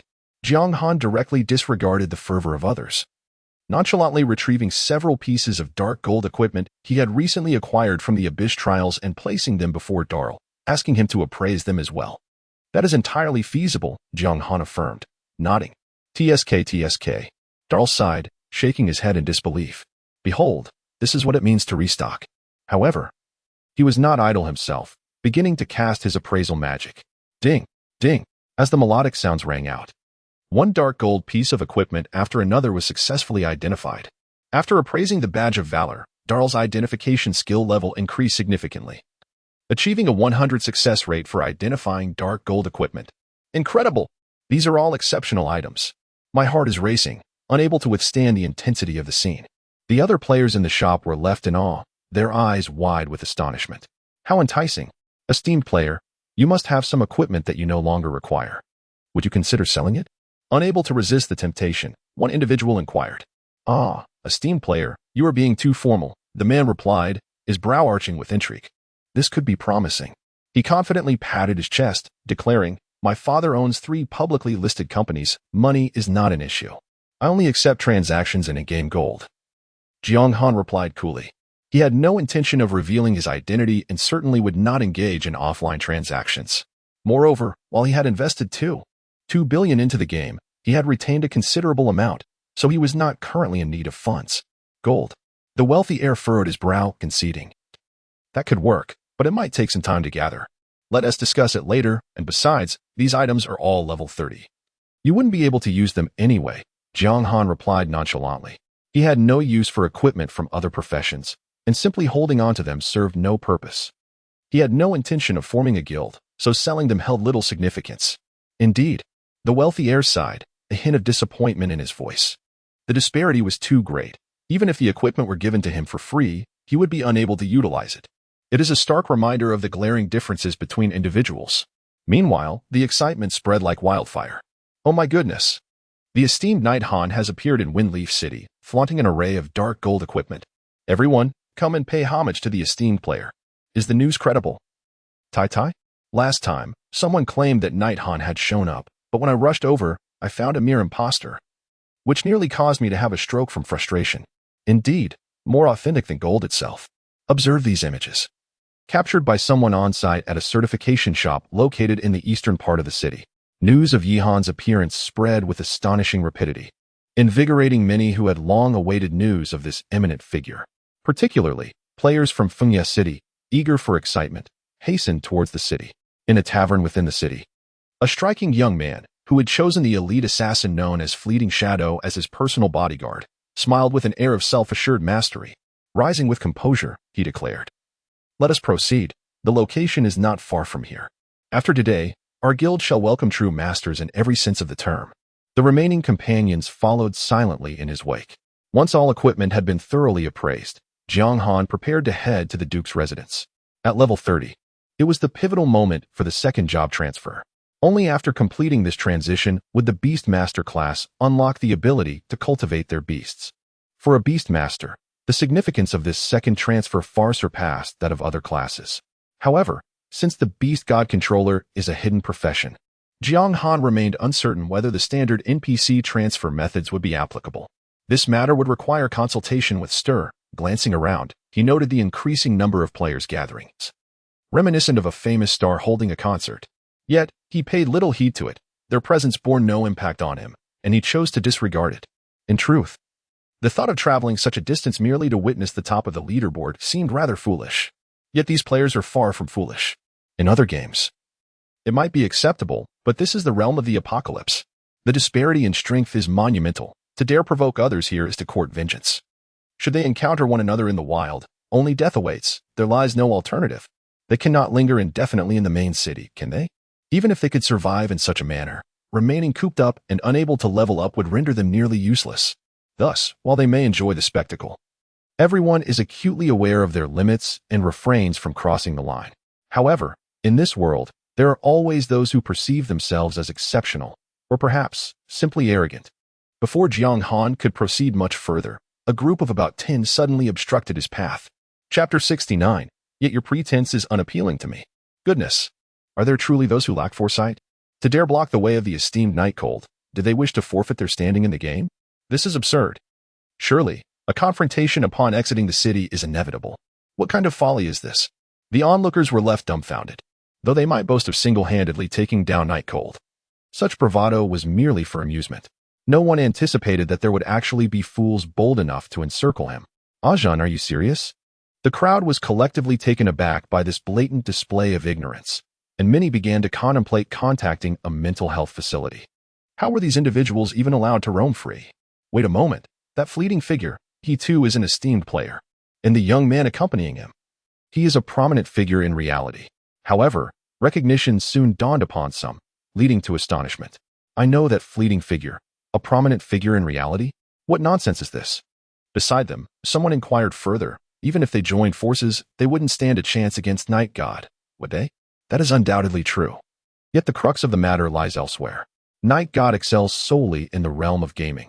His adversaries in reality possess substantial influence. Is he that formidable? What caliber are we speaking of? The utmost elite, though I cannot divulge specifics, lest I face repercussions. In ancient times, had we encountered such individuals, we would have bowed our heads in reverence and gleaned wisdom from the encounter. Indeed, that is impressive. Following the revelations about these individuals, the murmurs among the crowd began to wane, a simple rationale underpinning this shift. The two factions confronting each other comprised one of gaming magnates and the other of real-world tycoons, both far beyond their reach. A careless word could ignite calamity, leading to unforeseen consequences. Caution in speech is paramount.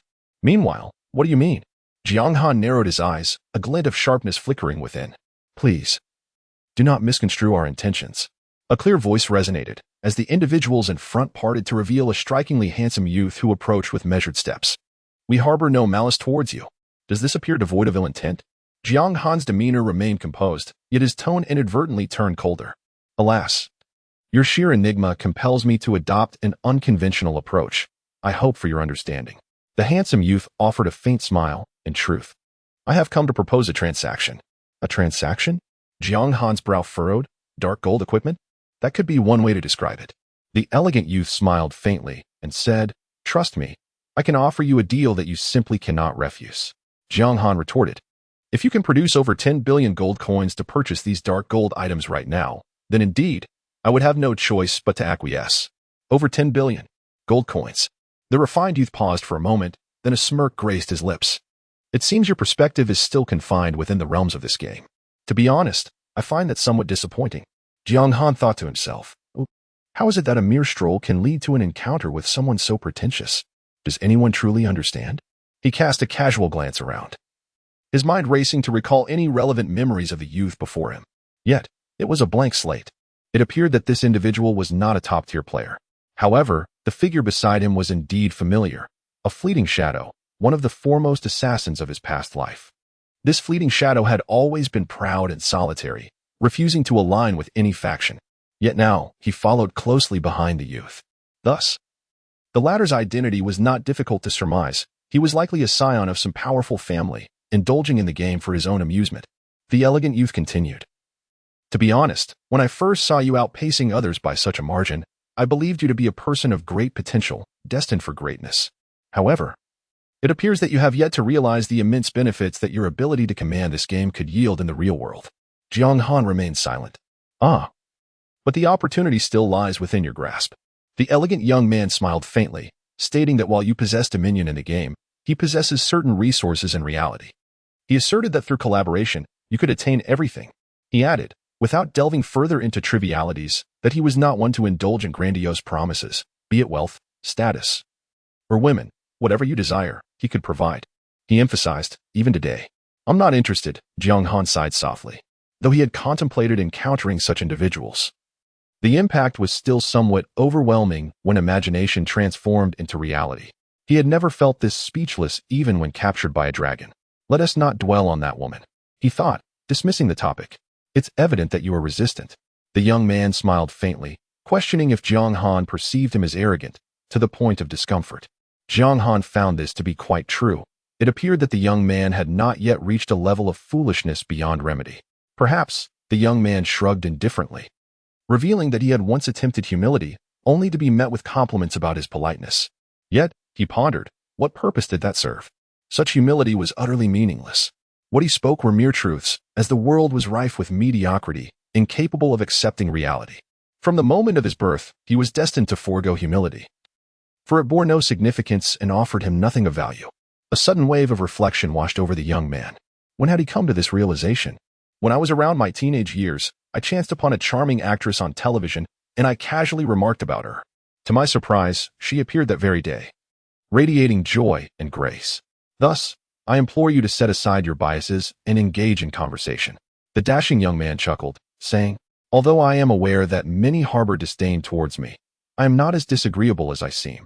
At least, that is the sentiment echoed by those around me. The individuals who work for me are currently faring quite well. Their contribution merely requires obedience to my directives, which is a rather equitable exchange. Would you not agree? You appear to possess clarity of thought. Jiang Han was somewhat taken aback. This individual was not as superficial as he initially appeared. He was indeed audacious, yet possessed of substantial assets. Alas, it would not be long before the capabilities of the game manifested in reality, leading to a complete disintegration of order. These assets were merely illusions, ephemeral as a mirage. Now, make your choice. I look forward to your collaboration, the dashing young man remarked with a smile. Jiang Han pondered for a moment and replied earnestly, your willingness to seek my uncle's partnership affirms your recognition of his strength, which brings him great pleasure. You comprehend the situation well. A flicker of excitement sparkled in the young man's eyes, interpreting Jiang Han's words as an agreement, conveniently overlooking the slightly disrespectful title. However, before a smile could grace his lips, Jiang Han's voice resounded once more. Yet, I must confess, I find your pretentious demeanor rather unappealing. Therefore, allow me to escort you to the resurrection point for a moment of reflection. Chapter 70, Eradicating the Roots. Spring winds renew life. The young man's fair visage instantly darkened. Are you truly intending to make a move against me? Jiang Han scoffed lightly, questioning if you had not considered such possibilities before your arrival. It matters not. It is merely a matter of dying once. The elegant youth sneered, cautioning you to weigh the consequences carefully, for some individuals are not to be trifled with. In an instant, he had once shared a similar demeanor. Yet what transpired in the end? As you can see now, he is dutifully serving me, is he not? Before he could finish his threatening words, a flicker of flame reflected in his pupils, swiftly expanding. Bang! A fireball spell obliterated his health entirely. The graceful youth had no time to react. His form disintegrated into shimmering fragments, leaving a scattering of equipment and gold upon the ground. Jiang Han curled his lips in disdain, labeling him a fool. What? Did he truly strike? A single fireball was enough to end him. The onlookers were stunned, unable to comprehend the decisive and ruthless nature of Yi Han's actions. He showed no consideration for face. This is the main city, where killing is strictly prohibited. Does he not fear expulsion?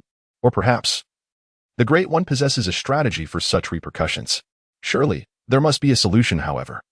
The pressing matter at hand is that the authorities have just enacted new laws prohibiting player-on-player violence and doomsday. Any act of murder within the game equates to a crime. A game capable of impacting reality cannot be ignored by any nation. In recent days, various countries have issued decrees forbidding acts of violence in the game. Otherwise, one would inevitably face corresponding sanctions in reality. Yet, this night cold astonishingly disregarded all these constraints. Furthermore, the target of his assault possessed an identity that was nothing short of sensational. It can only be said he exudes tremendous audacity. This individual must not be offended. He is utterly terrifying, a veritable madman, seemingly impervious to the shackles of both the game and reality. In an instant, dread enveloped the onlookers. As they gazed at the elongated silhouette, obscured in mystery, their eyes reflected a profound blend of reverence and fear. Even the titans of the real world acknowledged his power without hesitation. What, then, could they possibly do? Jiang Han turned his gaze toward the more than a dozen players following the elegant youth, his expression indifferent. And you? Do you wish to take action as well? In a fleeting moment, the player known as Flash gripped his dagger tightly, fully aware that he was no match for the individual before him, even alongside others. They were bound to be subjected to torment. The remaining players shared a similar mindset. Whether willingly or out of compulsion, they were ensnared in circumstances beyond their control. Regardless, having pledged allegiance to the elegant youth, it was inevitable that they could not remain mere spectators.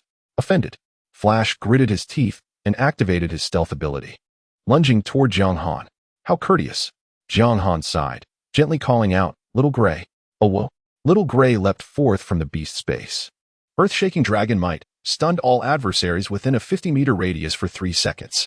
In an instant, over a dozen players stood frozen in place, unable to move, including Flash, who had entered stealth mode, now forcibly revealed. And now comes the moment of reckoning. Kaisu, no, a fleeting shadow, a shrewd Baldy. The formidable figure known as Little Gray swept through like a gust of wind, mercilessly dispatching players with the ease of swatting flies. With a mere basic attack, he unleashed devastating damage exceeding 5 digits, sufficient to annihilate those players whose health lingered in the mere hundreds multiple times over. What is this? Damage surpassing 10,000? The onlookers were left in utter disbelief. Just moments ago, a fireball spell had already astonished them with over 3,000 damage. Now, the appearance of Little Gray delivered an even greater shockwave. Before long, the lesser foes were eradicated. Who dares to engage in such reckless combat here? I see you've chosen the path to your own demise. The heavy sound of footsteps echoed as a squad of armored patrolmen rushed to the scene. The lead captain wore a grim expression, seething with rage. In broad daylight, under the clear sky, how audacious for someone to commit murder in the streets.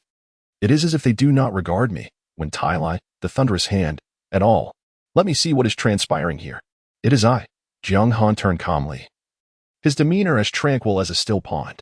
To kill and remain so composed, what audacity. The patrol captain's expression faltered suddenly. A first-class citizen? Moreover, the disguise on his face seems rather familiar. He glanced at the locations of the other fallen, noting the absence of corpses, only equipment and items scattered about. It appears they are merely refugees. Then there is no cause for alarm. The patrol captain's lips curled into a benevolent smile as he said, though it may seem somewhat presumptuous, might I inquire, esteemed sir, as to what transpired just now? I wish to have an account. Jiang Han replied coolly. It was nothing of consequence, merely a few threats directed at me, which I dealt with effectively. Oh, my esteemed sir, you are truly diligent, the patrol captain exclaimed.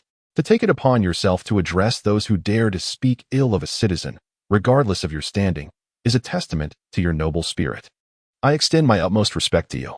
However, the captain's demeanor turned serious as he continued, the safety of the city is our responsibility. Should such an incident occur again, I implore you to allow us to intervene, lest your hands be sullied. Jiang Han regarded the patrol captain with mild surprise. Comprehending his intent, very well, I shall not trouble you further. The patrol captain bowed respectfully and, accompanied by his team, departed swiftly. As they ran, his subordinate remarked with confusion, Chief, why were you so submissive? You appeared devoid of any resolve. You are the pride of our patrol team. Although first-class citizens indeed hold high status, there are many in the city, and I have never seen you exhibit such deference before. Did you not notice the man's posture and concealment? He is the young man that Lady Riley has been searching for. Rumor has it that she has been frantic these past few days due to his disappearance. Do you truly believe this individual is akin to other first-class citizens? Once we report this information, we shall be in a position of great advantage. Do you understand? So it is, truly deserving of the title. The deputy was enlightened. The patrol captain remarked, of course, otherwise, why would I be the captain and you the deputy? And I have reiterated countless times. Refrain from calling me head, and instead refer to me as captain. Understood, head. You scoundrel. The patrol team departed. Jiang Han, undeterred, made his way straight towards the eastern part of the city. As for his destination, it was undoubtedly the resurrection point. A certain renowned figure once proclaimed, if you do not eradicate the roots when cutting the grass, it will spring forth anew with the spring breeze. Chapter 71. Resurrection Point? Block the kill. In truth, from the very beginning, Jiang Han had no intention of allowing the seemingly formidable youth to escape, for he was acutely aware of the lengths to which such individuals would go to achieve their ambitions, often resorting to madness. A fleeting moment serves as the most poignant example. A proud and top-tier assassin, yet forced to lower himself to protect another. There must be some hidden agenda at play. It is simply unbelievable otherwise. Naturally, Jiang Han was unaware of the specifics of what transpired, nor was he particularly interested. He needed only to grasp one fundamental truth: mercy towards one's enemies is cruelty towards oneself. In his past life, he had suffered greatly due to this so-called kindness and compassion. Thus, he was resolute in not repeating those mistakes, even though his identity was well concealed. The time until the game mirrored reality was swiftly approaching. Yet, Jiang Han could not guarantee that, before that moment arrived, no one would uncover his true identity. Any potential threat to himself must be extinguished in its infancy. Undoubtedly, with the fall of this youth, the forces backing him would become even more frantic. But what does it matter? Having resolved to take action, one might as well eliminate him entirely to extinguish any possibility of resurgence. Is it truly plausible that halting now would lead the adversary to relinquish their grievances? Such a notion might deceive only the most naive of children. Outside the forge, a profound silence enveloped the scene. Onlookers, players captivated by the scattered equipment and items upon the ground, fell into a somber hush.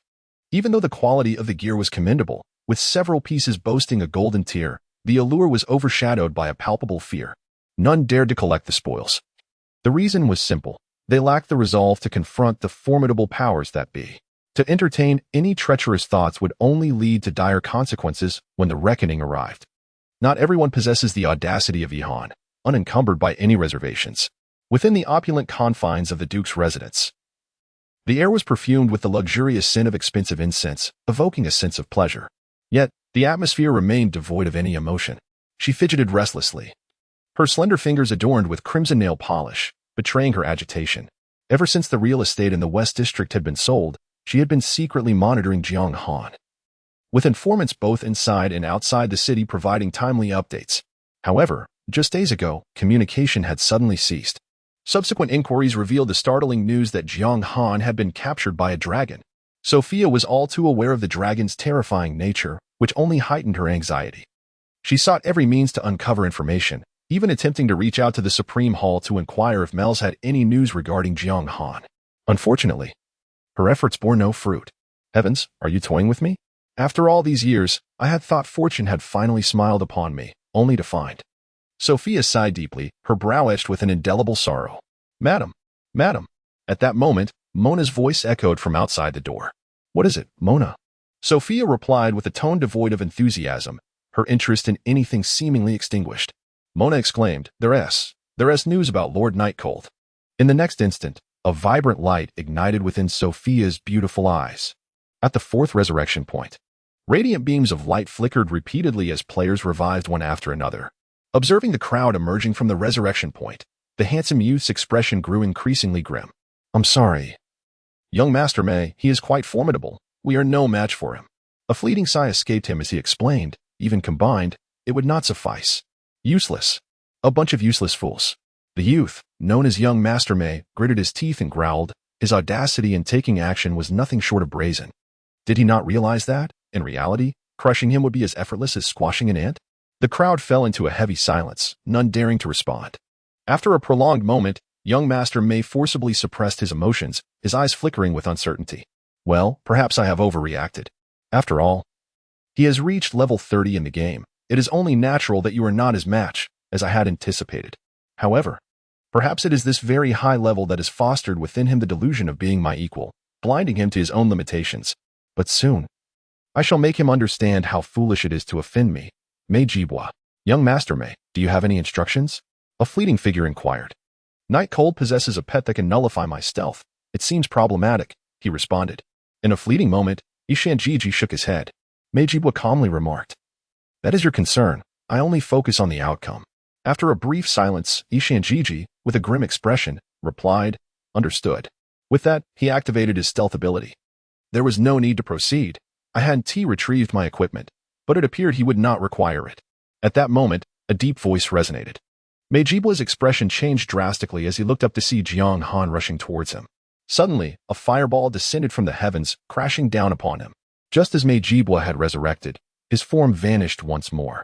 The onlookers were taken aback, unable to believe that even at the revival point, Jiang Han dared to make a move.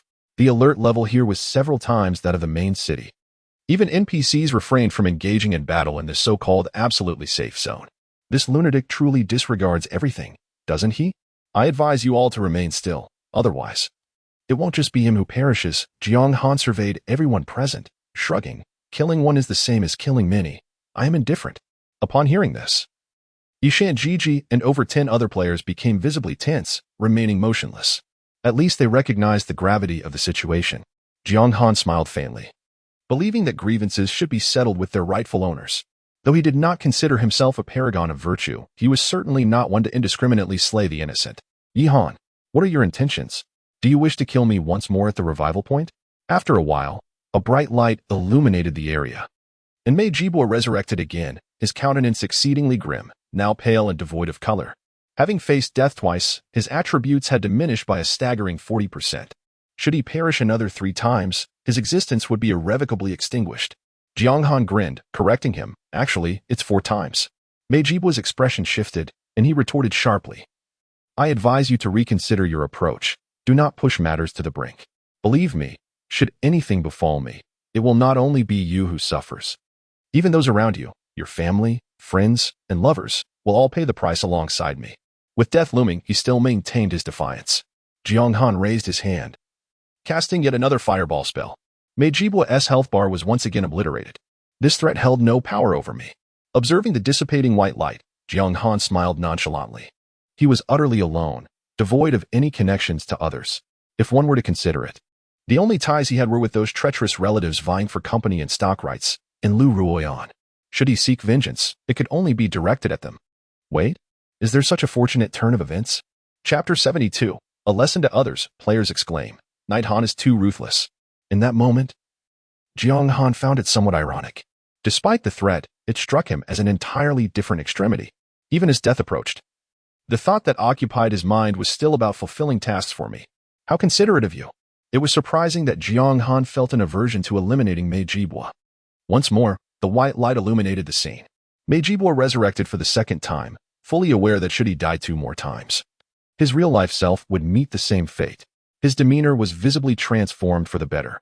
The arrogance has vanished, the hubris has dissipated, and in a low voice, he conceded, I acknowledge my wrongdoing earlier, and I apologize to you. If you cease your actions now, I am willing to provide compensation, anything. Boom. Before he could finish his conciliatory words, Jiang Han unleashed yet another fireball spell. He could not be bothered with idle chatter. This was the final warning. Witnessing this scene, the bystanders felt their hearts tremble, their eyes filled with fear and astonishment. They understood all too well that although Mei Jibua was conceited and unlikable, his background was profoundly formidable. The thought of such a person being brazenly slain sent shivers down their spines, making them ponder the catastrophic storm that would inevitably follow. Simultaneously, they were perplexed. Why was Jiang Han so utterly unperturbed? Was it possible that there existed nothing in this world that instilled fear in him? Regardless of their speculations, the outcome remained unchanged. Soon enough, Mei Jibua was resurrected for the 4th time. Jiang Han, you shall surely perish. All of your family will accompany me to the grave. You lowly wretch, how dare you defy my will? I was born amidst the clouds, while you, such a despicable being, deserve to be trampled in the muck. How dare you? How dare you kill me? Do you know who I am? Perhaps sensing Jiang Han's unyielding resolve, Mei Jibua descended into a state of frenzied despair, his face pale, yet his eyes ablaze with fury, as he screamed in utter madness. The previous pride and arrogance had evaporated. He did not wish to die. He truly did not want to perish. He was still so young, with an infinite future that those beneath him could scarcely fathom. He was destined to soar among the clouds, gazing down upon the world below. How could he have fallen to such a fate? Mei Jibua was truly terrified. He incessantly attempted to log off, nearly descending into madness, yet in the midst of battle. Such a feat was utterly unattainable, requiring precious time. Thunderous sounds erupted. No matter how furious or unwilling he felt, nothing could alter his circumstances. His birthright, the honor he once held dear, and his prestigious lineage could not shield him from the most rudimentary and fundamental of skills. The fireball descended, inflicting damage far exceeding his life points. Death count 5. Mei Jibua was irrevocably logged off. This time, the resurrection point would never again bear witness to his presence. Meanwhile, in a meticulously arranged courtyard, hurried footsteps echoed from afar. The elderly servant, Fu Bo, with his white hair disheveled, hastened along the corridor, his aged visage etched with anxiety and unease. Just moments prior, a player had recorded the confrontation between Jiang Han and Mei Jibua, uploading it to the forum, igniting fervent discussions.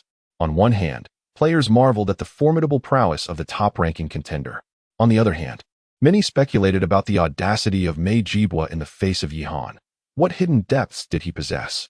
Ultimately, this incident had significantly impacted the upper echelons. Even the Mei family felt the repercussions. Fu Bo had come to await Mei Jibua's log-off, eager to halt this reckless behavior and consult the elders of the family. However, in the next moment, his expression froze, disbelief gradually dawning upon his face. On the bed to the side of the room, Mei Jibua lay with his eyes tightly shut. his pallor alarmingly ashen. This posture mirrors that of the players who have perished countless times, meeting their demise in reality as well. Young master, young master. Fu Bo's heart shattered as he rushed forward, placing his hand beneath Mei Jibua's nose. There was no breath. It was over. All hope was lost. Fu Bo collapsed heavily onto the ground. Even his seasoned spirit was momentarily shattered by the shock. Regaining his composure, he staggered outside. After a long while, a heart-wrenching scream echoed throughout the courtyard. Jibua, my Jibua, how could you be gone? My son, no matter the cost, I, Mei Youjiao, will ensure his entire family pays for this. In the game, the resurrection point was abuzz with activity. They truly killed him, blocking the resurrection point. They had slain him 5 times in succession. How ruthless. Not a single opportunity was granted. It was terrifying. Not even the resurrection point was safe. Offending Jiang Han could cost one their life. Did this mean that in the game, as long as he wished for someone's demise, they would meet their end? It seemed. That was indeed the case. The players who arrived late, trailing behind Jiang Han to witness the spectacle, were utterly bewildered. Though they had not witnessed the entire episode, the absence of the dashing young man at the resurrection point confirmed his death in reality. Even as mere spectators, they could feel a chilling sensation creeping up from their feet. An unspoken thought arose in their minds. No matter whom one might offend, one must never offend Jiang Han. For in the realm of doomsday, he was akin to a deity. It appeared the effect was quite remarkable. Jiang Han surveyed the crowd's reaction and nodded approvingly. This is also one of the reasons for his decisive action, to make an example of others. Otherwise, everyone would think they could manipulate him, leading to incessant troubles and a waste of time. After this incident, it is unlikely that anyone would dare to provoke him again.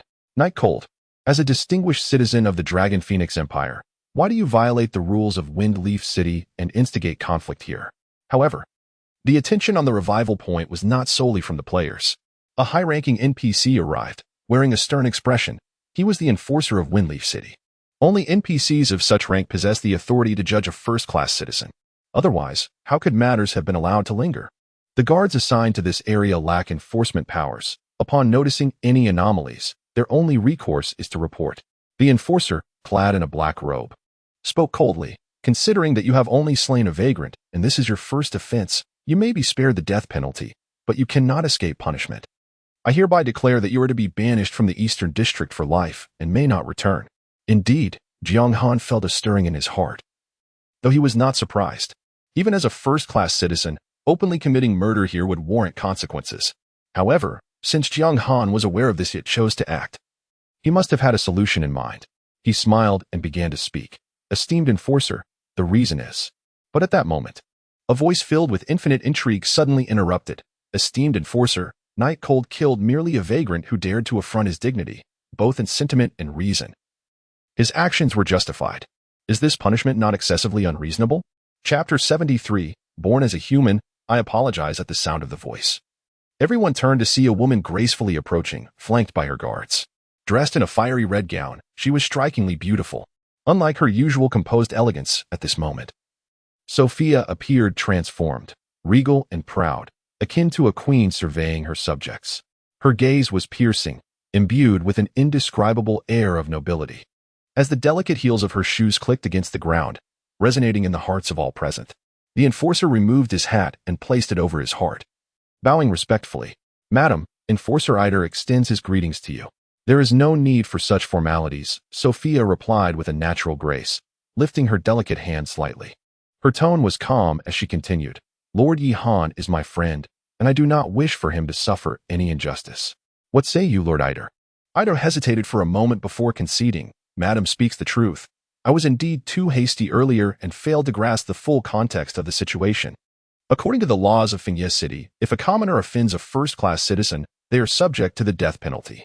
However, it is also a grave offense for any citizen to take action near a resurrection point, and this must not be overlooked. What nonsense! Perhaps some enforcers were unaware of the identity of the person before them.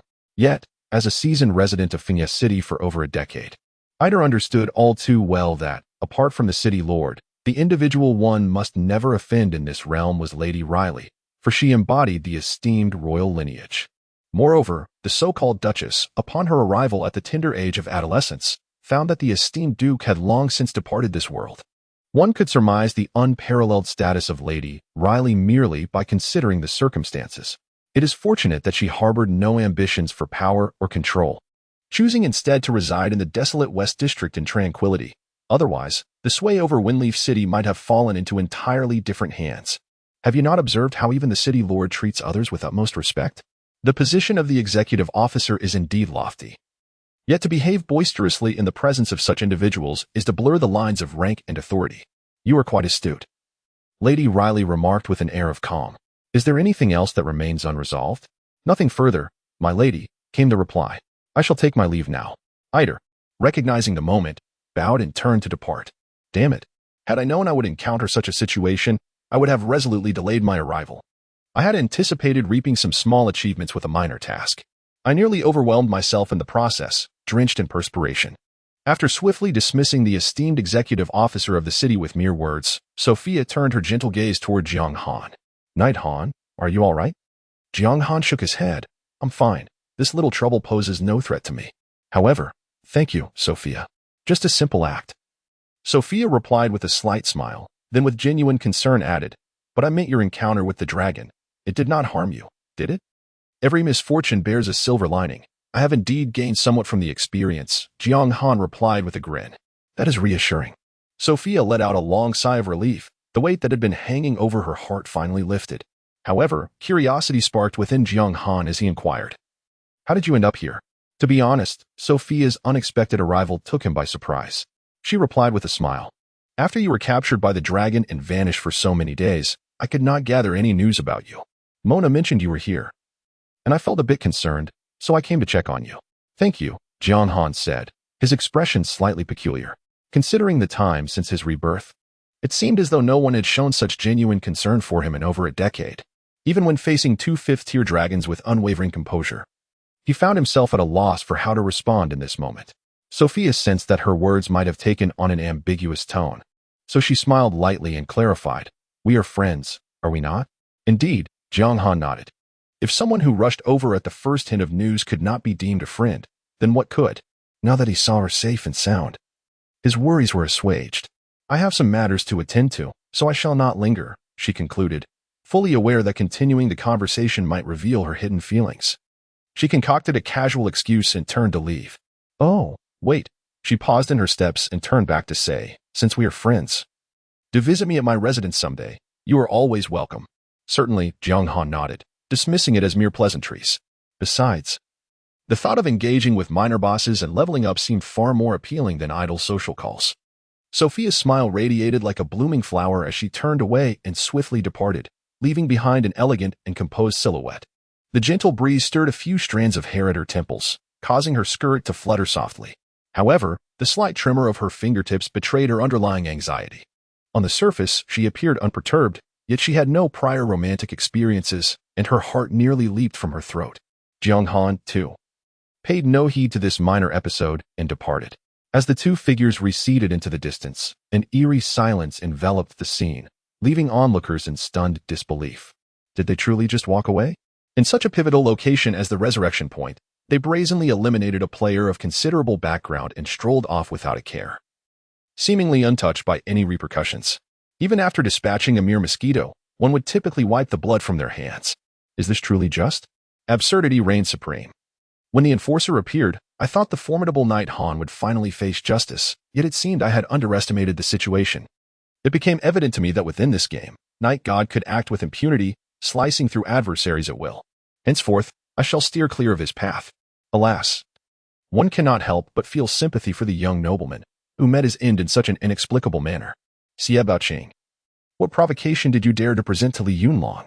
Moments later, a cacophony erupted, with the crowd buzzing with fervent discussions, all marveling at Jiang Han's terrifying prowess. He was indeed a harbinger of doom. Those who crossed him were doomed to perish. I too have taken note of the profound allure. It is truly a paragon of beauty, and I observed that the enforcer appeared utterly petrified. This lady undoubtedly holds a position of considerable esteem, providing ample material for dreams tonight. To possess both wealth and beauty, should one be fortunate enough to wed such an exquisite dominatrix. I would willingly trade my comforts for a life of luxury.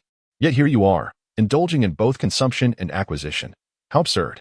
Simultaneously, many have turned their attention towards Sophia, making it nearly impossible for her to remain inconspicuous. The most intriguing aspect is that, upon listening to their dialogue, this remarkable individual has traveled a considerable distance specifically to assist Jiang Han. Isn't it infuriating? We find ourselves toiling as mere NPCs, begging for quests, while you receive the tender attentions of a lady in a red dress. We are all players here. Why such a vast disparity in our experiences? Expressions of envy have been uttered countless times. It is disheartening to compare. The contrast only deepens the sense of hopelessness. As a human being, I feel compelled to apologize. Chapter 74. The situation escalates. The census plan is on the verge of commencement. Meanwhile, the forums have erupted in a tempest of discussion. What terrifying damage! A fireball spell deals over 3,000 points. My health barely exceeds 200. Such damage would surely overwhelm even the world's top knight. A single blow would bring them to their knees. Brother, this is outrageous. How could one possess such extraordinary attributes? Could it be that he is clad in dark gold equipment? Furthermore, what manner of creature is Night Goddess Pet? A basic attack inflicting 10,000 damage, who could withstand that? Even a tank of the same level would likely fall in an instant. Even more exaggerated than the boss. Indeed. Are we playing the same game? We are engaged in a Souls-like adventure, where a moment's inattention could lead to demise. While he seems to be indulging in a casual game, dealing ludicrous damage with every strike. What a farce. Instead of calling himself Night Cold, he might as well adopt the name Trashu. This is utterly absurd. The video showcasing Jiang Han wreaking havoc in Windleaf City quickly garnered much discussion among players. The terrifying damage he inflicted was jaw-dropping, especially when compared to the performance of lesser bosses, which paled in comparison and lacked any sense of intimidation. However, the most sensational aspect was not merely Jiang Han's combat prowess, but rather his act of blocking the resurrection point and forcefully eliminating a notably significant young player. This might very well be the first instance of a player facing real-world death due to in-game actions, a phenomenon that speaks volumes about its impact. Opinions on the internet have largely divided into two factions. One faction, consisting of outraged youths, revels in the fact that the resurrection point was blocked, claiming it to be a deserved fate for the arrogant second-generation player. They argue that Night Cold had not provoked him. He brought this upon himself by confronting Jiang Han and shamelessly demanding assistance, thus meeting his end justly. They scoff at his audacious remarks, wherein he declared himself destined for greatness, while we, the commoners, were meant to be crushed beneath his feet. Such hubris is reminiscent of a tyrant. It is fortunate that Night Cold possesses the strength to back up his claims. Otherwise, what would have happened if someone else had been blocked? Would they have simply refrained from exiting the city? I did not witness how even the illustrious Flash was reduced to a mere lackey. What recourse do we ordinary individuals possess in such circumstances? The very expression on their faces is enough to chill the blood. Who among the handsome elite can comprehend this? On the other hand, there are those who are excessively anxious, fretting over whether Night Cold might consume beef. To be frank, this individual is undeniably arrogant, and I find myself wishing to strike him down.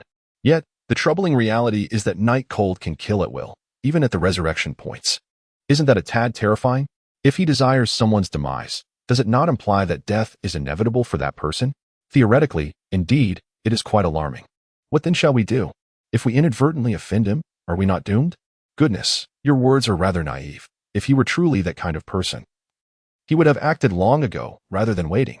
Clearly, it was others who instigated the conflict first. You are still too young. The two factions are embroiled in an unyielding dispute, with every opinion imaginable being voiced and the vitriol escalating. The attention surrounding this matter has reached unprecedented heights, as it marks Night Cold's inaugural appearance, as well as the first overt act of mutual slaughter among players. Not only has the online community been stirred, but even officials from various nations have taken notice, regarding the situation with utmost seriousness. In a conference room in the Great Xia, the atmosphere is somewhat somber. Those gathered here are all individuals of considerable influence, yet each bears a grave expression. Current analyses suggest that within the realm of Doomsday, Night Cold's capabilities have surpassed all others, to the extent that even the NPCs of the main city cannot restrain him. This implies that whoever he wishes to eliminate within the game shall meet their demise. To the left, Mei Youjiao's countenance was dark and foreboding.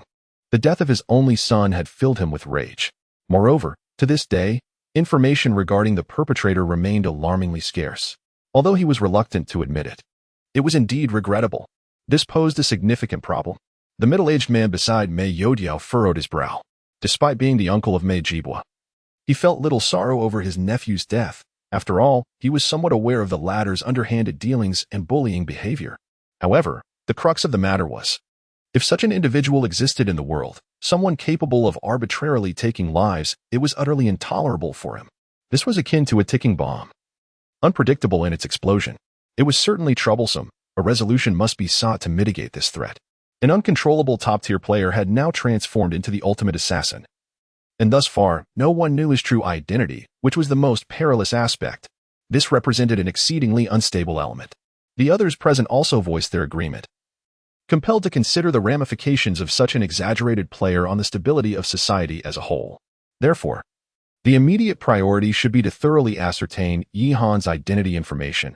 I believe no one would oppose this, would they?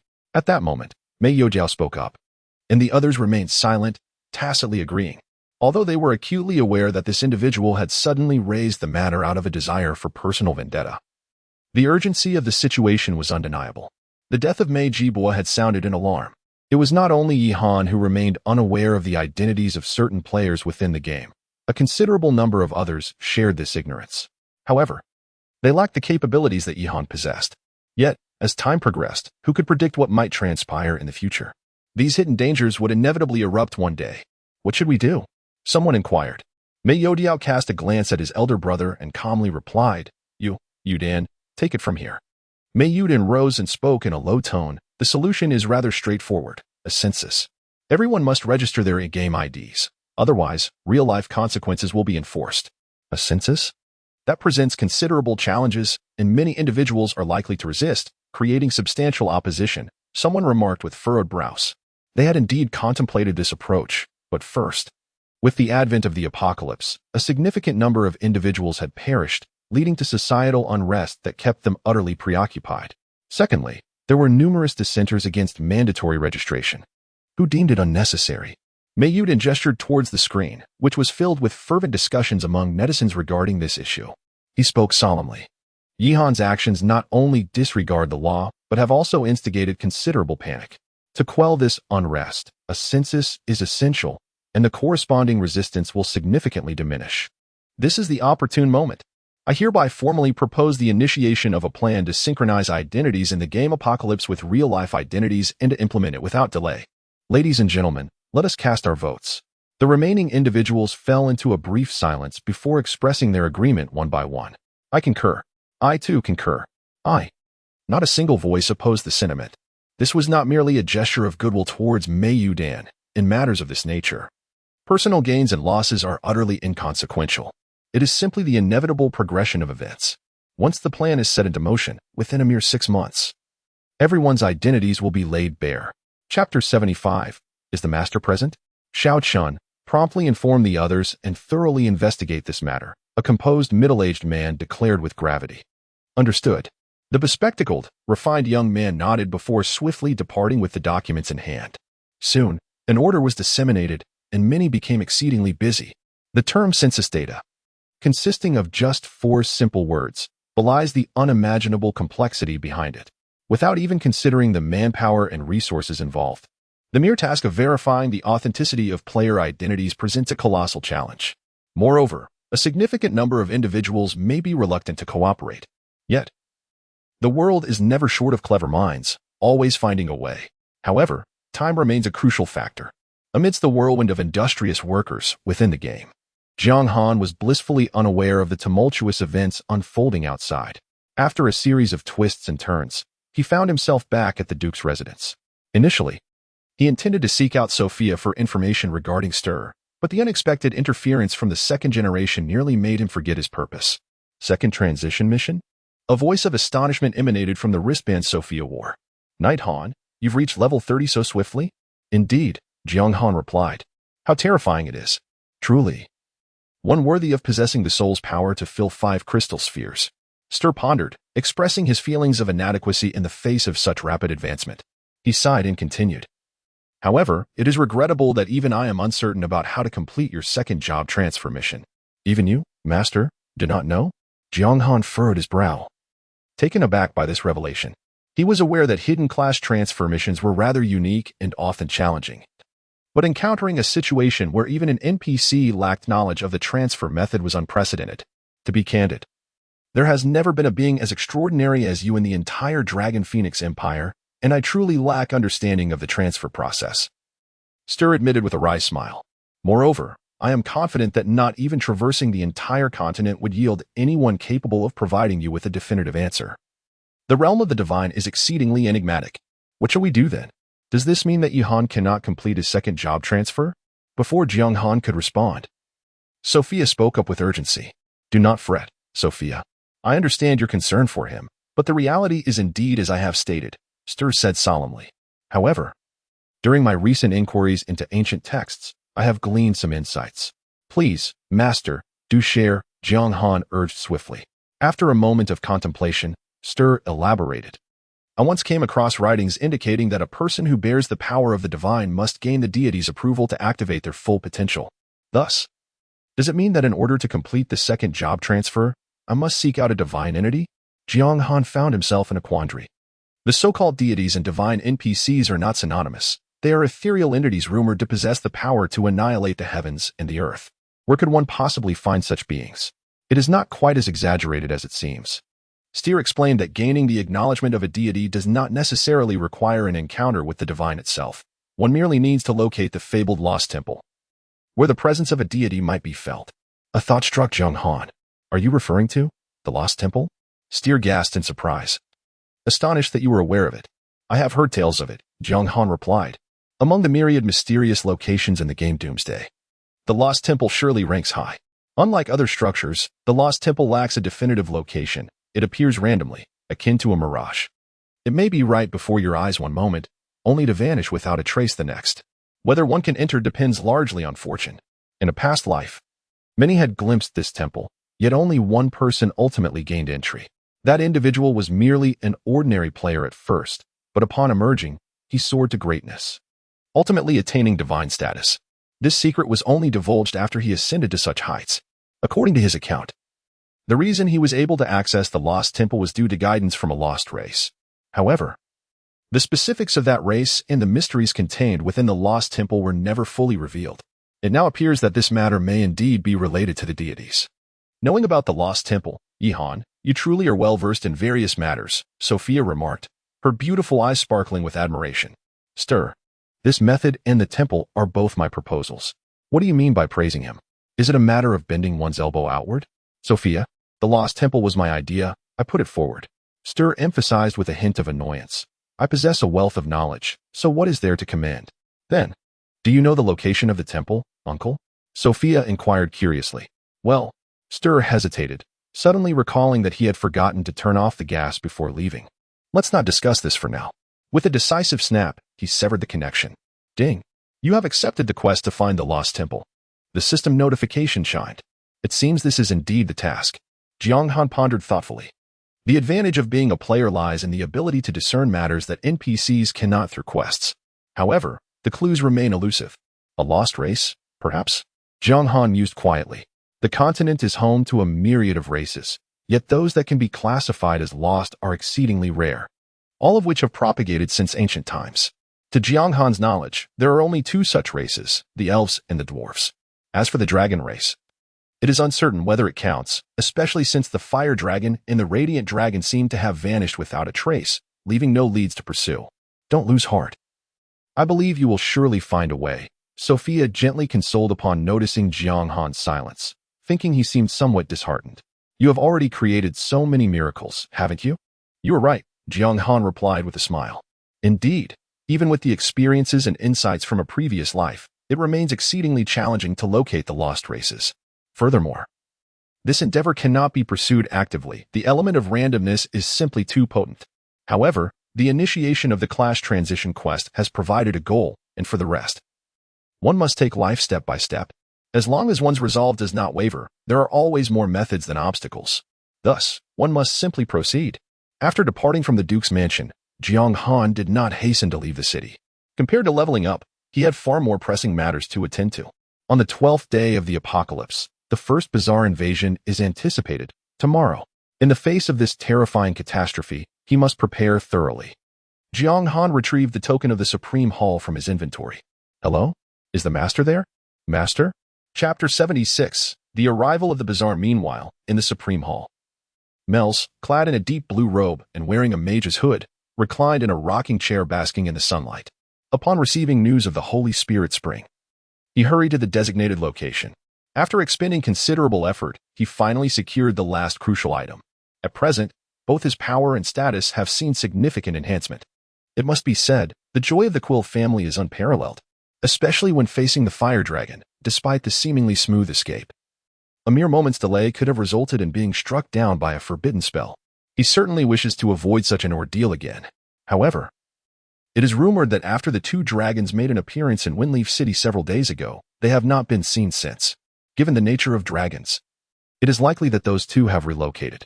It will be increasingly difficult to encounter dragons again in the future. As long as the heart persists, dreams will follow. If need be, one can always start anew. Humming an inspiring tune, Mels found himself in an exceptionally cheerful mood. Such leisurely days are what one truly calls life. Marvelous. Suddenly, a familiar voice echoed through the communication token, causing Mels to nearly choke on his breath. No wonder his right eyelid had been twitching incessantly today. It must be connected to this troublesome individual. The mere thought of the impending torment made him contemplate tossing the token aside. However, after a moment's hesitation, he decided to answer. "What is it, kid?" His tone bore a hint of coldness. "I have a small favor to ask, and I need your assistance." Jiang Han's voice emerged, offering compensation just like the previous occasions. Mels furrowed his brow, instinctively sensing something amiss. Cautiously, he inquired, "Have you stumbled upon another unfortunate dragon's lair?" Once bitten by a snake, one is wary of ropes for 10 years. He had indeed grown wary. "Not exactly. It's just that I might encounter some trouble on my end, and I need your help," Jiang Han replied with a smile, reassuring him, "Rest assured, there are no dragons involved." "Are you certain?" Mels questioned, still skeptical. "Right in Windleaf City, nowhere else," Jiang Han assured him. "The main city?" Mels raised an eyebrow. Instantly alert. "Then I have nothing to fear," he declared with grand enthusiasm. "All right. Just tell me what you need. Are we going to beat up the city lord or someone else? The old man still owes you a favor. Just say the word, and I shall swiftly deal a blow to those incompetent fools, gratis." "Well, it hasn't quite reached that extent," Jiang Han muttered, pondering why the old man was in such a fiery temper. "Ha, well said. The old man does possess a modicum of strength. Mels is indeed rather arrogant. Unless he faces creatures like the Holy Tribunal Dragon, with his current prowess, he would struggle to find many worthy opponents.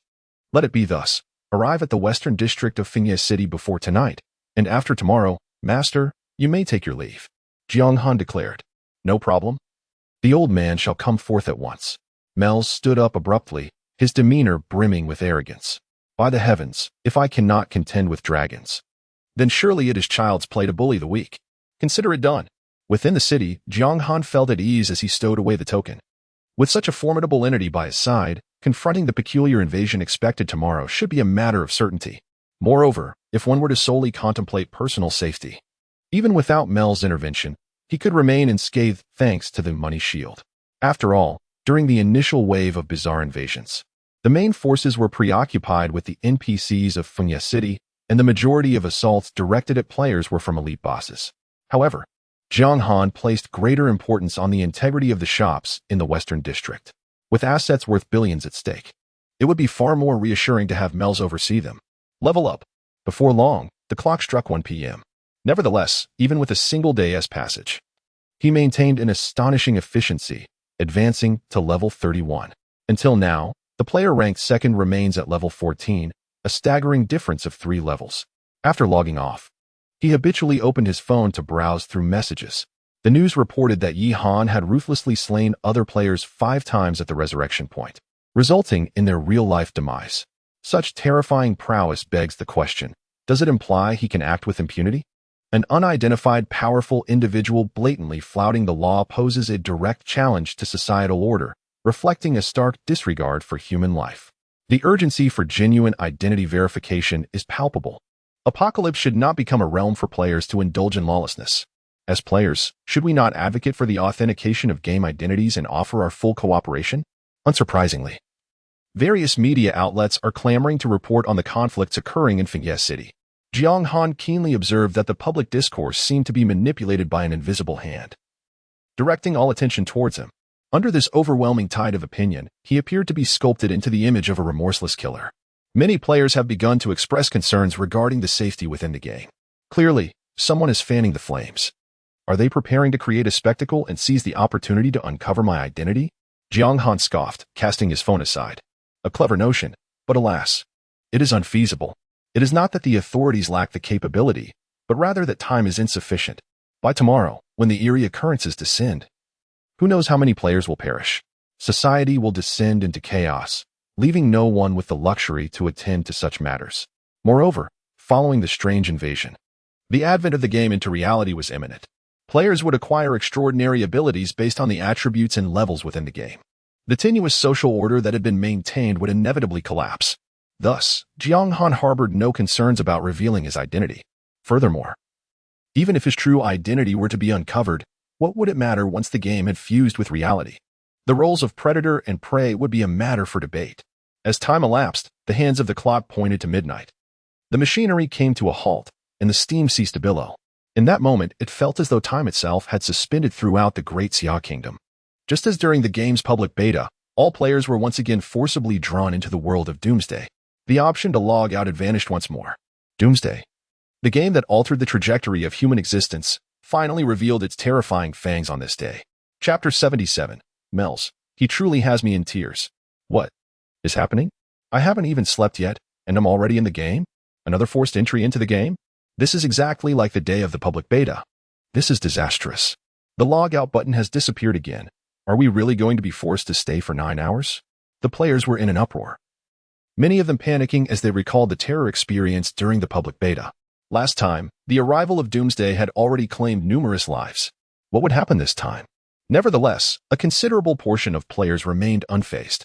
Indeed, that seems to be the case. However, it matters little, for evenings are dedicated to leveling up. I shall charge forth vigorously, and by tomorrow, I shall ascend to level 10. Haha. Yes, even if I cannot log off, the monsters cannot breach the novice village. So I shall endeavor to remain within its confines. It is true. I have grown accustomed to it, drifting into the game as I fall asleep. Such is the triviality of it all. The myriad forms of existence. Nevertheless, on the whole, life remains relatively stable. After enduring so many days, the majority have gradually adapted to the life of the end of days. A considerable number have even opted for life professions, reveling in the novice village, making a modest profit by selling gold offline. Thus, although a subtle unease lingers in the heart, most individuals maintain a demeanor of caution and composure, attending to their own affairs. However, aside from a select few, like the ambitious Ironhead, who perceive this as a prime opportunity to bridge the level gap, nearly no one dares to venture out of the city for training. Even the elite players, who previously trained in the wild, are hastily making their way back to the city. Windleaf City. Presently, it seems that only Jiang Han possesses the foresight to comprehend the impending events that will unfold. Yet, even with this knowledge, there is little that can be altered. The arrival of the uncanny cannot be averted by any means. The response lies solely in one's own strength or luck. Moreover, he harbors little concern for the fates of strangers. Thus, Jiang Han's sole action is to extend an invitation to Sophia as a friend. The intention was to ensure that with a deity like Mel's present, safeguarding the two of them would be a trivial matter. However, for reasons unknown, Sophia declined. Jiang Han did not press the issue and, after reiterating the importance of caution, led Mers to the vicinity of his estate, awaiting the peculiar arrival. "Ah, my young friend. How rare it is to find you so leisurely," remarked Mers, stroking his beard with a cheerful demeanor. "In this city, which is so secure, even if I do not intervene, the guards will ensure your safety. The goodwill I extend is not without its worth. Perhaps you might reconsider. Let this instance pass. But should you require my assistance in the future, do not hesitate to call upon me." "Leisurely, you say?" Jiang Han mused, stroking his chin. It appeared that Mers remained unaware of the impending events. With a smile, Jiang Han replied, "Master, you jest. I, Jiang, have always placed great importance on the spirit of contract. If I have stated today, then it shall be today. The previous 2 occasions have already caused you concern, so let this one serve as a respite for you." "Ah, Jiang Han, you." Mers found himself momentarily speechless. He had truly considered this aspect. His virtuous character left the old man at a loss for words. Taking a deep breath, Mers continued, "I too hold the spirit of contract in the highest regard, willing to sacrifice my very life for it. Our principles align in this regard. Rest assured, as long as I am present, not a brick or tile shall fall in the West District." As he spoke, Mirza's gaze grew increasingly steely. It was disheartening to witness a young man of such noble character and promising future living in constant trepidation within a place like Windleaf City. To this end, they even went so far as to squander a significant favor, summoning the esteemed elder of the Supreme Temple to lend his support. This illustrates the extent of the madness possessed by those audacious enough to pursue Jiang Han. With a master present, I feel considerably reassured. Truly, a master is indeed reliable. Jiang Han seized the moment to flatter him. Naturally, Mels, with an air of pride, boldly stationed himself before the shop. Should those madmen dare to commit any wrongdoing, I shall ensure they understand the harsh realities of society. Time passed swiftly, and before long, an hour had elapsed. Jiang Han glanced at the clock and, with an impassive expression, spoke, "Master, activate the buff." Mels was taken aback, as he had not perceived any hostile entities. Suddenly, a sound akin to shattering glass echoed from a distance. Mel's expression shifted dramatically as he gazed toward the horizon. What was once a clear blue sky now bore a deepening blackness, resembling a paper cut made by a craft knife. A surging tide of darkness began to engulf the sky. This was an anomalous invasion? Mels furrowed his brow, quickly discerning the gravity of the situation. Roars of beasts erupted in succession, and the gash widened, revealing restless creatures stirring within. Invasion! Invasion! The entire city was placed on high alert.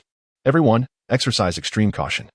The tranquility was shattered in an instant as guards, sorcerers, and all combat-capable NPCs rushed towards the city walls. The chasm widened ominously, resembling a dark abyss that stretched across the horizon, from which an array of bizarre creatures emerged. Unlike the strange bosses encountered in the Ascension trials, these peculiar entities, of unknown origin, each bore grotesque forms. Some resembled humanoids, yet lacked heads, replaced instead by an abundance of writhing tentacles. Viscous slime oozing down and eroding the gravel and stones it touched, billowing clouds of smoke rising, regardless of their variety. Each creature instilled a sense of dread at first glance. Their overwhelming numbers coalesced like a relentless tidal wave, surging towards Windleaf City. Wherever they passed, all living beings were devoured to the last morsel. Mers levitated, surveying the overwhelming swarm of strange beings. Upon spotting the foremost 20 creatures, he chuckled to himself. Merely a horde of cockroaches. Further back, he encountered slightly larger flies, just above level 30, which he dispatched with a single hand. Although the 50-level creatures exhibited greater strength, they were not significantly different from their predecessors. The 70-level entities displayed a modicum of power, yet lacked any qualitative transformation. The 90-level beasts posed a considerable challenge, but remained manageable within his grasp. The 100-level creatures were formidable, their strength akin to that of demonic bosses, capable of posing a threat to divine beings. However, with caution, they could be slain without much difficulty. Up until this moment, Mers retained his unwavering confidence. Yet the troubling reality was that even the 100-level bosses were not the ultimate limit. His gaze traversed the myriad of bizarre creatures, ultimately resting upon the black chasm. There, a colossal entity descended, obscuring the sky, a 100-level Lord-class aberrant boss, 3 heads in total. Mels gazed at the 3 bizarre contraptions, then turned his attention to the overwhelming and peculiar army before him, ultimately casting a wistful glance at the seemingly earnest Jiang Han. In that moment, Mels finally comprehended why this individual had so adamantly insisted on his presence. He had indeed foreseen this eventuality. It was utterly devastating. He felt as though he could weep. Chapter 78. The true nature of the eerie invasion. Originally believing he could easily navigate the day, Mels found himself entangled in a rather significant dilemma. How careless of him. He retrieved a dry cigarette from his pocket, lit it with trembling hands, and squatted on the ground, taking slow puffs as the thick smoke billowed upwards, obscuring his expression. There was no trace of the virtuous young man he was purported to be. Instead, he embodied the essence of a ruthless capitalist, seizing every opportunity for exploitation. Was he merely going to prey upon an old man like himself? What a game this was! Who could possibly outplay you, my dear father? Reflecting on his earlier impassioned promises to prevent any bricks from falling in the West District, a wave of melancholy washed over Mels. The bravado he had displayed then felt like remnants of a mind not yet fully drained of its vitality. Master, everything is all right, isn't it? Jiang Han inquired with a cheerful smile. Rest assured, Mels replied, extinguishing the cigarette and rising with a resolute expression. Life may be expendable, but dignity is paramount. I stand by my word. If I vowed not to let a single brick fall in the West District, then crack. Before he could finish his thought, a tile hurtled in from afar, crashing heavily to the ground and shattering into pieces. As a horde of strange beings approached Fiancée City, the entire structure began to tremble ever so slightly. Mels, Jiang Han. Well, this city has indeed fallen into disrepair over the years, which is quite understandable. Jiang Han chuckled and said, Master, it is not your fault. This group of vile creatures, Mels exclaimed with great fury. As a cultured individual who had attended a school of magic, he certainly employed a touch of hyperbole. Yet this turn of events felt akin to a slap in the face. I can no longer endure this. I shall unleash a massacre. I shall kill. O great goddess of light, please heed the chant of your most devout follower. O magnificent lord of life, I beseech you. In a fit of extreme rage, Mels began to bestow enhancements upon himself. He did not forget to cast some upon Jiang Han as well. Jiang Han remarked, Look at that. Even in such a state of fury, he remembers to apply buffs first. What a commendable combat habit, truly worthy of emulation. 2.5 minutes later. Young man, I must take my leave. Mels leapt forward, charging towards the eerie creatures swiftly approaching the western district. Little Gray. Jiang Han summoned Little Gray as well. With such a multitude of strange beings, even a god-level NPC could not eliminate them all without jeopardizing the integrity of the surrounding structures. Mel's primary role was to eradicate those anomalous entities that posed a threat to the entire district, threats that Jiang Han could not manage alone. As for the others, they would require Jiang Han's intervention. Of course, with Mel's present, he could certainly find a safe corner to wait out the crisis. However, that was unnecessary. During routine upgrades, one would typically scour the mountains for bosses, but now, a peculiar gathering of enigmatic bosses has emerged. Is this not a sheer boon for experience? Let the hunt commence. Accompanied by the little gray dragon, Jiang Han took the initiative to engage. Before long, a bizarre boss with 5 arms materialized before him. Unknown, elite boss, Enigma, LV30, health, 10,000, mana, 10,000, strength, 2,000, constitution, 1,000, spirit, 1,000, agility, 1,000. Description, an unknown creature, exercise caution. Do not let it fixate on you. Boom. -150, 000. The little gray dragon wasted no time, unleashing a devastating breath of the Dragon Emperor. Bolstered by various buffs from Mels, it inflicted a staggering 150,000 points of true damage, causing the elite boss to collapse instantly. Unlike ordinary monsters, the creatures and bosses spawned from the enigmatic invasion possess significantly lower health bars. This is evident from the fact that this level 30 elite boss has only 10,000 health. However, its strength attributes are markedly superior to those of other bosses of the same level. One could say they are all fragile beings with high attack power but low health. While they are easier to defeat, they also pose a greater threat. Yet, for Jiang Han, it mattered little. With the little gray dragon by his side, even the king-level enigmatic bosses fell before him with ease. These lower-tier foes, even at level 50, were mere pushovers. Onward. Jiang Han did not linger, weaving through Windleaf City. Ding. Congratulations, you have slain an elite enigmatic boss. Ding.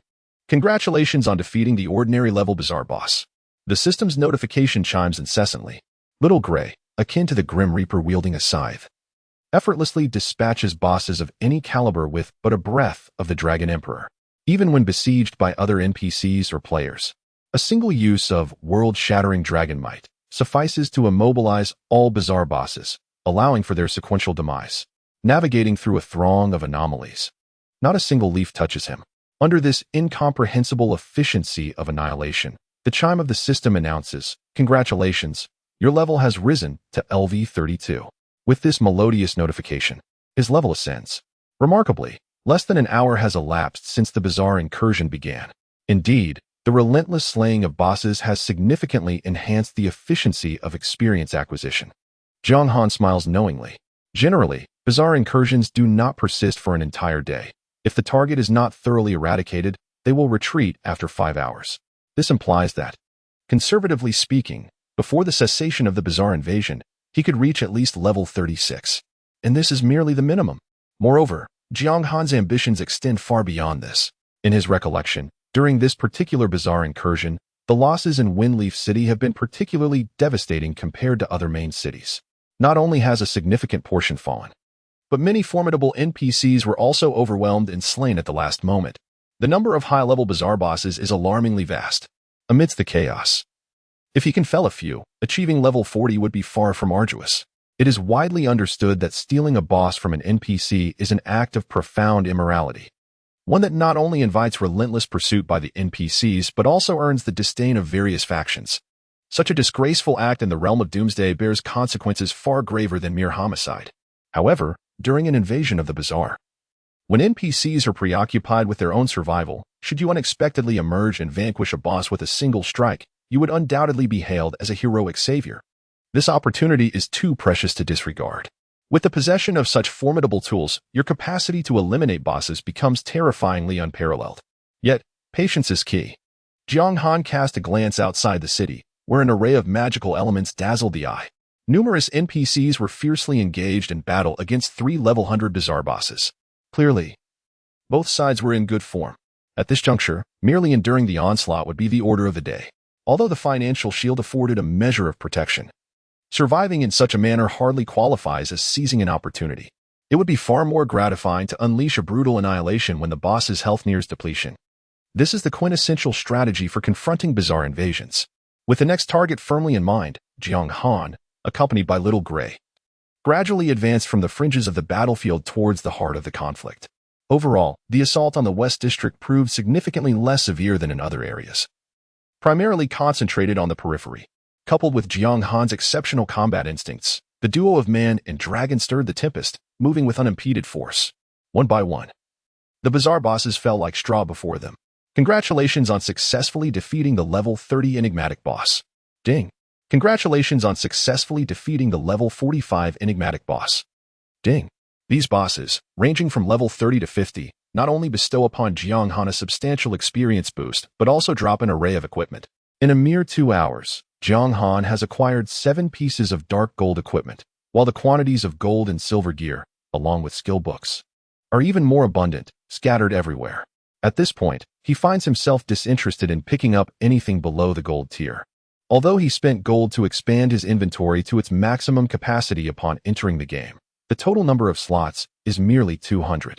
He considers the excess items mere refuse, unworthy of occupying space. Ding.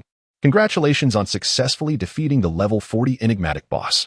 Another hour has passed, and as the colossal boss before him collapses, his level rises once more. Habitually, Jiang Han casts his gaze towards the spot where the boss vanished, his eyes narrowing slightly. There, a sphere of purple light stands out conspicuously. Epic quality equipment. Jiang Han hastens forward and claims the item.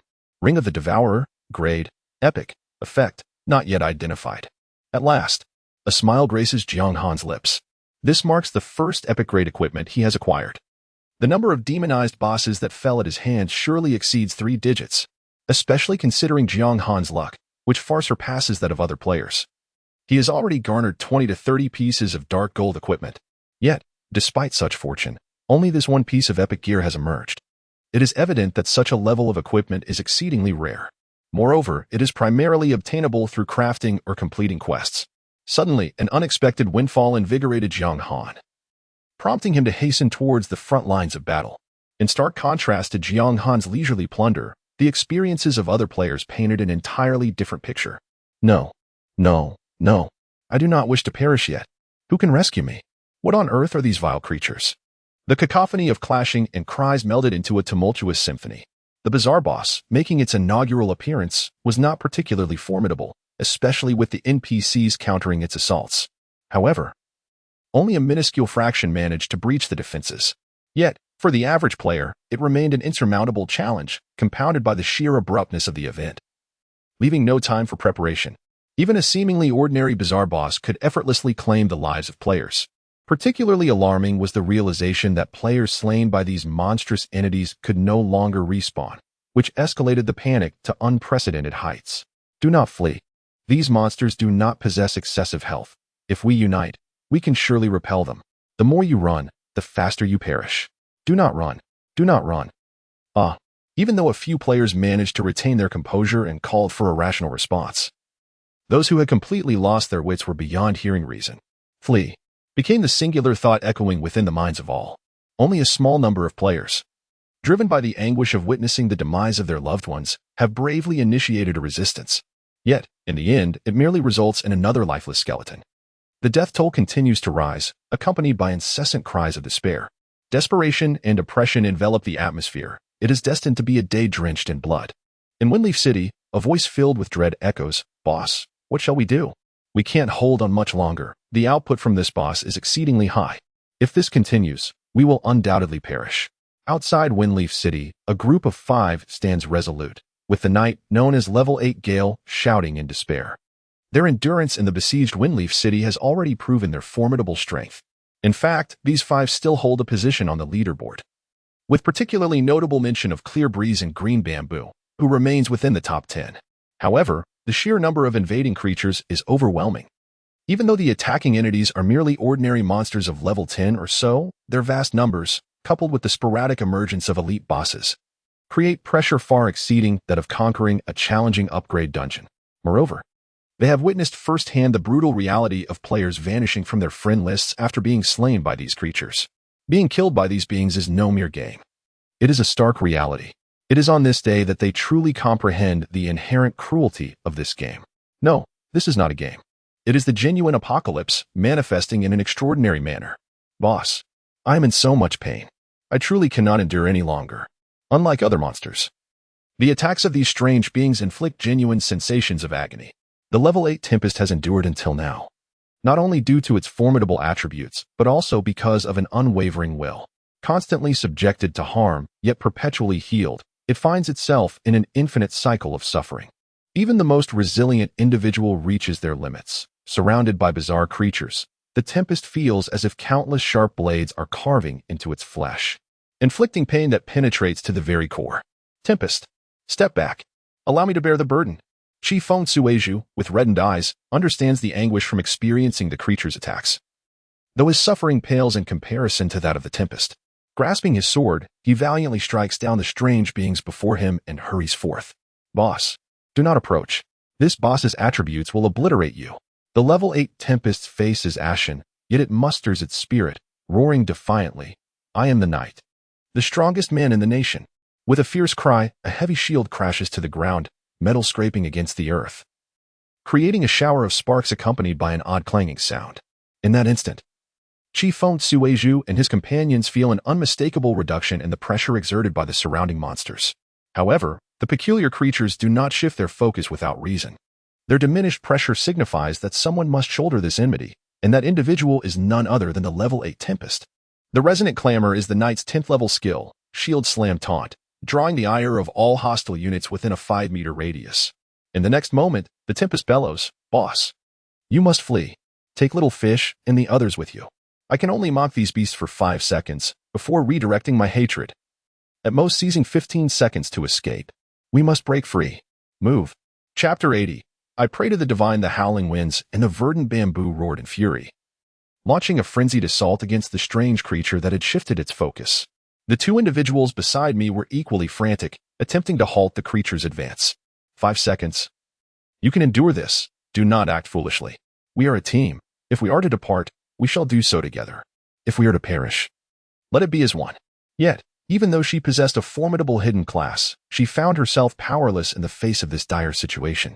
Like a relentless tide, the onslaught caused the health of the level 8 Gale to plummet, despite receiving substantial healing. In this desperate hour, he remained undaunted. Haha, with teammates like you, my life has been worthwhile. Boss, do not waste your efforts. The one thing I have never regretted in my life is following you, getting to know all of you. Hurry. I truly cannot hold on any longer. Bang.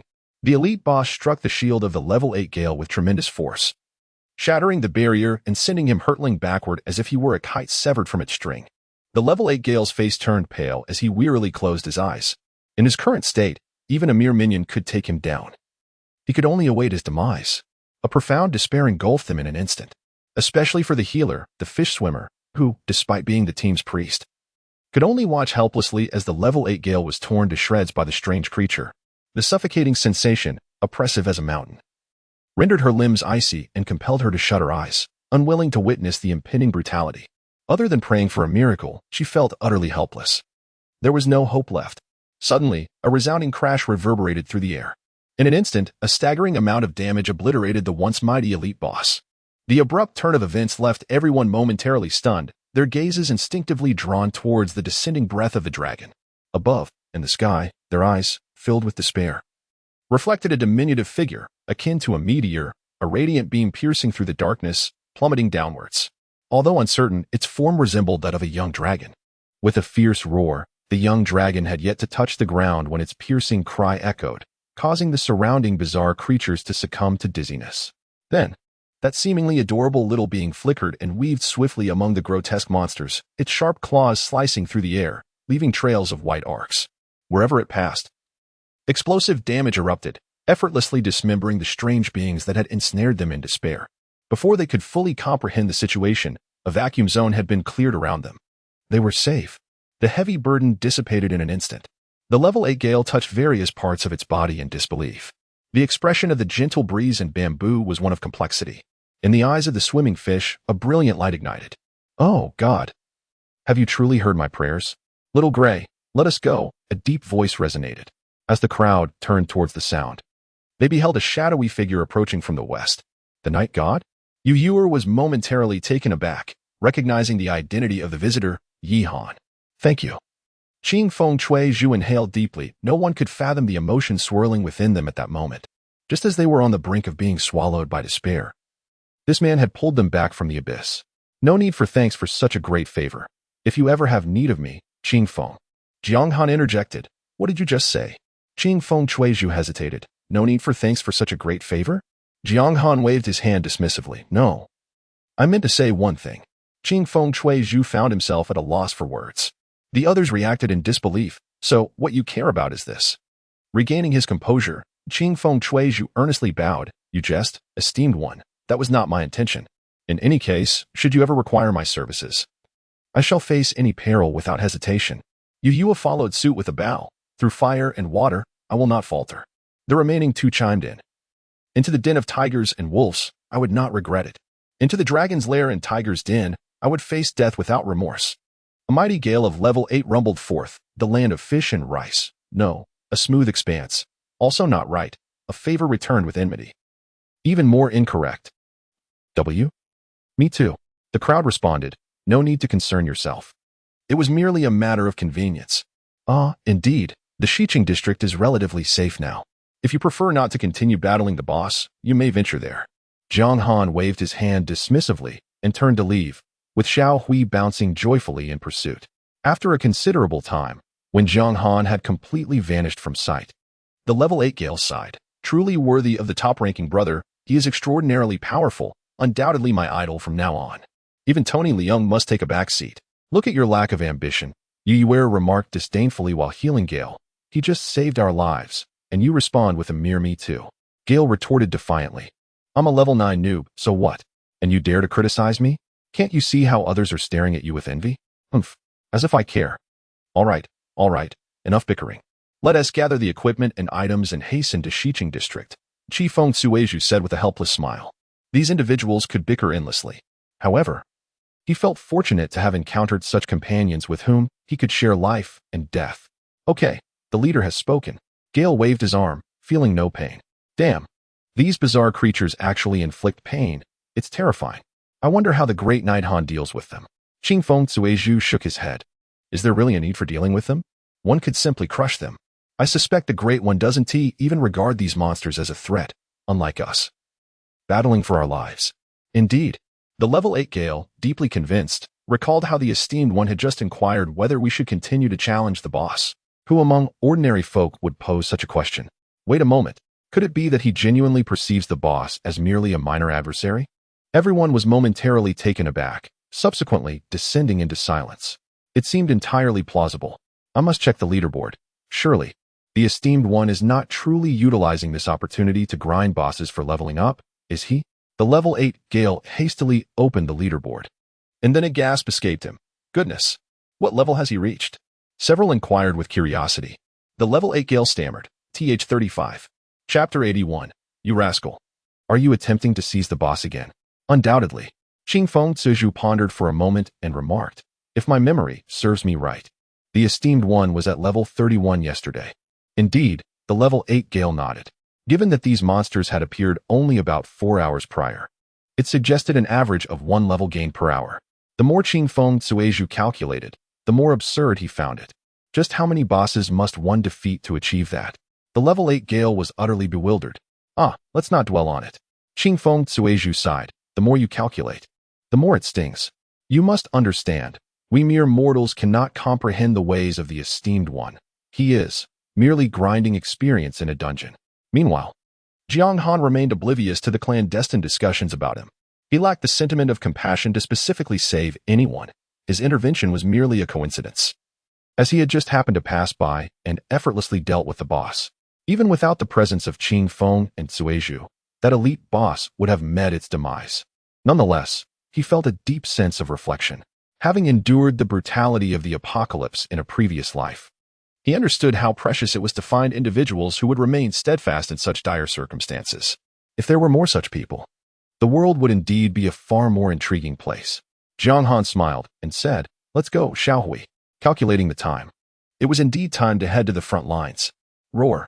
Xiaohui bellowed, indifferent to their destination. Once the decision was made, Jiang Han wasted no more time seeking lower-level bosses. Accompanied by Xiaohui, he swiftly made his way to the locations of the 3 major lord bosses. As they advanced, the harsh reality of the bizarre invasion became increasingly palpable.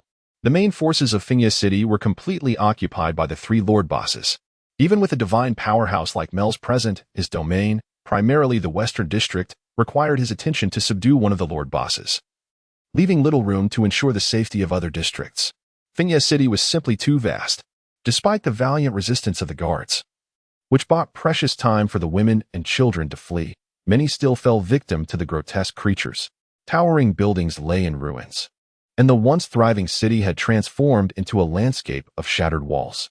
The ground was strewn with corpses, and the air was thick with the stench of blood, staining the earth a deep crimson. Even with Jiang Han's formidable psychological resilience, witnessing such a scene rendered his mood gravely somber. The carnage was appalling. The bizarre creatures exhibited no semblance of reason. Any being within their line of sight was subjected to indiscriminate assault. Their sole purpose for existence seemed to be annihilation. After vanquishing the lower-tier bosses along the way, Jiang Han finally arrived outside the city. The intensity of the monsters in the central battlefield starkly contrasted with those within the city. Although Little Gray was a mythical-level beast, it had yet to reach its full potential. Moreover, for players, NPCs, or wild creatures alike, Level 50 represented a significant threshold. Beyond this point, the strength of opponents saw a considerable escalation. Here, the bosses generally ranged from levels 60 to 70. Should anything unfortunate befall Little Gray, it would be no laughing matter. As for Jiang Han himself, he relied on the substantial shield provided by the Money Shield, which granted him exceptional durability. This was precisely why he dared to confront Lord-level bosses. Otherwise, even a mere brush with such formidable foes could result in immediate demise. Naturally, he would not be foolish enough to charge in recklessly. He withdrew his communication token and began contacting Mel's. "Master, can you hear me? I need a favor." After a brief pause, Mel's exasperated voice crackled through. "You better have something significant to report. You rascal. I am currently besieged by a group. What the? They dare to ambush me. Come here and face my wrath." Huh. Added, followed by a flurry of rushing wind. Without a doubt, the master must be practicing Wing Chun. Jiang Han stroked his chin, realizing that the situation was indeed dire, as even the trump card used against the Radiant Dragon had been forced into play. After a while, Mel's voice resonated. "If you have something to say, speak quickly. I cannot afford to be distracted." Jiang Han cut to the chase. "Think of a way to take me near the Lord Boss. I have a plan to eliminate them." "Ridiculous. I am utterly powerless against these creatures, and you believe you can." As he spoke, Mel suddenly fell into contemplation, recalling the high-level demonic boss that had unexpectedly perished in the Dragon Mountain range. It seemed it truly could work. "Damn. You intend to snatch the boss, don't you? It must be about seizing the boss, right? Right?" Mel's tone was filled with indignation, recollecting the terror he had felt while being dominated in the Dragon Mountain range. After toiling endlessly for half a day, that sinister beast still met its demise at another's hands. The most exasperating part was that afterward, they had to express gratitude. Who works for free like that? Calm down. This is not theft. It is a noble act of rescuing the people from peril, which carries great risk. I bear an overwhelming burden. Jiang Han spoke earnestly, moreover. I am not attempting to seize the boss you are fighting. Why are you so flustered? That does seem quite reasonable. Mel stroked his chin, a dawning realization washing over him. Indeed, it is not my boss being taken. Why should I be anxious? Furthermore, this young man is right. At this moment, whoever can defeat the Lord Boss is performing a tremendous service. As a native NPC, Mel's could not bear to witness the continued rampage of these peculiar entities. Speak up. Where are you?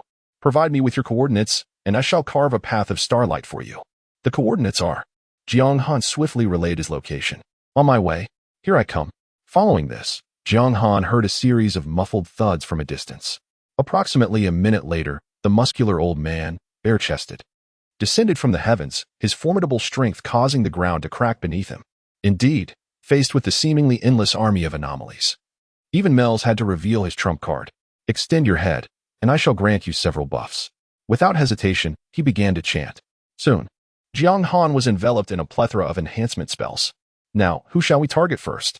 He inquired, as if under the influence of a potent stimulant. We'll tackle whichever foe has the lowest health. Jiang Han responded nonchalantly. Excellent, come forth, Mel's replied, crouching slightly. Come forth? Jiang Han was taken aback. Climb onto my back. How else shall I transport you? Mel stated matter-of-factly. How utterly humiliating. That is a skill exclusive to spellcasters, given my current state. Mel's flexed his robust biceps. Understood. Jiang Han inhaled sharply, but he protested, I can't just clear a path and catch up. You expect me to ride on your back? What sort of speed do you possess compared to mine? Defeating the boss is paramount. We mustn't delay.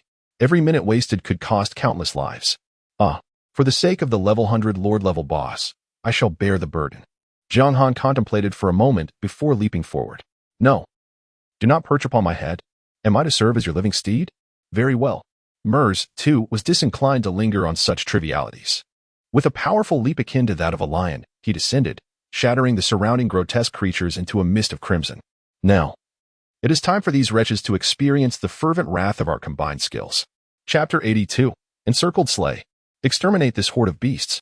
On the battlefield, the cries of slaughter resonated through the air, a tumultuous surge of bloodlust rising to the heavens, smoke billowing ominously. The defending army engaged in a frenzied clash with countless bizarre foes, the ground littered with remnants of the fallen. As the battle raged on, the formation of the army had completely disintegrated, with more than half of the warriors laid to rest. The survivors bore wounds aplenty. The shield-bearers raised their heavy shields, forming a bulwark of flesh to withstand the relentless onslaught. Behind them, archers unleashed a flurry of arrows, while the incantations of mages soared above the fray. Vivid colors converged only to be engulfed by an oncoming tide of darkness. The grotesque entities were numerous, their assault unyielding. They felt neither fatigue nor pain, operating solely as merciless engines of destruction, sparing no creature that fell within their sight. Lives continued to be extinguished. Yet, despite the carnage, not a single soul chose to flee, for behind them lay their homeland. They had no retreat. They could only compose a war song with blood and fire, striving to protect all that they cherished beneath the menacing fangs of the abominations. Lord Eider, the shield wall of the West has been utterly shattered. The archers can no longer hold their ground, and our healing efforts have faltered. The team of sorcerers faces the same fate. Lord Salma has perished in the struggle against the insidious boss. We are on the brink of collapse. Should we abandon the front line and retreat to the rear?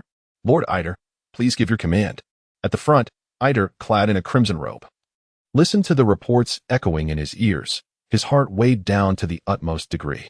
His right sleeve hung empty, having lost an arm, the wound corroded by a mysterious force, leaving even the priest powerless to heal him. Should they retreat? Simultaneously, the lives of those warriors fighting valiantly for Windleaf City rested in his hands. This heavy burden rendered him nearly breathless. The battle has been lost in a most decisive manner. If they persist, all the warriors will meet their demise here. Yet, to retreat would only result in further devastation for Windleaf City, which has already been ravaged, and countless civilians would suffer even more. On one side stand the bloodied warriors. On the other, the home they depend upon for survival. No matter the choice made, the anguish will be profound. However, as the commander, if he remains silent any longer, the losses may escalate even further. There is no time left for contemplation. Eider took a deep breath, preparing to issue the order for retreat. In comparison to the remaining embers of hope, losing a few more structures seems trivial, as most have already been destroyed. As for the inevitable casualties among the civilians during this process, it is an unfortunate reality of war, which is inherently cruel and merciless. Everyone, step aside. At that moment, a thunderous roar echoed, accompanied by a tempestuous gust of wind that swept away a multitude of bizarre entities into the sky. Shortly thereafter, a shadowy figure carved through the air, landing beside him. Lord Mel's?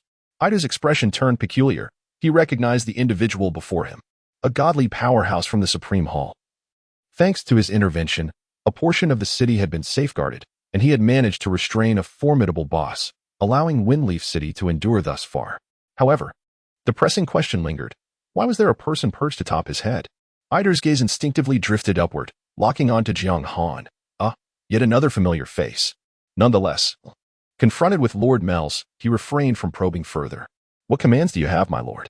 You instruct everyone to confront the Lord Boss of the Northern District. The other two bosses shall be dealt with by us, Mel's replied in a grave tone. Is that truly the case? Although questioning a godly being in such a manner was rather impolite, every word and action of Ida's was now intertwined with the fate of Windleaf City, compelling him to exercise caution. Nonsense. Am I, a dignified godly powerhouse, to trifle with such matters? Mel's asserted with a somber tone. At this moment, this is the only viable course of action. Of course, whether you believe it or not is entirely your prerogative. After all, Windleaf City is not my sole concern. With that, he transformed into a streak of luminous energy, vanishing from sight. The overwhelming wave of energy swept Ida's hair back, leaving his expression in a state of flux. Moments later, with a firm resolve, Ida issued his command. Shield Guard Legion, Mage Legion, Archer Legion. All units, proceed to the Northern District. Understood. Is it still not a retreat? Indeed. Ida spoke in a deep voice. We must fight to the bitter end. The esteemed Lord Mel's from the Supreme Hall has promised to deal with the remaining two Lord Bosses. I see. That is splendid news. We understand now. The leaders of the various legions felt a surge of excitement, although they were puzzled, questioning how Lord Mel's could be so confident in facing a level 100 enigmatic Lord Boss, whose strength was undoubtedly on par with the divine. They had no other options left. Begin the relocation. At Ida's command, the warriors of Windleaf City began their swift movement towards the Northern District. Boom, boom. Simultaneously, Mel's hurried towards the Eastern District's Lord Boss, his figure agile and his vitality resonating like thunder. He charged forward like a high-speed locomotive, shattering everything peculiar in his path. A divine being has taken action. We are saved. Brothers, let us slay. Slay and dismantle these scoundrels. A formidable warrior surged into the front lines, instantly alleviating the dire situation. The once exhausted crowd was revitalized as if they had been invigorated by a potent elixir. Truly, a divine presence. Yet, why is there a person perched upon the neck of this esteemed individual? Is there some peculiar inclination at play? Amidst the exhilaration, a sense of profound confusion also lingered in their hearts. A robust old man, bare-chested and bearing another upon his neck, presented a peculiarly unsettling sight. However, amidst the tension of battle, no one sought to ponder this oddity as they shouted and fought, retreating towards the Northern District. Boom, boom. Soon, Mel's, accompanied by Jiang Han, forcefully made their way to the vicinity of the formidable boss. As he had proclaimed, he had carved out a path of starlight. Kid, the next step is yours. Mel's gazed gravely at the colossal entity before him, feeling a palpable pressure even as he faced such a high-level Lord Boss. It was hard to fathom how a mere beast tamer of barely 30 levels could possess the audacity to confront such a terrifying foe. Fear not, I shall ensure victory. Next came the moment of bravado. Chapter 83. Take me along. Boom. The Lord Boss, resembling an enormous serpent, had also detected the two insignificant beings beneath it, and in a fit of rage, it lashed out with its tail. The massive, black tail, akin to a city wall, whipped through the air with a thunderous roar. Mel's planted his feet firmly, unleashing his strength as he assumed a defensive stance to withstand the impending blow. Jiang Han remained unfazed. In an instant, a dark red beam of light sliced through the air, striking the monstrous serpent boss. Brutal execution, given Jiang Han's level attributes, even with a critical hit. The damage dealt was expectedly 0, failing to breach the damage immunity. However, shortly thereafter, two ominous black characters appeared, instant death. In that moment, the sound of the wind ceased abruptly. The colossal Lord Boss, with its health depleting to nothing in an instant, appeared as if immobilized by some unseen force. Even its serpentine tail, which had been flung with great force, astonishingly defied inertia and abruptly halted. In the next moment, the giant Python Lord's form began to fracture. resembling freshly fired pottery subjected to a strike, cracking inch by inch. Within less than a second, it shattered completely, transforming into a cascade of ebony particles that scattered in every direction. The crimson battlefield resembled a downpour of black rain. The sudden turn of events unfolded so swiftly that most onlookers remained bewildered, failing to comprehend the situation. Only the shield warriors, who had formed a protective line against the boss's onslaught, found themselves engulfed in confusion. Gazing at the slowly descending black fragments, they felt nothing but disorientation. Where was the boss? Such a colossal being, seemingly present just moments ago, had vanished without a trace. Initially, it was merely the shield warriors who erupted in cheers. But soon, others who sensed something amiss turned their gazes toward the spectacle. The battlefield erupted in fervor. Truly, what a divine being! With a single strike, it has dispatched a lord boss. Brothers, let us hasten to the northern district. Indeed, there is hope. The demise of a lord boss significantly alters the tide of battle, liberating a multitude of combatants to confront other bosses and minor foes, thereby markedly reducing the casualty rate. The atmosphere swelled with exuberance. Meanwhile, a notification chimed.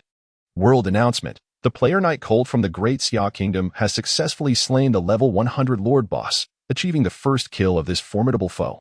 He has earned 1,000 reputation points and 200 attribute points. The Great Xia Kingdom's war zone gains 1 point. This is a formal notice. The crisp and resonant sound of the announcement echoed like a heavy drumbeat in the ears of every player, even as they grappled with their own dire situations.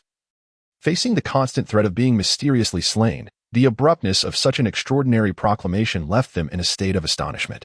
After enduring such terrifying and bizarre pursuits, they could now truly comprehend the nature of the existence they were up against. In an instant, they heard that Night Cold had dispatched a level 100 Eerie Lord boss. Not to mention, we are currently being pursued by monsters several levels beneath that. Windleaf City, Western District. Wait, did Night Cold just leave the city to hunt a boss? Walking through the streets, the ever-moving figures of Clear Wind and Bamboo were left speechless. The level 8 Gale clutched his head in despair, exclaiming, so powerful. The master is truly formidable. Does he accept disciples? Boss, why don't you take us to join Night Cold instead? The disparity in strength in this wretched game is too overwhelming. I would love to, but Clear Wind and Bamboo sighed. He would have to find us worthy first. Indeed, that's a valid point. The level 8 Gale fell into contemplation, then turned his gaze toward the nearby fish. Why are you looking at me like that? You are not the esteemed Night Cold, you remarked cautiously. Level 8 Gale grinned, saying, hey, little you are so beautiful. Why not speak with Night Cold? Perhaps he might be swayed by your charm. Do you think everyone is as superficial as you? Yu scoffed, moreover. I am not the kind to barter my beauty for fame and fortune. That may be true. I merely jest, Level 8 Gale replied, clicking his tongue, as expected of you. Little you, possessing such integrity. I must admit, I was mistaken.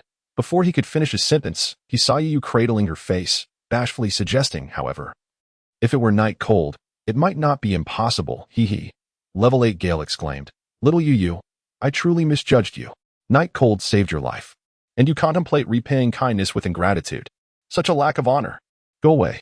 You playfully kicked Level 8 Gale, remarking, isn't it customary in stories for heroes to win the hearts of maidens after saving them? It seems quite reasonable, does it not? Cut it out. Dreaming in broad daylight, Level 8 Gale rolled his eyes. I dare say, after today, countless individuals will seek to ally themselves with Night Cold. If he desired, he could have a throng of admirers. Indeed, you wholeheartedly agreed. To merely survive during the bizarre invasion was enough to drive countless individuals into a frenzy. Not to mention Night Cold's unfathomable strength. Yu considers herself a beauty, often attracting the attention of admirers as she strolls down the street. However, she has not reached the level of narcissism where she believes the world should revolve around her. There are countless attractive individuals in the world, yet there is only one Jiang. Nevertheless, I have made my decision. I shall become Jiang's most ardent admirer. Yu clenches her little fist, her eyes sparkling with excitement. If I can survive today, I will immediately establish a fan club. Ha. All right, wipe that drool away, you infatuated girl. The 8th level Gale looks on with disdain, then shifts the conversation, saying, but when the time comes, count me in. Me too. Include me as well. The other two chime in, transforming into enthusiastic admirers. Boss, what about you? The 8th level Gale asks, directing his gaze at Chi Feng Sueju. I think I'll pass. Chi Feng Sueju replies with a smile and a shake of his head. Although he admires Jiang Han immensely, he is not fond of such fervent behavior. Moreover, after being the leader for so many years, the idea of suddenly becoming someone's fan and joining a fan club feels a bit too embarrassing for him to accept. All right then, we want to include you. The 8th level Gale responds with a hint of regret. Who would have thought that your standards are so high? That even defeating a level 100 boss doesn't impress you? Truly a solitary man. Qifeng Sueju jokes, of course. Defeating a boss of that caliber is hardly noteworthy in my eyes. While I may not be able to conquer them, I cannot deny my admiration. Ping. In the Warzone announcement, the player Night Cold successfully defeated the level 100 enigmatic Lord boss, earning 1 Warzone point. This declaration echoed once more, plunging the crowd into silence. After a brief moment, the level 8 Gale glanced at Qifeng Sueju and inquired, "What now?" To which Qifeng Sueju replied, "Take me along." Chapter 84. A direct charge to level 40, a monumental harvest. With the aid of the cooling stone, Jiang Han was now capable of consecutively employing the skill Brutal Purge twice. Indeed, the items in this lad's possession were rather extraordinary. Melz murmured to himself, acknowledging that even with his utmost efforts, it would not be an easy feat to vanquish such a severely weakened Lord boss. It is well known that the lower the boss's health, the more challenging it becomes to handle. The remaining one rests upon your expertise, he remarked. Jiang Han leaped down from Mel's side. Naturally, with a firm stomp, Mel surged towards the northern district with fervor. Jiang Han's triumph over 2 Lord bosses had significantly alleviated the pressure. As a divine-level entity, coupled with the warriors of Windleaf City, if they could not conquer the final Lord boss, it would be more reasonable to simply buy a block of tofu and headbutt it to death. How swift! Jiang Han mused as he observed Mel's retreating figure. He had personally experienced the astonishing speed of Mel's in full gallop, capable of demolishing monsters of levels 70 to 80 with sheer force. If only such a steed existed, the speed of travel would be astounding. Yet, this remained a mere thought. Having vanquished 2 level 100 bosses, the experience gained was undeniably colossal, leaving one to ponder how many times it might suffice to elevate to level 40. Alas, the advancement trials presented a formidable barrier. Nevertheless, Jiang Han felt a profound sense of satisfaction. In less than 5 hours, he had surged from level 31 to level 40, a leap almost inconceivable to others. Indeed, this bizarre invasion proved to be a fortuitous moment for leveling up. Moreover, the spoils were not limited to mere experience. The bosses previously slain had yielded an epic piece of equipment, over a dozen dark gold items, and around 100 golden artifacts, not to mention an abundance of skill scrolls and miscellaneous items. Clearly, Jiang Han's 200-item inventory would soon be overflowing. Of course, he was discerning in his acquisitions, deliberately reserving 20 slots.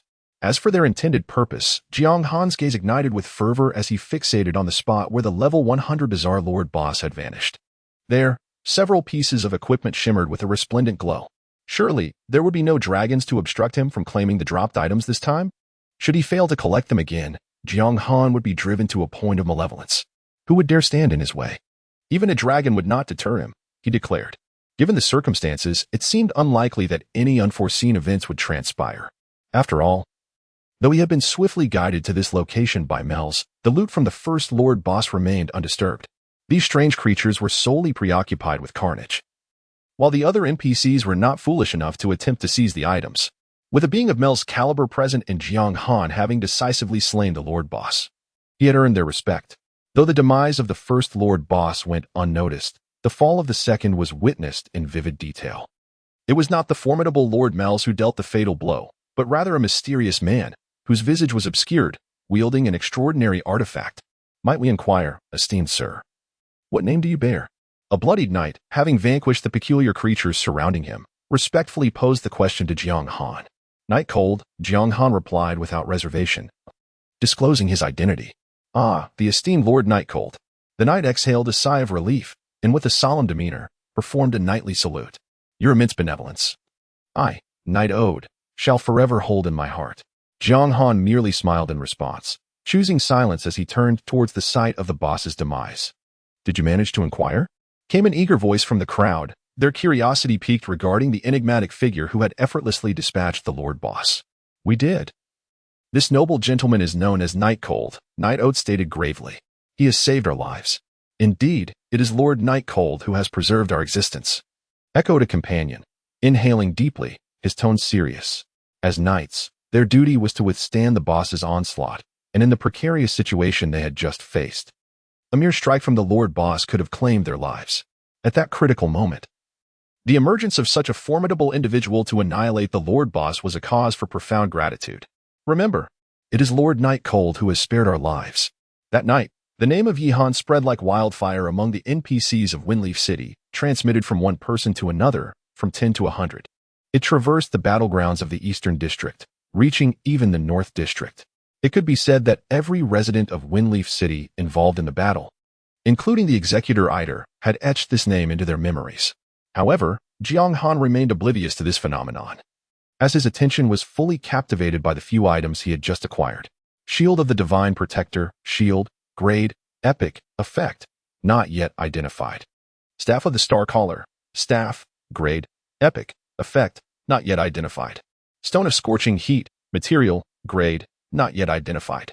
Stone of Blazing Fire, Material, Grade, not yet identified. Indeed, he marveled at the spoils of a Lord-level boss. 2 epic-grade pieces of equipment and 2 high-grade materials. Although it was likely that both pieces of equipment were level 100 and thus temporarily useless to him, the materials held significant importance, as they were required for crafting the Claw of the Beast God, which demanded any high-grade material. While the specific quality remained unidentified, they were undoubtedly drops from a level 100 Lord boss, likely meeting the crafting requirements. Jiang Han grinned, thinking it was as if a pillow had been offered just as he felt sleepy. He then hastened to the location of the first Lord boss's demise. In stark contrast to the multitude of items scattered earlier, here lay a solitary item, glimmering with a vibrant crimson hue. Was this a divine artifact? Chapter 85. The curtain falls. The shipment has arrived. Jiang Han was quite taken aback in his understanding. The acquisition of such high-level artifacts and equipment typically occurred through quests or crafting. More often than not, they were obtained by sheer chance or fortuitous encounters. He had never heard of anyone acquiring a divine artifact from a boss. This notion had been widely accepted among players, that equipment and items of epic grade or higher could not be obtained from bosses. Yet now, this belief had evidently been shattered. It seemed that experiences from his past life could not be entirely relied upon as a reference. Clinging blindly to such a mindset could lead to significant losses in the future. While feeling elated, Jiang Han also harbored a heightened sense of vigilance. Armed with the experiences of his previous life, his understanding of the game surpassed that of other players. However, when considering the entirety of Doomsday, how much had truly been uncovered remained a mystery, perhaps even accounting for his past life. The countless players who had endured numerous trials had merely scratched the surface of the enigma. Nonetheless, this was undoubtedly a positive development. Jiang Han exhaled softly, stowing away the divine artifact. The frenzied horn of the destroyer, item, grade, divine, effect, not yet identified. It still required identification. Indeed, the rewards from this peculiar incursion were richer than those from completing a legendary quest. After ensuring that no other items or equipment had been overlooked, Jiang Han departed with a deep sense of satisfaction. The legendary quest, an ultimate endeavor reserved for those who have reached level 80, is notorious for its lengthy and arduous nature, often leaving participants in despair. In the previous life, the number of individuals who successfully completed the legendary quest across the globe was remarkably scarce. Naturally, the rewards are exceedingly generous, with the least of them being legendary grade items or equipment. Yet, compared to the gains of Jiang Han, they pale in significance. Jiang Han opened his inventory, tallying his spoils. A level increased to 40, 1 artifact, 3 pieces of epic gear, 12 dark gold items, 164 pieces of gold equipment, and 8 high-level skill scrolls. It was indeed a bountiful harvest. If he were to replicate this success 2 or 3 more times, it would be quite splendid. As Jiang Han stroked his chin, he mused that this was not a sinister invasion, but rather a generous gesture of warmth to the locals. In stark contrast to his leisurely contemplation, the northern district reverberated with the sounds of battle cries. Push harder, brothers. This beast is on the brink of death. Slay it. In memory of our fallen comrades. The intensity of the boss's counterattacks and struggles escalated as the battle wore on, yet none faltered. This clash was exceedingly brutal. Windleaf City lay in ruins, its inhabitants, friends, and loved ones suffering countless casualties. Once a thriving metropolis, it now stood desolate. In this moment, there was no fear of death among the people, only an insatiable hatred and a blazing desire for vengeance. With a thunderous crash, a meteor streaked from the heavens, crashing heavily upon the boss. Mel's fist struck like a dragon, unleashing a ferocious aura that penetrated deep into the boss's very being. A tremendous surge of damage surged forth. And the level 100 Lord boss, which had wreaked havoc in Windleaf City, finally succumbed, its health bar reduced to naught, dissipating into dark fragments. Mel's, with tears brimming in his eyes, swiftly gathered the spoils of the defeated boss like a whirlwind. Thankfully, this time, his efforts were not in vain. Had he toiled tirelessly only to see the fruits of his labor slip away as before, he might have contemplated ending it all with a mere 3 feet of white cloth. Thus, the 3 level 100 enigmatic Lord bosses that invaded Windleaf City were vanquished entirely. The remaining creatures, although formidable, still presented manageable challenges. However, with the dissolution of the 3 Lord bosses, these remaining peculiar beings stood frozen in place, as if machines had lost crucial components and could no longer function. In unison, all the strange creatures redirected their course, rushing towards the dark rift in the sky. The invasion had ceased. Had we survived? The sudden turn of events caught everyone off guard, as they beheld the peculiar beings entering the rift. After a long pause, realization dawned. Yes, we have triumphed. As the rift vanished and the sky regained its former hue, Ida raised his arms in exultation, proclaiming, "Warriors, we have won this battle. We have survived. I truly live." The leader exclaimed, "We are not dead." The teacher asked, "Did you see that? We held on. With the assistance of Lord Mel's and Lord Jiang, we persevered." The battlefield erupted in jubilation. Some wept tears of joy, while others solemnly honored the fallen. Nevertheless, amidst this terrifyingly grotesque assemblage of beings, they managed to survive. Windleaf City has ultimately preserved the last spark of hope. Gratitude is owed to Lord Mel's and Lord Jiang. Suddenly, someone cried out the names of Jiang Han and Mel's, igniting a fervor among the crowd that was already at its zenith, akin to dry kindling set ablaze. Erupting into a roaring fire. Beneath the heavy twilight, a flock of white birds soared across the sky, staining the horizon with crimson hues. While powerful roars resonated through the ruins of the city, the war spear stood embedded in the earth, its scarlet ribbons fluttering in the wind. The bizarre invasion of Windleaf City had come to an abrupt end. The surviving players, taken aback by the thunderous roars, were engulfed in astonishment. They did not recognize Mel's. But the name Jiang reverberated in their ears. Could this be the Jiang they knew?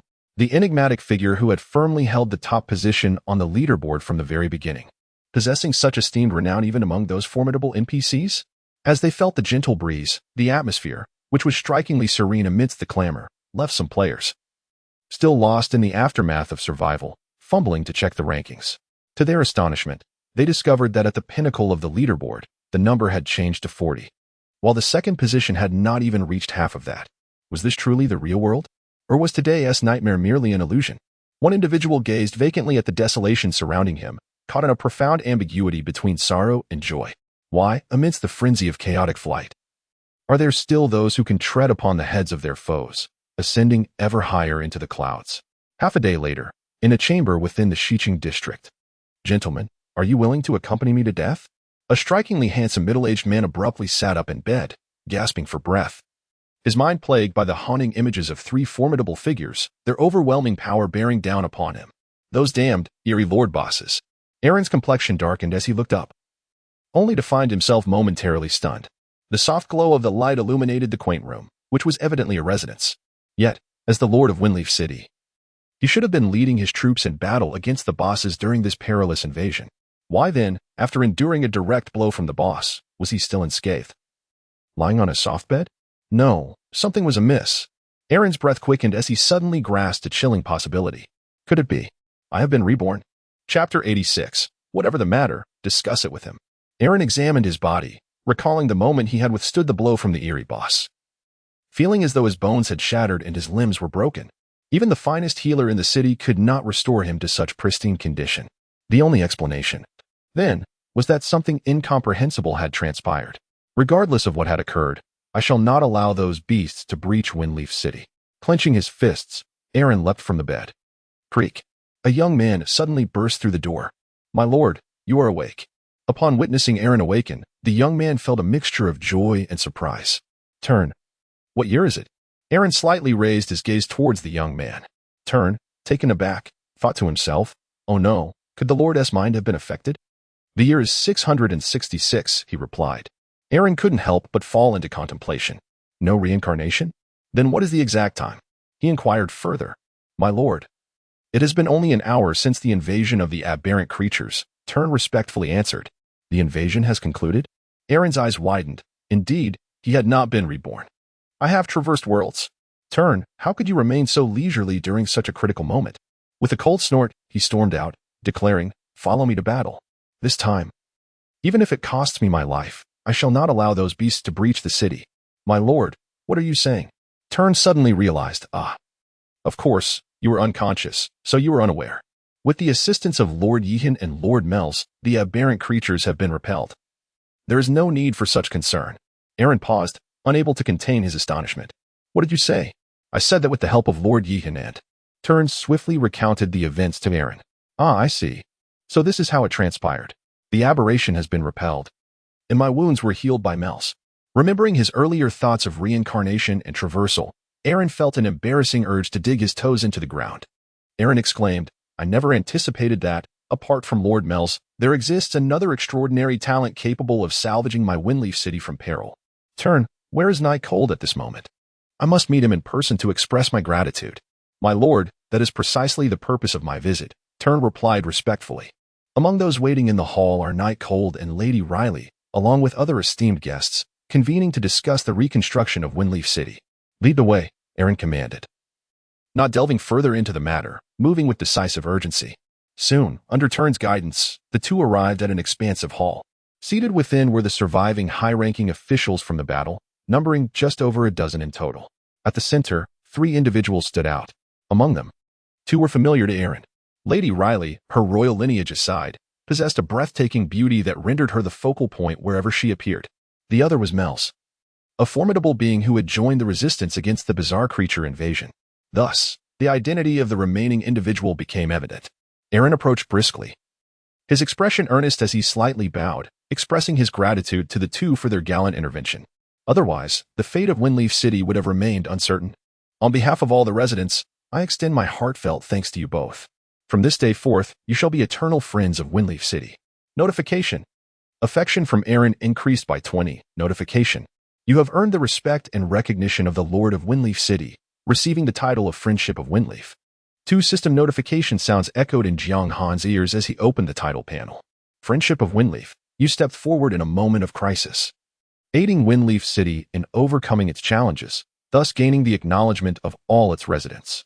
With this title, the local inhabitants of Windleaf City will have a starting favorability of 20 towards you. How delightful, Jiang Han chuckled. Look at that, having boldly seized the boss, and still receiving thanks from others. With this title, combined with his inherent charm, whenever he encountered the local residents of Windleaf City, his favorability would commence at a staggering 88. Although high favorability had no upper limit, 88 was indeed an exceptionally elevated degree.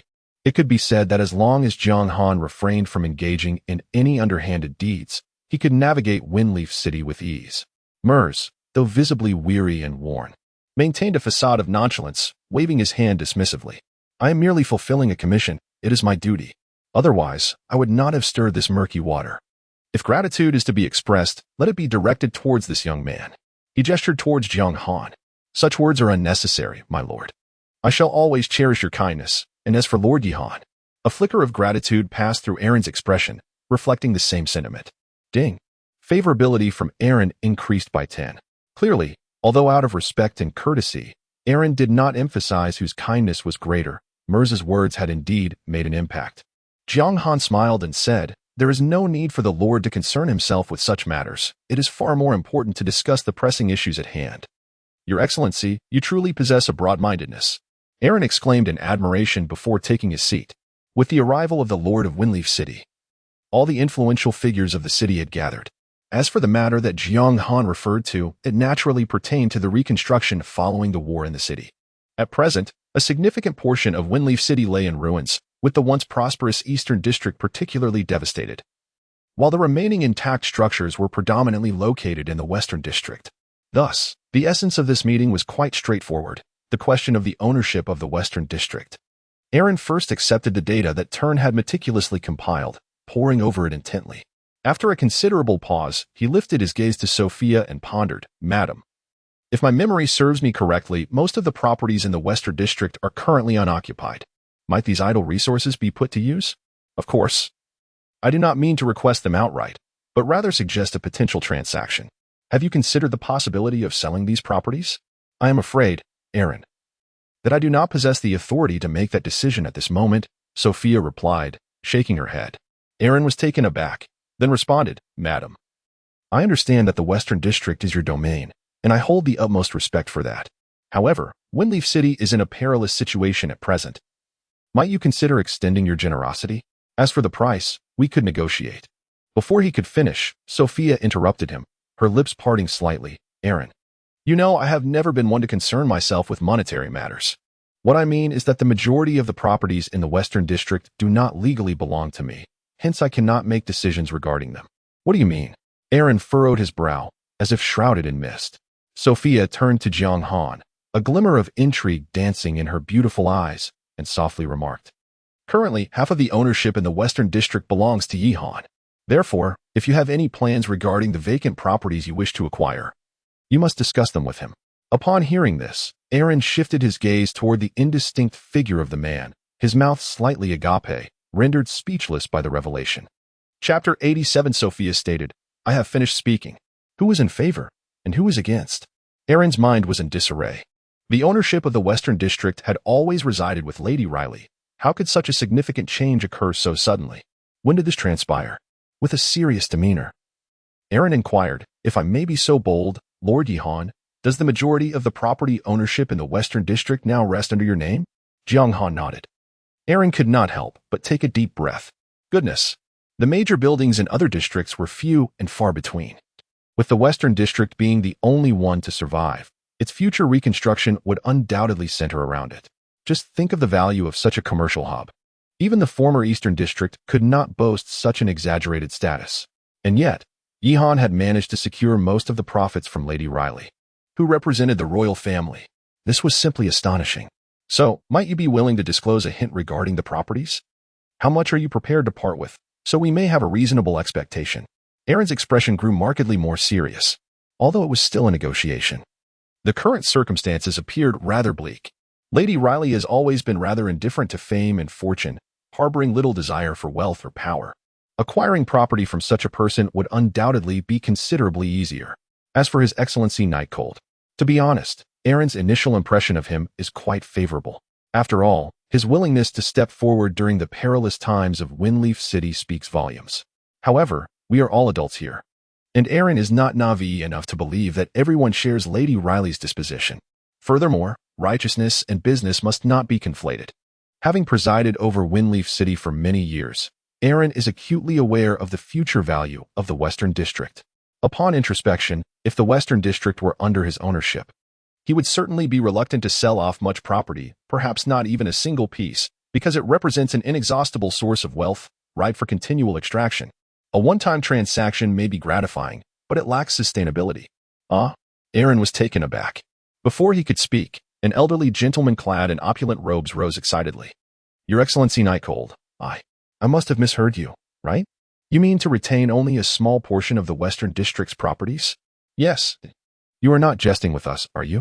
The others began to voice their concerns, each one increasingly anxious, fearful that this enigmatic figure would deliver a negative response. Even Sophia glanced sideways, involuntarily directing her attention to Jiang Han. Though she detests conflict, she is not foolish and understands the implications at play. Under the watchful gaze of the crowd, Jiang Han merely offered a faint smile, certainly not jesting. However, my primary concern lies with all of you. Are you able to present sufficient gold coins? I intend to sell real estate, but the price still requires negotiation. Fear not. Negotiation is indeed feasible. Aaron spoke solemnly, assuring that we shall provide a satisfactory explanation to Lord Yi Han regarding the gold coins. Indeed, we shall not disappoint you. We are immensely grateful that you are willing to sell. Suddenly, the tranquil hall erupted into a cacophony of excitement, with everyone brimming with enthusiasm, daring not to voice a single dissent. Although Fingya City has suffered substantial destruction, those who survived the bizarre invasion undoubtedly possess some degree of power and influence. In the other cities of the Dragon Phoenix Empire, each has its own backing of forces or families. To speak plainly, gathering tens of millions of gold coins should not pose a significant challenge. If necessary, they could grit their teeth and liquidate assets from other cities, thereby amassing even greater funds. This is no jest, but rather the most genuine sentiment within their hearts. For the current West District is indeed a coveted treasure. Conducting business here guarantees substantial profits. Why is it that individuals on the continent relentlessly seek to incite wars? Because the reconstruction following conflict invariably leads to a surge of wealth for a select few, a different kind of war bounty. Yet, such a precious opportunity is being so nonchalantly relinquished by this enigmatic youth. This is simply, Lord Jiang Han, your noble character leaves us feeling utterly ashamed. You are akin to the resplendent moon in the heavens, radiating a luminous glow that illuminates the shadows of our existence, rendering us utterly visible. You are the epitome of perfection. Please accept my utmost reverence. Allow me to compose a poem in your honor. Ding. Favorability from Aura, 20 ding. Favorability from Debut, 20. Instantly, a cacophony of system notifications echoed in succession. Thus, I shall solely manage my assets. As for the rest, you may negotiate as you see fit, but do remember to amass sufficient funds. Observing the exhilaration of the crowd, Jiang Han merely smiled faintly, concealing his achievements and renown. He was acutely aware that the sincere admiration from these shrewd and affluent merchants was not born of exceptional charm, but rather the tangible prospect of profit. Nevertheless, it mattered little. On the surface, such a large-scale divestiture of real estate appeared to leave one bereft of even their undergarments. Yet, for Jiang Han, it was a tremendous windfall. The substantial profits perceived by Aaron and others were calculated over a timeline of years, even decades. However, endowed with the extraordinary talent of wealth flowing in, Jiang Han needed only to remain patient for several days, and his fortune would double without lifting a finger. Why toil endlessly in commerce? Cash flow, for Jiang Han, was of paramount importance. Technically, this transaction constituted a win-win scenario, albeit the profits Jiang Han garnered exceeded all expectations. A substantial gain, and others would even express their gratitude. When one can reap multiple benefits, why not indulge in the endeavor? Everyone is on the first level, while I find myself in the stratosphere. Rest assured, we shall hasten to gather the necessary funds. Lord Jiang Han need not wait too long. I merely hope you will leave some space for me.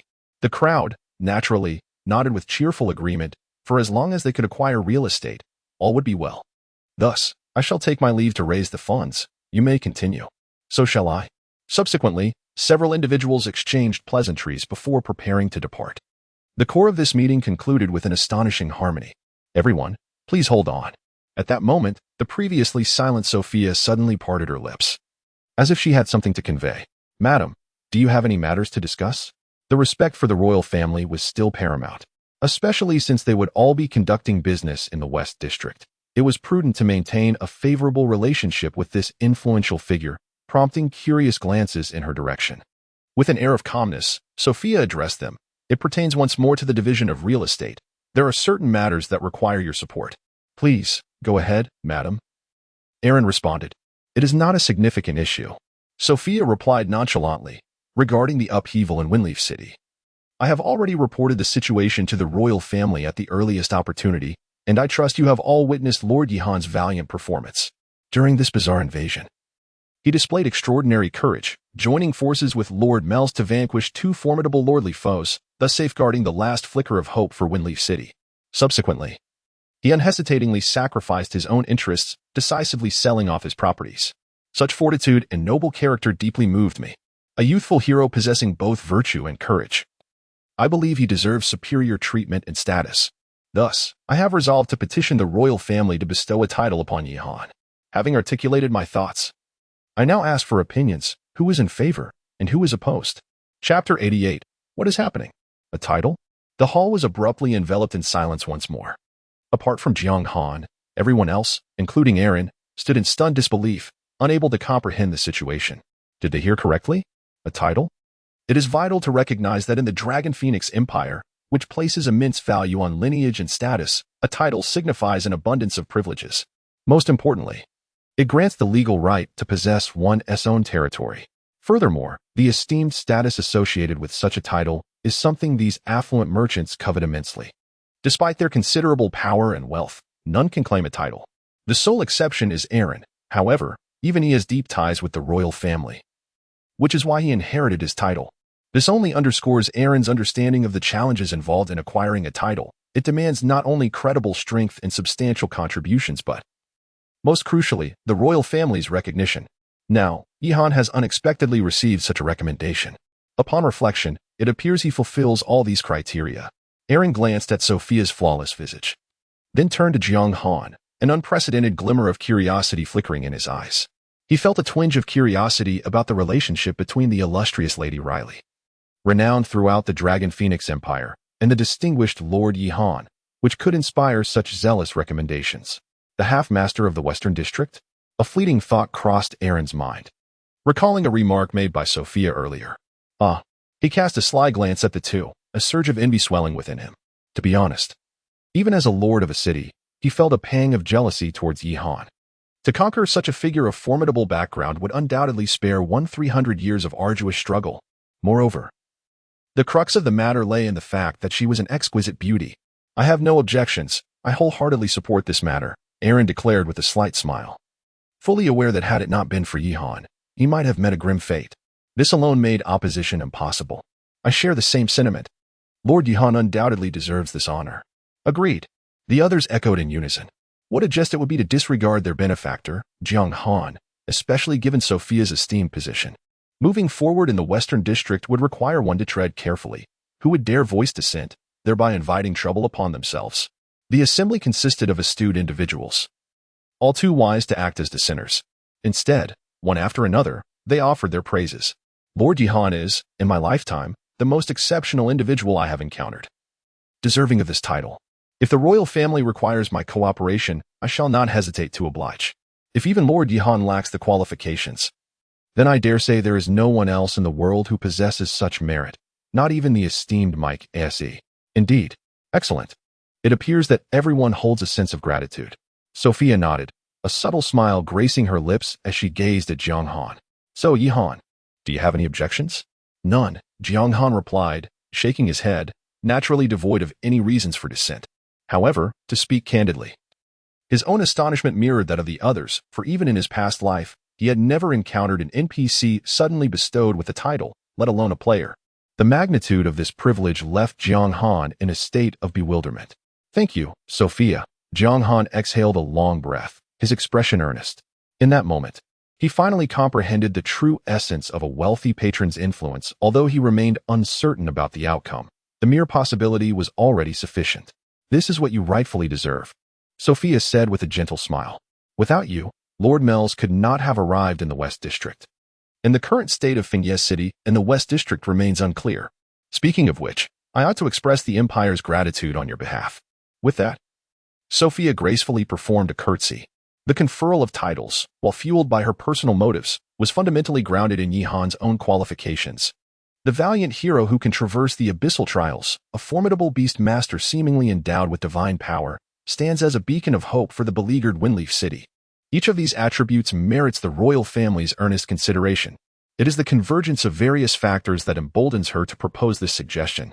Otherwise, despite Sophia's royal lineage and her esteemed position, she would lack the authority to make such an audacious recommendation. Nevertheless, it is a mere trifling effort. And I must candidly admit that my motivations are not as noble as one might presume. Jiang Han's demeanor was unperturbed. His actions were not convoluted but rather stemmed from a simple desire for mutual benefit. By serendipitous chance, Windleaf City has indeed reaped considerable rewards. It is a matter of deed over intent. Sophia smiled, remarking that regardless of the underlying reasons, akin to her acquisition of property, she herself did not truly grasp the motivations behind it all. Yet, the outcome she observed was that the Western District was well protected. As long as this is the case, that suffices, does it not? Jiang Han remained silent, casting a penetrating gaze at Sophia. It appeared that this enchanting woman was not merely a decorative figure as she may seem. Her words, though casually uttered, hinted that she had discerned the possibility that the acquisition of property was no mere coincidence, yet she seemed indifferent to it. Sophia continued, as for the matter of nobility, my opinion holds little weight. However, I am confident. Her eyes gleamed as she regarded Jiang Han. You are not one to act recklessly, are you? Jiang Han remained silent. It seems he has not been trusted like this for a long time. Well, let us leave this topic here. You only need to know that you have saved Windleaf City, and that is all you deserve to know. Sophia did not press further, merely offering a faint smile. As the hall grew empty once more, the entire affair finally drew to a close.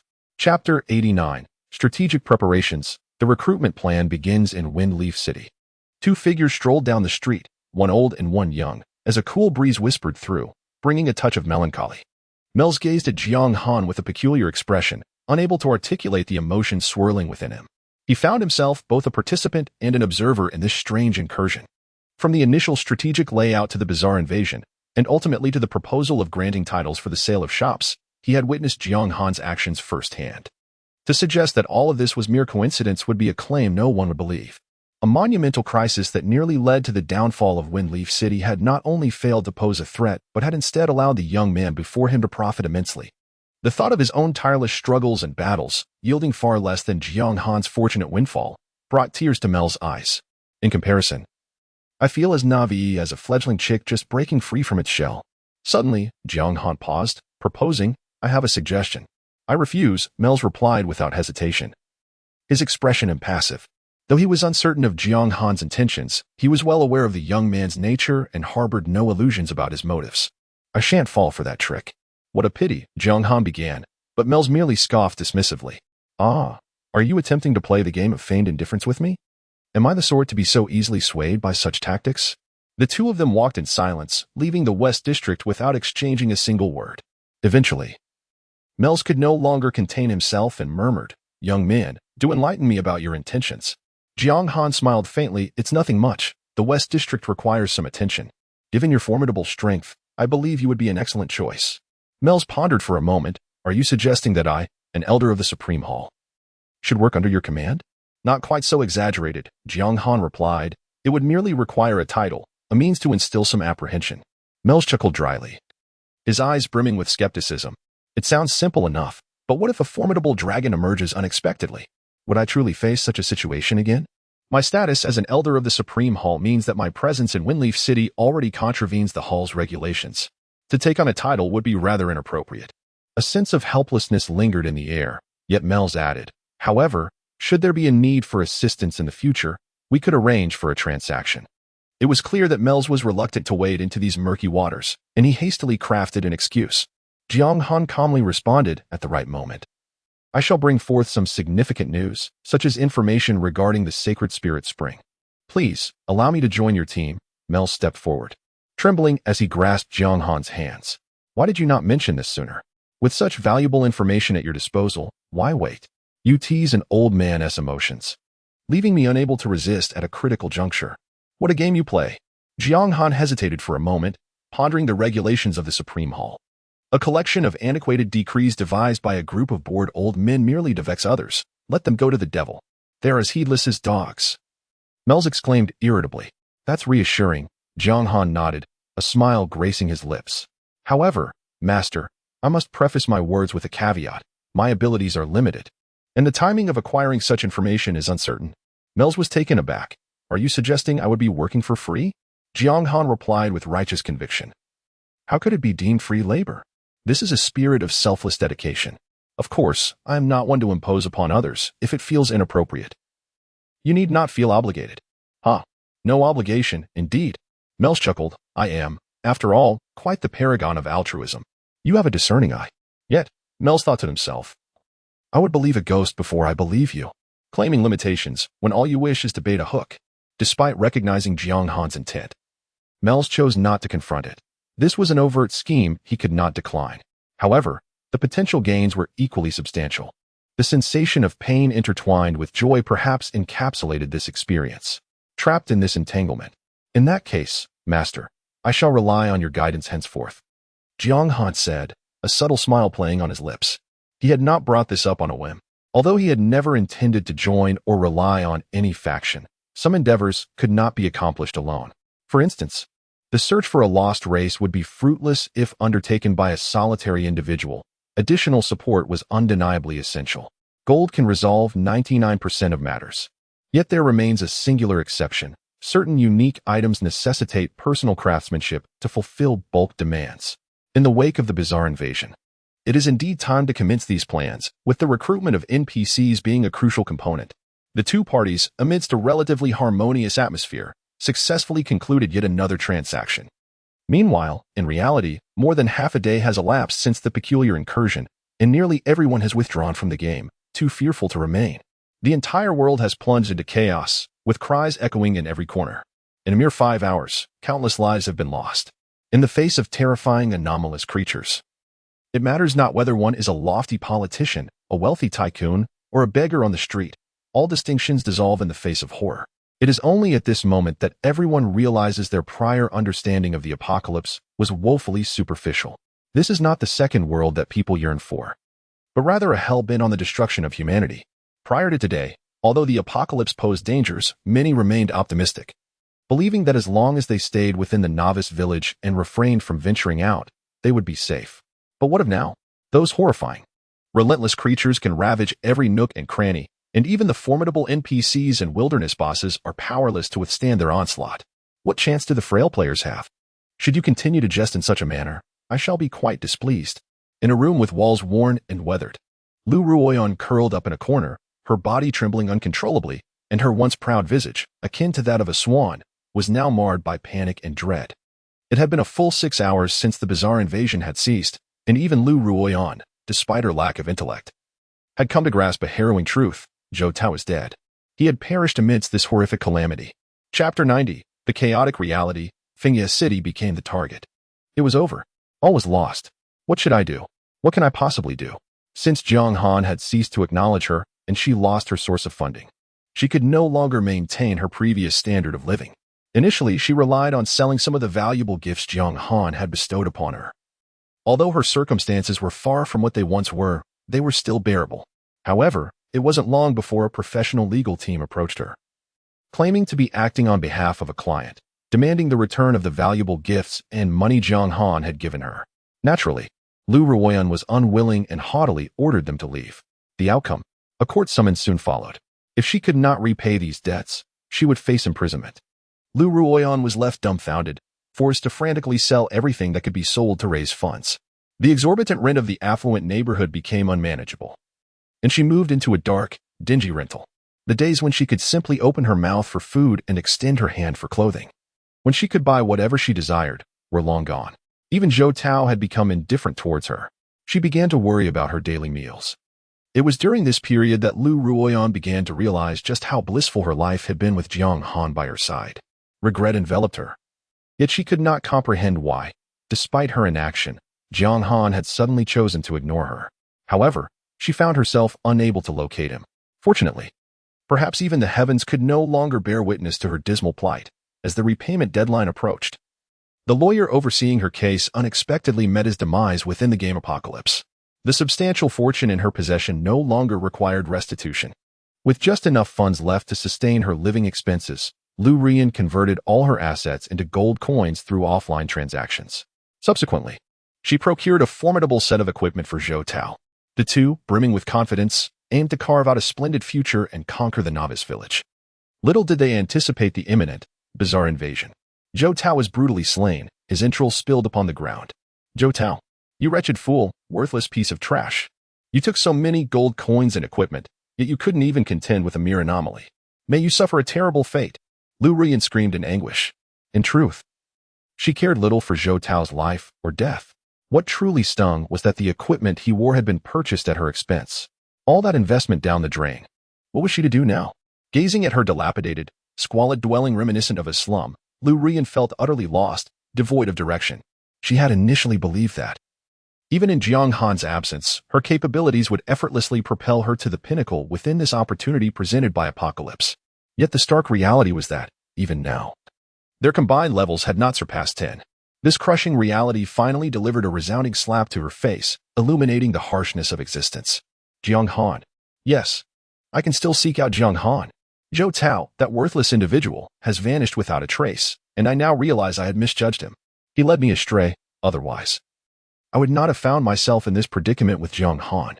I have come to understand that Jiang Han is, indeed, the finest person in my life. Yes, I can still seek him out. No, it will be even better than before. Jiang Han has always desired me to be his girlfriend, yet I have persistently declined. Jiang Han, wait for me. You will surely wait for me, won't you? Your love for me is unwavering. Liu Ruyan, in a disheveled state, stumbled as she pulled open the creaking wooden door, her expression bordering on madness. The terror of death and the disorientation she has experienced over the past few days have driven her mind to the brink of collapse. She resembled a mere shell of a person, having lost one shoe in her frantic escape. Yet, she paid no heed to the sharp splinters piercing her feet, her lips continuously murmuring Jiang Han's name. Many others share Liu Ruyan's sentiments. However, their quest is not for Jiang Han, but for Yi Han. On this fateful night, where the tally of the deceased remains unfathomable, nearly everyone is ensnared by the uncanny. Except for the enigmatic overlord who holds the top position on the leaderboard. In the face of overwhelming strangeness, he has even vanquished two major eerie overlord bosses, his level surging amidst the chaos. Furthermore, he preemptively thwarted the strange invasion of Windleaf City. Notably, the players of Windleaf City, under the guidance of Chief Feng and Suizhu, swiftly relocated to the West District, ensuring their survival. Consequently, despite the bizarre invasion, Windleaf City bore the brunt of the assault among all the main cities. However, it was also the city with the highest number of surviving players. Remarkably, 1/10 of the top 1,000 players on the leaderboard hailed from Windleaf City. Everyone keenly recognized a singular truth, even in the face of such terrifying anomalies. The illustrious Night Cold remained unflappable. The residual brilliance he effortlessly dispensed was more than sufficient to benefit other players. While others were besieged, the denizens of Windleaf City leisurely gathered the scattered silver equipment and items in the Western District. Naturally, no one harbored intentions of hoarding these treasures. They were destined to be returned to Night Cold. I have made up my mind. Upon logging in tomorrow, I shall immediately seek a way to relocate to Windleaf City. The other districts are simply too perilous. Only Night Cold can safeguard our safety. I wish to join as well. Are there any parties forming? It would be safer to travel together. I shall go too. 110,086. I am offering a handsome sum for city transfer scrolls. Prices are negotiable. I have already embarked on my journey to Jiang City. Encountering Night Cold in reality should ensure my safety. Countless players from the Great Xia Empire were preparing to relocate to Windleaf City. The already rare transfer items skyrocketed in price, and numerous surviving officials and wealthy merchants were diligently seeking pathways to Windleaf City.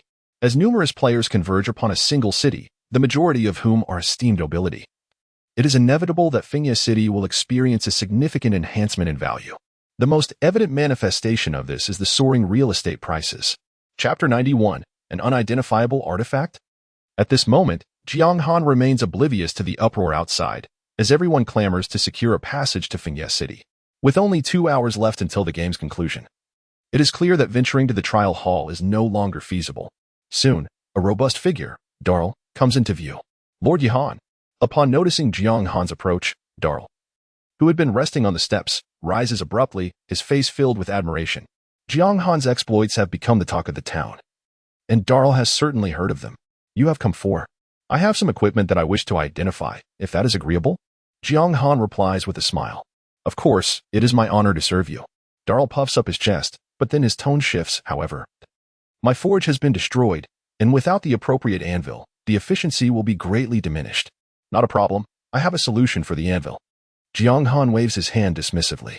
Follow me. Oh? Darl, somewhat surprised, follows Jiang Han. Before long, they arrive at an opulent shop. This? Where is this? Darl is left astounded, his gaze fixed on the enormous anvil at the center, drooling at the sight. An anvil of such caliber would undoubtedly start at no less than 1,000,000 gold coins. Beyond merely identifying equipment, it can also forge high-quality gear. It is, without a doubt, his dream forge. Am I permitted to utilize this forge? Dar's face lit up with delight as he caressed the forge. It won't incur any charges. Will it? Of course, Jiang Han replied with a slight smile. In truth, this establishment is under my ownership. However, it has remained dormant since its acquisition, though I have recently contemplated its operation. Dar, being astute, quickly grasped the implication. You mean to say you wish for me to work here? Jiang Han nodded, expressing his intention. As for the remuneration, you may determine that yourself. No. I wouldn't dare to make demands, Dar insisted, shaking his head fervently. Given the current situation in Windleaf City, I am already immensely grateful to have a place that will shelter me. His response was not mere modesty. The reality was that countless forges in Windleaf City had been destroyed, leaving numerous blacksmiths displaced and homeless. Although plans for reconstruction were imminent, it was evident that establishing a sufficient number of forges in the short term would be unattainable, leading to fierce competition for any available blacksmithing positions. Truthfully, Dar believed his forging skills to be commendable, yet he lacked confidence in securing suitable employment. With this unexpected opportunity presenting itself, To be choosy would indeed be a display of folly. Very well, in that case, I shall refrain from further elaboration. The compensation for this forge work will adhere to the previous framework. Additionally, if you have any fellow blacksmiths who might be interested, feel free to refer them to me. I may require a multitude of blacksmiths for this endeavor, Jiang Han mused thoughtfully. Among the myriad types of shops, apart from those dealing in beast-taming tools, the forge stands out as the most crucial at present. After all, the limitless potential of beast-taming inherently implies an insatiable demand for equipment. Establishing a comprehensive production line for such gear is of utmost importance. Rest assured, I shall ensure your satisfaction, Dao replied, nodding vigorously. In times like these, finding a blacksmith is an exceedingly simple task, and I can guarantee that the hiring costs will be kept to a minimum. Thus, the operational rights of the shop shall be entrusted to you. You may govern all matters as you see fit, Jiang Han stated calmly. Me? The operational rights? Is this truly the case, my adoptive father? Dao stammered. Incredulity etched across his face as he pointed to himself. Jiang Han nodded affirmatively. Indeed, he lacked the time and energy to devote to such endeavors.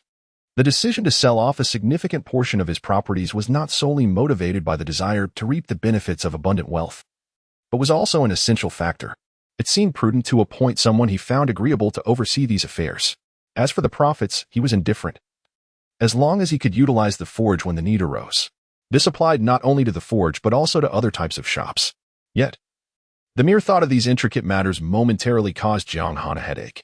While Dao could manage the forge, he found himself at a loss for suitable candidates for the other establishments.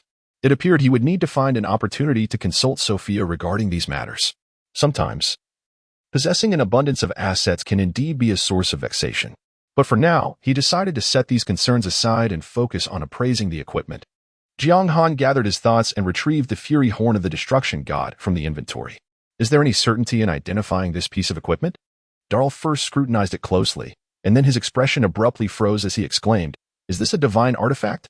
Before Jiang Han could respond, Darl cradled his head in his hands, exclaiming, "Wait, how can a divine artifact require identification? This is not right." His gaze became vacant, as if he had been struck by an overwhelming revelation, leaving him somewhat disoriented. Jiang Han furrowed his brow, pondering, "So divine artifacts indeed do not require identification?"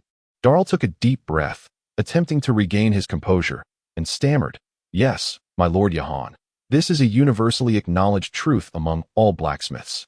In theory, only legendary-grade equipment and items necessitate identification, while divine artifacts and those of superior grade are intrinsically unique and cannot be identified, nor do they require it.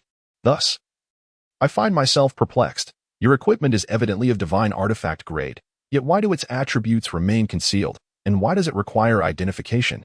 He paused, then solemnly inquired, "May I audaciously ask where this divine artifact was acquired?" "It dropped from a peculiar boss, one of the 3 lord bosses that invaded Winleaf City," Jiang Han admitted. Lost in contemplation, Darl's assertion aligned entirely with his understanding from his previous life. Divine artifacts indeed do not require identification. This implies that the equipment before him is an anomaly that should not exist. So, is identification even possible? Jiang Han inquired. "This, I cannot be certain." Dar took a deep breath twice, then remarked, "However, given my current level, I possess a chance of success even in identifying legendary equipment. I believe it is worth the attempt." "Then let us begin," Jiang Han said, tossing the fury horn into Dar's hands and stepping aside. "I shall do my utmost." Dar's expression turned grave as he approached the forge, channeling all his energy to its zenith. Previously, he had only managed to identify equipment of the highest caliber, which was merely of the epic grade. Yet this fury horn transcended 2 tiers, being a renowned artifact that, according to millennia of forging tradition, did not require identification. Should he succeed, Dar's name would undoubtedly etch itself into the annals of forging history. This was of utmost significance. Soon, Dar cautiously initiated the identification spell. Bang! Almost instantaneously upon casting, the milky white aura shattered completely. The identification had failed, unequivocally. Chapter 92, The Ring of Consumption. What? Dar's countenance shifted dramatically, and after a prolonged silence, he let out a heavy sigh. "What is the outcome?" Jiang Han inquired. Dar shook his head. "It cannot be identified. Even the identification spell could not be sustained. The probability of success stands at 0. Is the difficulty truly so formidable?" Jiang Han's brow furrowed. Dar's success rate in identifying dark gold equipment was 100%, indicating his proficiency was already exceptional. Yet, despite this, he found himself utterly powerless. The challenge was far greater than anticipated. Dar sighed heavily. And I am certain that there exists not a single appraiser in the world today who would dare claim the confidence to authenticate this divine artifact. Even the most esteemed master blacksmiths of the Empire would find such a task insurmountable. After all, throughout the annals of the Empire's history, there has never been a case of an artifact of this nature requiring authentication. Jiang Han remained silent, lost in contemplation. An artifact that should not have existed, yet remains unidentifiable. What secrets lie hidden beneath this enigma? Is it perhaps connected to the enigmatic bosses? Jiang Han suspected this possibility to be quite significant. For in the span of a millennium, numerous formidable NPCs have emerged. While Lord-class bosses are indeed powerful, they have been vanquished before, even with an exceedingly low drop rate. It seems improbable that no one has acquired such a level of artifact over such an extended period. Thus, the only remaining query pertains to the bizarre creatures. After all, in comparison to the longevity of the Dragon Phoenix Empire, the arrival of these strange beings has only occurred in the brief span of a little over a decade. It is truly regrettable that such a powerful piece of equipment remains unidentifiable. I feel quite ashamed that I cannot assist you further. It is not your fault. Jiang Han replied. Though he too felt a sense of loss, it was not profound, as he gradually engaged with numerous elements he had previously been unable to access in his past life. The grand tapestry of doomsday was slowly unfurling. The inability to authenticate it now does not preclude future possibilities. While humanity may lack appraisers of such caliber, what of the realm of the divine? It appears that the quest for the fabled lost temple must be expedited. Jiang Han produced 3 pieces of epic-level equipment. What of these? Is there any issue with the identification process? It's truly epic. A flicker of astonishment crossed Darl's eyes. Having encountered divine artifacts before, his standards had certainly elevated. However, witnessing Jiang Han casually produce 3 epic gear pieces stirred his emotions. It's no problem, though it might require a bit more time, he responded. Jiang Han handed over the equipment. Ding, ding. The brilliance of the identification spell resonated repeatedly. After all, these were epic-grade items, and even with Darl's prowess, it took 8 attempts to successfully identify all 3 pieces. Unsurprisingly, the drops from the level 100 enigmatic boss were all level 100 gear. While their attributes were formidable, they were not immediately usable. Jiang Han's gaze settled upon the Ring of the Devourer. Ring of the Devourer, LV40. Grade, Epic. Spirit, 5. Spirit, 300. Damage increase, 5. Devourer's Might. Passive: the Devourer can siphon strength from damage. 3 of the damage you deal is converted into health. Excellent. It's perfectly suited for a spellcaster's ring, just as I hoped. Jiang Han smiled with satisfaction as he donned the Ring of the Devourer, subsequently producing over 10 pieces of dark gold equipment. More still, Darl exclaimed, feeling a trickle of sweat forming. The use of the identification spell depletes mental energy. The higher the level, the greater the consumption. Identifying 3 epic items, despite only taking 8 attempts, had already left him feeling somewhat fatigued. The workload for these additional dark gold pieces was no small feat. Can you manage? If not, I can find someone else, Jiang Han quipped. Such words are beneath you, for a man is capable of anything. Dar, unfazed, accepted the equipment and began the appraisal in silence. Soon, with a cascade of luminous flashes, the assessment was completed. The dark gold items, each boasting a level exceeding 40, included 3 suitable for Jiang Han: a hood, a pair of gloves, and a pair of mage boots. However, the lowest required level for usage was 42, necessitating advancement through the Trial of Ascension first. Once a player reaches level 40, the experience required for each subsequent level becomes increasingly daunting. An average player would typically need at least 10 days to gain a single level under normal circumstances. Yet for Jiang Han, this posed no significant challenge. These dark gold items would soon prove their worth. He proceeded to extract the remaining golden equipment from his inventory. With a resounding clatter, a substantial collection of items, numbering in the hundreds, fell to the ground, forming a small mountain that bathed the entire forge in a golden hue. Dar was momentarily stunned, nearly blinded by the brilliance. How long will it take to appraise all this golden equipment? He pondered, anxiety creeping into his thoughts as he considered his dwindling mental energy. Master, he stammered, his lips trembling and pale, do you wish to commence the appraisal of these golden items immediately? The quicker, the better. However, it is of no great matter. Proceed as you see fit. Jiang Han waved his hand dismissively. Equipment of this caliber hardly benefited him any longer. Once the appraisal was complete, do not seek me out. Simply place it for sale in the shop, treating it as communal funds for the establishment. The expenses for hiring personnel and maintaining the forge should initially be drawn from this. If it proves insufficient, then come to me again. It should suffice, indeed. It should be more than enough. Dal wiped the sweat from his brow, exhaling a long sigh of relief. Thankfully, if he were compelled to appraise all this equipment today, it might have led to mental exhaustion. Nevertheless, with such a plethora of golden equipment, it must amount to several million gold coins. Surely, the Lord would not require the recruitment of so many blacksmiths?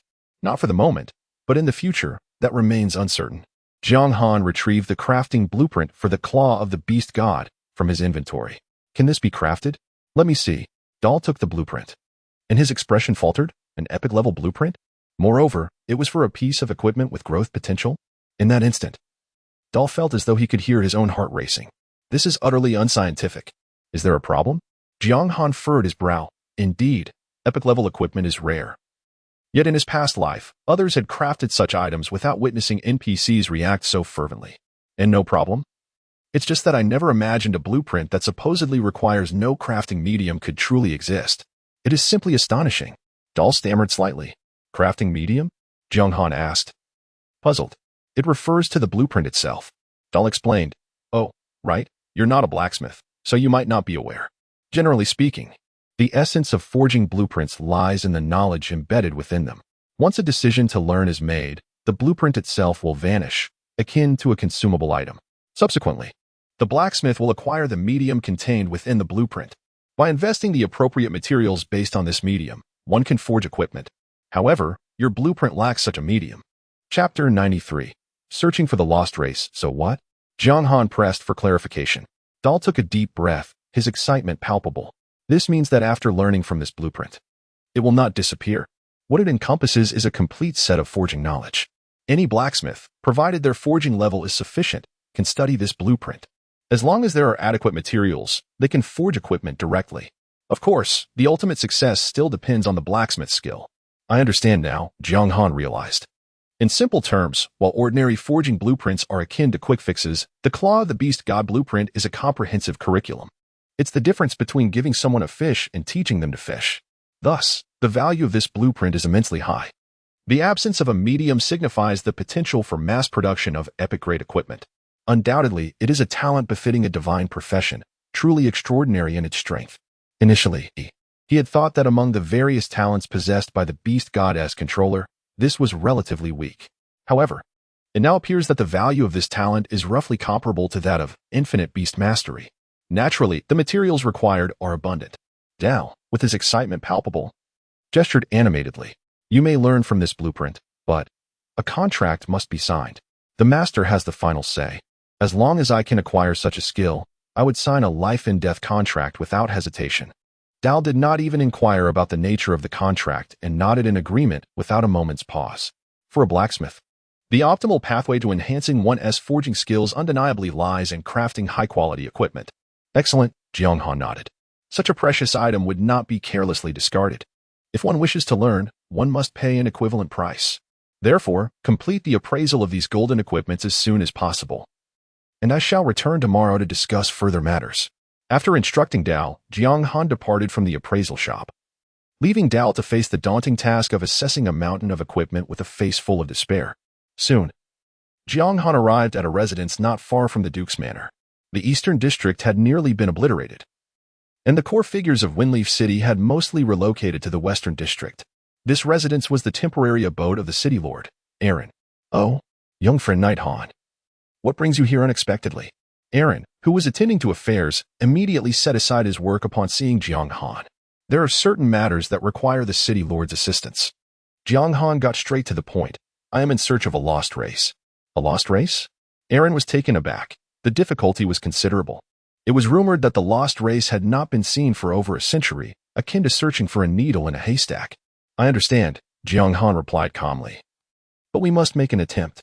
After pondering for a moment, Aaron asked, so what do you need me to do? Disseminate the information, Jiang Han instructed.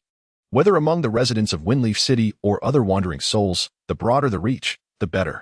Furthermore, he added, for anyone who can provide credible information, I am willing to offer a piece of dark gold equipment and a sum of 1 million gold coins in exchange. Should one directly locate the lost race? I shall provide 3 pieces of dark gold equipment and 5 million gold coins. If that is still insufficient, we can negotiate further. I see, Aaron mused, realizing that this lost race was indeed of great significance to Jiang Han. I will expedite the guards to spread the news and issue an announcement. You need not worry. However, he added, the hope remains slim. I understand, Jiang Han nodded, recognizing that this was one of the reasons he had proposed such generous terms. Yet, NPCs were different. Many understood the true implications of the lost race. A single piece of dark gold equipment held limited allure. I shall not intrude any longer, he concluded. With his objective fulfilled, Jiang Han saw no need to linger and departed from the residence. As Aaron's orders were issued, the news of Lord Yihan's quest for the lost race began to swiftly circulate within Windleaf City. Relevant information also appeared on the bulletin board originally designated for task announcements. Numerous NPCs have begun to take notice of this matter, a feat unattainable by other players. Unlike the real world, while Doomsday possesses a communication system, it is limited to personal interactions. Players can only communicate individually with either other players or NPCs, and there are restrictions on range. The dissemination of announcements is a privilege reserved for those of high status among NPCs, such as Sophia and Aaron. Even for NPCs, the ability to release an announcement of such magnitude demands a considerable sacrifice. Nonetheless, the efficiency of this system is undeniably apparent. Following the peculiar invasion, many players hastily exited the game by 6 a.m., too fearful to linger, failing to utilize their allotted gaming time for the day. Conversely, a number of audacious players, after careful contemplation, resolved to log in to seize the opportunity and swiftly make their way to Windleaf City. At this juncture, a small contingent of players residing in close proximity to Windleaf City arrived first, naturally receiving this news. What? The esteemed Knight Cold is seeking this elusive race, offering 500,000 gold coins and dark gold equipment? Incredible!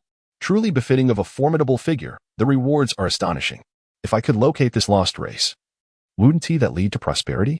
Goodness, the incentives are extraordinary. Moreover, I could cultivate a favorable relationship with Knight Cold. Fellow adventurers, let us mobilize. A single pebble may stir up 1,000 waves. Given Jiang Han's current influence in Doomsday, every action he takes draws countless eyes. There are innumerable individuals eager to forge connections with him, especially concerning such significant information, not merely confined to the realm of gaming, even in the tangible world. All players have taken note of this phenomenon. With the assistance of the internet, the news disseminated at an alarming speed. It was not just the players from the Great Xia Kingdom who were attentive. Even those from other nations were closely monitoring the situation. The quest to rediscover the lost races swiftly transformed into a global sensation. Given the overwhelming number of participants, locating the lost race was merely a matter of time. Henceforth, what Jiang Han needed to do was wait.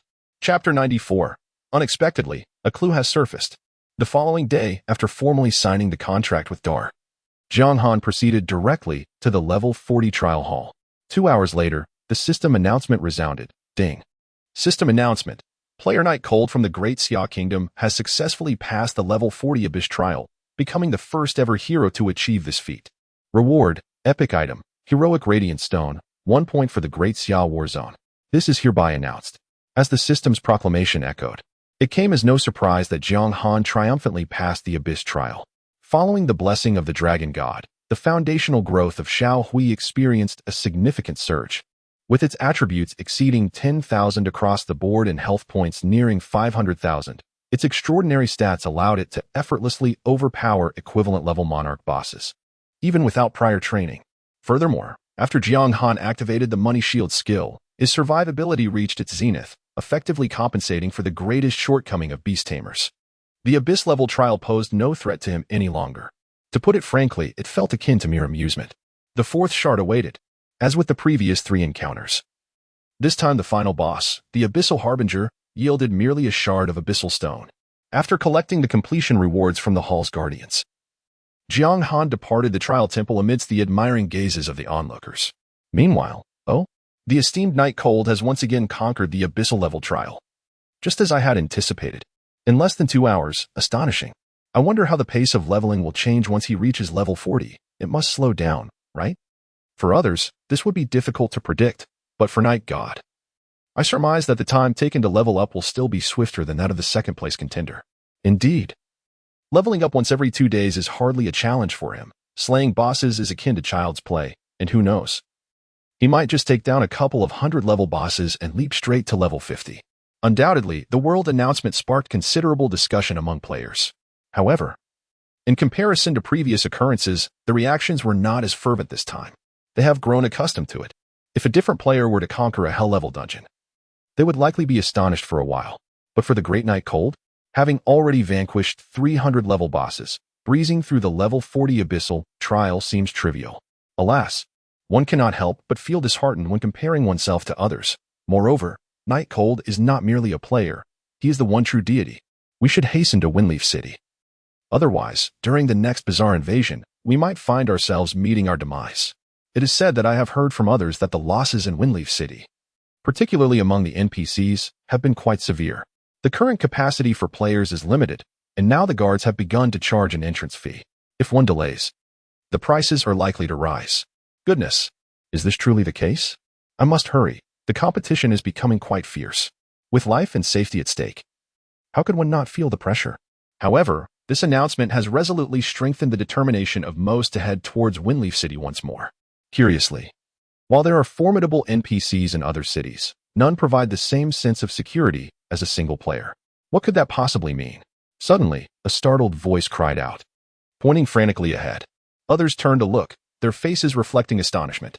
At the horizon, a cloud of dust rose as a swarm of unknown creatures was migrating in large numbers. Without a moment's hesitation, all players turned to flee. Should there be another bizarre invasion, it would indeed be a stroke of unprecedented misfortune.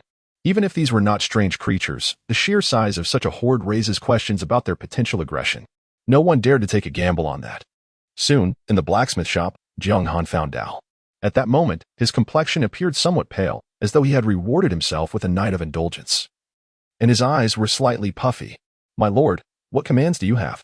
Upon seeing Jiang Han enter, he promptly set aside the equipment he was appraising, nervously fidgeting with the sole of his shoe.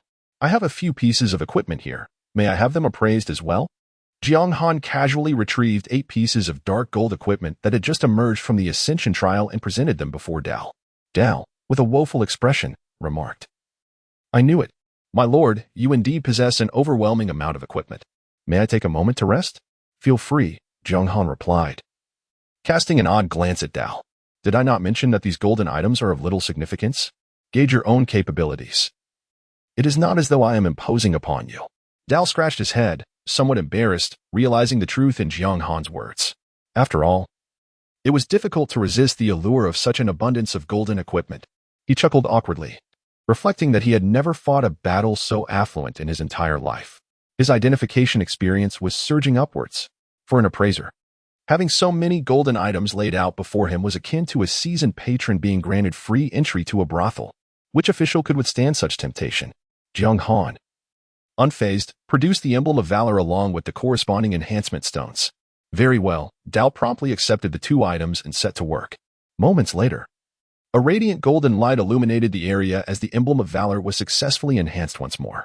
Emblem of valor, legendary level, description, proof of a hero. Only obtainable through the Infernal level trial, it embodies the supreme honor of the Empire. After multiple enhancements with the Stones of Valor, it has grown even more formidable. Basic attributes, 300, all attributes resistance, 5 charm, 3 courageous power, passive activated when health drops below 30, increases strength by 15, and spirit by 15, satisfied. Jiang Han nodded after reviewing the attributes. The grade remains legendary, yet the attributes have seen a significant enhancement. Not only have the basic attributes doubled, but the effects of the skills have also increased by 5. Regrettably, charm remains stagnant at 3. However, this indirectly highlights the formidable challenge of acquiring such attributes. Even legendary equipment, after continuous enhancements, only reaches this level. Adorning the emblem of courage, Jiang Han opened the attribute panel. Player, Knight Cold. Class, God of Wealth, unique. Beast God Controller, unique. Level, 40,000. Basic status, health, 5940. Mana, for 3960. Hunger, 100. Basic attributes, strength, 1186. Constitution, 594. Spirit, 4396. Agility, 495. Advanced attributes, critical hit, 25. Critical damage, 205. Damage increase. 5. Damage reduction. 3. All attributes resistance. 5. Dark attribute resistance. 10. Special attributes. Luck, 65. Charm, 68, compared to level 30. The attribute enhancement is substantial, with spirit surpassing the remarkable threshold of 4,000. As for Little Gray's attributes, the improvement is even more pronounced. However, before Jiang Han could access Little Gray's panel, the communication system suddenly began to flicker wildly. Jiang Han glanced down to see. A message from Aaron arrived. Young friend Han, hasten to my residence. The information you requested has yielded a lead.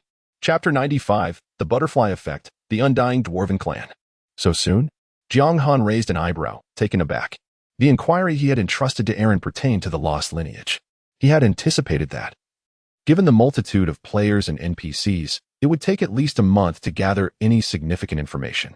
Even in the worst-case scenario, it was conceivable that no leads would emerge. Yet, it had barely been a day.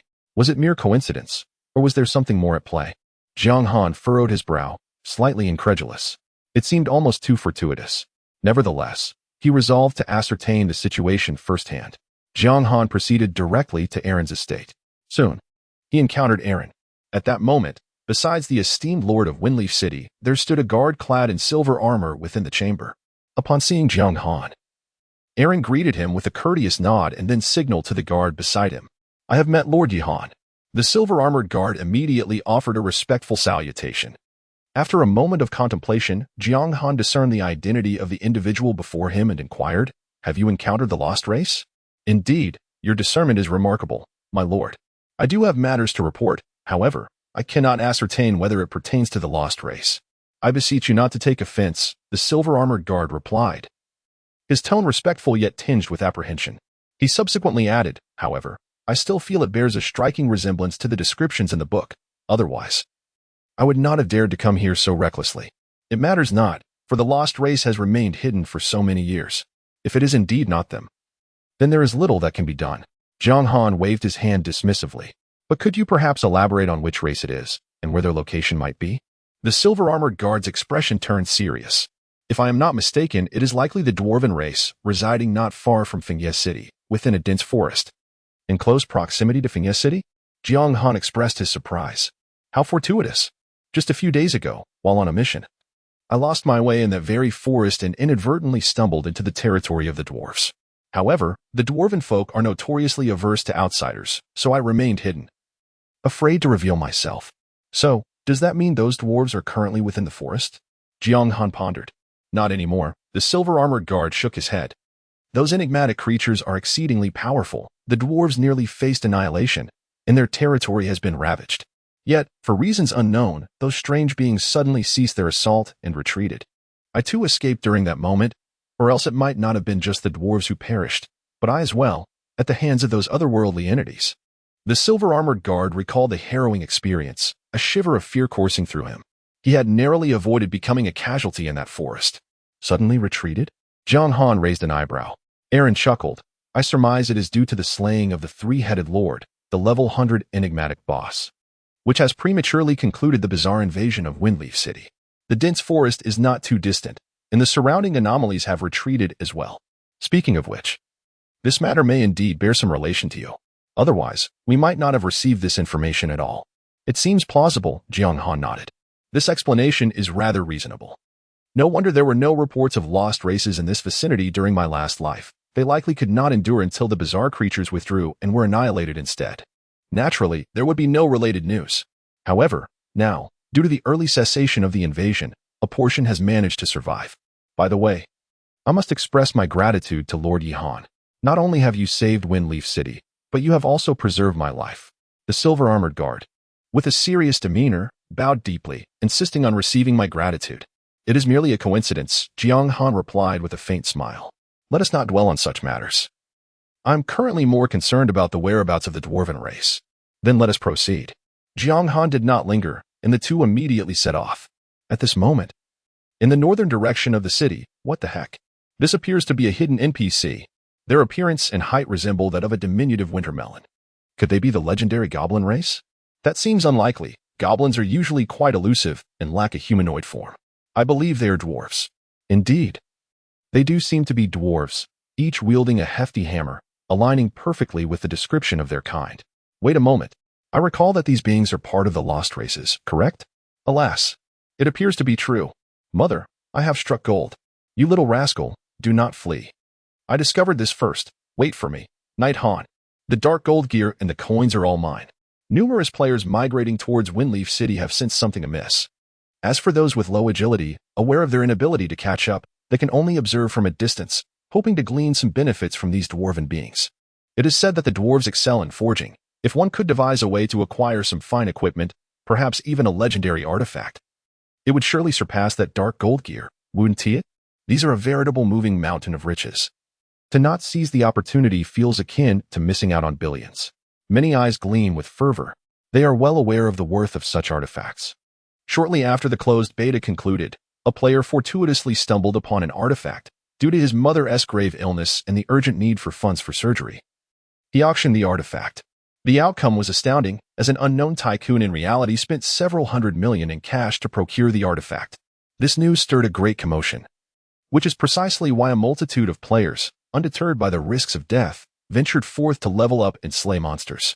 The profit is more lucrative than drug trafficking. Even foreign syndicates have ceased their scams, opting instead to wield firearms at heads, compelling individuals to enter the game to farm gear and gold. Those who fail to meet the quota may find themselves receiving a modest electric shock. The unfortunate ones bid farewell to their kidneys. Each day, many a handsome lad falls victim to merciless lashes. The impact of doomsday on reality is indeed terrifying. Moreover, this occurred during the early stages of the game, when players generally possessed a limited understanding of the various items and equipment. In the present day, following the bizarre invasion, the prices of all types of items and gear within the game have skyrocketed. The value of a single artifact is beyond mere monetary assessment. It can be said that the trade of that artifact has significantly favored an unknown wealthy individual.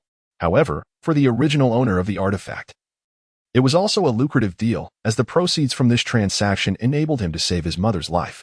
Nevertheless, such a transaction is destined to remain unrepeatable. Yet now, the prospect of acquiring an artifact seems tantalizingly close. Fortune favors the bold, while the timid perish. Chapter 96. The Peculiar Clan Bang. As several players approached, a petite hammer suddenly soared through the air from a distance, crashing heavily among them. Instantly, they all experienced the same damage severity above their heads. The leader of the group, with a sly grin, remarked, "Hey, the hammer only inflicts 80. We can take it." Boom. Before he could finish his words, the hammer crackled with lightning, unleashing a violent force that swept in all directions, engulfing the players in an instant. The staggering damage obliterated their bodies, leaving only a scattering of equipment and items on the ground. What on earth? 80,000 damage with a single blow.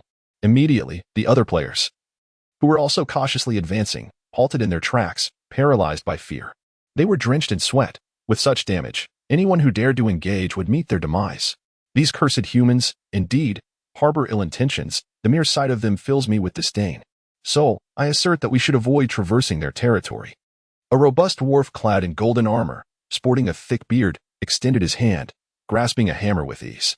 He let out a disdainful snort, casting a discontented glance at the blue-armored dwarf beside him. "Patience, Durin," the dwarf named Sol remarked with indifference. Though humans are detestable, they possess their share of capable individuals. Had it not been for the sudden disappearance of those three formidable presences, I believe those peculiar creatures would not have retreated so abruptly. Since the humans managed to repel them, it is undoubtedly safer to proceed this way. "Then let us hasten," I retorted, "for I have no desire to be gawked at like a mere spectacle by these accursed humans. If not for my concern for our kin, I would gladly crush them without hesitation." Durin, in a fit of irritation, swung his hammer, as if to assert that the title of the Northwestern Hammer King was not mere bluster. I understand. Please refrain from urging me. I am indeed seeking a solution," Sol sighed. "Why must you raise your voice so? Quickly. I felt a burgeoning desire to unleash my wrath upon these wretched beings. If you cannot devise a plan soon, I might just take it out on you." At this moment, had there been any NPCs present, they would undoubtedly pay high tribute to the fallen players who met their demise at the hands of the hammer. It is widely acknowledged that while the dwarf race may not be renowned for their combat prowess, they occupy a lowly position among the ancient races. However, the temperament of this clan is notoriously irascible. They will strike those they can overpower, and they will strike those they cannot. They are bold enough to confront the feeble goblins and equally audacious against formidable dragons. Even when faced with the exquisite and fair-skinned elves, they show no hesitation in attacking. In essence, if they find you disagreeable, they will hammer you without hesitation. This very disposition has led this tribe to remain reclusive, striving to minimize contact with the outside world, for one can never predict when a conflict might arise with another race. Yet, even in their seclusion, internal strife persists among their ranks, small skirmishes every 3 days and larger confrontations every 5. Despite their tough exterior, they cannot withstand such internal conflicts, and their numbers dwindle further. While it is difficult to ascertain how other races gradually vanish from the continent, the plight of the dwarves is undoubtedly a result of their own belligerence. They are unyielding in their confrontations. Even when faced with the threat of annihilation, none would take a step back. Other races might have managed to preserve some semblance of their lineage, but the dwarves, they are defined by their obstinacy. Had it not been for Jiang Han's timely intervention in vanquishing 2 bosses, thereby curtailing the invasion, this group of dwarves, hidden within the dense forest, would have faced utter destruction. Given such circumstances, to think they could stealthily approach would be akin to inviting disaster. Retreat.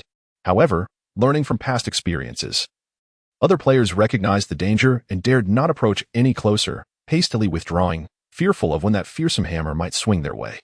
As the smoke began to rise once more, the dwarves seemed to have found their direction and prepared to retreat. The 2 parties remained relatively tranquil, with no further conflicts arising. Just ahead, my lord. At that moment, 3 figures suddenly rushed in, one of whom, clad in silver armor, pointed towards the dwarf clan with an invigorated expression. Goodness! It is the esteemed Knight Cold. The illustrious Knight Cold has also arrived, evidently in pursuit of the dwarves. This is hardly surprising. After all, he has been seeking the lost race, and the dwarves are indeed a prime target. Alas, I wonder which fortunate soul has earned Knight Cold's favor, as I feel a pang of envy. Millions of rewards. How I envy that. However, my greater curiosity lies in how Knight Cold intends to approach these dwarves. I am uncertain. The damage they can inflict is formidable, and I cannot conceive a strategy. Nevertheless, he is a legendary figure, having vanquished even level 100 bosses, so surely he can contend with these dwarves, right? I must flee swiftly should a confrontation ensue. I do not wish to be drenched in blood. The surrounding players instantly recognized Jiang Han among the 3 figures, although he had concealed his true visage. Previous appearances had been recorded, allowing many distinguishing features to be identified. Everyone halted, observing from a distance, intrigued by the current prowess of the individual who had achieved numerous miracles and held the top rank. One side dealt a staggering 80,000 damage, while the other was a legendary player who had once slain a level 100 Lord boss. If a battle were to ignite, it would undoubtedly be a spectacle. My lord, be cautious. The temperament of these dwarves is notoriously volatile. The silver-armored sentinel, with a grave expression, reminded that prior to their arrival, he had shared extensive knowledge about the dwarven race with Jiang Han. I was well aware of their peculiarities. Faced with such an eccentric tribe, Jiang Han was understandably cautious. In many respects, the dwarves' bellicosity mirrored that of bizarre creatures. However, considering the pivotal nature of the second-class advancement, seizing the opportunity was imperative. All right, your task is complete. Jiang Han glanced at the shield worth over 10 million, gradually approaching the dwarven kin. He refrained from summoning Xiao Hui. Regardless of whether there were high-level warriors among the dwarves, he was not there to stir trouble. Absorbing some damage would merely result in a minor financial loss. But if a confrontation ensued, extracting information about the lost temple from the dwarves would likely be futile. By the heavens, this audacious human dares to approach. I shall crush him. As Jiang Han inched closer, Dulin sensed something amiss and brandished his hammer, ready to strike. Wait, Dulin. At that moment, Sol suddenly intervened, raising a hand to halt Dulin. Don't you find this human strangely appealing? Dulin paused, his gaze shifting to Jiang Han. He fell into contemplation. Indeed. For reasons unknown, despite the human's face being obscured, there was an inexplicable charm about him, akin to an enigmatic allure. Oh dear, Dulin exclaimed. Sol? I suddenly feel disinclined to strike him. So do I. Thor, with an expression of rapture, wrinkled his nose and inhaled deeply. And do you not perceive the fragrance that emanates from him? It is utterly delightful. He took a whiff himself. Indeed, it is as you say. Dulin followed suit, pondering that there must be something exceptionally unique about him. Chapter 97. Initial encounter and the dwarves' curiosity. It seems to be the sin of artifacts. And not just one. Thor's face lit up with ecstasy. My heavens, the aroma is so rich. The possessions of this human seem to transcend mere artifacts. Goodness, I too can discern it now. No wonder you find him so agreeable. It is indeed the reason, Dulin concurred. As the race renowned for their unparalleled forging skills on the continent, every dwarf possesses an acute sensitivity to equipment, particularly that of the highest quality. Despite the considerable distance, both Thor and Dulin could ascertain that Jiang Han bore not merely one but multiple pieces of high-quality gear. For those who had been sequestered in the dwarven woods for over a millennium, unable to gather rare materials, the allure of a singular artifact was nothing short of extraordinary. Approaching 2 centuries in age, they had yet to witness an epic piece of equipment with their own eyes. Their only means of understanding such wonders came from ancient tomes passed down from their ancestors. Wait, that is not quite right. Suddenly, Thor furrowed his brow. There is another scent, not solely that of high-quality equipment. This aroma feels oddly familiar, as if I have encountered it before, but I cannot quite place it. Perhaps it was a long, long time ago. Indeed, upon your mention, I too find it somewhat reminiscent, Dulin mused. Dulin found himself lost in contemplation. After a moment, he exclaimed, Heavens! It is the essence of the divine. I remember now. It is the aroma of the great deity. Sol suddenly cried out in excitement. Indeed, during the offering ceremony a century ago, the magnificent fire god once descended in a spectral form. Does this scent not resemble that which emanates from this human? Yes. Yes. Your words have sparked my memory. It is indeed the breath of the divine. Dulin nodded fervently. However, the fragrance surrounding this human seems somewhat disordered in comparison to that of the fire god. Could he also be a deity? Sol furrowed his brow. That cannot be. He is merely human. Yet, why does he possess the power of divinity? Has he perhaps been entrusted by the fire god to guide us on our path? Dulin, filled with exuberance, gesticulated wildly. At last, the great god of fire and craftsmanship, Hephaestus, has remembered your people. Praise be to the heavens. Do not rejoice too soon, Dulin. Sol cautioned in a grave tone. How could a deity be so feeble? He should not be a god. Let us ascertain the truth. Dulin retrieved an oddly shaped telescope from his belongings and aimed it at Jiang Han. Oh, he appears to be only level 40, such a low rank. And his attributes astonishing. Sol, you must see this. Thor seized the telescope, its lens reflecting his eyes, wide and astonished. Good heavens, how lofty. At such a level. How could one possess such extraordinary mental prowess? It seems he truly has been guided by the divine. Is that so? Should we allow him to approach? Dulin felt a twinge of indecision. Centuries of seclusion had instilled in them a vigilant wariness of the outside world.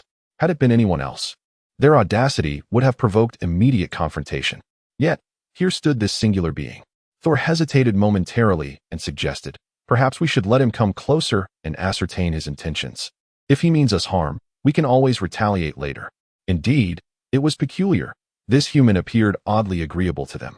The two exchanged glances, awaiting Jiang Han's gradual approach. Wait, why has a confrontation ensued? This defies logic. Why must we endure blows while the esteemed night wanderer passes unscathed? Logic? Huh. You dare speak of logic in the presence of greatness? Goodness. I once believed double standards existed solely in reality, yet here stands our stout, bushy-browed dwarf king. A traitor to the cause. Double standards, I scoff. One must admit, the esteemed one consistently conjures the most unexpected maneuvers. I am not sisterly. Observing Jiang Han inch closer to the dwarven kin, all the while maintaining an air of tranquility. The onlookers felt as if they had plunged headfirst into a mound of Sichuan pepper, tingling from head to toe. As the foremost figure on the leaderboard, Yihan's formidable prowess is indisputable. Even the triumph over this formidable clan of dwarves would not be particularly astonishing. Yet, to think he would merely saunter past without engaging in any confrontation is disheartening. Many had already activated their recording devices in anticipation of capturing this imminent legendary battle. Eager to share it online, they had even devised an eye-catching title, Shock. In plain sight, the top contender engages in a passionate struggle with 2 burly men. The anticipated views would have surged dramatically. To their dismay, they ended up with nothing but a mundane stroll. What could this be? The untold secrets of the top contender and 2 burly men? Perhaps that could work.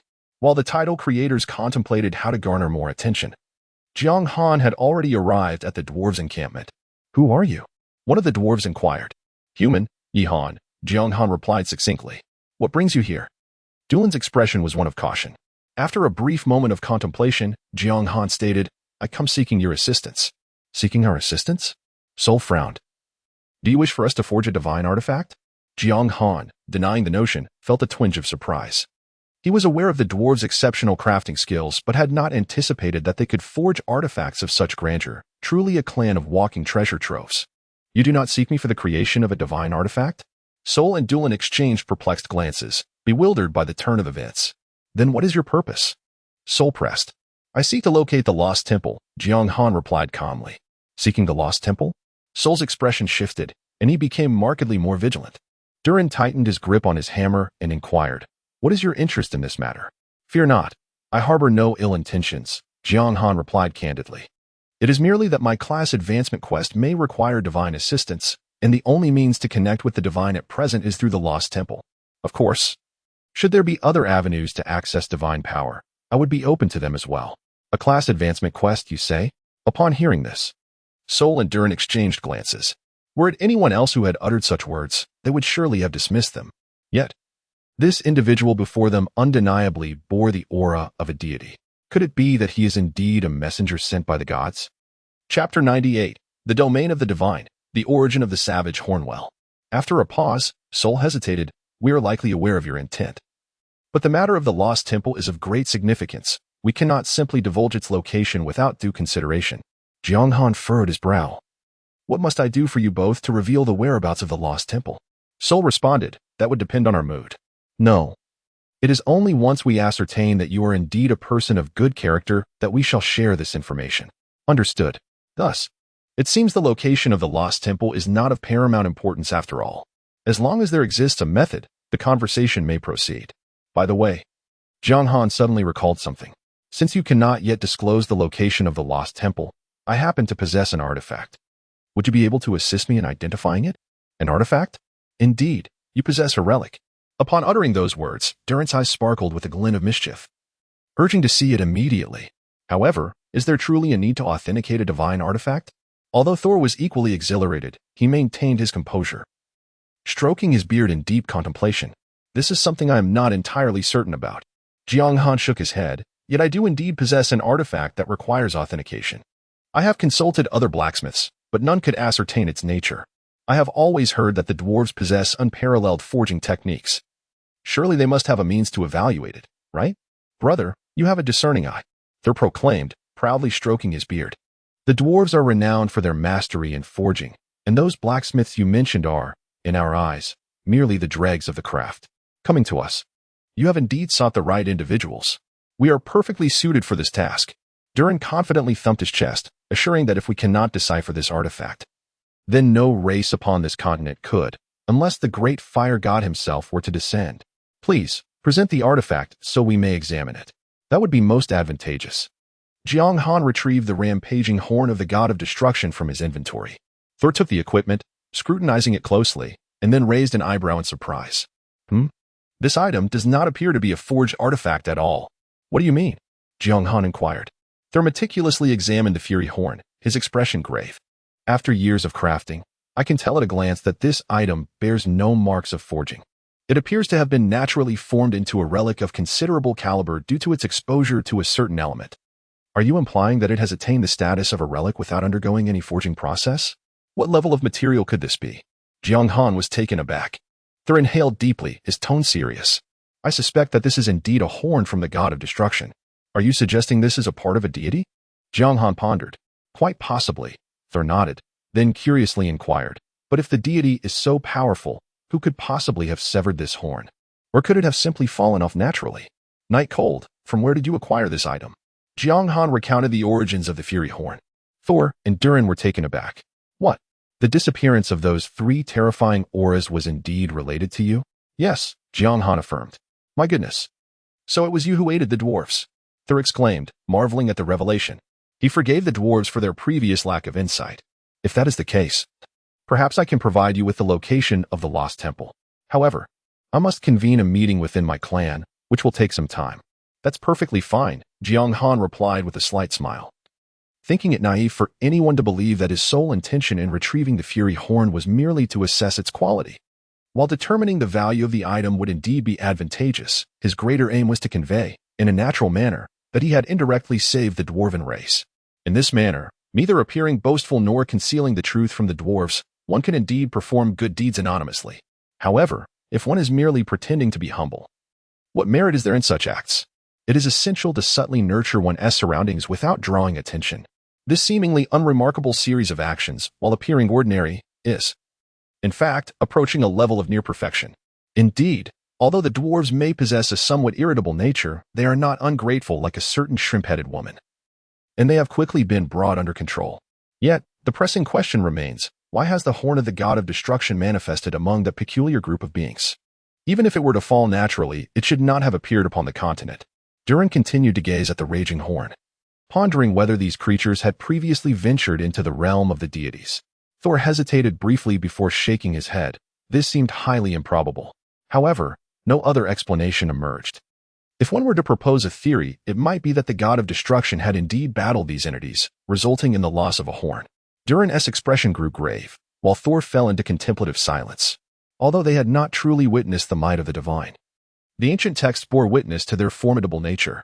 Yet, the mere fact that a fragment of such an entity has manifested amidst those fearsome beings is, regardless of the cause, sufficiently alarming. Could it be that even the unassailable deities cannot withstand the incursion of these bizarre creatures? Listening to their conversation, Jiang Han felt a chill of trepidation. The need to identify a divine artifact has unexpectedly unveiled such vast domains, and upon further reflection, it becomes somewhat terrifying. Is it truly so uncanny that even the divine cannot halt their advance? Although the truth of the matter remains shrouded in ambiguity, the recollections of a past life, filled with bizarre and increasingly terrifying invaders, evoke a sense of despair. In less than 5 years, the global population has plummeted by 70%. Jiang Han perceives that the so-called destroyer has indeed failed to halt the advance of the uncanny. The term apocalypse is not merely a trivial game title, but a profoundly accurate depiction. Nevertheless, he decides to dismiss these troubling thoughts, recognizing that any conclusions drawn are merely conjecture. Shaking his head to clear his mind, he turns to Sol and inquires, is there a means to authenticate this equipment? Certainly there is. It poses no challenge for our kind. Sol replies with an air of superiority. However, what price are you willing to pay? The act of authenticating equipment necessitates a fee, a rule established by the ancestors of the dwarven race. And even Jiang Han's past favors do not exempt him from this principle. One matter must be settled distinctly from another. After a moment of contemplation, Jiang Han responds, I can offer gold. Gold? Sol is taken aback, then quickly pulls Durin aside to whisper, what on earth is gold? Rest assured, our kind is quite astute, Sol reassures, patting his chest with conviction. Turning back to Jiang Han, he gazes deeply and states, I must inform you that the cost of authenticating a divine artifact is rather exorbitant. Even so, do you remain resolute in your desire for authentication?